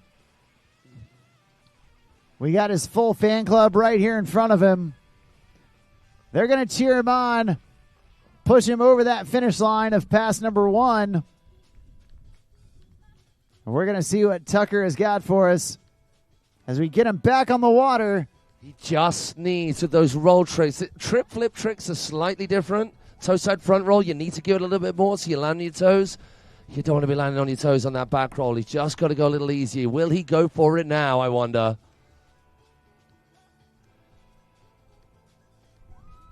Good lad. Yeah, stomping the trick that took him down. Yes, I love that sort of stuff from the youngsters. Yeah, gaining the confidence. You know, you can get in your head thinking, man, that trick, I can't land it. But then, man, when the judges see that you get back up, you have the confidence to go right back for it and say, no, that was a mistake. It's not going to happen again. I can land that trick every time. And that's exactly what Tucker Zimmerman did right there. Went a little easier, a little narrower with his approach. Controlling that pop and finding that transition down the second weight perfectly. Well, like you said, Matt, he is last off the dock. He's seen what the other riders have done. He knows he's got his work cut out for him as he makes his way back. We're going to see if he can continue to level up, build that momentum with each and every trick that he lands.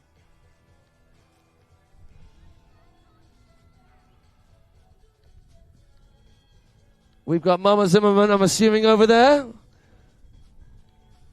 The loudest, as she should be. Come on, Taka, what you got? The front side 3. Getting him started in fine form. Toe side. Oh, that's sometimes way more difficult than the 5. Yeah, so many riders go straight to the 5, but landing the 3 on your toes, definitely difficult. There's the backside 180. And sorting it out again and not the 3. Yeah, he has got the slow, smooth style. Oh, and a switch roll. His undoing. Let's hear it for Tucker Zimmerman. Still some incredible riding from him. As I'm sure they are. All the crew on the shore should be very proud. As we are with all these kids. As you mentioned, Mark, getting stuck into a competition like that, it just feels a little bit different suddenly. You're walking around and you've got all your heroes floating around. You've got a Rusty in the boat, a Brian Grubb judging you. You've got La Familia just floating around behind you, and you're thinking, amongst all the other incredible riders, of course. Just to point out a couple of examples while we watch the replay of Tucker and those. 2 of my favorites right there. The stalled out toe front 3, the stalled out backside 1. And there with the heel side, often the undoing of you on the heel side is your approach. You're not strong enough or giving it as much beans as you would with your comfortable way of riding. So you don't get the pop. And that was the case. Didn't get the takeoff, didn't get the launch as he came in switch. On to our final heat of the day. And our final heat of LCQs for our boys, 10 to 13. Yeah, the last 7 riders about to take center stage. And thankfully, looks like the wind's starting to calm down. We're getting some more smooth water out here at beautiful Sunset Amphitheater here in Palm Beach County, Florida. Big ups to the Palm Beach County Sports Commission for allowing us to come out here and have a great time all week long. Next up on the water, Coming out of Mexico, we've got Diego Ortega.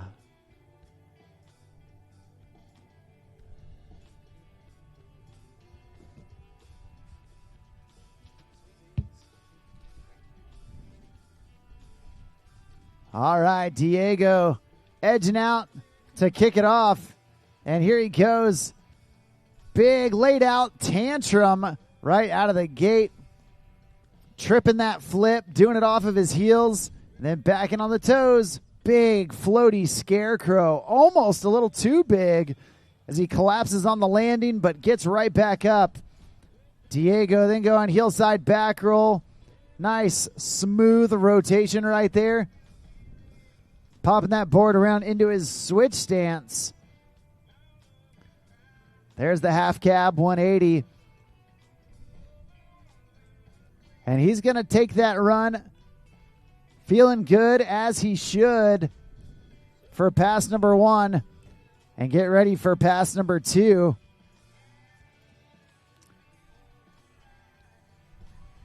You can see him on that Nautique replay getting a bunch of good flips. That scarecrow going to the moon right there. Diego Ortega put together a good run so far. And just ending it with a little style trick, that nose grab half cab 180.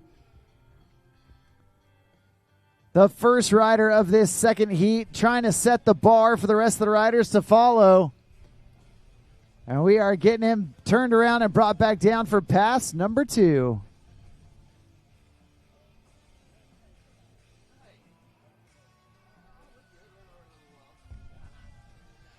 Diego starting off. It's toe side. Roll to revert and a bit too much juice on that approach.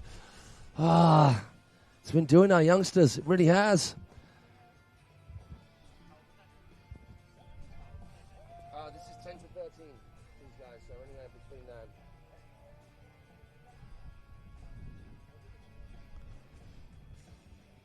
Yeah, Diego Ortega just over-rotating that toe side roll to revert a little too much. Trying to go big, but sometimes when you're trying to go big, you end up going a little too big, particularly when your nerves are high, you're on the world stage, and you're trying to really put everything out there.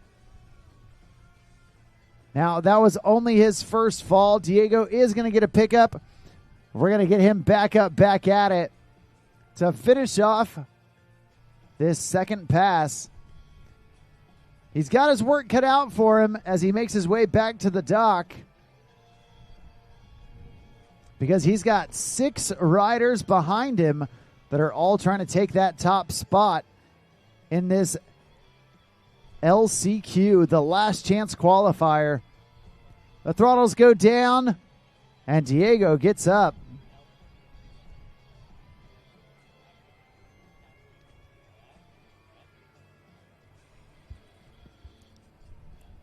Looks like he's going to head back over. Pop that board around. Get that half cab 180. Nicely done. Getting his legs back under him. He wants 1, maybe 2 more tricks if he hustles. I believe that's the switch scarecrow. The toe side front roll, front side 180 from his opposite foot forward. And he's going to go right back into shore. Satisfied with what he's put down. That's going to do it for Diego Ortega, the young dude out of Mexico, your first rider in heat number 2 of this boys 10 to 13 last chance qualifier.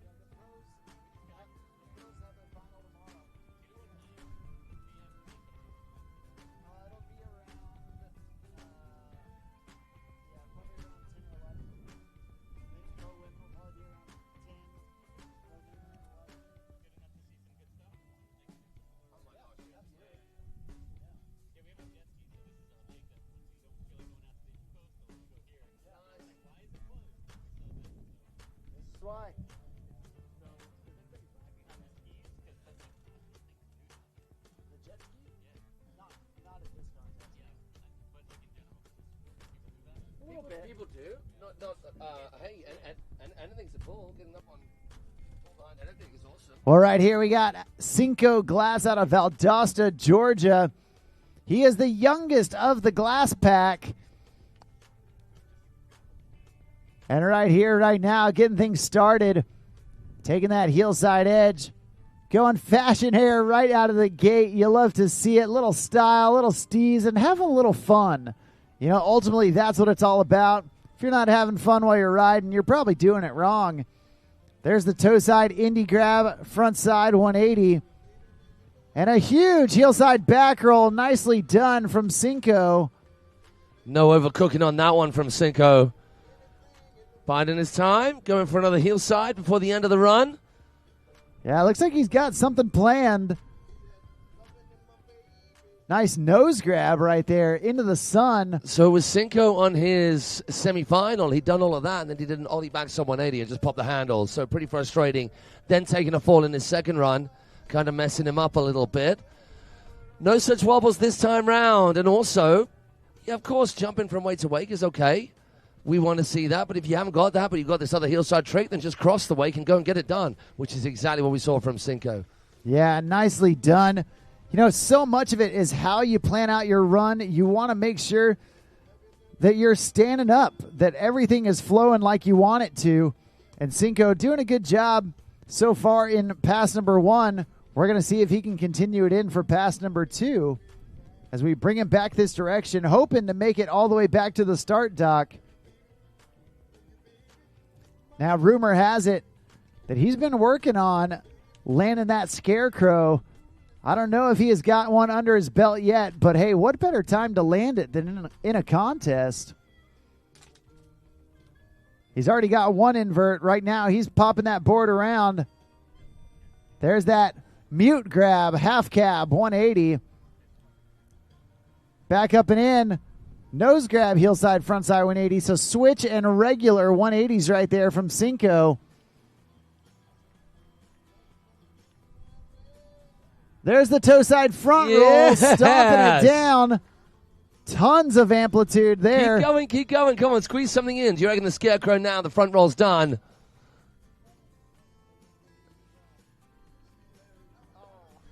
Either way, he was happy as can be. Look at him, double wings of rock.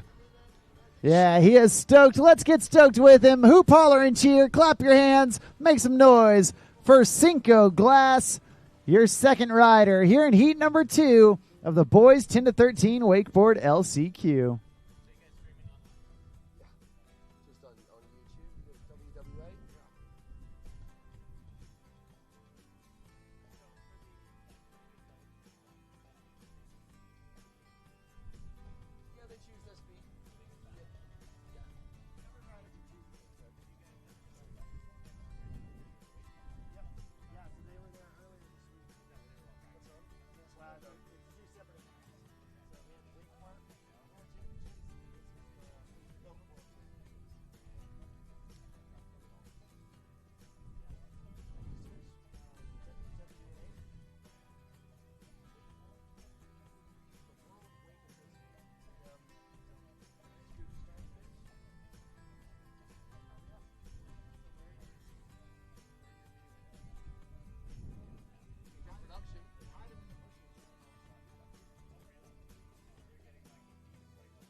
On to Blaze Reed, one of our Ozzie Kroo, who, as mentioned previously, was with us at the Wake Park, at Shark Wake Park, for the Wake Park World Championships, courtesy of Nautique and the WWA, of course. Yeah, the S. So struggling with his speed and his line length earlier on. I think he's shortened. I think he's sped up. That's more like it. He fell on that before. Just needs that clean takeoff, and then Blaze could do the rest of the work up in the air. That is so cool. Crail grab tantrum. Yeah, all the way across his body with that crail grab. So much style from such a young kid. You got to respect it. Right there. There's the half cab roll. It's coming together for Blaze. You know, his brother made it out of the semifinals, going directly into finals, and You know, there's no one else that would rather ride against in the finals than your brother, you know? You want to really have it as a family It'll be bittersweet, whatever happens, won't it? Yeah, well, check out that huge S-bend. This whole family loves to go big. Blaze Reed showing you all the amplitude. And right there, grabbing the nose of a board with his backhand. That's not easy, man. That's not easy at all. These kids are flexible. They don't have the stiff ligaments that is and I that have. what it is? Yeah. That and probably skill. Then we're dropping out of the sky on that half cab roll 2. That is a very clean first pass. And one thing you might need to be throwing in there, considering, and I'm sure he is, I'm sure he's way ahead of the game, is some spin into winning, because you know that the rider's still left to go. Lake, and Liam Mason will have some more in the tank. Oh, Cruncher. Ugh. He manages to get away with that backside 3, not clearing the second wake. But starting off with a spin, it will still count. Huge toe front roll from Blaze. Launching. Got his bro right here, looking on. Yes, the air Rayleigh. This is more like it. Time enough for 1. Definitely 1. Maybe 2 hits. Cab 5.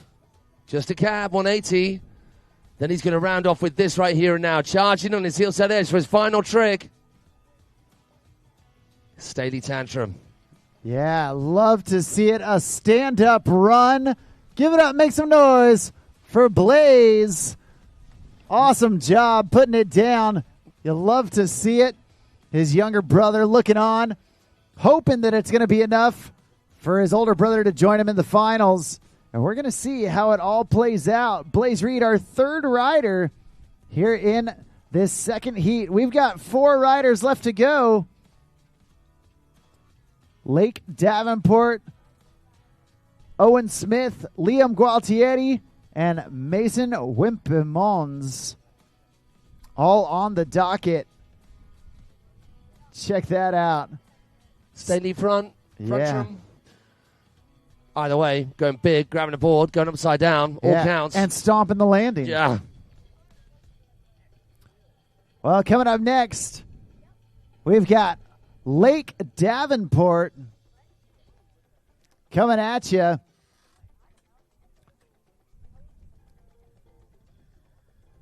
Young rider.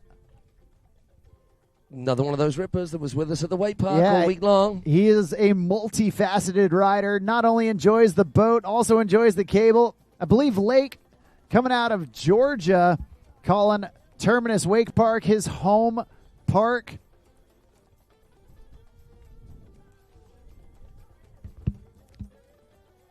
Likely riding out there on Lake Allatoona or Lake Lanier.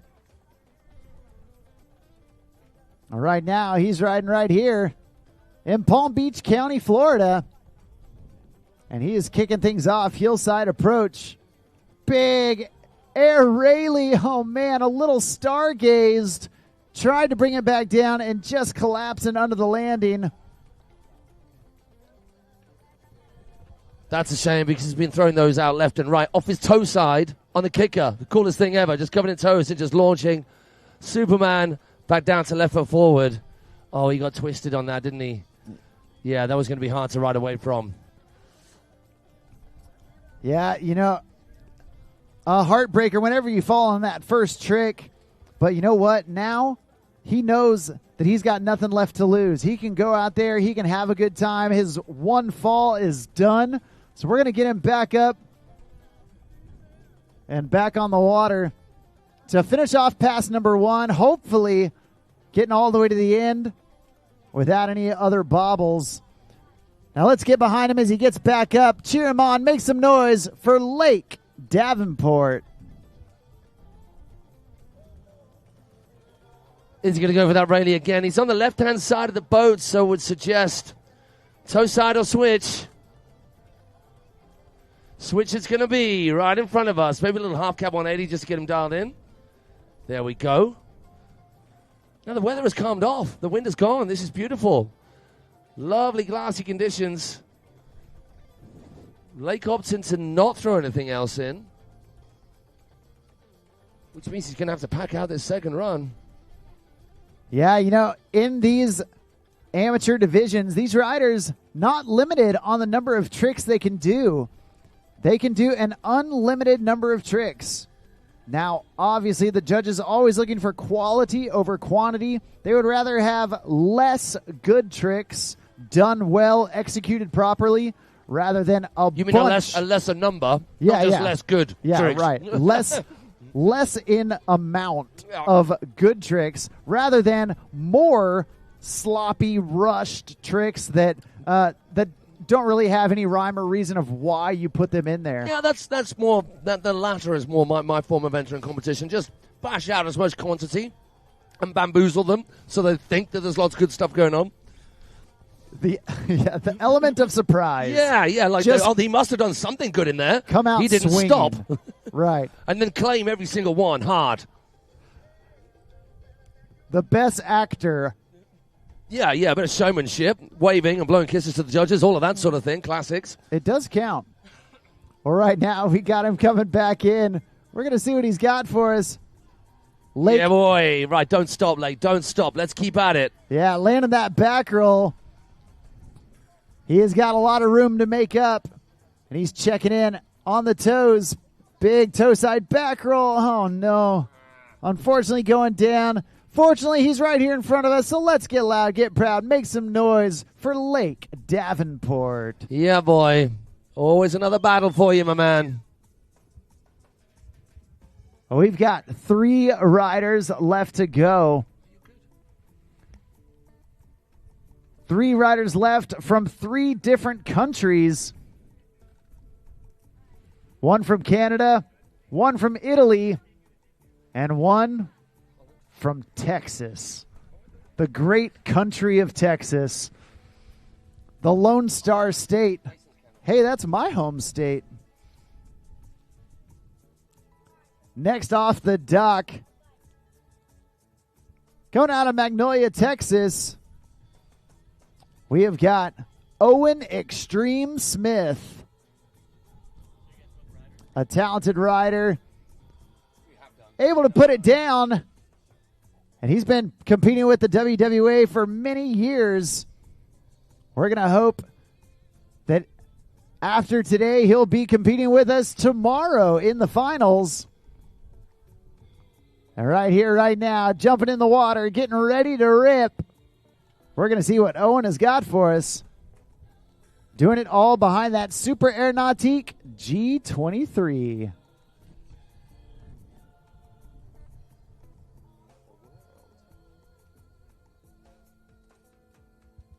Well, here he goes.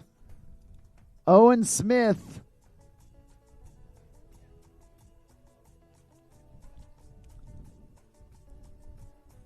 Up and at him.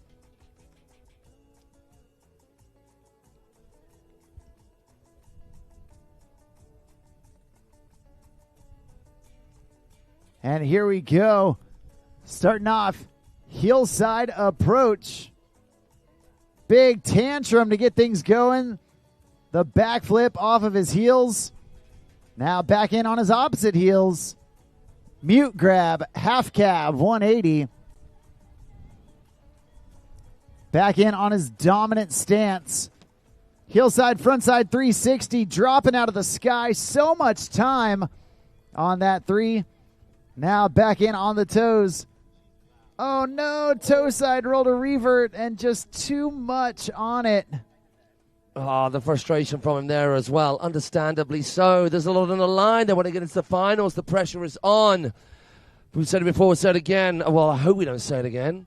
Just that extra cooking of our youngsters on this big old beast of a waif that's like up and above their waist. It's doing all the work for them. Making it work up until that point, and then the toe side roll to revert. You do need a little bit of extra flick when you do a toe side back roll. A little bit more extra flick when you're doing it to revert. And he just gave it a little bit too much more than that. Yeah, you see, he was done rotating a good 3 feet above the water. Unfortunately, just couldn't quite recover from that over rotation. But we're going to get him back up, back at it. It would be real quick if he was able to get a trick in. My guess is he's probably going to hold on for the turnaround and get ready to swing for the fences in pass number 2. My one was always front flip off the inside roller. I know I'm going to fall, so I learned that trick just for that moment. Honestly, it's brilliant. Yeah. I mean, no, it was painful and scary, and I didn't like it, but it would just squeeze it in there anyway. And then when we had full, just the odd occasion when it was just you're scoring from the moment you're on the water, an air square. Now there is a scary trick. That is a scary trick. Most people don't even know the square Rayleigh as a thing. Yeah, as a thing. It's too scary to try. Yeah. Try going round the corner at speed, digging your heels in with no spring whatsoever in the thing that you're attached to, and just pile driving yourself into the water. Basically doing a Rayleigh on a whip. That's what an air square is. Yeah. So going fast with no high. And no safety net. No, there's no scooching that underneath you if you don't get your takeoff right. We're going to hope Owen Smith can get his takeoff right as he comes back in for his second pass. He is getting ready for a hillside approach, edging out to edge back in. And like we said, he's got some work to do. There's that hillside back roll, smooth and clean on the landing. Back in on the toes. There's the scarecrow. Nicely done. 2 tricks down. He's got plenty more time.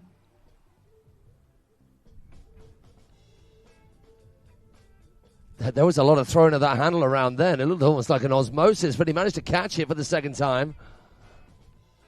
Yeah, got that heel 5. There's the toe front roll. Down here at the end. Big stale fish. And looks like that's going to do it. He's going to take pass number 2 and run that all the way back to shore. Awesome job from Owen Smith. A stand-up second pass. And you know what? It could be enough. But we got to leave that up to the judges. We have had some incredible riding. And we've still got 2 riders left to go. What's this 5? It looked... There was a throw as opposed to a pass, but he made it work. And then a seamless, beautifully executed toe front roll. Bit of Staley action to round things off. That is good work from Owen Smith. We move on to our second last rider, Liam Gualtieri. Yeah, Liam, a part of that young Italian crew. And man, this kid, he has been raised by the best of them. So much talent in the young Italians. And this kid, one of the youngest. And when you're the youngest in a crew like that, man, you get picked on, you get pushed around, but you also get so much style, so much knowledge, so much guts given to you. You know this kid is tough. And, man, he is learning from the best of the best out there. So right here on the water, this is Noah Gualtieri.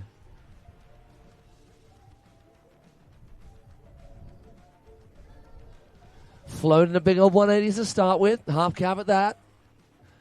Now right foot forward for the 180s. Back to back. Just winding himself up. Getting used to that wake. This is all good stuff. Toe side now. Is it going to be an upside downer or just a front one? Front one. Oh, he did so good to muscle his way out of that. The entire Italian team on the dock watching on an eagle eye, supporting this youngster. Toe side front the other way. Just showing the judges that he's got every edge covered. That's a good start. Now, this happened in his qualifying run, in his semifinals. He went really cruisy on the first pass. Then just threw absolutely everything at it on the second pass.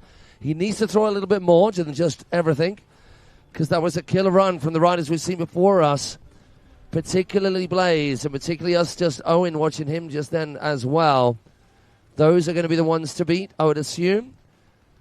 And then Team Canada on the water next. Mason Wimp Mons.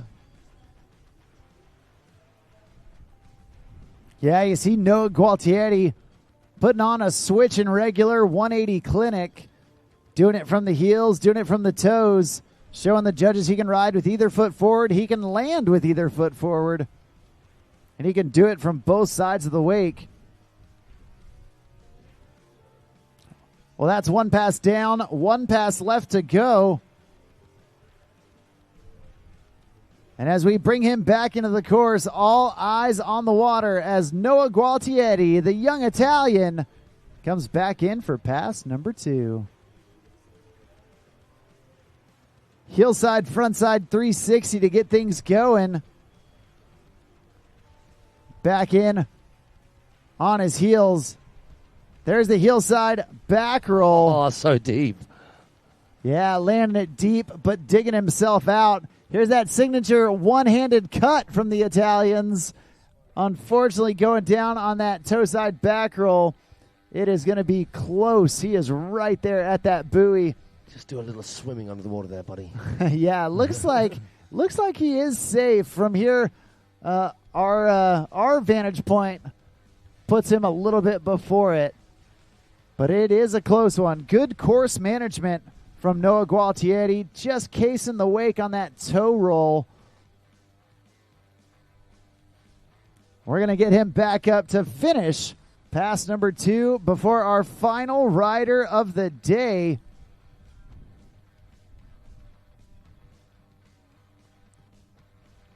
And we do want to remind everybody that tomorrow is Sunday.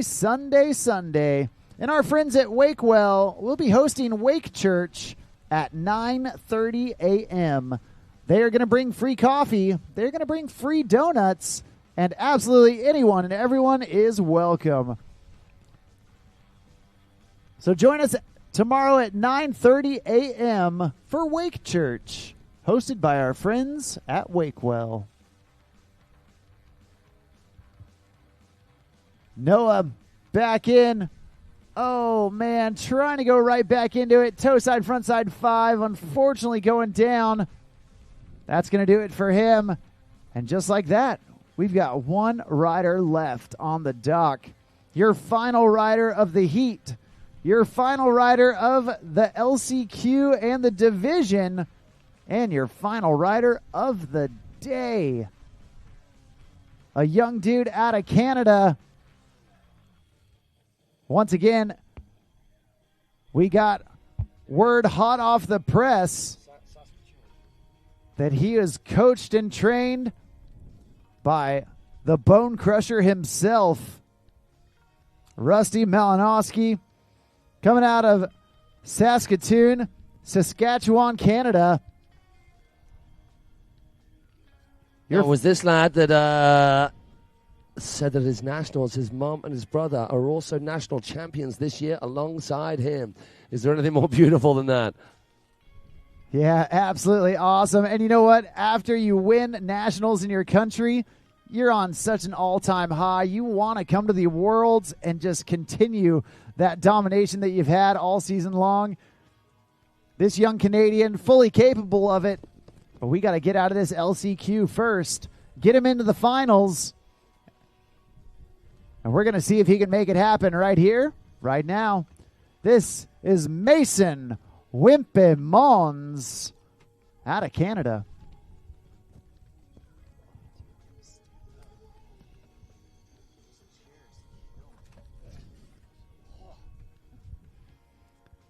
All right, Mason starting things off. Airing it out right there. Oh, no. Going down on that hillside wake to wake. Maybe just got booted a little funny.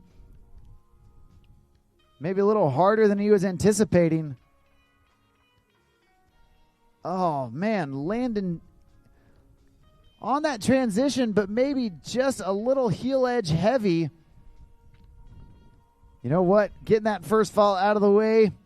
We're going to hope that it's a good thing. He can get wet. He can reset and come back firing on all cylinders. As Marin Wimp Mons gets back on the water behind that Super Nautique G23. You know, if he was training with Rusty, that he was training behind that G23.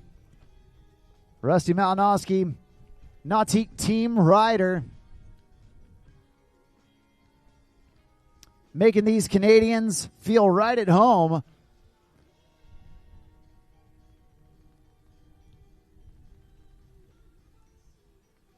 Mason back up, back at it. And coming back in on his heels. Big 180. Down past the trough. And then back in. Big hillside back roll. Nicely done. Landing it clean, riding away smooth.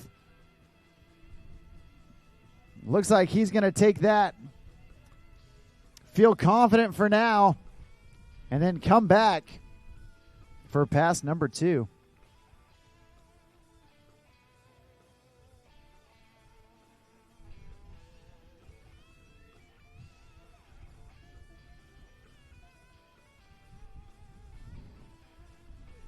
So we're nearing the very end of proceedings here for all of those who have been joining us at home. Mark and myself, Matt, thank you for tuning in. Please make sure you dial in to us tomorrow because everything kicks off at what time, Mark? That's a great question. I'm glad I landed it in your direction then. I believe it's 8 a.m. Eastern Standard Time. So 8 a.m. here, Eastern Standard Time in the USA. We are getting things going with the very final day, Super Final Sunday with our wakeboarding. Meanwhile, we've still got one more rider on the water in their final pass. Mason Wimp Mons styling it out with a big old frontside floaty tucked up 360 of his heels. Sun glistening in the background. Luckily not in his eyes on this, and the wind has calmed down as well. Toe side hit for him. Oh, get out of there. No. Oh, Mason. Hey, can we all please show some love to Mason, please, on the water? He's going to be gutted, but he is our final rider of the day. Thank you to all of our boat crew. Thank you to our drivers. Thank you to our WWA team working so hard. And I think a big thanks to this guy who's been your voice for the entire week, non-stop. A lot of competitors, a lot of riding. And for all of you joining us at home as well. Yeah, well, we're only as good as the help we have. And Matt Crowhurst, a huge help. We're super excited to conclude today. But you know what? We still have tomorrow. So like he was saying, join us tomorrow starting at 8 a.m. Eastern Time. And we're going to get day number 5 of the Nautique WWA Wakeboard World Championships presented by GM Marine, underway and under wraps. Thank you so much for joining us. We will see you tomorrow. Good night.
From open road to open water, we're inspired to push higher with confidence.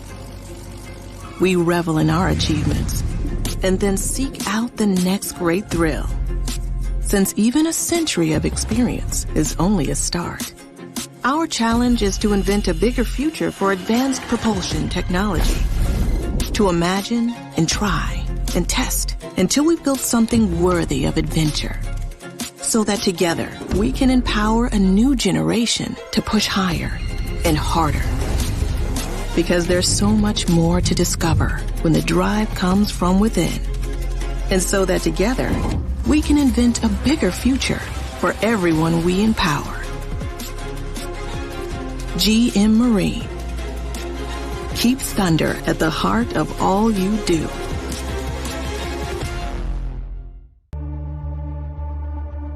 For 50 years, we've been more than just a manufacturer. We've been part of the journey, a journey that started with a passion for adventure and a commitment to excellence. And now, as we celebrate our 50th anniversary, we proudly unveil the future, a symbol of our legacy, our commitment, and our relentless pursuit of performance. Welcome to the future. Welcome to the power behind the passion, performance that moves you.